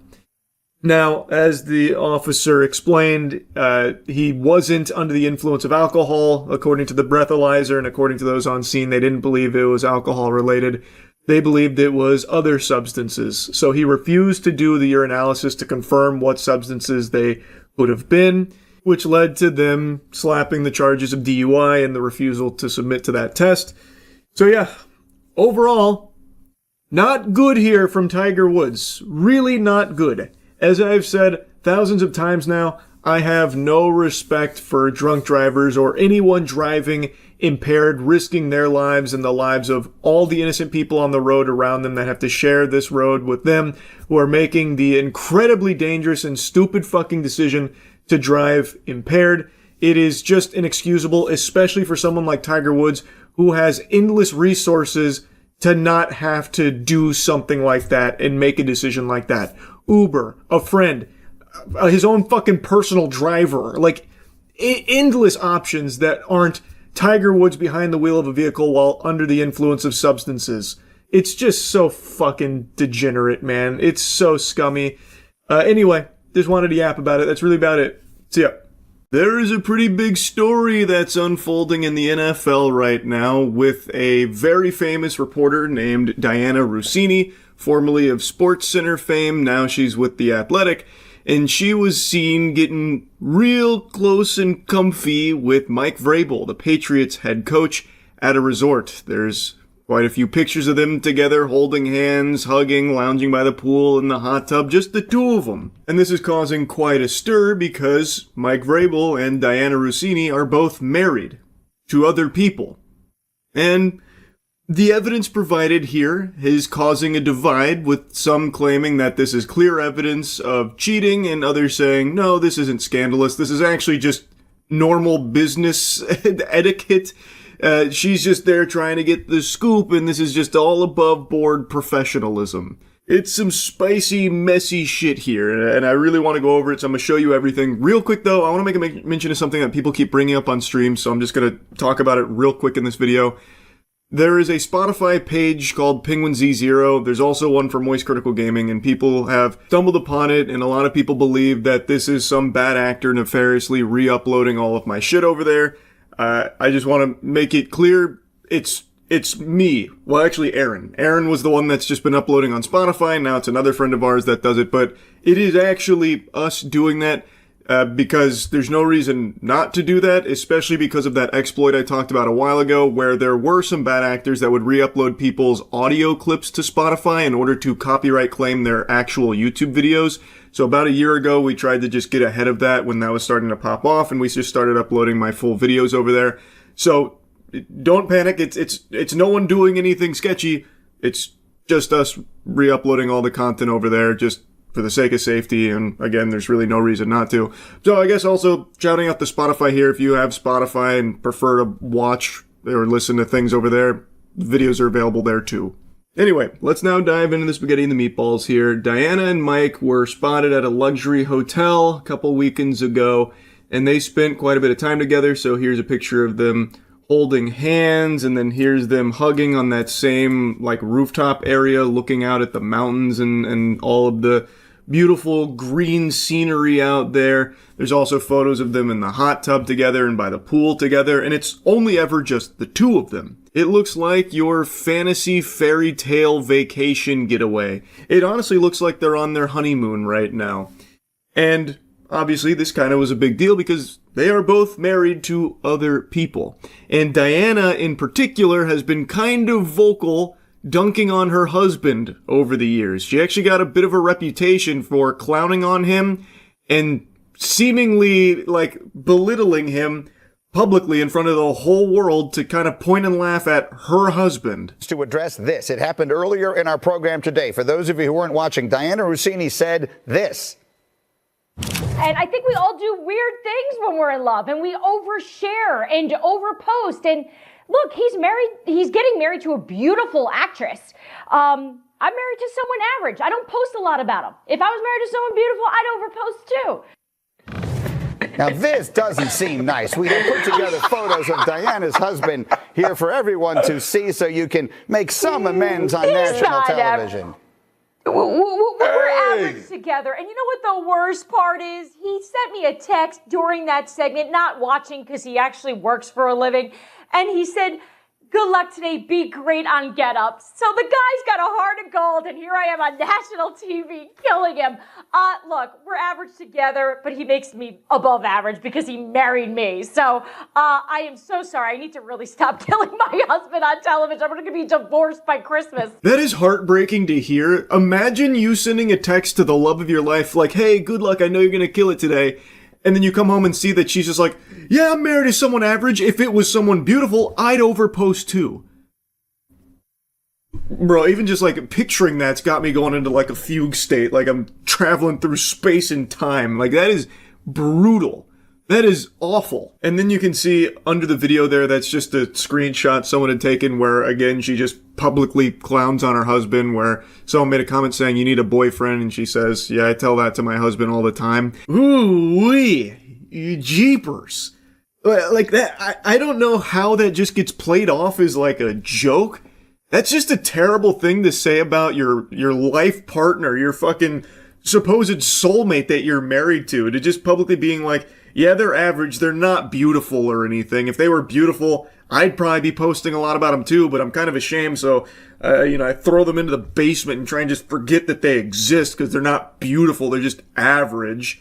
And then like, oh yeah, I really need a boyfriend. I keep telling my husband that, haha.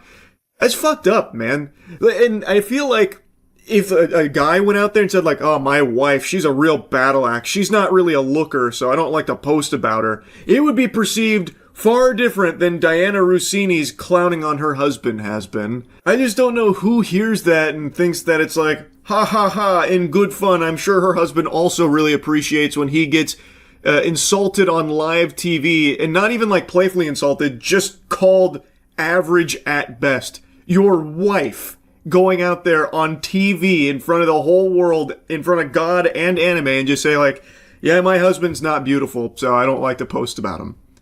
That's extremely hurtful. Anyway, the point of me showing you this is that in light of these pictures and the story, which we're going to get a little more into the story, it feels believable that she would be unfaithful to her husband because she's made a habit out of publicly belittling him, insulting him, and just point blank saying that she doesn't find him beautiful. It's not like she ever like went back on that. Like, no, actually my husband is beautiful. She's like, no, look, he's average, but I'm average too. We're average together. We're both average in this together.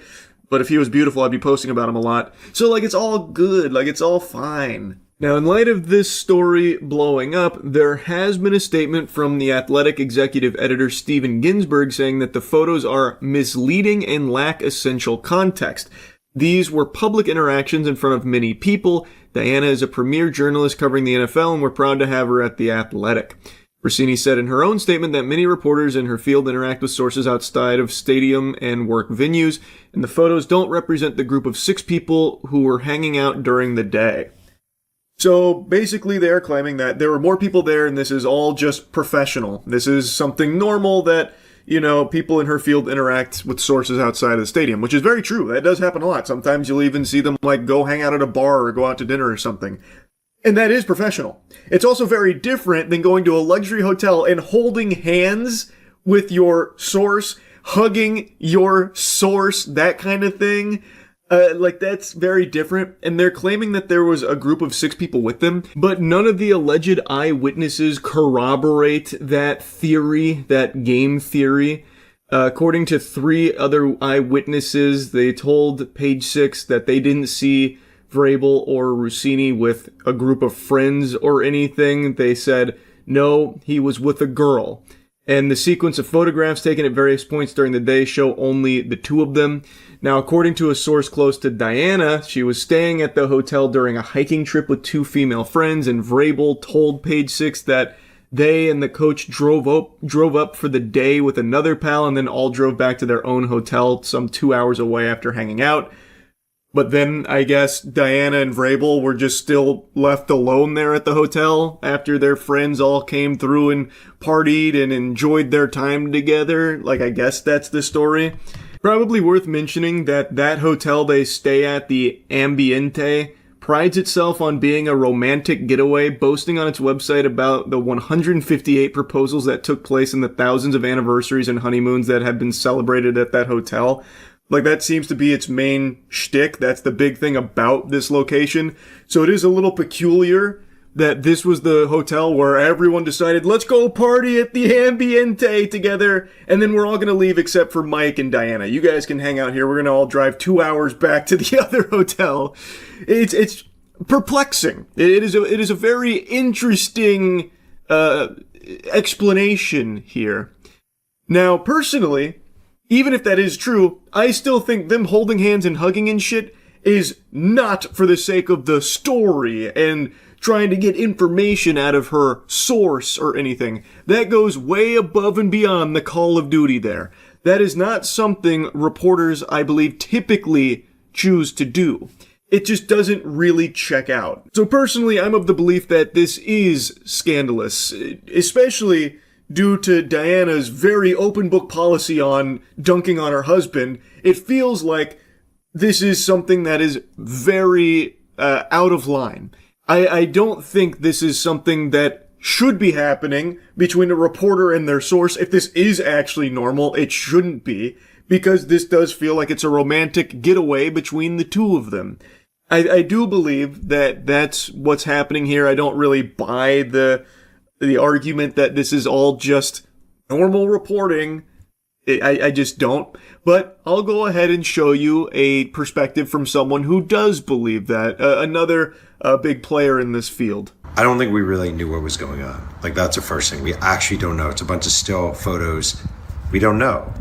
And people nowadays jump to conclusions so quickly, myself included. First minute I saw it, I was like, oh, what is she doing? Blah, blah. And then I'm like, I don't actually know what was going on. And I talked to a friend of mine, a woman reporter who has been in journalism for a long time. And she's like, I don't want to jump to conclusions either, but it's definitely not smart of her to be in a hot tub at the same time as an NFL coach, so she's covering. He keeps mentioning the hot tub photos and that it was a bad judgment call to do that. And he's right, that is a bad judgment call to do that. But he also neglects to talk about, like, the much more romantic photos between the two of them, which is the hand holding and the hugging and, like, longingly gazing out at the open scenery out there, that kind of thing, where it looks like they are a couple. So he is focused on, like, the hot tub ones and trying to come up with, like, explanations for how that could be normal for reporting, and I just don't subscribe to that idea at all. He just keeps saying that it wasn't a good idea optics-wise, as opposed to, like, believing something scandalous unfolded. And I don't disagree. I also think there's a huge double standard. Like, if I were doing a story about Mike Vrabel, let's just say I was assigned a piece by The Athletic, and he's like, yeah, I'm just gonna, why don't you hang out with me at the pool today? You can interview me then. And I'm like, great. I hang out with him for the day on the pool. And at one point he's like, oh, my back stiffens up. I'm gonna go in the hot tub. You wanna go in the hot tub? And I'll be like, yeah, I have a bad back, sure. Like, nobody would be like, reporter Jeff Pearlman has cozy relationship with Mike Vrabel. It is a woman thing. And it is unfair, but a reality for women reporters that they really have to be, it's unfair, but cautious. That example completely falls apart, though, when you look at the other photos of them together.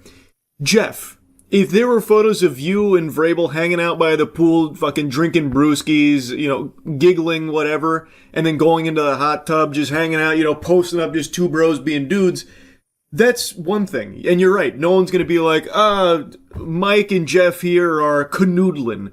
But if there are then also photos of the two of you holding hands and maybe you nuzzling your head onto his chest as he's embracing you tightly with a big hug, like in the photos of him and Diana, then there definitely would be people that are saying, you have a very cozy relationship with Mike. This feels as though it is something more romantic as opposed to professional. 1000%, Jeff. That would absolutely happen. Because there's no way of explaining why you'd be holding hands and hugging each other. What?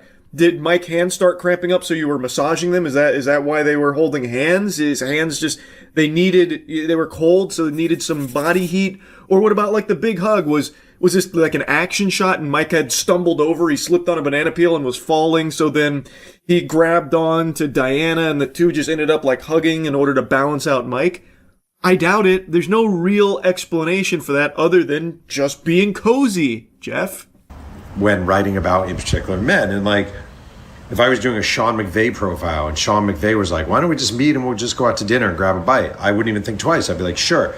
But if a woman reporter is seen with Mike Vrabel out at a restaurant, you could easily see, page 6, photos of Mike Vrabel with this reporter. Is this an affair? What is this? I don't really think that example works all that well because reporters going out to dinner with the person they're interviewing is already normalized for both men and women. And yes, there definitely will be some people that make the assumption like, oh, this celebrity was with this reporter at dinner by candlelight, thus they must be dating, this must be some kind of, big nefarious affair. But that's a much bigger assumption to make. Like, that one is more of a leap because that is something that does actively happen often with both men and women reporters. What doesn't happen often is what we're seeing here with Diana and Mike, with the holding hands, hugging, that kind of thing, at a resort known for, like, honeymoons and getaways and proposals and stuff like that. A romantic resort getaway where it is only the two of them that are seen. The other people, there's no evidence that they were actually there, at least not from everything that's available at this moment, other than people claiming that they were there, like the individuals claiming that they were there. None of the eyewitnesses note that there was anyone besides the two of them.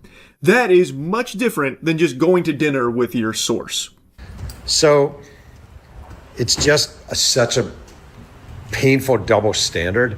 Another thing is she has a very long, high-quality reputation. And I'm just not willing to jump on there was something nefarious going on here. They're having an affair, they're having a scandal, blah, blah, blah. I'm just not there. Now, maybe I'm wrong, but I'm not taking a bunch of photos and doing what we do in 2026, jumping all over it. If there was video, I guess maybe, if one of them admitted it, if the spouse, blah, blah, blah. I just don't know. Now, all that being said, is it smart of her to go in a hot tub with an NFL coach? I know it's unfair, but no. Again, he is so fixated on just the hot tub photo. I don't know if that's all he saw is like the pool and hot tub photo and he didn't see the others. I really don't know, but that's not like the most telling one, I would argue. Again, it's very possible they're not having an affair, but this behavior is certainly not professional and it is very weird to be acting this way with your source. Anyway, I'm sure there will be additional information on the relationship between these two, and I'm going to keep paying attention to it because I'm actually pretty interested to see how it all unfolds here. Anyway, that's really about it. So, yep. I've recently been in my oversized, comfy shirt era here, and by oversized, I mean I cranked it all the way up to a large for these purchases. That's why you've been seeing a wide array of different colors of shorts.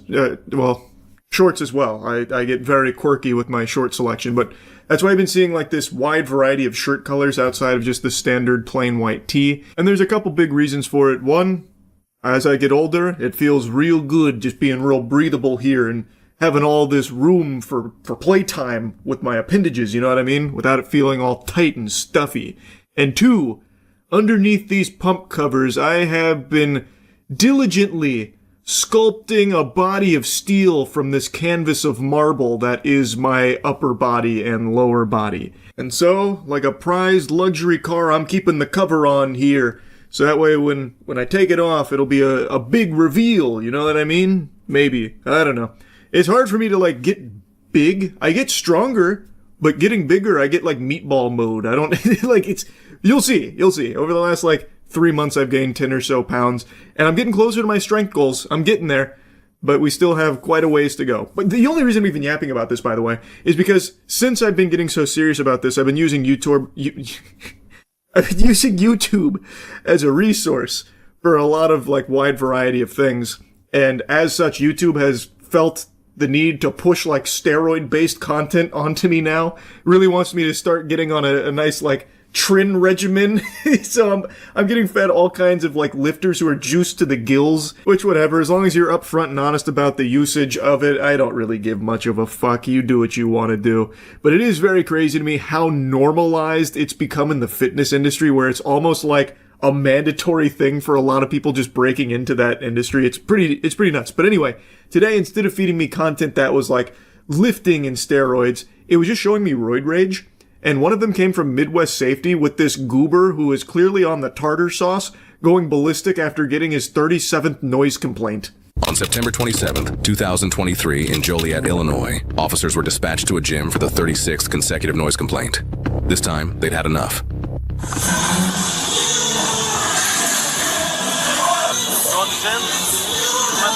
please? No? Can I talk to you? No. You don't want to talk to me? No. Sounded like a fucking Offspring concert in there. That is some loud music blasting in there. And if you look at the time on the recording, it's pretty early in the morning. The early bird is not getting the worm. He's getting a fucking injection into the butt cheek there. Holy. So it is very loud music. But, noise complaints oftentimes are just kind of a nuisance, like a headache. They're not like a super serious thing. This being his 36th consecutive one over a really small period of time is interesting because brother just turned down the music. Why keep doing this song and dance? It's a fucking gym. Most people going there are going to be having their AirPods or whatever in anyway. They're going to listen to their own music, not the house music. I can count on one hand the amount of times I've seen people in a public gym just raw dogging it with no headphones or no, ear devices to listen to their own music. There's just no need to be playing it that loud. The people there don't care, I doubt. Unless that's like part of the culture of the gym he owns there where you can't listen to your own music, you've got to listen to his Spotify playlist. Like, I just don't really see this being worth the tug of war here with the people that are complaining about the noise complaints. Just turn it down. It's just not that important. I'm in the middle of a workout. Okay, we're getting noise complaints. You're okay with that? Whatever you gotta do, man. You guys try ID with you? No. Negative ID. You're not welcome in here. Negative ID? Get the f*** out. You wanna do it like this? I wanna do it like this. Okay. I'm in the middle of a workout. Whoa, gentlemen, hold your horses. He's in the middle of a workout. Did you not know that? That means you gotta pack your bags and go home. You no longer have any authority in this domain here. He is in the middle of a workout. I love the way he says that, like it's Pirates of the Caribbean when parlay gets said. Like everything has to stop, like full halt right now. Also, I was reading an article from a lifter. I already forgot who it was, but it was like 4 or 5 days ago. They made a mention about like being barefoot in public gyms and how like easily it can transmit HPV. I didn't dive deeper into it or like look at the research behind it, but seeing him barefoot in this gym here and then walking outside barefoot, it just immediately made me remember that. And again, I don't know, all of the data behind it, but looking at him with his fucking barefoot stompers out, his fucking tootsies, his little piggies running wild there, that does seem a little gross. So I would let you want to talk to me. What's up? And then push you out? He kind of like nudged me out of I opened the door. I'm getting sued for harassment. This is private property. You do not sit here in front of my motherfucking gym and cause fucking disturbance. No, you. Don't fuck with me. Don't fuck with me today. No, yeah, you are. Yes, you are. You guys are sitting here fucking staring at my shit. These guys don't pay $50 a month, too. Brother, they're not sitting outside your gym for the sole purpose of just looking at the clientele. Them paying $50 a month has nothing to do with your own personal behavior, man. Again, this whole thing could have been avoided by just turning the music down one of 35 other times, 36 times. Like, it's super simple. And now, one of the officers showed up, he asked for ID, that was it. He immediately blew a gasket, having a conniption about it. So now they rolled out in force, and now it's escalated to a much bigger deal. It's all his behavior, because he can't control his fucking emotions. He's now in just full tantrum mode here. He is now having roid rage, and it's only going to get worse from here, when it didn't need to. It has nothing to do with how much your members are paying to be at that gym. You're the one that's making it worse for them. I don't give a fuck. I think she's a fucking... That person is known for fucking having mental disability. It is in court fucking documented. That's right. So you go it's no, I already did. What the fuck are you gonna do to me? You ain't gonna do shit. What the fuck are you doing rolling 4 deep?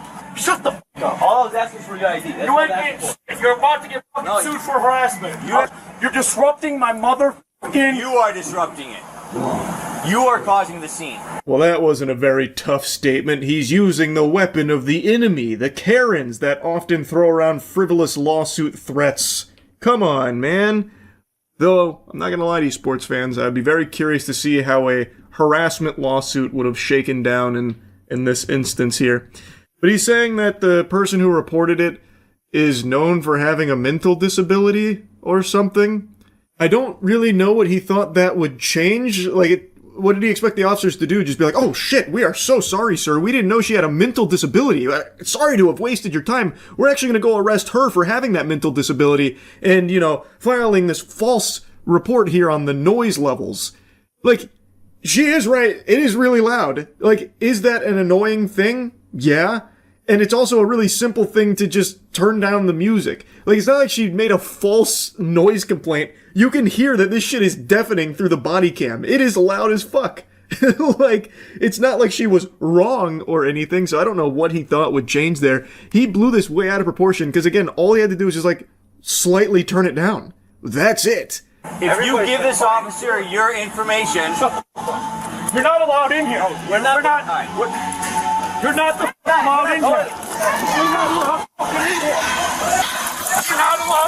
Relax. You're ripping my fucking shoulder. Get off his back. You're ripping my fucking shoulder. Yeah, so it escalates. It ends in a big old scuffle there with the gym owner. He's like a kaiju right now. He's like holding all of them back. He's got one guy pressed against the glass. He does end up getting tased, and then one of the gym patrons here comes up and is giving them an earful, a stern talking to. Don't know who he is or his relation to the gym owner. Maybe he's like the spotter for his nutsack when he's teabagging the members' wallets. Like, I really don't know why he's so personally invested in this guy, because again, he was the one causing the scene. He immediately blew up the second one officer arrived, just like asking him, you know, hey, can we get your ID and, you know, get this solved real quick? Fuck tasers in. Okay, hang on.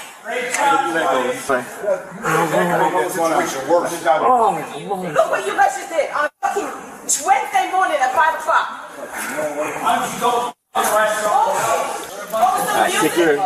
While they're arresting the guy, pretty much all of the gym members come together to insult them. And that one guy, the initial responder there, even gets on the horn with someone to complain about the officers. I'm guessing he tried to get in contact with their manager or something. I don't really know. But yeah, they all come together to start insulting them. I literally was just gonna ask you for your ID, bro. That's it. We're gonna have to do all this. Oh man, it's been fucking. I had to go through court for all this shit again. I get it, man, but like, you know, when I first got here, I was cool with you. I was just trying to talk to you, and right away you started screaming at me. Okay? He simmers down a lot in the back of the cop car there. He really takes a chill pill there. The high wore off, and he's coming down from the roid rage. Anyway, though, this just got fed to me by the YouTube algorithm, that enigma. And I just wanted to yap about it a bit. That's it. See ya.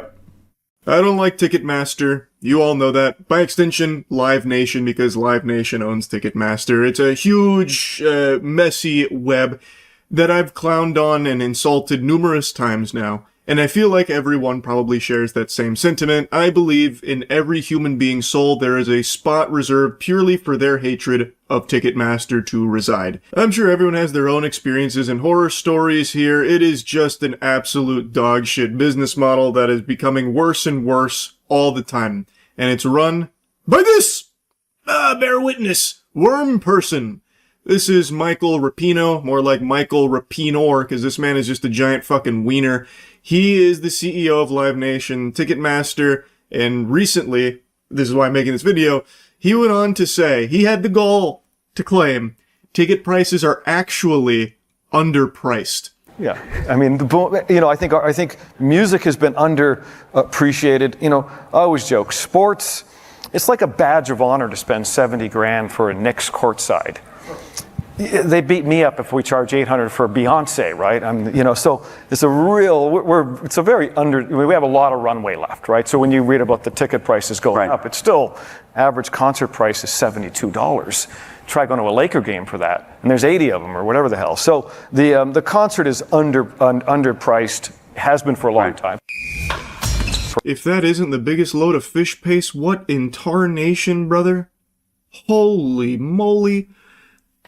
There's so much to insult with this statement. Like, I don't even know where to begin.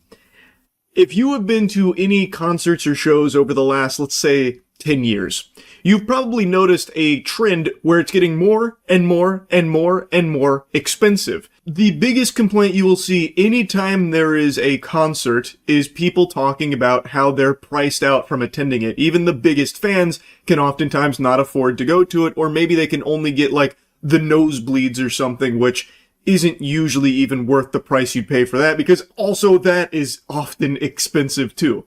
And they get away with this because they have fundamentally a monopoly when it comes to live performances, live shows like this.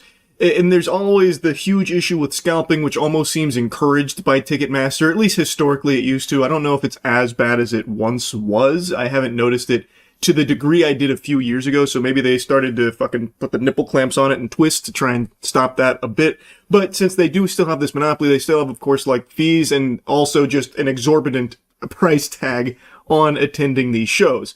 Because they can. You don't have like an alternative to get the tickets or anything. And I hate that comparison he makes where he's like, oh yeah, some people will pay like 70 grand as like a badge of honor to sit courtside, comparing it to like a big sporting event where people shell out tons of clams. Brother, you just blow in from Stupid Town. How in any way, shape, or form does that even remotely associate with these prices for a concert? It's so night and day. I don't even think it's worth digging into like the actual meat and potatoes of the statement. It's just a false equivalence. And he tries to use it as a way to justify that there is still so much room to charge more for their tickets. And I think that is just sickening. So I've been to 2 shows recently. I went to a Deftones concert a couple months ago. Unfortunately, I did somewhat brown my trousers a bit there. There was a couple tiddlywinks of fecal matter, which I made a video talking about it. It was pretty embarrassing, pretty shameful. Fucking shit myself a little bit as a 30-year-old man. Not that I blame Michael Rapino for that. I know he didn't put poop in my butt. That's on me. That was my responsibility. Like, I get it. But anyway, I'm getting a little sidetracked. I'm starting to like pseudo-trauma dump on you here for no reason. Deftones concert was amazing. And then recently I saw a My Chemical Romance show here in Tampa. Also amazing. But you know what both of these had in common besides being extremely entertaining? Extremely expensive. And Ticketmaster gets to basically charge the moon for it if they want to. And they do want to, make no mistake. And it looks like they want to charge even more for it. They want the fucking whole kit and caboodle here. They want your entire piggy bank just to see your favorite artist perform once. And I understand concerts aren't like a necessity. No one needs to buy tickets to a concert.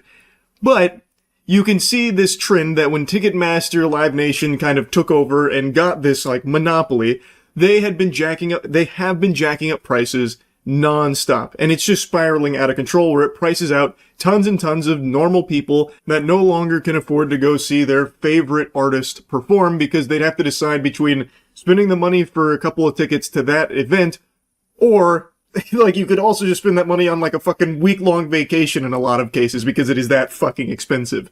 So it's just, I also think it's bad for the artist too, because then you're not performing to as many occupied seats. You're not performing to as many actual fans anymore. Like, I just think the whole model sucks now. And you can see a huge change when Ticketmaster Live Nation took over. Tickets were far more affordable, and I get everything's gotten more expensive. I understand that.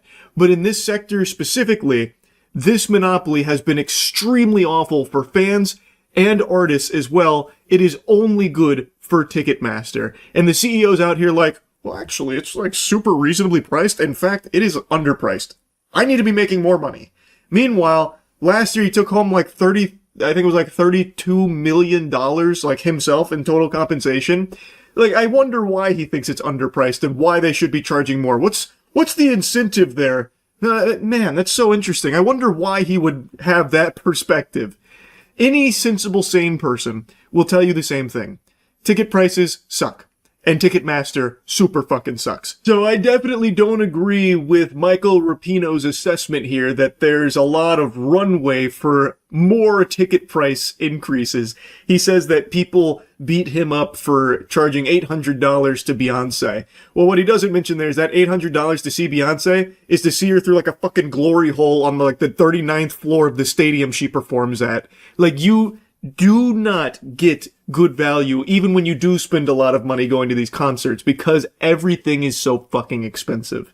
So I think his take on this is complete trash. Complete trash.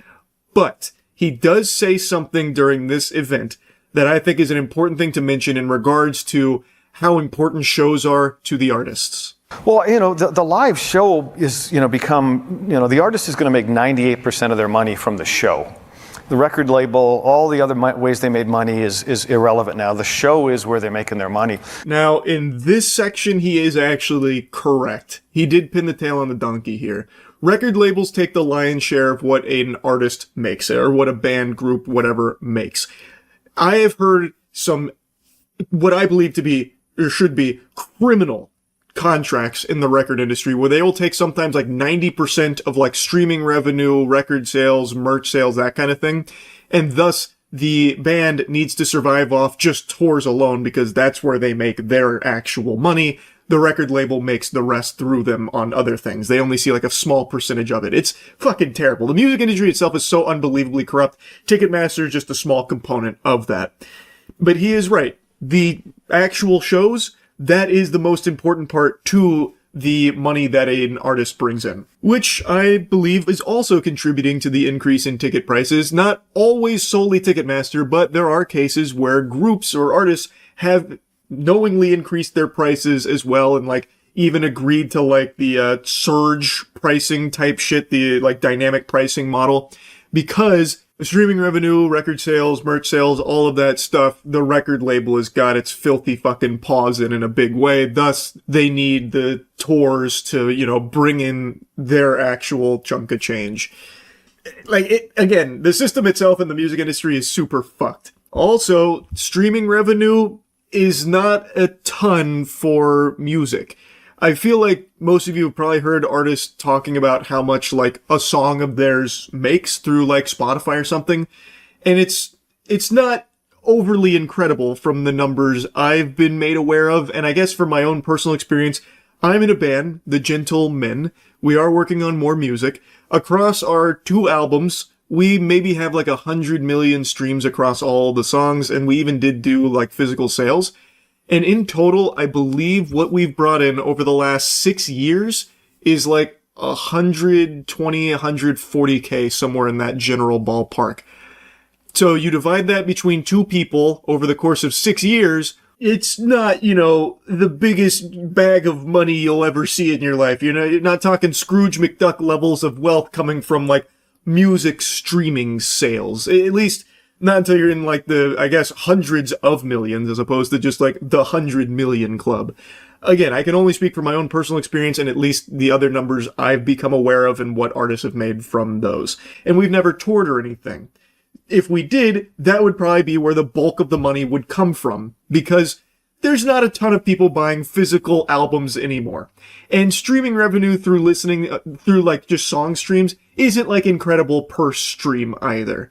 So, he is right that these shows, these events, are extremely important for, like, the artist making their money. But his view of it is so distorted, where he thinks that because this is, like, the main revenue driver for a lot of artists, they need to be charging an arm and a leg for it, where it, like, prices out tons of people, too. Like, it's very counterintuitive.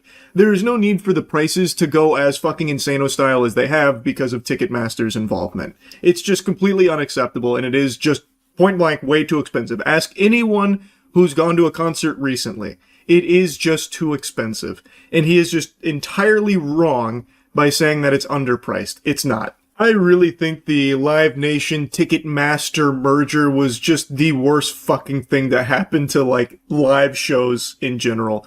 That should have been slapped down. And the fact that that was allowed to go through has just been disastrous. I can't fucking stand Michael Rapino. I hate Ticketmaster. Shit sucks. Just wanted to yap about it a little bit because somehow he felt so confident to just let this absolute trash take fly like that about being underpriced. Anyway, that's about it. See ya. I just learned of an alarming story that happened right here in my own backyard in this beautiful swamp I call a home, Florida. This is my swamp. I'm like Shrek if he got hit by a shrink ray and then did a fusion dance with Lord Farquaad. Born and raised here, I love this place. But it's time we be honest here, sports fans. There's some fucking problems afoot. In Miami Beach, police were dispatched to a woman's home, confronting her at her residence, all over a Facebook comment she made that they didn't really like. I'm going to show you 2 clips from this interaction here. One of them is like the director's cut, I'm assuming from the full video, like the raw upload, but It's from Washington Post, and they did their best to fuck it in the butt. Like, the quality is negative 240p. The audio is scratchy. I don't know if they downloaded it like 4 million times as a joke just to degrade the quality as much as possible.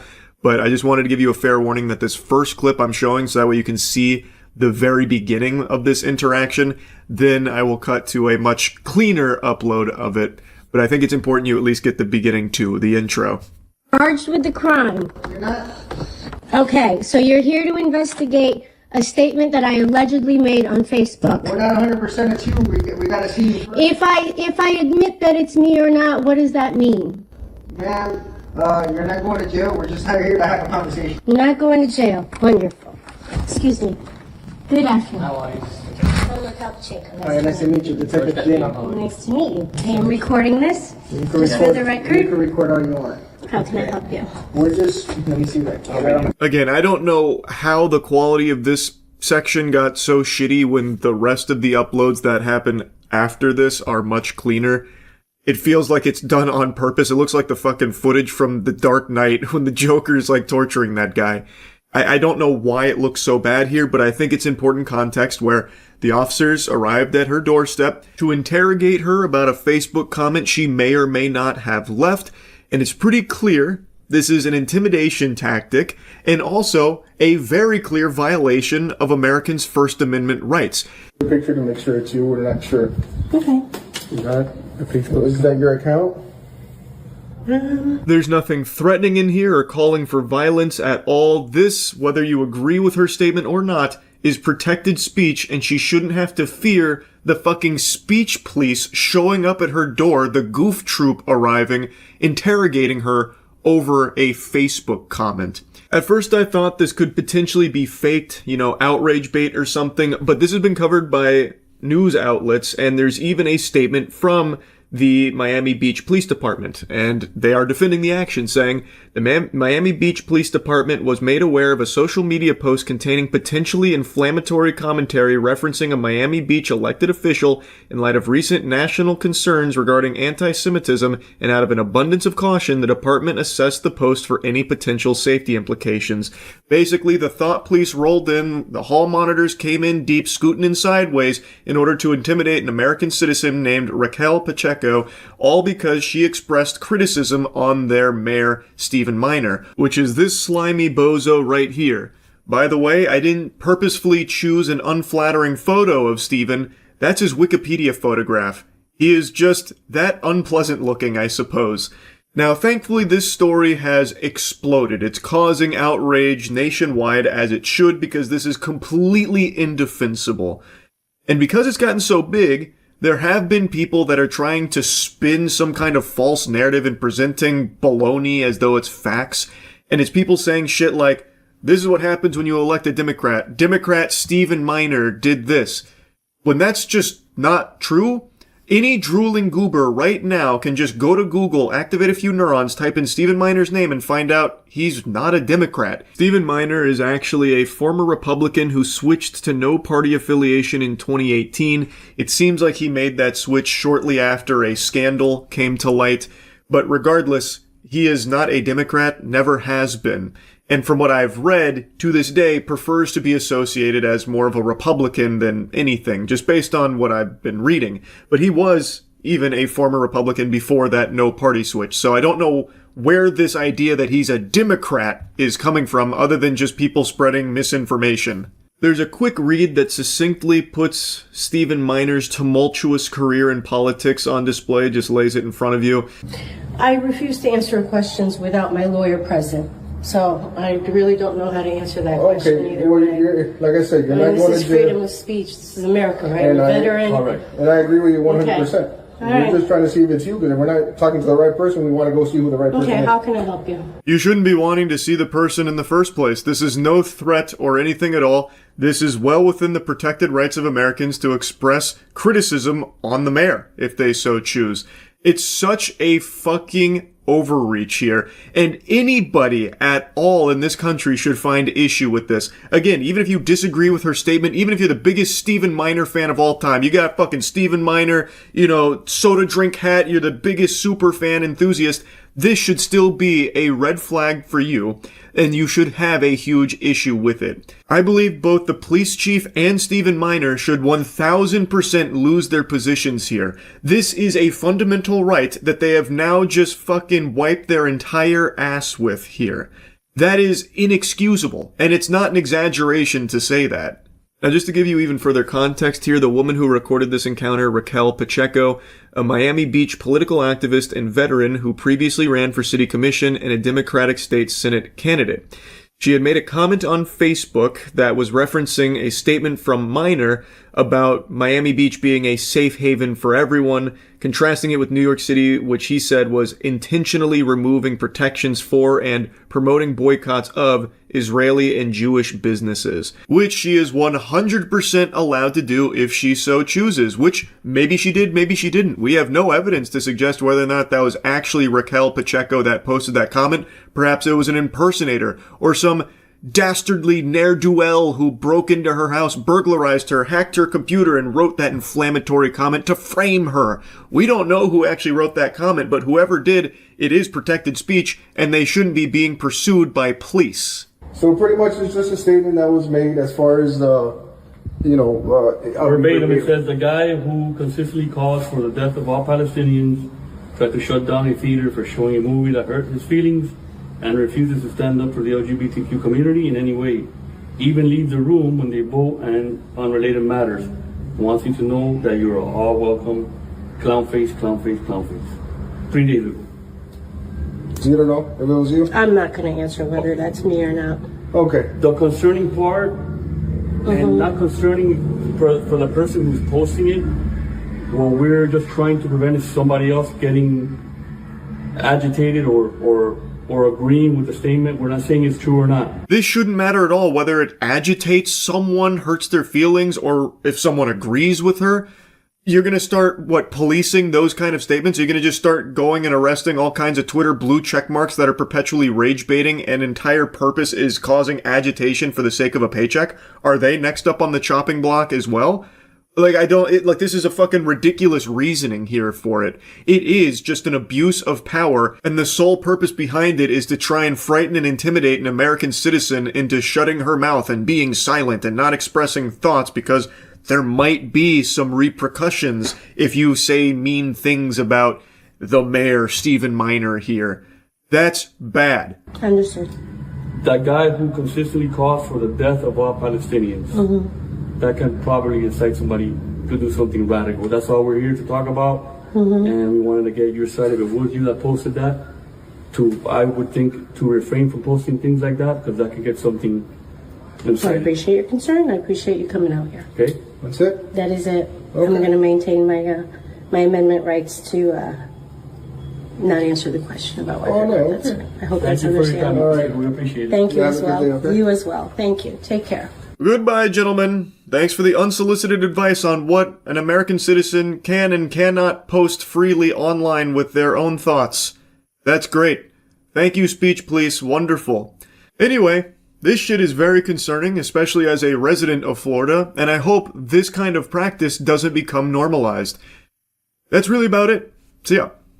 Over a decade ago, I told a story that still to this day is the most unbelievable true story I have. It is a riveting, exhilarating tale of disgust, horror, and inspiration. I literally just blue screened right there, just trying to find the right words to describe this experience.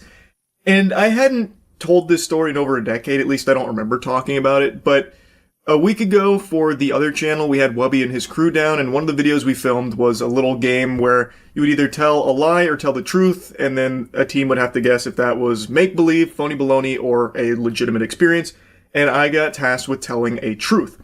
So I chose this story because it just sounds like it couldn't be possible, yet it is. It is the story of my sophomore year of college when I went up to Michigan State to party, and I met one hell of a woman up there, I'll tell you what. When I was in college, at 19 years old, I, even back then, had a big fear of flying, but I had a buddy of mine I knew on Xbox Live. His name was Kyle. He was in a frat at Michigan State. I forgot the name of the frat, but he had invited me to their big parties. I think it was for St. Patty's Day. They were doing like a weekend of partying. And this is when I first started to be social. And I said, you know what? Fucking do it live. I bought a plane ticket, accepted the invitation. I went to Michigan State University and I went to their parties. I met a lovely woman at one of the house parties. I got her number. We chatted. Didn't hear from her for like a day. She texted me the next night and I was violently high. Ill. Very ill. I had inhaled the bong water from a gravity bong. Ooh. I was struggling. I didn't know right from left. She had texted me to come over that evening. I wasn't going to pass up an opportunity. I had a buddy of mine drive me to her apartment. When I got there, she offered some wonderful accoutrements. Excuse me? One of which was a blowjob. I didn't. I say lie. What do you guys think? I was still in a fugue state. I peed all in her mouth.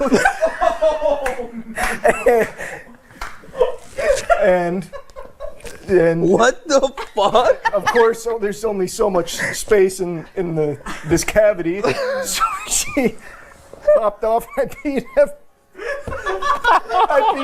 everywhere in that bedroom.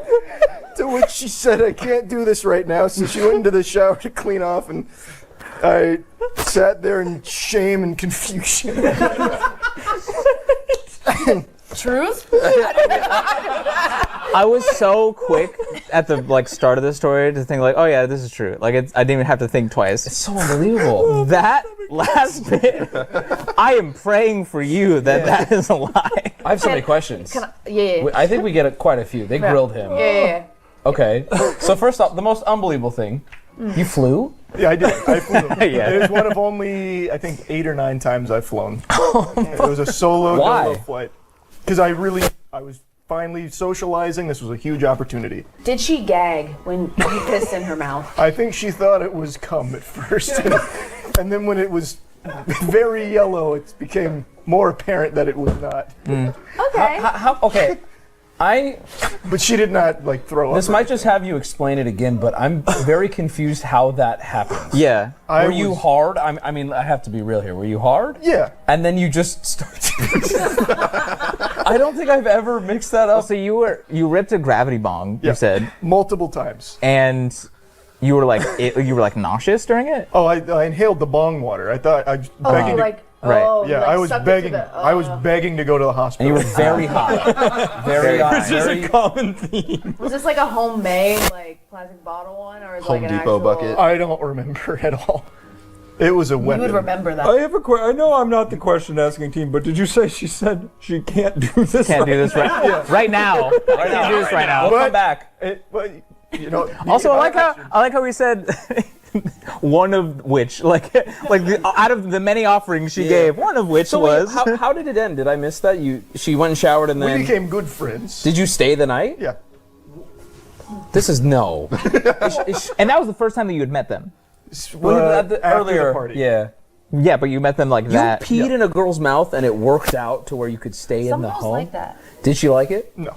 Well, she said not right now. I think I'm on full. This is a lie. It has to be a lie. I think that this is How could we bring the beginning elements of this are probably true, but especially the end of it is there's no way. He potentially pissed into the carpet of a woman's home. Yeah. You don't stay after that. No. She don't keep you there. Was this? I don't care if you're the most suave motherfucker on earth. If you pee into someone's mouth and on their floor the night you met them, you're not staying the night. No, she was sober. This is so a lie. This is so a lie. Okay, why do you think it's true? Because we should get to the bottom of this. This is our one shot here. Yeah. His reactions are He was dying laughing, and so was the crew. That's why I think that some of it's true. Like bits of it. Yeah. But not. There's just 0% chance. I can't believe that he peed in a girl's mouth and then stayed and watched TV. and like hung out. Yeah, maybe everything was true. Check this out. Check out Spider Ham. You'll never guess what Stewie said. Yeah, okay. I can get to lie. Well, okay. Because I have a question. her reaction just being like, no gagging. I'm gonna go shower. No, I'm gonna go and being shower like, and then I come back. cannot do this right now. And then staying the night. The staying the night is What'd not you guys that do weird after? some dirty deeds. You went around too. Yeah. What the fuck? Can we just And she was sober? As far as I know, What? yeah. Okay, wait. Okay, Did this wait, woman wait, have wait. a septum piercing? No. That's Okay, wait, I have valid question. Valid question. How long were you already an established content creator at this point? Oh, good I was question. faceless. I think maybe it's a lie. What did he say? He said no. I was faceless. What is when he was He was 19? faceless. What is that? Oh, he You're was saying 19. he can't pull? Yeah. No, I'm saying if you were as large No, as I he get is it. now and you piss in a girl's mouth, She you're would gonna come ask back. them to still Yeah, fuck them. I agree.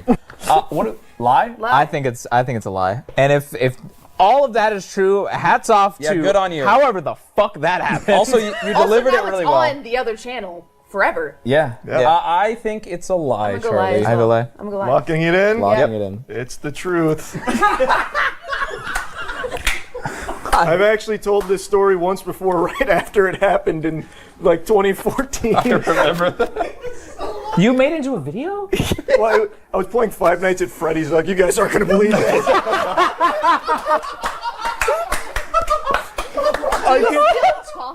No, she's married. She got married years ago. That's tough. Do not say her name. Do not. Every What were the other single accoutrements? aspect I have of so that. many more questions now. She had sex with him after he peed in her mouth. She must have been a chill lass. That's so That's one nice. way to word it. That's yeah, so that nice. is one way to word it.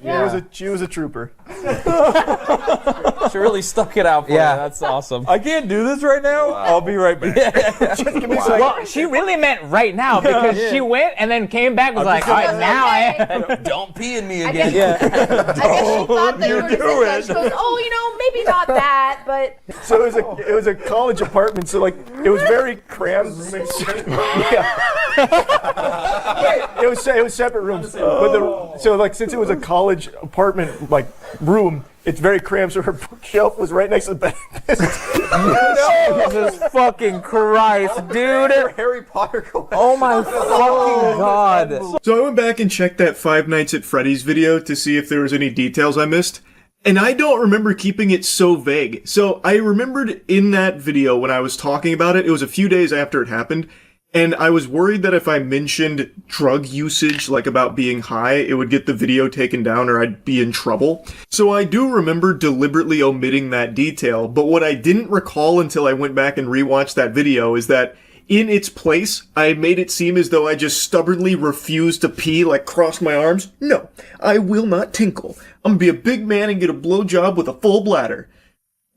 Which is just an unhinged mentality. But probably the biggest revelation from rewatching that was that I've misremembered what she said. I'm going to trust my word from almost 12 years ago where I said that she verbatim stated that she can't deal with this.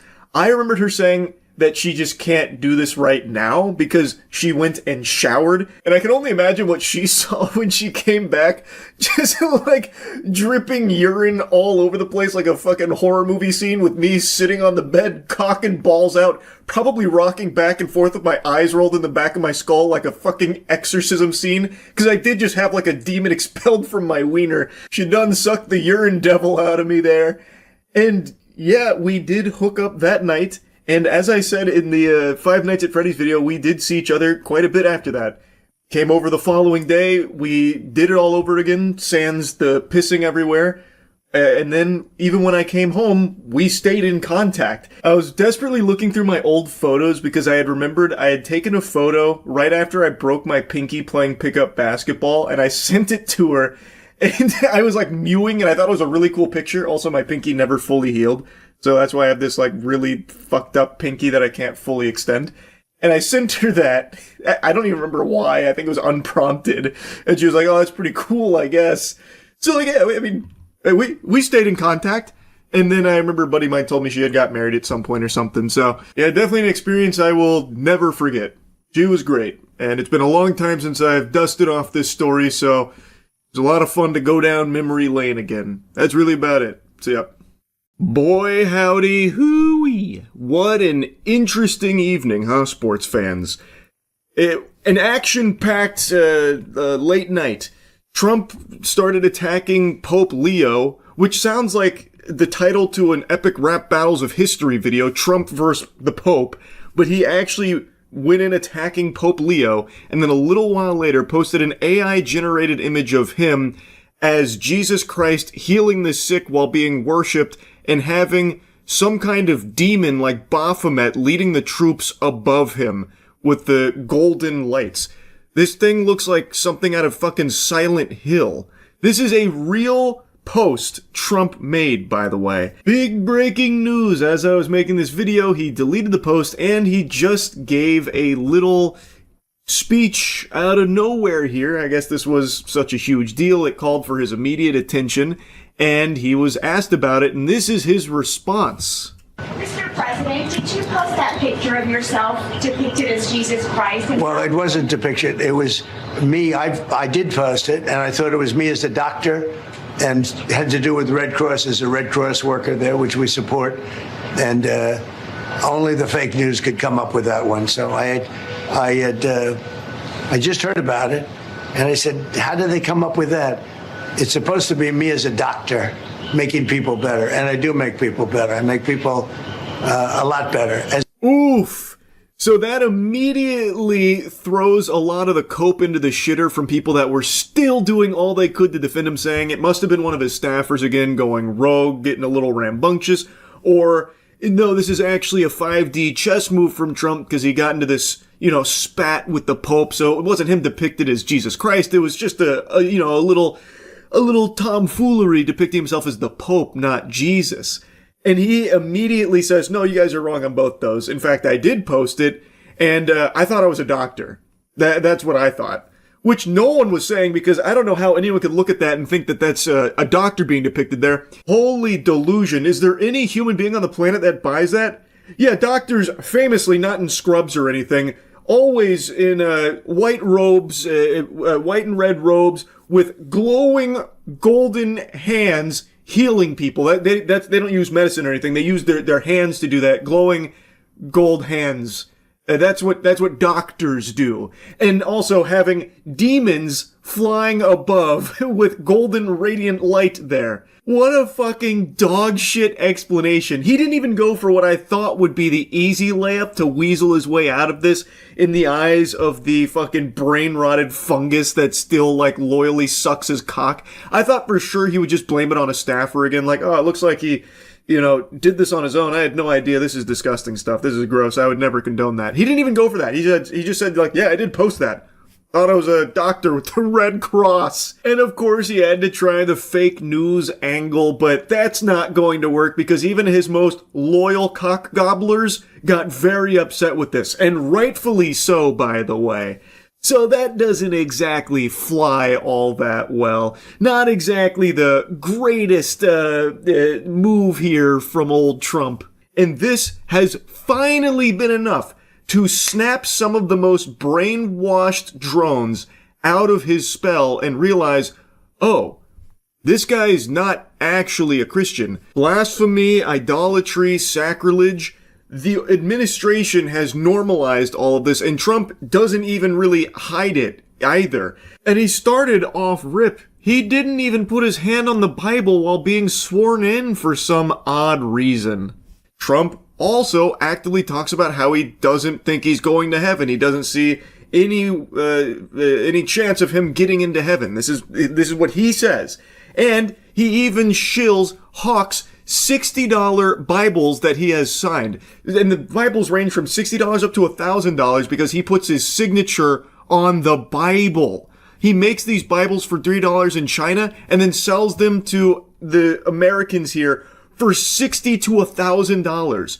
I can't believe anyone needed to be shaken awake here that Trump uses the faith as a means of profiting for himself and a means of trying to get people to his side and rally behind his cause.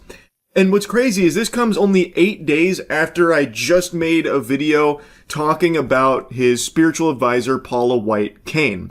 How she is also a fraud. She is a televangelist who solely uses Christianity as a means of enriching herself. Because I'm telling you, there's an anointing of release right now.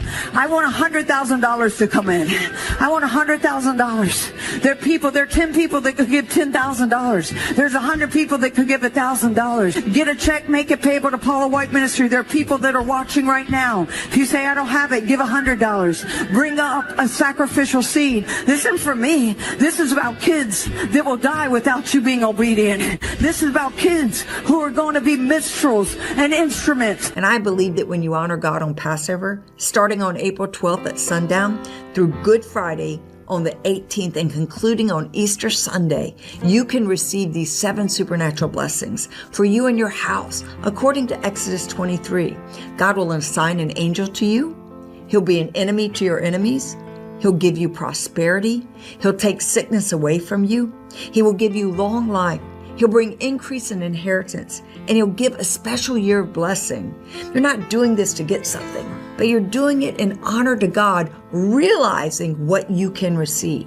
For your special Passover offering of $1,000 or more as the Holy Spirit leads, you will also receive the beautiful 10-inch Waterford crystal cross. This directly spits on the scripture, notably Matthew 21:12, which I mentioned in that video as well, but in case you don't know, that is when Jesus goes into the temple, overturns the merchant tables, those money changers and those selling doves, declaring that his temple is to be a house of worship, but it has been turned into a den of robbers. The lesson being, obviously, that profiting off of the faith, using the word of God as a means of just making money off of it, is bad. It's sinful. And it is exactly what people like Paula White Cain and Trump do, openly.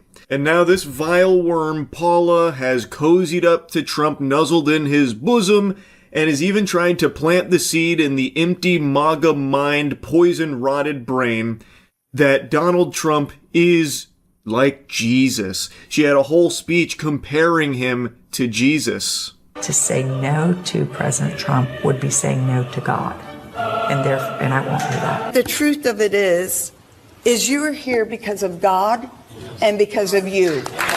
Jesus taught us so many lessons through his death, burial, and resurrection. He showed us great leadership. Great transformation requires great sacrifice. And Mr. President, no one has paid the price like you have paid the price. It almost cost you your life. You were betrayed and arrested and falsely accused. It's a familiar pattern that our Lord and Savior showed us.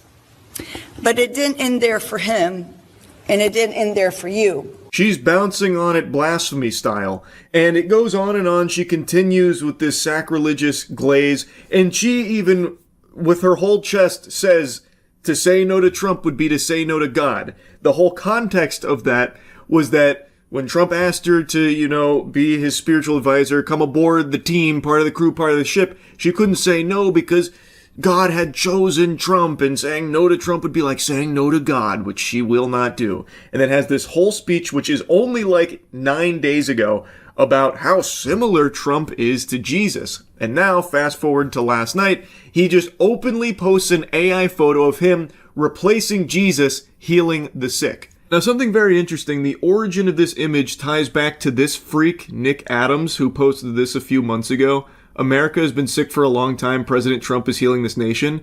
But in this image, Nick Adams has soldiers above Trump. Trump's AI image has a demon leading those soldiers above him. So there's like a distinct change there that Trump has made to it to add this demon throwing up fucking gang signs there. That's very interesting. Now, it is blasphemous when Nick Adams posted it. And Nick Adams actually seems to like this kind of thing, because he also did another one from what I can see where he had this: President Trump is healing this nation and its people on a biblical scale. The devil hates this. Hey Bozo, I don't know if you're actually literate or not, but if you are, I highly recommend reading the Bible, because what you're doing, God hates. In fact, it's a direct wiping of your ass with the first commandment. This is actual textbook idolatry. He is worshiping Trump, not God. And there's so many in the MAGA movement, these fucking mosquitoes, that still are defending this. They clearly worship Trump, not the Lord and Savior, yet they try and pretend that they do through mental gymnastics. And unsurprisingly, the tool in their Batman utility belt that they always resort to, the tried and true whataboutism, they are now saying like, oh, this wasn't a big deal when Obama did it, and then pointing to like old covers on, what was it, like Newsweek or something, where they had like Obama in like a halo ring, and they had like Obama as Jesus and that kind of thing. Like, oh, now all of a sudden people want to be upset, but no one cared when Obama did it.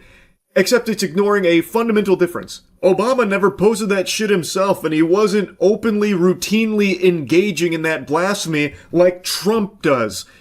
So you can dislike Obama till the cows come home, but this is not the slam dunk comparison that the MAGA cult thinks it is. Because guess what? It was blasphemous when that was happening with Obama too, from those people that were making those posts and those images and that kind of shit. That was also bad and blasphemous then as well. But the big difference there is Obama wasn't the one doing it. Trump, in this case, literally is, and is actively encouraging it, having his spiritual advisor even have a speech comparing him to Jesus, and now dumping this AI image of him literally replacing him healing the sick. And also adding a demon over his head for some reason. Now, I already know where the conversation will inevitably go since I'm talking about this.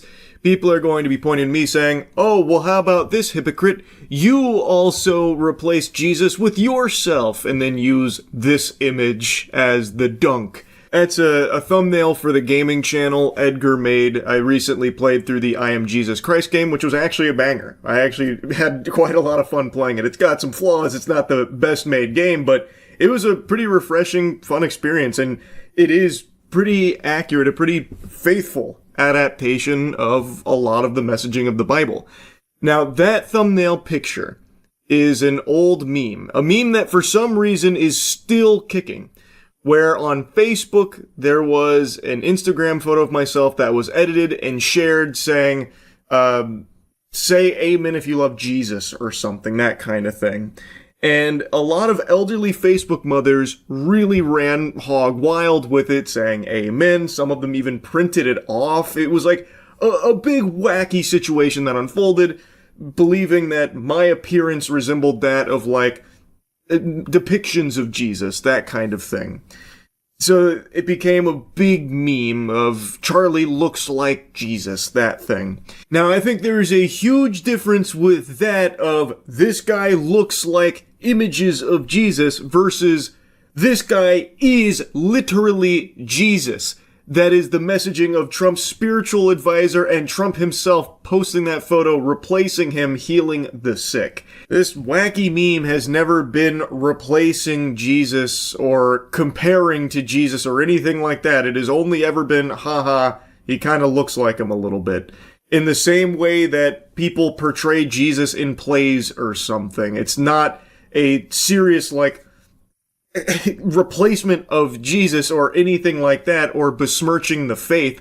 Whereas with Trump and his administration, they are literally saying that he is just like Jesus, and even outright stating that he is healing the nation like Jesus and replacing Jesus with Trump. They are worshiping Trump over the Lord and Savior.